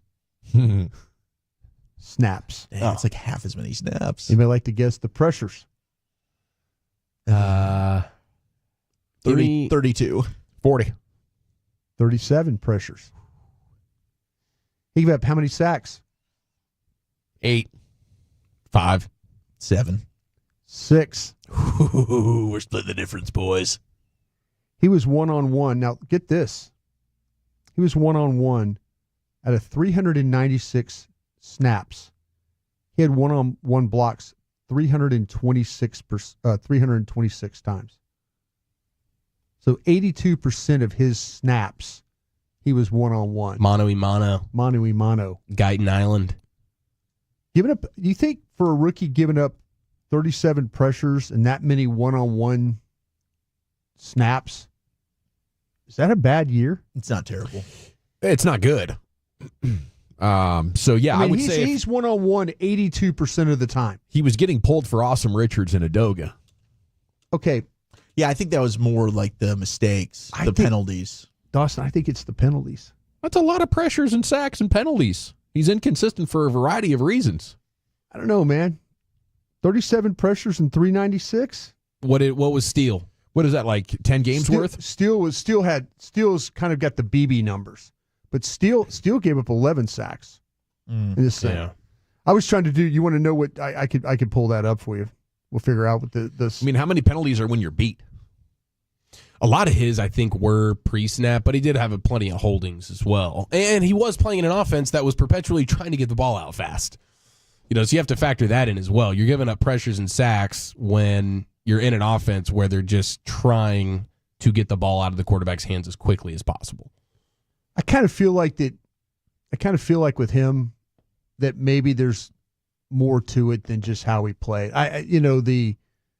The maturity stuff and things like that we talked about, learning how to be a pro. I wonder if that was his biggest problem. I know we've seen the play and stuff, and they pulled him, and you're not wrong, Dawson. But how you respond to the adversity, I wonder if playing through injuries. Yeah, I wonder if all that was the reason why that we look at him in a different light. Now, I know me. I think because I wanted him to have a really good game the other day, but he didn't, and so I was hopeful that because I wanted him to have something feeling good about going into the offseason. I think they're going to need him to play left tackle. Because Zach and I are looking right now at this draft, and if you want to go out there and tell me that you're going to draft a tackle at 11, that tackle is likely going to be playing guard.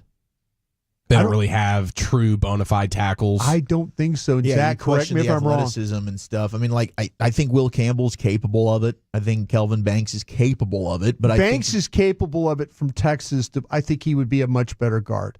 Yeah, that's it. Like you look at him and these tackles, like you say, if you're trying to replace it, and maybe how well do you feel about Richards and guys like that? Because Adoga is a free agent.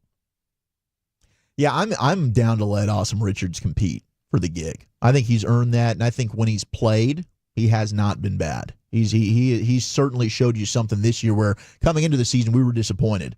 We're like, man, I'd feel much better about this if Awesome Richards had been able to get some playing time, and we felt better about it. I thought Richards in the snaps that he got, okay. Maybe there's a world where Steele is a post-June 1 cut, save some money on that, and then Guyton goes back to his home at right tackle, and then Awesome Richards steps in as your left tackle. Do you think him going to right tackle fixes the things? It doesn't fix all the mental issues and the maturity, all that kind of stuff, but just from a general comfort of being on the right side, and maybe he feels differently after being for a season on the left, but he was a right tackle when you drafted him. Right. The thing that scares me right now is if somebody told me I would have to take an offensive lineman in the first round of this draft, with the exception of Banks? Simmons. From Ohio State. Hey, if you get cleared on that knee, the problem is he's got a knee injury. Yeah, that's the knee. That's a mystery. Like Ohio State hasn't really. They just said knee injury. Yeah. I'm not doing Blue Star specials in round 1. Was it season ending? Yes. Yeah. When? It happened second quarter of the Oregon game. So early in the season. What was that? Like week 5, 6, somewhere around there. Yeah. And is that his first knee injury, or has he had a track record I think he was of it? playing with a brace before. Yeah. All those guys wear braces now. Yeah. Yeah, I don't mind one knee injury over the course of a college career, but if you have a guy with a track record of being hurt, I'm definitely out on that at 12. Need ultra high end talent, or a clean medical report to do that. So I mean, if that's the situation, I think you have enough young players with talent that letting them go next year is fine. Especially when you look at the cap and how many players they're losing. This team's probably going to take another half step back and be. Oh no, I think there's going to be some issues here. No question. I'm not going to be as gung-ho as I was, going into training camp. Oh, Tolbert's going to, take a step, and Ferguson's going to take, I got on that train. I'm going to be a little bit more mindful of like, okay, well, who all did they lose here? Because these injuries, when it happens, there are a lot of young guys that did play well. Yeah. But you're losing a lot of players, like the Golstons, the Osa Digizuwas, and those guys kind of played really well for you. So I would keep an eye on all that. I just don't want to take an offensive tackle in the first round here. Not with what I've seen so far. All right, Chief, I got a couple questions for you. Oh, crap. Others. Were you surprised how well Trey Lance played the other day? I'm surprised that he didn't have any interceptions. And you could see that there was progress made from preseason to the game the other day, but he still was taking unnecessary sacks, missing, the inaccurate balls. I don't know if it's miscommunication a couple of times, but the air mails, the one to Rico, like you make this unbelievable play in the pocket and then it's the layup that you can't make. Like he does all these awesome things, but when you just boil it down to can you do just the basic quarterback stuff, he's still not there. So he was a little bit better than I thought he was going to be because I thought if you're playing the whole game, you're going to throw some interceptions, and he never did. But he's still not anywhere close to starting caliber. How about you there, Dawson? You want to talk about that? I thought it was good for him. I think the Cowboys managed this perfectly to give a team something to look at and maybe give them a contract, and you end up with a comp pick. But everything going on with Washington is perfect with this, from the injuries in their secondary, their lack of pass rush, the yards that have been allowed per game, the big plays allowed against them, the red zone defense trouble. Like this was the perfect game to put Trey Lance in. But it still was a little bit better than I thought it would be. Yeah. How about you there, Wooly? I did think that this thing could go south in a hurry. So in terms of the ball security, we saw him throw 5 interceptions in the third preseason. Yeah, we sure did. So that was like, oh my gosh. I was shocked that he came out clean there. But yeah, I think we saw a lot of the same things that we saw in Oxnard, where it was like field gets smaller in the red zone. He had massive, massive problems. There's parts where throwing to the middle of the field, he's got timing, anticipation, velocity, boom, it's there. Ball's on target, can hit the receiver in stride, but then, okay, now I'm throwing an out route, or I've got to hit the far back pylon instead I'm coming to the front pylon here. And a lot of this comes with playing, man. Like Trey Lance is not being helped by the fact that the dude hasn't played much football. Been given a lot of chances over an extended period of time, Chuck. I think he hasn't played a lot of football. He has not been given enough chances. That's not true. So nobody would want to bring him back as a backup? I would. I think I think the Cowboys would. I think maybe for 1 year, because next year is a rebuilding year and a tank year that we're hoping to get a top 10 pick, maybe take that next tackle of the future. Yeah. I'm fine with it, right? I think the actually competing and trying to go for it again starts in 2026. So sure, I'd be fine with giving Trey Lance more of a chance to prove something. Especially with the health of Dak, though, do you have to think go get a legitimate backup quarterback? Is that where you guys Well, we're just at the start of this 4-year contract, so I would think that you want a good young prospect that you're grooming in round 3 or 4 at some point in the next couple of drafts. That doesn't have to happen now. But no, if I'm truly front officing this team, I'm looking at Dak's injury situation as a potential blessing to set us up for a 2 or 3 win year next year if he gets hurt early.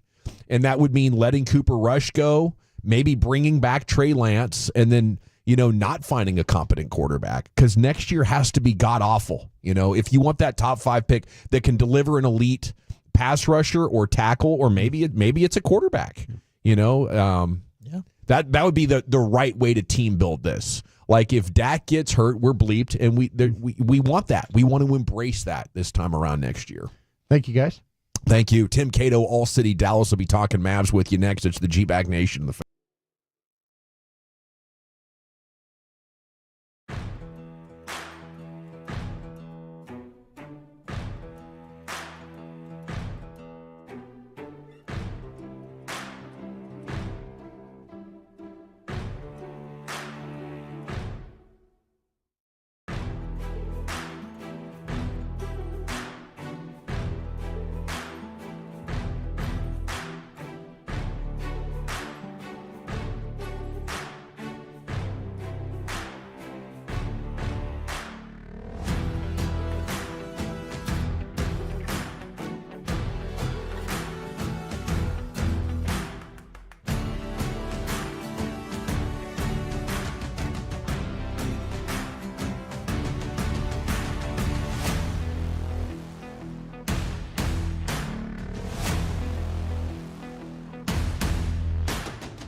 products? I gotta remember that. Well, you know, they say in order to remember something, you have to forget something else.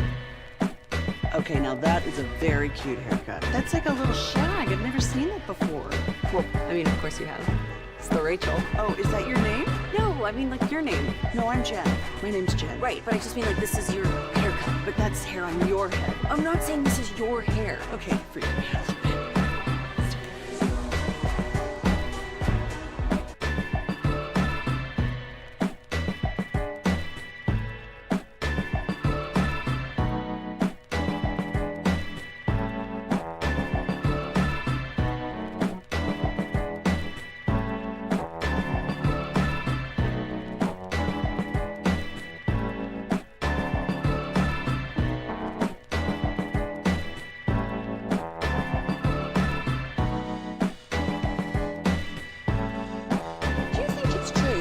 Forget something else to remember that Uber Eats has groceries. No, that's absurd. Hey, remember when you used to be a, what was it, Pepper Lady? Pepper Lady? Wasn't it Cinnamon Sisters? Basil Babes. Saffron Squad? Nutmeg Maidens? Pre-Club? No. Nutmeg Maidens. I just said that. Was it Spice Girls? Doesn't sound right. Was it Saffron Squad?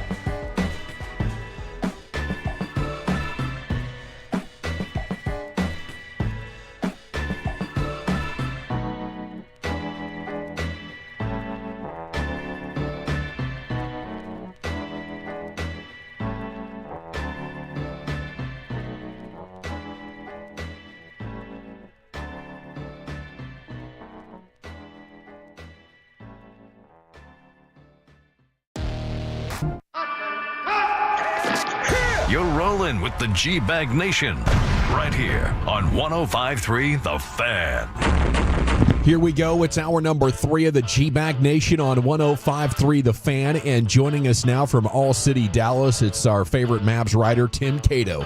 And a good afternoon to you, Timmy. How the heck are you? Doing well. How are you guys? Well, doing pretty good. You know, we need some good vibes flowing through Dallas sports, and You're not on the injury report, so that's a plus. Not officially. You haven't heard about his bad hip though, Tim. Eric's got illness. I mean, he's I got the questionable. Najee Marshall stuff going on right here. You got bad hips. Don't forget about the gout over there with the big man. So we're all hurting, all fighting through something, Tim, and we're hoping the Mavs can win tonight. What do you say? I think there's a chance this isn't one of the games that's maybe circled as a likely win, given their, just all the injuries they have, and it's gonna be rough, guys.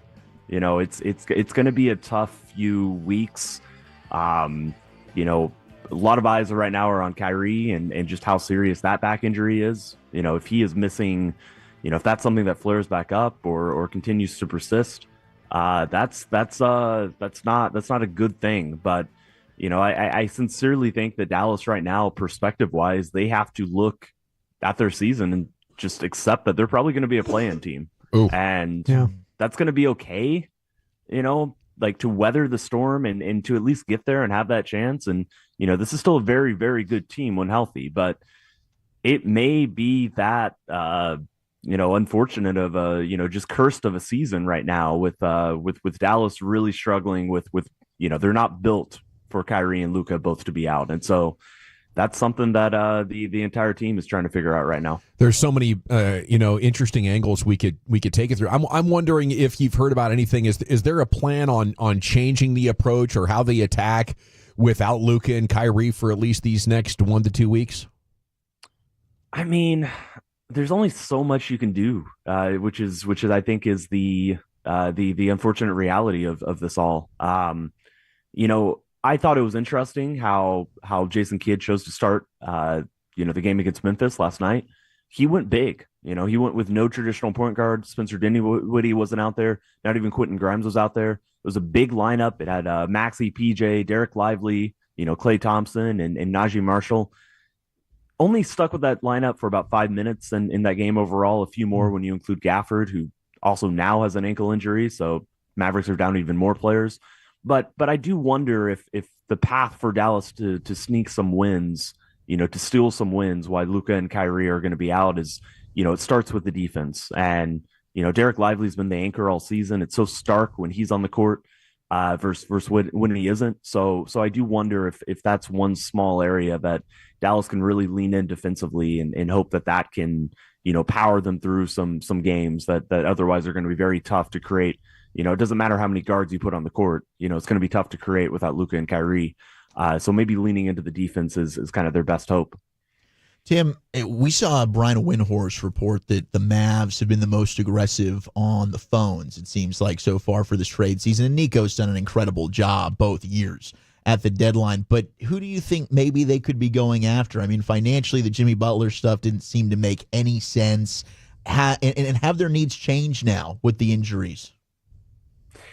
Mark Stein on our show on DLLS, he's been reporting that they're most interested in adding front court depth, maybe getting another backup big, somebody who can improve what Maxey, just isn't quite able to offer them as much as he ages. I don't think it's time to go make a panic move for a point guard. But at the same time, if you have, serious, if the news comes back and it's not looking good that Kyrie is going to, he's going to miss more time, that's this 1 to 2 weeks that right now they're kind of looking at, I guess it's something you have to at least consider, at least, play around with, because, this team's window, by going and getting Kyrie, who is a free agent, can be a free agent this summer, the expectations he's going to be back, but, certainly by going and getting Klay Thompson, a 35-year-old, this team's, this exact window for this roster, is finite, just like any window in the NBA. So right now, my gut says that this is actually going to make it a little bit tougher for them to make moves just because of all the uncertainty and just not being able to see the team on the court. But, that said, it's Nico Harrison. He's made a deal every single trade deadline. So, at the same time, it would not shock me at all if Dallas is indeed, not just active, but going to, finding a way to pull a trigger on something they think makes the team better. Tim, are they just going to be in too big of a hole? I know you mentioned the play-in situation and all that, but is it going to be, okay, everybody comes back and now you have to get back into the basketball shape and all that. Is it just going to be too much of an ask to have to navigate even trying to get into the play-in situation?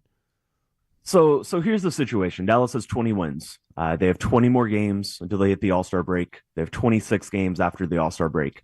When this team has been healthy, when they've had their starting five, they've won about 4 out of every 5 games. So right now, I think if you're Dallas, you have to plan on everything being healthy. Now, not a lot of margin for error, right? But you can probably go get 20, 21 wins after the All-Star break if everything is healthy. If everybody's healthy, everybody's back, everything's clicking. Last season, it took 46 wins to make the play-in tournament. Nobody's at that pace. The team in 10th, last season was the Warriors. They had 46 wins. Just a ridiculously hard conference. You can't rule that out. But right now, it's the Kings that are in 10th place, and they're a game under 500. So they're on pace to make it with 10, with 40 or 41 wins. And so if that margin for error, 20 wins plus the 21 that you're assuming after the All-Star break, it'd be great for Dallas to get just like 5 or 6 games in the stretch. And, if you can get 6 or 7, and then you have a little bit more margin for error, assuming the Western Conference isn't quite as hard, that it's not actually going to be 46 wins to make it into the play-in. But this is kind of the math that Dallas has to be thinking about, and they have to be really circling games that are a little bit more gettable, like a road game to Washington later this month, a road game to New Orleans. Like those are the type of games that they really have to be prioritizing, looking ahead at, and making sure that, if it's on the second night of a back-to-back, maybe it's the first night where, some of the veterans don't play, because right now they really need to, be very pragmatic about how they go about trying to get some wins while Luka and Kyrie are out. It's Tim Cato breaking down this Mavs situation with you from All City, Dallas. So how long do you expect Luka to be out? Is that, All-Star break, or is there a chance he's back before then? I think All-Star break is a possibility. It might take until then. Dallas isn't going to reassess him. He's not playing this month. That does not mean that, it's very possible he could come back a little bit sooner. It just really depends on where his rehab's going. And on January 7th, it's just hard to know exactly, where he's at with all that. So I think that, it'd be great to get him back maybe 3 games before the All-Star break. Maybe, pick up a couple wins going into it, and then you have another break. At this rate, because of the games he's missed, he's not going to be an All-Star. He's not going to be an All-NBA player. The same is probably true for Kyrie, although we'll have to see. So just getting to the break, maybe getting your players back, the week before, something like that. I think that's kind of the best case scenario. With Kyrie, certainly he could be back sooner. There's just a lot of questions whenever it comes to a back injury, and that would be important. But yeah, with Luka, it would be very fortunate I think the team would feel very fortunate if they did get him back sooner than the All-Star break. It's a possibility, but I think the team is steeling itself for the possibility that it does take until afterwards that he's back on the court. Are we at the point with Luka now where if you go on a long run with him in one season, then the next season you can kind of chalk it up to it's going to be tough sledding for him, and then you can kind of get back like every other year kind of deal with Luka? I mean, it's an interesting question. That has been the recent history. I mean, this is the most serious injury he's ever dealt with, though. I think 2 years ago when he went to the conference finals, yes, there was tough moments, but he wasn't missing games to this degree, and the failures, the reason the team missed the playoffs entirely. They ended up with the pick that they got Derek Lively with. The reasons for that were much more roster based than Luka specifically. So I don't know. Maybe I think it's a little bit too early to say, but that has been a little bit of a trend. But I'm not ruling that out. And every single time Luka comes into a new NBA season, I guess I have optimism that this is going to be the season where just everything goes smoothly. But you're 100% right. Thus far, that has not been the case. Tim, I wonder your take on the ratings conversation in the NBA and the numbers being down, and obviously you saw the NFL kind of dunk on them for the Christmas day, which used to be synonymous with NBA basketball. Do you think it's something to do with the style of play, the load management? I mean, is there anything fixable in your opinion, or is it kind of overblown?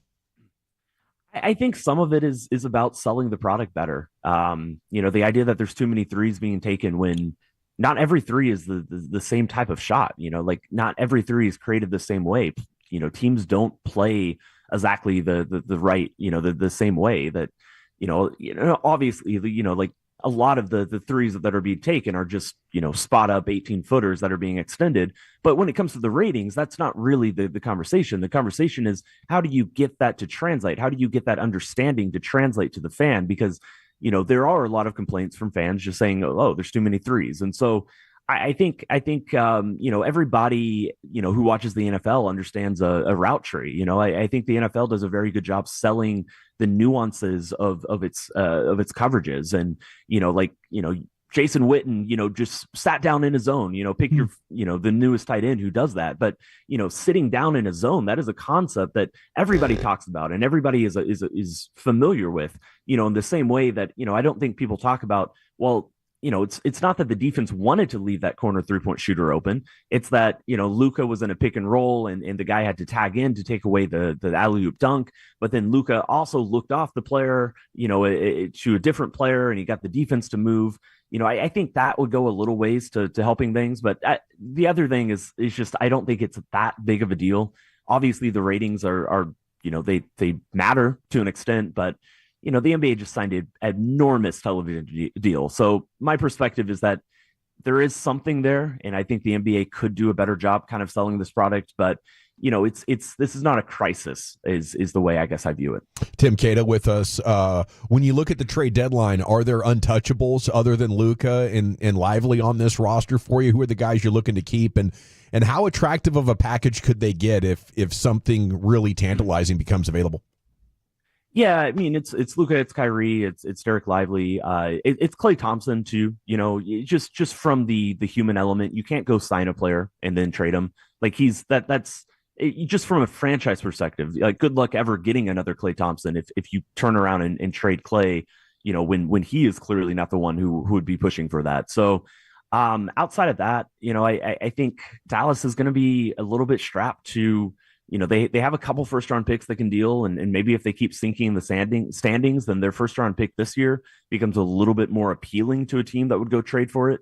But at the same time, if you're making a trade for a good player that you think is going to make your team better, the team you're dealing with is going to look at that pick and look at where you are in the standings and just say, well, you're going to rise, you're going to make a run because we just made your roster better.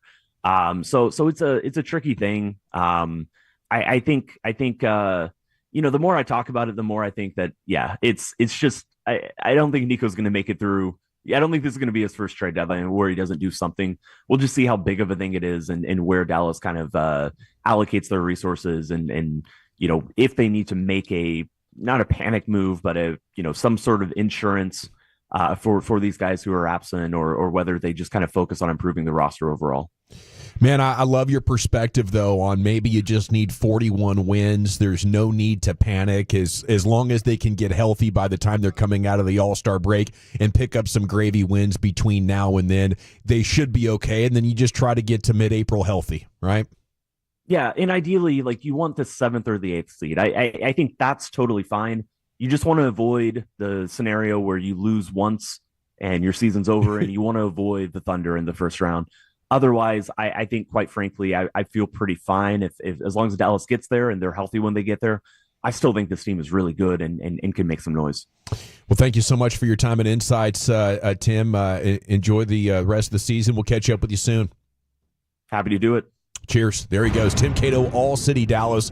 One of the best Mavs writers out there and an absolute treasure. I mean, there's nothing you can ask him that he hasn't thought through and has an amazing answer for you. So there you have it, Mavs fans. Getting ready to take on the Lakers tonight, who have bounced back. They are 5th in the West, Los Angeles is. They've won 7 of 10. So I know they went on the skids there in early December, but they're back to playing some pretty dang good basketball.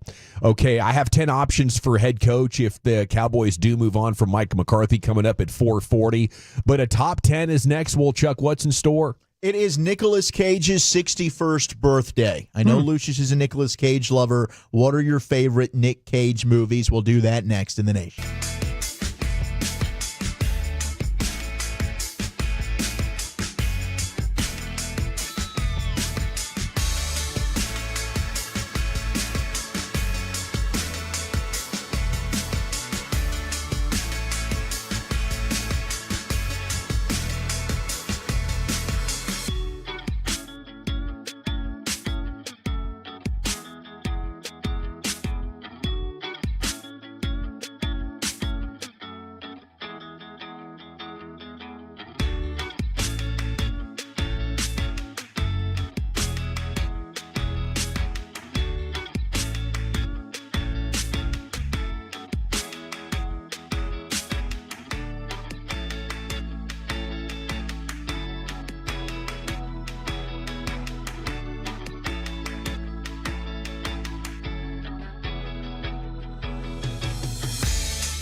buddy. Welcome back. It's time for Wolchuk's Top 10 at 420. The segment's brought to you by the Frankels. Life's unpredictable. Accidents happen. If you or a loved one is injured in a car, truck wreck, call the Frankels. Get a free consultation. 214 or 817-333-3333. Hit frankelfirm.com. It's also brought to you by Cars for Kids. Donate today, carsforkids.org. Here he is, Zach with an H, your woolly bully. All right, we're all going to do our best channeling, as it is a very happy birthday to Nicolas Cage. At 61 years old, looking pretty damn good, Brian, I'd say, for a 61-year-old man. Didn't know I was older than him. As you are, my friend, as you are. We will get to 877-881-1053. Your favorite Nicolas Cage movie, as we've already had several texts, the 920, the 903, the 817, the 469. I see you. I'll get to you. Don't you worry. But a couple of people and players, I should say, have declared and not declared for the NFL draft. We got some movement there. Ashton Genty, it's official. He is foregoing his final season of eligibility, and he's going to the draft. He put out a post today thanking Boise State. And Evan Stewart, former Frisco native, and Texas A&M Aggie, then transferred to Oregon, got hurt in pregame warmups, did not get to play for Oregon in that Rose Bowl. He is returning to school for his senior season. There we go. Another guy I've already done, it was like 55, 60 guys you do. There's one. I didn't make that mistake this year. I went down that list, and I was like, if I don't see that this guy hasn't declared yet, I'm skipping, and I will come back to you. Yeah. So luckily, Evan Stewart's a guy that I've known since high school. Sure. So I've kind of known a little bit about his game, but I didn't do a deep study yet. But, maybe this is a smart move for Evan Stewart. I think there's a lot of hype building. Dante Moore, the stud young quarterback that was a 5-star guy, transferred from UCLA this past year, got to sit behind Dylan Gabriel. Tez Johnson is saying he could be a Heisman favorite next year. He actually said he will win the Heisman, but maybe they've got something there, and he likes what he's seeing in practice, and Evan Stewart's a guy that could possibly be the top pick. He could be the top wide receiver taken in next year's class right now, potentially. He's not competing with Jeremiah Stewart. Jeremiah Stewart's still got another 2 years. Jeremiah Smith. Yeah. No, this dude, now with the NIL stuff, if you tell me I'm going to be a second or third round pick, this dude can probably make more money in 1 year at Oregon next year than he could in the NFL on a second round with a second round deal. So I totally get what he's doing there. Reason to stay, no doubt. How many dudes deep are you now into the study? I've hit like 40. That's a good number. Solid 40 so far. Trying to knock out more and more every night. And then bettors right now are back in Ohio State and Notre Dame. They're going favorites here. Buckeyes are favored by 6, Irish by 2.5 in their respective college football playoff semifinals. So sports books, they're going to be cheering for the underdogs. They're rooting for the Horns, and they're rooting for the Penn State Nittany Lions. I think I know talking to Bennett and some people, Texas folks, they're really worried about Ohio State. They should be. Ohio State's we've watched a lot of their. It seems like all we're doing is watching Ohio State tape. No, that's what I'm saying. It's crazy. A lot of their defensive players, their offensive linemen, the wide receivers. This is going to be and the quarterback's playing really well for them right now. So this is going to be a tough task for Texas to have to do. It is. Now, if there might be the only secondary that has a chance to match up with guys like Makuba and Jade Barron and company there in the secondary. Michael Tapson, one of the best safeties in the country, graded every single week, but it's definitely going to be a challenge, and that defense is no joke. So we've seen the offensive line from Texas get bullied at times by Georgia.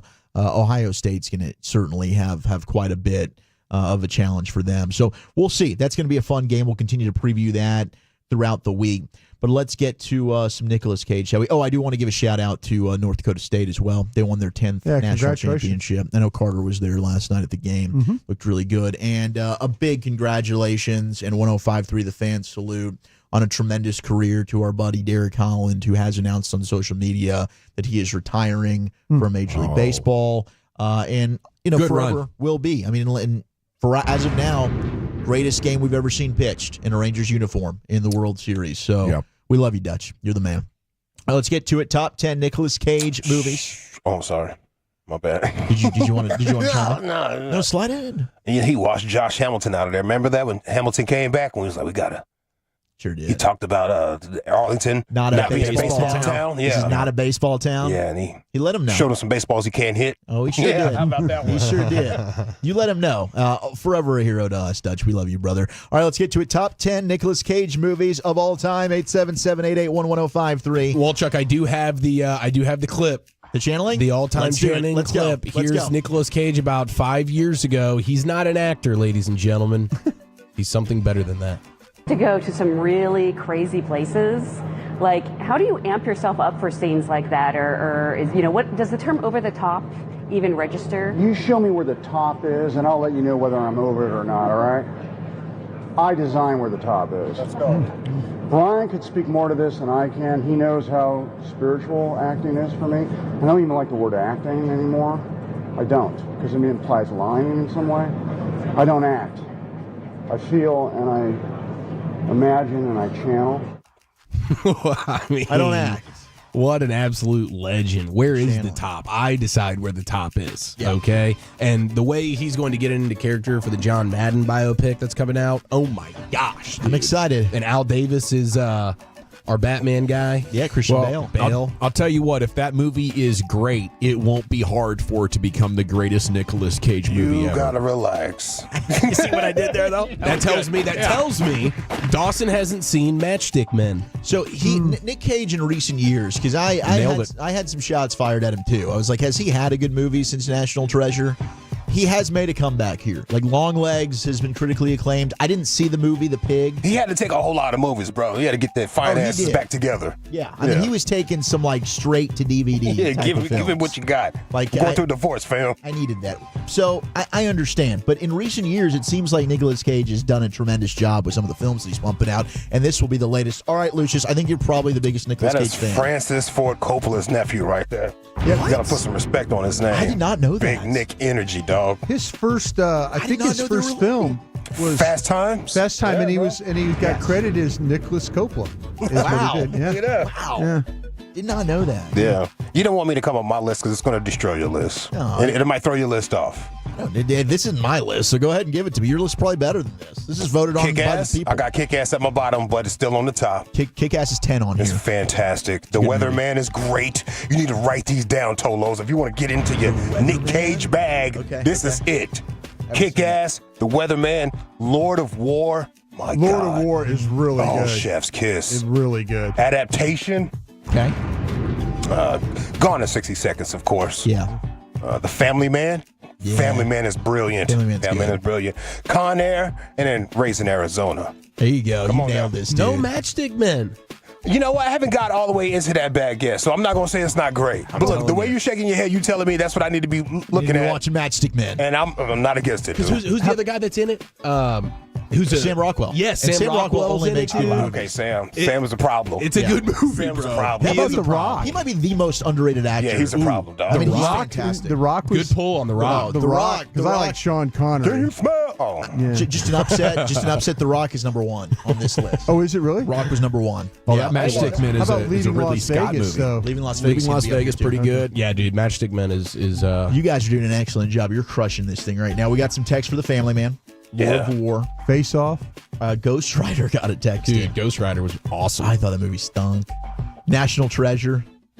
Are We Serious? Face Off from the 469. Yeah, don't worry. Face Off is going to be Face high on Off the is list. really good. Him and John Travolta were excellent. Have not seen the movie Joe from the 469. They said that's the best Cage movie ever. Oh. Matchstick Men's a good one. So you're when getting you go with support there. that gun in your hand. Boom, boom, boom, boom, boom. The Unbearable Weight of Massive Talent. Yeah. Okay. That was fun to watch. I wanted to see this. I never ended up seeing it, but the trailer looked hilarious. Looks fantastic. Anyone that I know have seen it says good things about that. Raising Arizona, which you mentioned, Lucius, as well. Yeah, the Coen brothers, dog. Joe sounds interesting. Honeymoon in Las Vegas getting texted in. Con Air, The Rock, Raising Arizona. Tons of great text. And National Treasure is definitely up there for me. I loved that film as a kid growing up. Honorable mentions. We've got Fast Times at Ridgemont High is on here. Wow. He also does voice a character in Spider-Man Into the Spider-Verse. Yes, he does. So he's doing some audio work there. Oh, there you go. There's a good movie. Yeah, they keep pushing that thing back, though. I know, it's annoying. That and the Batman 2. Can we get those movies out, please? The Unbearable Weight of Massive Talent was an honorable mention on here. So was Matchstick Men. 8mm with Joaquin Phoenix and James Gandolfini. I have not seen this movie. 8mm is pretty good. But that's a loaded cast. Like that would be good, yeah. Yeah, that's loaded. City of Angels. Loaded. 8mm. Like it. I think that's, is that about like snuff movies? Who? Which one? The 8mm? Oh, yeah. I don't know. A private investigator tasked with Yep. Yeah, You're right. snuff movies. Yep. Yeah. Oh, you're right. It's where You're they right. kill the gal. Yes. That's Yeah. exactly it. City of Angels is an honorable mention, and then the sequel, The National Treasure, Book of Secrets, is as well. Kick-Ass comes in at 10 here, Lucius. The Family Man at 9. That's that movie it's an emotional film. So good. See, I got to see that one, dude. That one, that'll make you feel some things you didn't even know you could feel. Leaving Las Vegas is at number 8. Lord of War at 7. There you go. That's really well done. I think. It's It's a so badass interesting, movie. yeah. Jared Leto in that too. Yeah. 6 is Raising Arizona. 5 is Gone in 60 Seconds. I thought that would be a little bit higher on here, but it's not. Giovanni Ribisi also underrated when it comes to acting. The problem with the Gone in 60 Seconds is there's just not a good enough plot. It's just like any excuse to have these, chase scenes. It's a good and these popcorn stealing movie. scenes. Yeah, it's just like It was the first Fast and Furious. Yes. there you go. Yes. 4 is National Treasure. 3 is Con Air. I love that one. Yeah, it's so Con good. Air's phenomenal. That hair is going through his the wind is going through his little wiry hair. Yeah. He's wearing like a tank top all movie. Oh, yeah. 2 is Face Off with John Travolta. Yeah. It's a hell of a film. It is. But number 1, and I have not seen this movie, so I'm going to need to put this on the list along with The Weatherman there, Lucius, because I haven't seen that either. But The Rock. The Rock is number 1 on this list, Rock is courtesy of The Ranker. Alcatraz movie? Yeah. Sean Connery, Yeah, Ed Harris. Very good. I mean, they're both badasses. I'm going to Yeah. have to find The Rock on some streaming service. And You've watch never seen this. The Rock? I have not seen All it. right. I have not seen Finally it. seen a movie you haven't. There you go. So there's your top 10. Happy birthday to Nicolas Cage. Keep channeling, my friend. 10 options for head coach. The Cowboys do not bring back Mike McCarthy. We'll get that. We're heading for an edition of The Finest coming up at 5 o'clock, and we're back with it all here in the nation. Coming up on the next.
Uber Eats has low fee products? I gotta remember that. Well, they say in order to remember something, you have to forget something else. Okay, now that is a very cute haircut. That's like a little shag. I've never seen it before. Well, of course you have. It's the Rachel. Oh, is that your name? No, I mean like your name. No, I'm Jen. My name's Jen. Right, but I just mean like this is your haircut. But that's hair on your head. I'm not saying this is your hair. Okay, freaked me out a little bit.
Classic Chevrolet in Grapevine. They are the #1 Chevy dealer in the world with more Silverados than anyone else. Go see them today or visit ClassicChevrolet.com. This is Texas. This is Classic Chevrolet. Together, let's drive, relax, and enjoy the difference. Based on new Chevrolet registrations, 2023. Thank you very much, Lucius. It is the G-Bag Nation here on The Fan. Coming up at 5 o'clock, in addition of The Finest at 6 o'clock. We'll have some TD Tuesday for you. But right here, I have a list of 10 possible head coaches the Cowboys could hire if they do decide to let go of Mike McCarthy. Still no update on that. Maybe tomorrow we could have some movement as the contract officially ends. All right, but I want you to tell me, the Franklin Injury Attorney text line is open. Would you want this candidate to be head coach of the Cowboys, and do you think they would actually hire him? And I'm working off Odyssey Sports right here. We're generating some pretty good written content there on the website. But to go to 105thethefan.com if you want to read more. And we start with a guy on the list that you've worked for before, Brian. John Gruden, the former Raiders and Buccaneers head coach, says he checks a lot of boxes the Cowboys like, which is funny to me. But extensive head coaching experience, a Super Bowl ring, reputation as a QB guru. But obviously, couldn't work, maybe doesn't work because it would draw more negative publicity for the Cowboys than like any other candidate that you could think of. Would you like to see him as the Cowboys head coach, and do you think the Cowboys would do it? I think that Jerry Jones said that he considers John a friend. I know Jerry's very close with Mark Davis, as we all know, and I think Mark Davis still likes John Gruden. He feels like it was the NFL was on a witch hunt that got him. John's guilty of things, let's not walk away with that or walk away from that. But, there's things, there's coaches out there. John is really good within the, of working with the offense and stuff like that. John is a terrible personnel man. He really, really is. Now, if Jerry is, and Jerry gives the coach some say in what's going on with the drafting, the signing and stuff like that, man, you got to control John, because John will give his opinion. There's some coaches that just take jobs and like, hey, what the scouts want to do is cool for me. John's going to fight you on every opinion. And he's bad at it? Wow. Yeah. And he struggled. And I me with John, and I've been with John in a couple of different spots, and I'm like, bro, you just got to stay out of that room. And he's like, he's F you and that kind of thing. And I'm like, okay. But, you're messing with a lot of guys' livelihoods in there. I don't think the Cowboys would do it. It just seems like it's too hot of a story. What he wrote, I think is a stronger reflection when you don't think anybody's, watching. Yeah. It would be too controversial. As just a head coach, I remember when he went to the Raiders, I thought it was a mistake to take a guy out of the booth for 10 years. And then nothing that he showed me with the Raiders would make me believe that he's anything other than like an old school coach who's, thinks his tried and true offensive principles are going to dominate. Yeah, he's, he has, I will say this about John, and just talking to him, he has a new appreciation of what these coordinators are trying to do. and I mean, like when you sit out and reflect and watch, and you're thinking, okay, how these guys moving the ball. And you're right, John's got some old school ways of doing things. Yeah. But in talking to him, I'm like, who do you like? And he was like, well, have you watched this? Have you watched this team? Have you watched this guy call plays? I think there's a little bit, we all have to change, and, we just can't continue to have the same ways. But he does have some of those old school. His is more old school when it comes to running the ball. And how he gets about, how he runs the ball.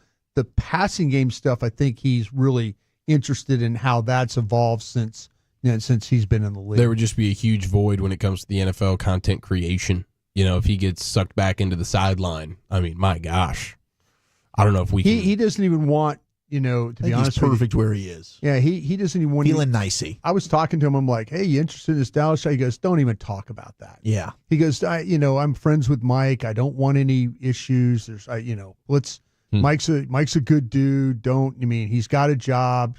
Keep my name out of things. And I'm like, okay, fine. Okay. Up next on the list is Kellen Moore, a name chief we talked about a couple of times yesterday with you out. could make sense with the Cowboys brass thinking highly of him. If Dak would endorse that decision, I think you'd be well on your way towards that making sense. Maybe his lack of head coaching experience is a concern here. I don't think he exudes like head coach energy, if you ask me. What do you think? No, and I think that's probably something the Joneses would appreciate. Like he would just kind of go with the flow with whatever it is they want to do. You're taking something away from Philadelphia, so you're kind of hurting them a little bit in the process. But ultimately, like you said, the hurdle of getting past learning on the job, first time guy, I think that is not something that Jerry wants to mess with. This seems to be this would be a good hire for the Joneses, because I think they can influence the coaching staff there. He could say, they'll get to have their way with everything. Yeah, they could be like, listen, we're going to give you this opportunity, but we would like for you to consider Al Harris, Mike Zimmer. We'd like for you to consider these guys. Lunda Wells. Lunda Wells might be your next offensive line coach here, if a guy like, say, Kellen Moore were to take this job. Yeah. Okay, how about we go to Matt Nagy, the current Chiefs offensive coordinator. If you're getting ready to replace Andy Reid, you might just want to hang tight there in Kansas City, but also the chance to be head coach of the Cowboys might be interesting for him. 4 years with the Bears, he peaked Mitch Trubisky's rookie year, where he got a ton of credit for simplifying the game and designing an offense that made the Bears offense hum along pretty good there. But I don't know if I think there was some in-game management problems there. That's one of those guys. Good coordinator, not a good head coach. Story says maybe the job of head coach in Chicago was a little bit too big for him. It was a little too big for him. He lost track of some games they should have won. How about a Super Bowl champ here, former head coach, friend of Brian Broaddus, doesn't have racist emails that we're aware of. Doug Peterson, just fired by the Jags, seems like a get-along guy too, not a really strong ego. Maybe that could work with the Jones family. What do you think there? No, I really do like Doug a lot. It's unfortunate what happened to him in Jacksonville. He let things get away from him, though. He wasn't as buttoned up on some things that needed to be done. His teams fell apart there, when they were having success. I just feel like, though, they had a pretty decent roster in a lot of ways. I worry about Doug now. I think the offensive stuff, the coaching stuff, if he was a coordinator, that kind of thing, quarterback, I think that's fine. The head coaching stuff, I just don't think that's the best path for him. We got Frank Reich on this list, a guy who was given a lot of credit for the Eagles Super Bowl championship with Nick Foles. Then he was with the Colts and the Panthers, and both of those situations ended catastrophically. But thought of someone who can develop young players and coaches for future success.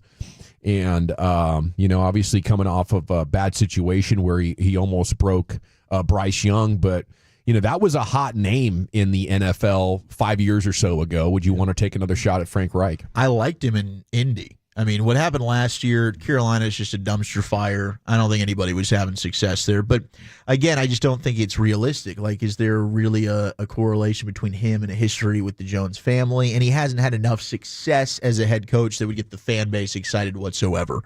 So I just don't see that being a realistic option. The only one that does out of all these names that I think that they actually would do is probably Kellen Moore. I think Kellen Moore is a legitimate candidate here, which makes me feel internally sick. If Mike McCarthy were to go, I think that Kellen Moore is a guy that the Cowboys would surely consider very highly. Robert Saleh's on the list. Helped build the Niners into one of the game's most physical and schematically advanced defenses in football before he took the Jets job where everybody fails. He is a defensive coach. Yeah. And I wouldn't mind it if the offensive coordinator is one that can get the most out of Dak Prescott. So I'm not opposed to that. What you need, though, is you need Bob Saleh not to have any type of interviews, and then that you hire a coach, and then that coach is able to convince him to come work for that 1 year for you. Come be the defensive coordinator. Yeah, like the Dan Quinn program. And maybe it turns into 2 years or 3 years, whatever. But yeah, you if Saleh doesn't get any interviews, then he's gonna, if he wants to get back into coaching, he's probably gonna have to take a defensive coordinator position, and you kind of want to be the guy there picking up the pieces for him. Give him an opportunity. If it's Kellen Moore, say Mike Zimmer decides to retire, Kellen Moore could say, "Hey, I've talked to Robert Saleh. He would be interested in coming along if he doesn't get a head coaching gig here with somebody else. That's how I would approach it. Number 9 on the list. Well, number 8 is Mike Vrabel. We've talked a lot about that. Number 9 on the list is Jason Witten, the former Cowboys tight end. I just think the path is there now with Deshaun Jackson, Michael Vick, Deion Sanders, former players going to college. There's just such a bigger opportunity for my celebrity to give us a winning advantage that you don't get in the NFL. I would be shocked, if I'm Jason Witten and I want to take the next step, it's got to be college, not the pros where I'm looking to go next. Here we go, Kellen Moore again. There's another opportunity where you bring Jason Witten in as a top assistant on your staff, and now he's getting the pro, getting the readiness there. Maybe he's not the OC, maybe he's the assistant head coach.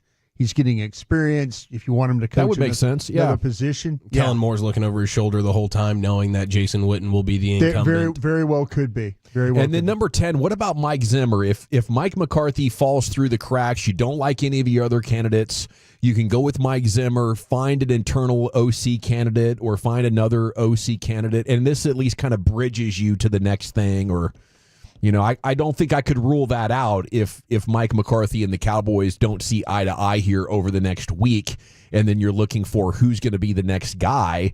Mike Zimmer, head coaching experience, relationship with the Jones family. I think there's a path to him getting the gig. Absolutely.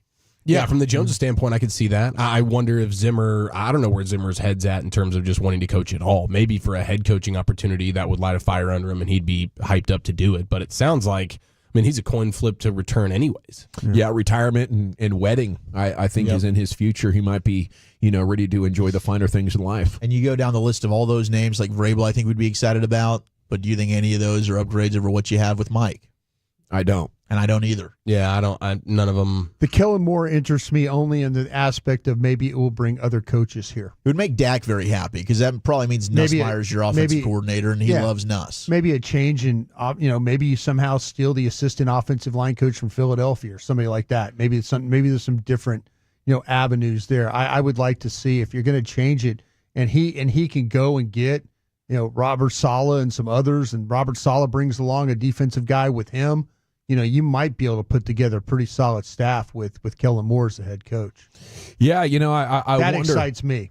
I wonder what the Cowboys are thinking. Are they thinking we don't need to be in a rush because we want Kellen Moore as our next coach and they're still in the playoffs, so until they're eliminated, we don't have to be that urgent about it? There's just so many different ways, and salute to the Jones family, clearly playing this thing very close to the vest, and if they're talking to anybody, nobody's squealing. But we'll be breaking in if there are any reports or anything that comes down the pike that we need to pass along to you. In addition to the finest coming up next, Eric, where are you taking us? All right, we grade the playoff concession items and who had John Gruden feeling nicey in Week 18 next in the nation.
Uber Eats has low-fat products? I gotta remember that. Well, you know, they say in order to remember something, you have to forget something else. Okay, now that is a very cute haircut. That's like a little shag. I've never seen it before. Well, I mean, of course you have. It's the Rachel. Oh, is that your name? No, I mean like your name. No, I'm Jen. My name's Jen. Right, but I just mean like this is your haircut. But that's hair on your head. I'm not saying this is your hair. Okay, look at me a little bit.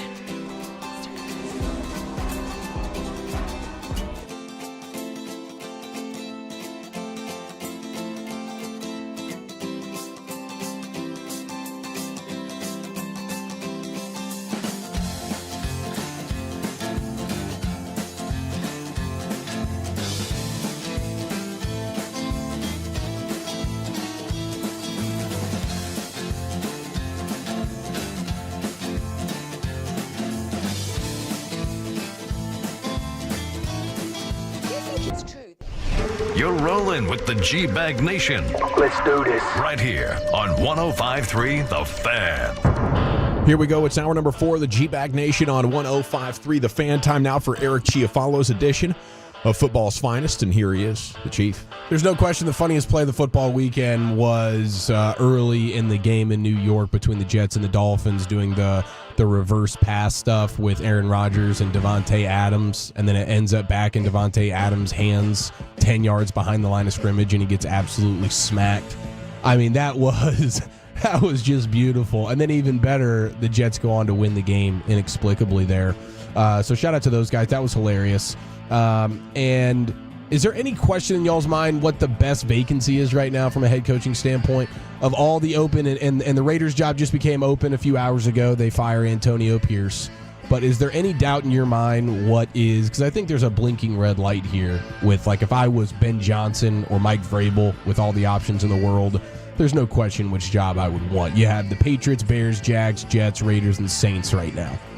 You think it's New England with the high picks and the cap space? I think it's 100% the New England Patriots, man. Yeah. I mean, Drake May had a pretty awesome year for a rookie quarterback with working with nothing. And they have, you mentioned the cap space. I mean, it is a ridiculous number of dollars that they have to throw around when free agency rolls around. And they don't have the number 1 overall pick. That would have certainly made things even more enticing because then you just have all the draft power in the world. Already having your quarterback, you can trade down, do all those different things, but you're still picking super high. You have all the cap space in the world, and you have Drake May going into his second year, and the arrow is definitely pointing up there. I think it's a no-brainer. If you're Vrabel, if you're Ben Johnson, that's the spot you want to go. Oh, absolutely. Yeah, things are lined up where if you don't mess up, then you should have the ability to make a significant jump in year 1. You win the fan base over. Everybody's happy with you. And you have an organization that has a very strong track record of organizational greatness. Yeah, and how about their backup, old Joe Milton, stepping in? Joe Milton, they're going to get some trade requests for him. Slinging that ball around. He's got a cannon. We knew he had a cannon, but he actually played pretty damn well and was running around nicely. I don't really love any of these openings, to be honest. I mean, yeah, if you're sold on Drake May, then I guess the Patriots would be the most interesting. I wonder about Jacksonville. That's still one because of the division. And Trevor Lawrence, it's just stunning to me. Like, how can that guy have just fallen off for 2 years and been so damn bad? Like, can I get a guy that can resurrect? Like Ben Johnson, could he resurrect Trevor Lawrence? Because he's got the talent. But otherwise, it's like, man, these are bad organizations. The Raiders, dysfunction. Jets, dysfunction. Bears, dysfunction. The Saints, what the hell is going on there right now? Like, since losing Sean Payton and before Sean Payton, that's never been an organization that you really want to be a part of. So none of these jobs are really like, oh my gosh, yes, please. So you're right. It's probably Patriots, and then next up might be Jacksonville for me. Yeah, part of it's by default for all the reasons you mentioned there. Bears, Jags, Jets, Raiders, Saints. Those are all just disasters right now. But you mentioned Joe Milton having a cannon. He registered the second hardest throw in next-gen history on Sunday. He threw the ball almost 62 miles per hour. Now, the hardest throw in next-gen history actually also comes from this year. Would you guys like to guess the quarterback with the hardest throw? It happened on it was a touchdown pass to a tight end at some point this season. Which quarterback do you think has the biggest cannon right now? Josh Allen. That's a good guess. That's a really good guess. And he's on the list for a throw that he had in 2018 that was just over 61 miles per hour. Joe Burrow? Joe Burrow not on the list. Mahomes Mahomes did have a throw that cracked the top 5 this year of all-time next-gen hardest throws, just a touch over 61 miles per hour as well. But Jordan Love? Almost touching 62. Ding, ding, ding. Jordan Love of the Green Bay Packers. He had a freaking laser beam touchdown pass. I can't remember who they were playing, but I think it was to Tucker Kraft, the tight end. Oh, yes. And it was just as through on a keyhole. It was nasty. Yeah. So the hardest throw in NFL history is Jordan Love right now. Second to Joe Milton, also from this year. And then you have Pat Mahomes and Josh Allen rounding it out 5 and 6 there all time. So those dudes, shout out to those guys. Now, we do have, of course, the Week 18. Now, we were a little bummed last week. You guys were out on vacation, but there was no Week 17 Nicey Players of the Week. So we got it straight from the source. Broadus hit up Gruden and was like, yo, what's the deal here? And awesome. He was tied up, man. Paperwork and all that other sort of stuff. He was on the other side of the country. Yeah, other side of the country. He was hanging out with that Raiders super fan. He was handling some biz. But he's back. Looking all sweaty. Yeah. With the All shirt flushed. inside out. Yeah, always sweaty, always flush. Always. You got him. He guys got him. He was scrambling, trying to find his pants, and he couldn't find them. And It's yeah. there was no Shirt nicey. badly untucked. Yeah. No Week 17. Put that jersey on over there for me. But he's back and better than ever. Week 18, the final regular season Nicey Players of the Week. John Gruden, take it away. I love great players. I love great players at any position. I love great players that save their best for last. Guys like Bryce Young, quarterback of the Carolina Panthers. You know, a lot of people like the Atlanta Falcons are into dreams. But Bryce Young is into nightmares. 5 touchdowns. He lit them up in an overtime win. Guys like Justin Herbert of the LA Chargers. He's finally healthy. He goes to Las Vegas. And he throws for 321 yards. He combines for 3 touchdowns. Hey, Houston, we have a problem. Trey Hendrickson of the Cincinnati Bengals. 3.5 sacks against the Pittsburgh Steelers. He wins the NFL sack championship. High effort, high emotion, high production. Jahmyr Gibbs of the Detroit Lions. He gets smashed early in the game, but he comes back and he smashes the Minnesota Vikings for 190 yards and 4 touchdowns. Guys like Mike Evans of the Tampa Bay Buccaneers. Mike's got 11 straight seasons with 1,000 yards. That's tied with Jerry Rice. His teammates love him, his coaches love him, and I love him. Guys like Jamar Chase of the Cincinnati Bengals. He wins the Triple Crown. Most yards, most catches, most touchdowns. Some of the catches he made, he's gonna get paid, baby. There it is for the final time in 2024 regular season history. We put it in the books. I'm assuming he will be just in his bag for the playoffs. Yeah, Wild card Nicey Players of the Weekend is going to be just absolutely electric. So shout out to John Gruden for that, and we always appreciate it. Now, we do have some concession items that are going to be making an appearance this wild card weekend and throughout the postseason. And I know Walchuk has one as well. Walchuk, why don't you bring that one to the table here in just a moment? But we start in Kansas City. How do you guys feel about this one? The touchdown toast. It's going to cost you $25. It's a loaf of bread. This is a full loaf. This thing's massive. Soaked in eggs, custard, milk, and heavy cream, served with vanilla ice cream on top, berry sauce, strawberries, and powdered sugar. This thing looks pretty next level. And this is just a regular loaf of bread with nothing done to it? I mean, because it sounds like being an epic French toast. Is it cooked in some way? It's half-baked. Yeah, it looks like, Broadus, if I'll DM it to you and you can look to see like what you think they've done to it. It definitely looks like they've done some type of baking or something to this thing. Looks a little burnt, if you ask me. There you go. Yeah, they might have a little crust on there, a little crunch to it, but that's like a dessert item. For $25? It's passing the eye test, dude. It really Looks is. delicious. I absolutely would eat it. And the staying power with the ice cream, right? Because you're in Arrowhead. It's going to be super cold. Now, I'm assuming the bread is going to be warm. Yeah. So that's what you want, the hot-cold mix there. But I don't know. That got me feeling nice. Yeah, that thing looks pretty dang awesome. I think it's got me feeling icy. It's cooked. Looks baked. It's baked. Yeah. Yeah. So the French toast effect to it with the eggs and everything. Yeah. Oh my goodness, Look that's at like that. a brick. Yeah, it's huge. Yeah, it's a heavy loaf. Yeah, I'm definitely into that. Take a loaf off, you know what I'm saying? Oh yeah. And then you head to the link where Jalen Hurts might not be playing. Filthy. But they have, and we confirmed this after the Cowboys played in Philadelphia. Bob Thomas, the legendary stats man for the Dallas Cowboys Radio Network, brought back brought us a couple of the famous soft pretzels. I heard about these pretzels from the link. They made the round on social media. Now, I do think it probably did spend some time in Bobby's pocket, so you probably should have just known that there was a little bit of tampering going on with this pretzel, but it sounded delicious. Despite all the contaminations, it was out of this world, perhaps the best pretzel I've ever had. Lucius had a little bit of it, and I think can confirm. Yeah, I picked the lint off and went right to it, bro. Just break that piece off. It was dominant, and so now at the link for the playoff game for $20, they're going to have the pretzel John, Jawn. Oh, yeah, it's Philly talk. Oh, yeah, Okay. John. All right. Yeah. Everything's a John. Yeah, that's like in Dallas. Well, not Dallas. In Texas, we say that hoe. Yeah. Oh, That's okay. a John. Yeah. Okay. That's a John. This That is a hoe could be John. anything. It could be a pencil, the door, a person. All right, that's fantastic. Now, this is passing the eye test because they have, from a presentation standpoint, this pretzel is in the shape of the eagle head. Okay. So this is an eagle-shaped pretzel. Perfect to wipe your bum with. Jumbo Eagles pretzel served with porter cheese sauce, green mustard sauce, and bourbon vanilla brown sugar butter.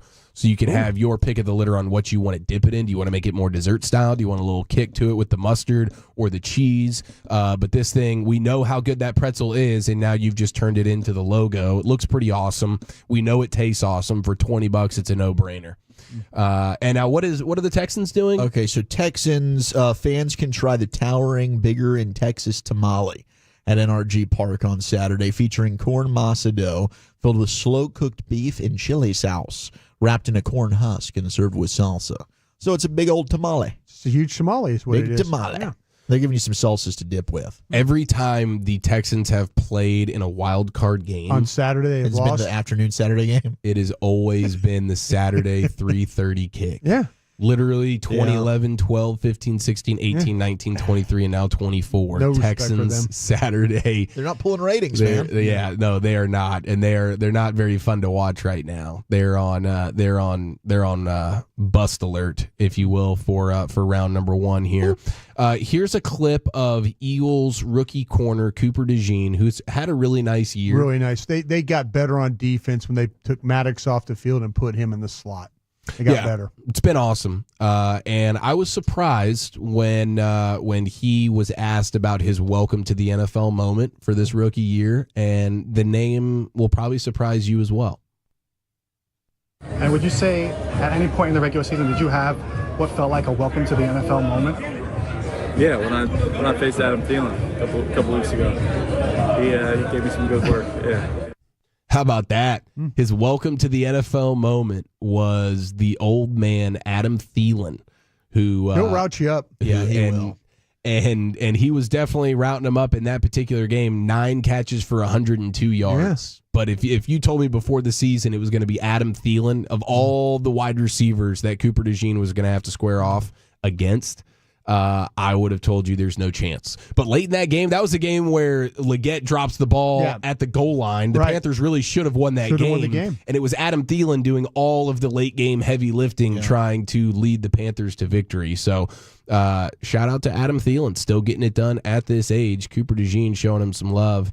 And then I thought this was maybe the best sports caption, certainly of the weekend. And Detroit had a huge victory on Sunday Night Football over the Vikings. And Terrion Arnold, the rookie corner, I was a big fan of his. He had a he had Got up to and you. down. He was up and down there this rookie year. Yeah. We had a chance at him, huh?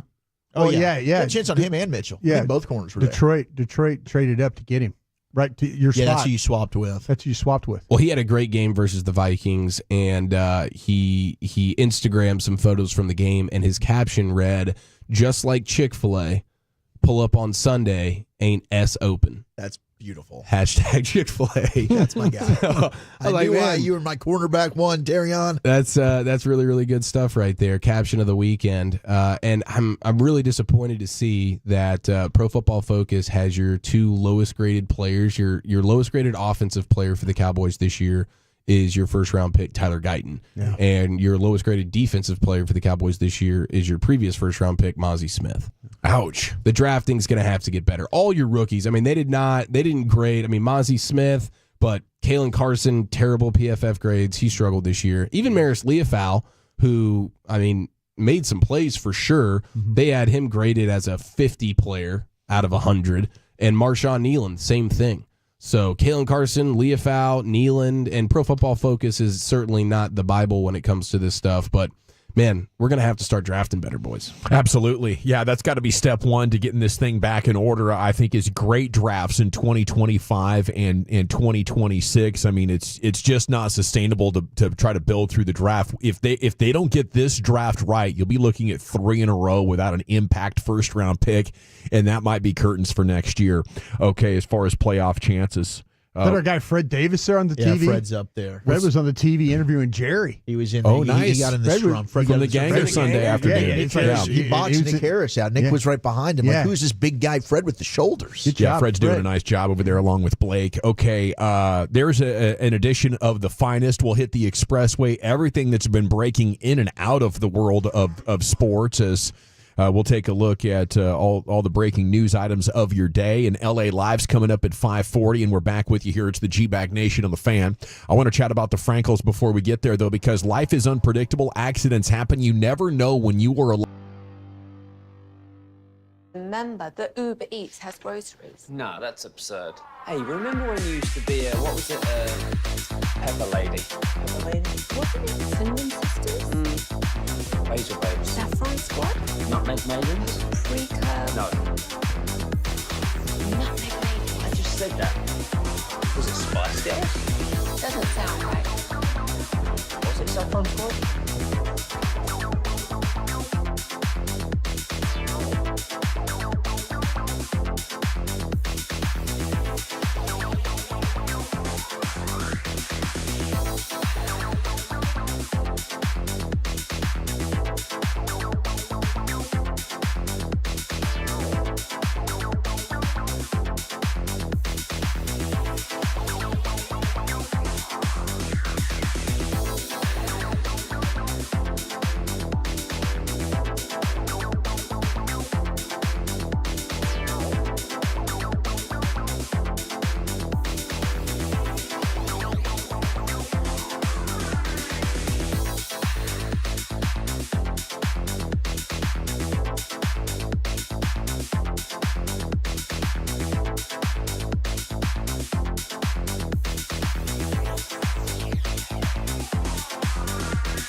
support for your home or business. DFWsecurity.com.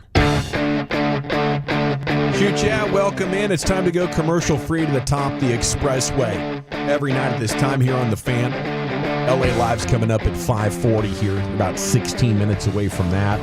This segment of The Nation is brought to you by Cars for Kids. Donate today, carsforkids.org. And the expressway itself is brought to you by the On Time Experts. All right, let me start with, just what's going on in Southern California this afternoon.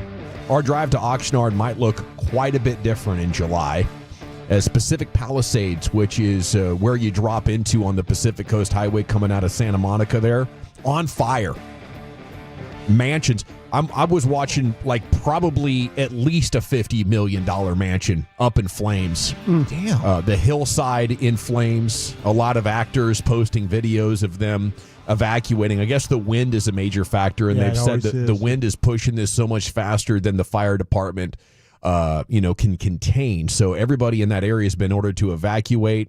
Reports of people abandoning their cars on Sunset Boulevard as they're forced to flee to safety. Kind of reminds me of the scene from Maui in Hawaii a couple of years ago, if you remember that story through I forget the city's name there, Lahaina or something like that. But anyway, massive smoke, even more inland, forcing people to leave their cars and retreat. So hopefully everybody is safe and the first responders can get in and get that taken care of. Of course, here in DFW, we're dealing with weather of a different kind, and the Rangers and us here at the Fan are moving the start of the Rangers caravan from Thursday night, when the snow's really expected to pile in, to Monday. So we'll do safety first here, but it's still free Whataburger on Monday night. We'll have free Rangers player autographs with those names to be determined or to be announced at this point. But the Rangers are going to be here giving away tickets and gift bags and the new World Series DVD. The World Series trophy is going to be on hand. That is Monday night, right here at 75 and Fitzhugh. The Hot Stove Show with Jared Sandler is going to get underway at 7 o'clock, but we're excited to see all the Tolos on Monday, and sorry about that, but I'm sure you can appreciate a little bit of a rescheduling. Nobody likes to be out and about when that stuff's getting really rough, which it will be Thursday night into Friday morning. Okay, speaking of the Rangers, though, guys, Derek Holland announcing his retirement from baseball about an hour and a half ago on X.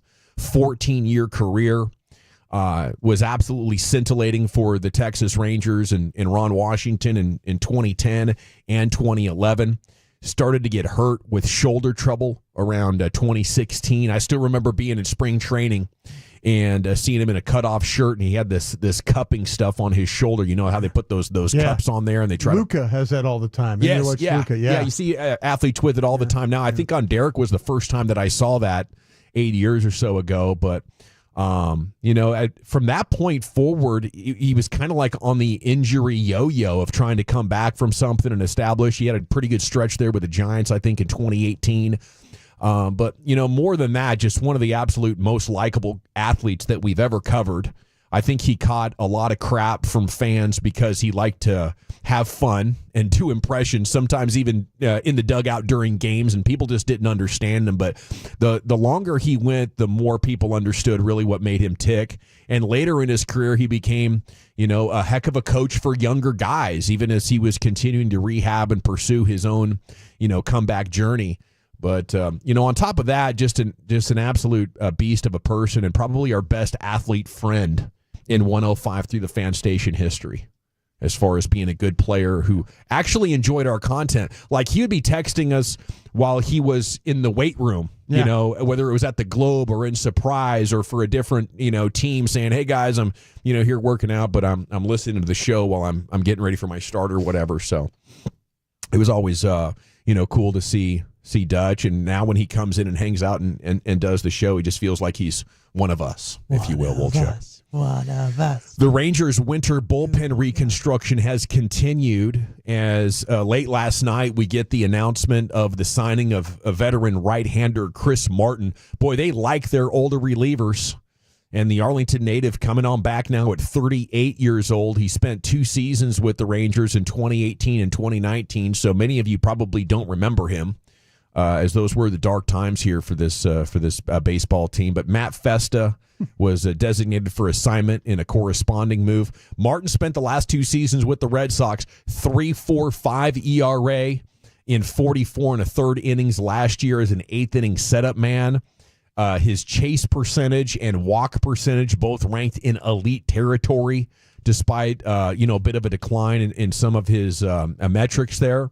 He spent time on the injured list twice last year, but has remained largely durable late into his career with 4 seasons of 40-plus innings since 2021, and said said in September he expects 2025 is going to be his last season before retirement, so he's coming back for one last ride, wants to do it with the home team and his guy Chris Young. I'm pumped. Now, I did see Jeff Wilson reported GM Ross Fenstermaker said the Rangers are comfortable with the group of relievers that they've signed. A closer is no longer a primary target, though the Rangers are open to adding a proven closer. I think you still do. I think you absolutely still need to add a closer. Like, I'm trying to bring back Herbie Yates to this thing, who also would fit this older veteran mold. He's about 37 years old, but I don't know. Like, who's your closer right now out of these guys? Maybe they feel good about somebody, but I sure don't yet. But see why we trust. When I saw the name Chris Martin, I thought the lead singer of Coldplay. Yeah. I'm like, we signed the lead singer of Coldplay here. And it was all yellow. Yeah. That's a good pull. There we go. All right. Yeah, I don't know lead singers that well or their names or anything like that. But He has a voice of an angel. He's a recording angel. Real talk. I do feel like, the baseball teams and maybe the Rangers specifically have done a nice job of, adding a collection of relievers and then allowing the closer to either establish himself and have the cream rise to the top in the first half of the season, or maybe you have to make a trade. And going into a season with bullpen needs is something that's, I don't think that big of an issue, because all the non-contending teams put their relievers on the trade market by the time we get into middle July or so. Okay, the Stars are in action coming up at the top of the hour. They are visiting the New York Rangers. Forward Mason Marchment in-season surgery to repair an injury he suffered taking a puck to the face last month. Coach DeBoer saying today, ahead of the game, that Marchment did not travel with the team for its 5-game East Coast roadie. DeBoer said he still considers Marchment a week to week there. But I think the Dallas Stars are a team we should be rallying around right now, because they're the only thing going great here in DFW sports, at least until the Rangers or maybe the FC Dallas season starts. No doubt. And it'll be Otter in net again. Brendan Smith's going to return to the lineup. He was a healthy scratch the last 7 games. Dumba is going to come out, and they're calling back up R2 Huru. He's going to be starting with Rupe Hintz, who got his first start last week. So I'm with you, man. The Stars are probably our best chance right now, unless things start to become better and clearer for our Mavericks. Maybe they do get healthy just at the right time and make a postseason surge late. Yeah, that would be awesome. Okay, I'll drink to that. What do you guys think of Texas and Ohio State now, 3 nights away? Steve Sarkisian asked if they're going to lean on their passing game instead of their running game against Ohio State after another disappointing outing on the ground. His answer, I hope not. Says we're at our best when he can run it, gives us balance. So I'm hard-pressed not to kind of just walk away from it and abandon it. But the question is, should they abandon the run altogether, considering how good this Ohio State defense is? As good or better than any the Longhorns have played this season, writes the Morning News, including Georgia, who held them to 1.09 yards per carry in 2 games. Ohio State, the nation's #1 defense, according to Pro Football Focus. Slightly better than Texas, who has the second best grade. But the Buckeyes' run defense is tied for first. They've allowed the second fewest yards per attempt at 2.7 for the season, and 5th fewest yards per game of any FBS program. Should they even try to run the ball, Brian? Well, I tell you what, it is going to be difficult. Texas, though, has a veteran offensive line, and they've got a couple of they've got a center that's made a bunch of starts in majors. Their offensive tackles are both being looked at as first and second round type of players. Yeah, Ohio State's got some really nice players. Sawyer on the edge. I think the guy that they're going to have to control, though, is Talik Williams inside. That, at 6'3", 327 pounds. He's a massive tackle. He's not a sloppy guy at all, but the powerful upper body allows him to control blockers. If Texas is going to have any success running the football, they're going to have to make sure that they secure these down linemen and and these edges who do a pretty good job of playing, playing their responsibilities. They don't get put out of position. They've got some guys. Sawyer's a little bit of a lighter guy when it comes to the edges, but he's got length and is able to kind of extend on you. But that run-in against Williams inside is going to be a big task for Texas. All right, elsewhere here in the world of football, Ravens quarterback Lamar Jackson talking about the Ravens' playoff woes up to this point in his career, despite his 2 MVPs, not a lot of playoff success. He says he got too excited, too antsy. I'm seeing things before it happened, like, I got to calm myself down. But just being more experienced, I have found a way to balance it out. Are you buying that?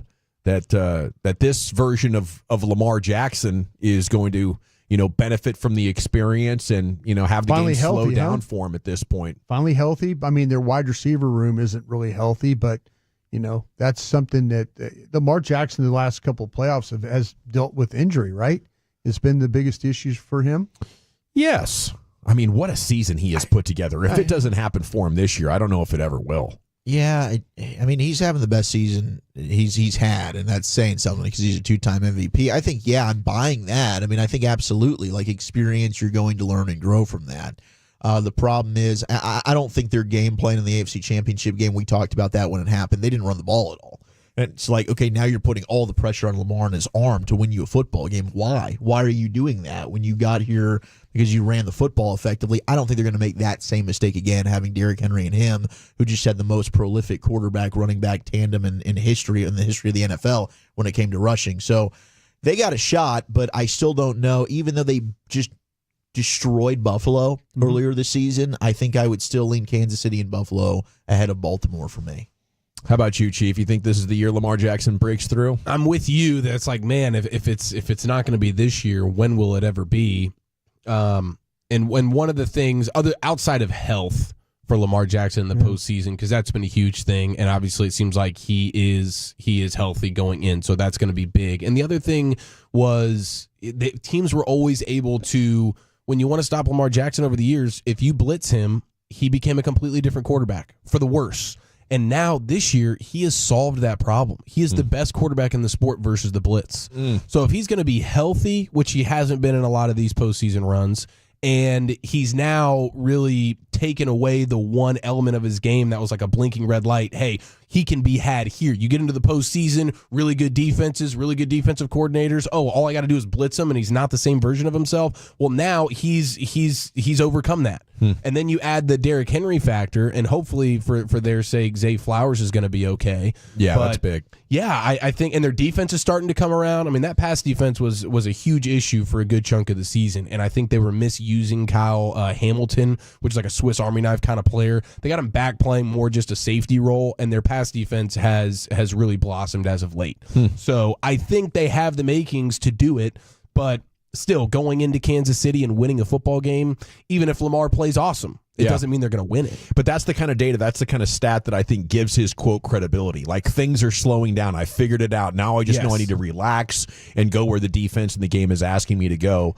So that's exciting. But 41 touchdowns and 4 picks, that's got to be my guy to win a third MVP, I think. If the Ravens lose this game, it'll be because of their defense. Yeah. I don't think it'll be because of their offense. This team has struggled, though, all year long when they've dealt with teams that throw the ball in the middle of the field.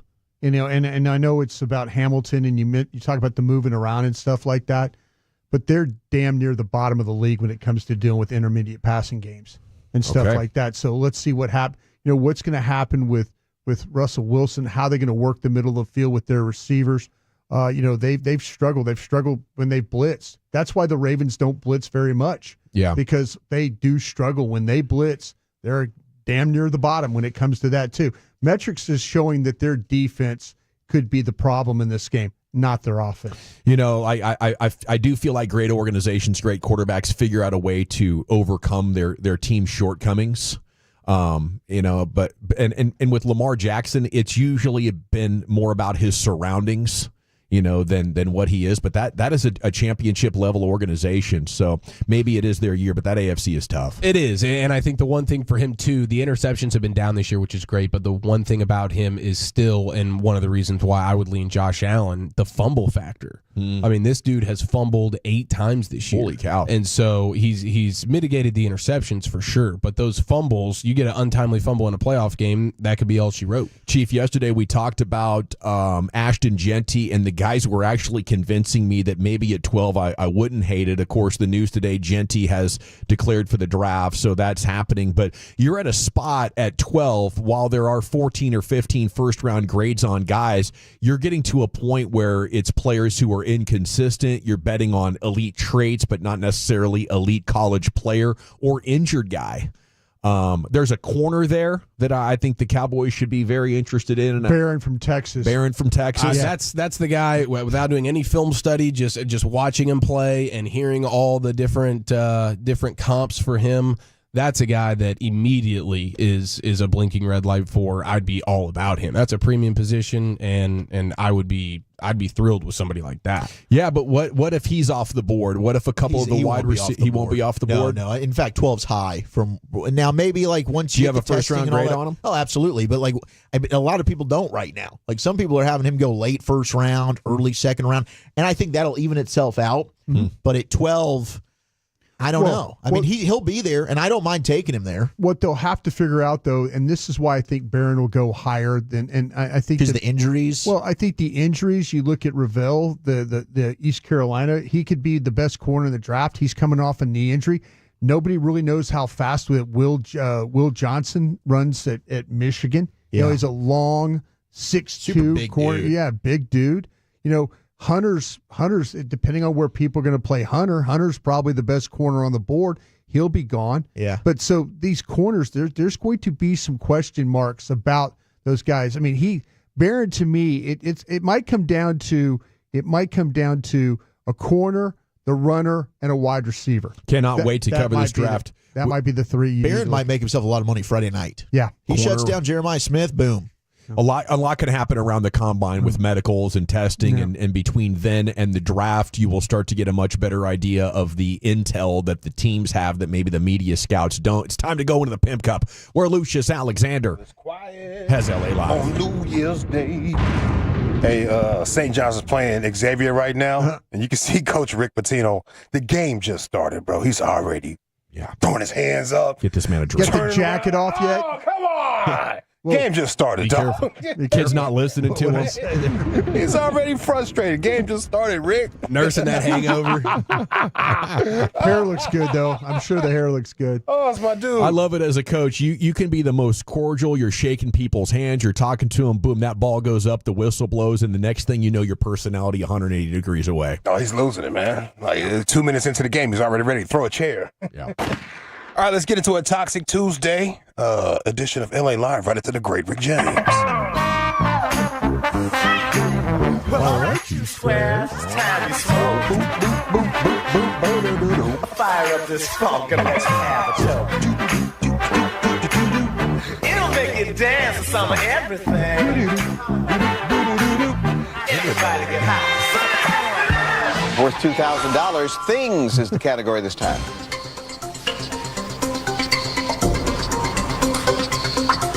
RSTLNE. Kareem. Oh. Minors and hoes. No. Stacy. Fingers and toes. That's it. Jeez. Oh, now. Be from Utah. Now I want you to understand. We're laughing with you. But I like your style. It's worth a shot. What the heck? I can guarantee you it was not minors and hoes, my guy.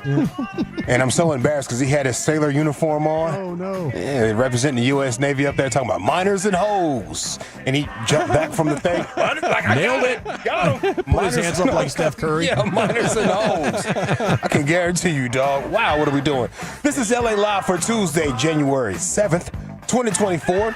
It is a Toxic Tuesday here in LA Live, and I promise you, folks, it will be toxic.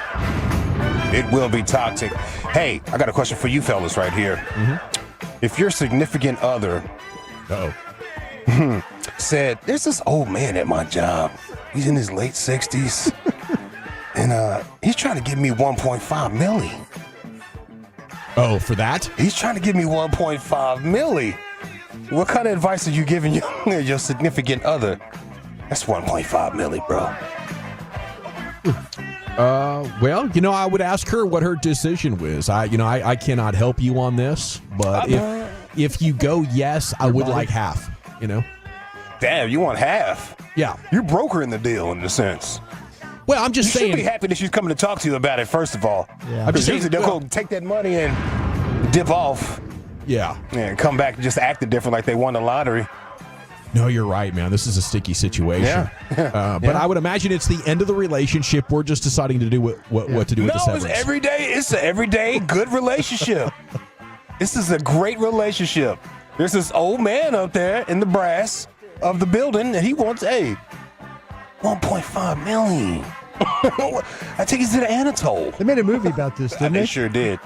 They sure did. Oh, Tore the decent people apart. proposal. Yeah, Yeah. he couldn't let it go. It was wearing him out. He couldn't let it go. So, did you like it? It was wearing him out. How was it for you? Yeah. How would you grade He that? couldn't let it rest. Yeah, I don't know. That 1.5 million isn't enough money. I'm not like getting to leave my job forever. No. For 1.5 million. House paid off. That's what I'm saying. Investment in a business if you want to start one or something like that, maybe. Yeah, but we're still busy. We're grinding. It's not changing my life for the better. Yeah. Now, if we could multiply that by a factor of 10, $15 million. What you think you're working with? No. Well, hey, it's an older dude there. He said if you can get 2.5 out of it. Yeah, no. We Ask him for 2.5. Come back to me tomorrow during dinner. We'll see what we got going on. We need 15, because we're not living in traditional times where people are saving themselves for marriage. So after a while, it would just be another one of the people on her dance card. You know what I'm saying? But I would need a lot more money than 1.5 to bridge that gap, because I'm looking like 5-10 years down the road before, it all just sort of normalizes. I saw an interview the other day, Lucius, where a girl on the OnlyFans did she made $4.6 million off this one gentleman. Come on, bro. And never met him. Yeah. Has never met the guy. Yeah. Doesn't even know It's who out he here. is. Doesn't know. But he's spent $4.6 million on her, and she's never met him. Yeah, can we get that kind of a deal? Yeah, God bless. Yeah. Lord, I've seen what you've done for others. Hey, is that Millie tax-free, that 1.5? Is that tax-free? How was he going to pay that? I'm talking about Skip Bayless here. The allegations of Skip was willing to Cash. trick if you ain't got it. Cash. Yeah, because you're going to have cash to it? double it. Cash. Give me the cash. But then the cash, you're only going to be able to spend that a little bit at a time, Oh, no, right? You're not that's going to be fine. able to do something meaningful with it because you got to hide it from the IRS. Fine. Yeah. Just spend a little bit at a time. Yeah, I wonder how that works. So you cannot give somebody 1.5 million really without the government wanting their piece. Maybe 10 grand at most. If it's a family member, one-time gift. I think it's like $9,999, something like that. I think you have to go below a certain threshold.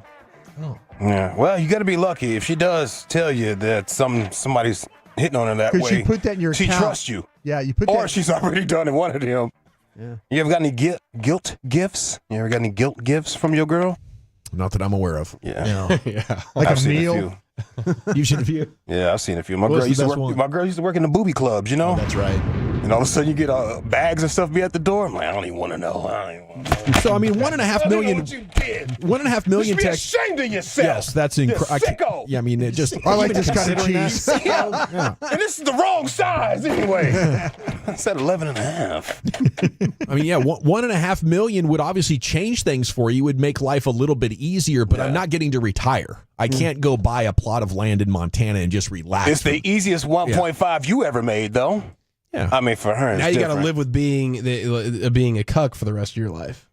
You just prostituted out your wife. Yeah, you got to think about it. There's you got to zero let it go. chance that there's any dollar figure that can. That's not the definition of a cuck. That's more of like a pimp. Are you pimping? Yeah, It's cuck- your wife. Cuck is in the room. You got the chair in the room. It's not You're some watching. random Yeah. girl. Yeah, but It's as a your cuck, wife. I'm kind of enjoying it, enjoying the That word's so humiliation of it. uncomfortable. we doing? That's true. That's true. Yeah. Maybe on a technicality, not a cuck, but Still watching. still cuck adjacent. Sure. Cuck adjacent. Yeah. It's in the cuck My family. number for that's $15 million. I'm not a cuck. I'm just cuck-ish. I'm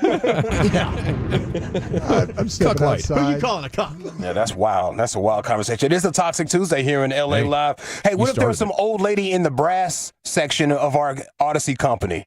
and she was looking at you boys, and she got 1.5 for you, you gonna holler at the wife like, "Hey, listen, working late tonight." She'd say, "Go for it, honey."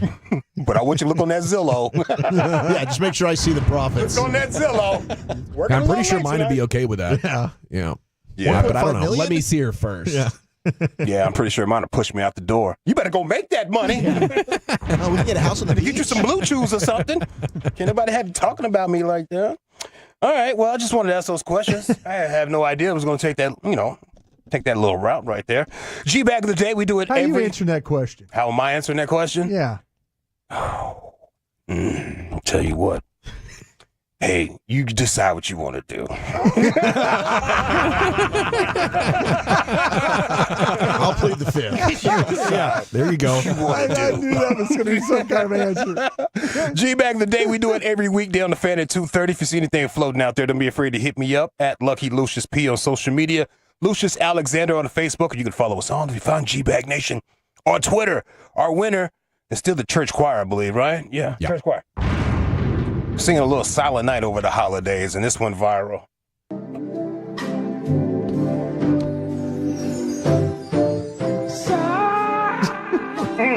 It gets worse. Holy night. Kind of sounds like a goat singing. You ever heard those? Yeah. Maybe a golden retriever. All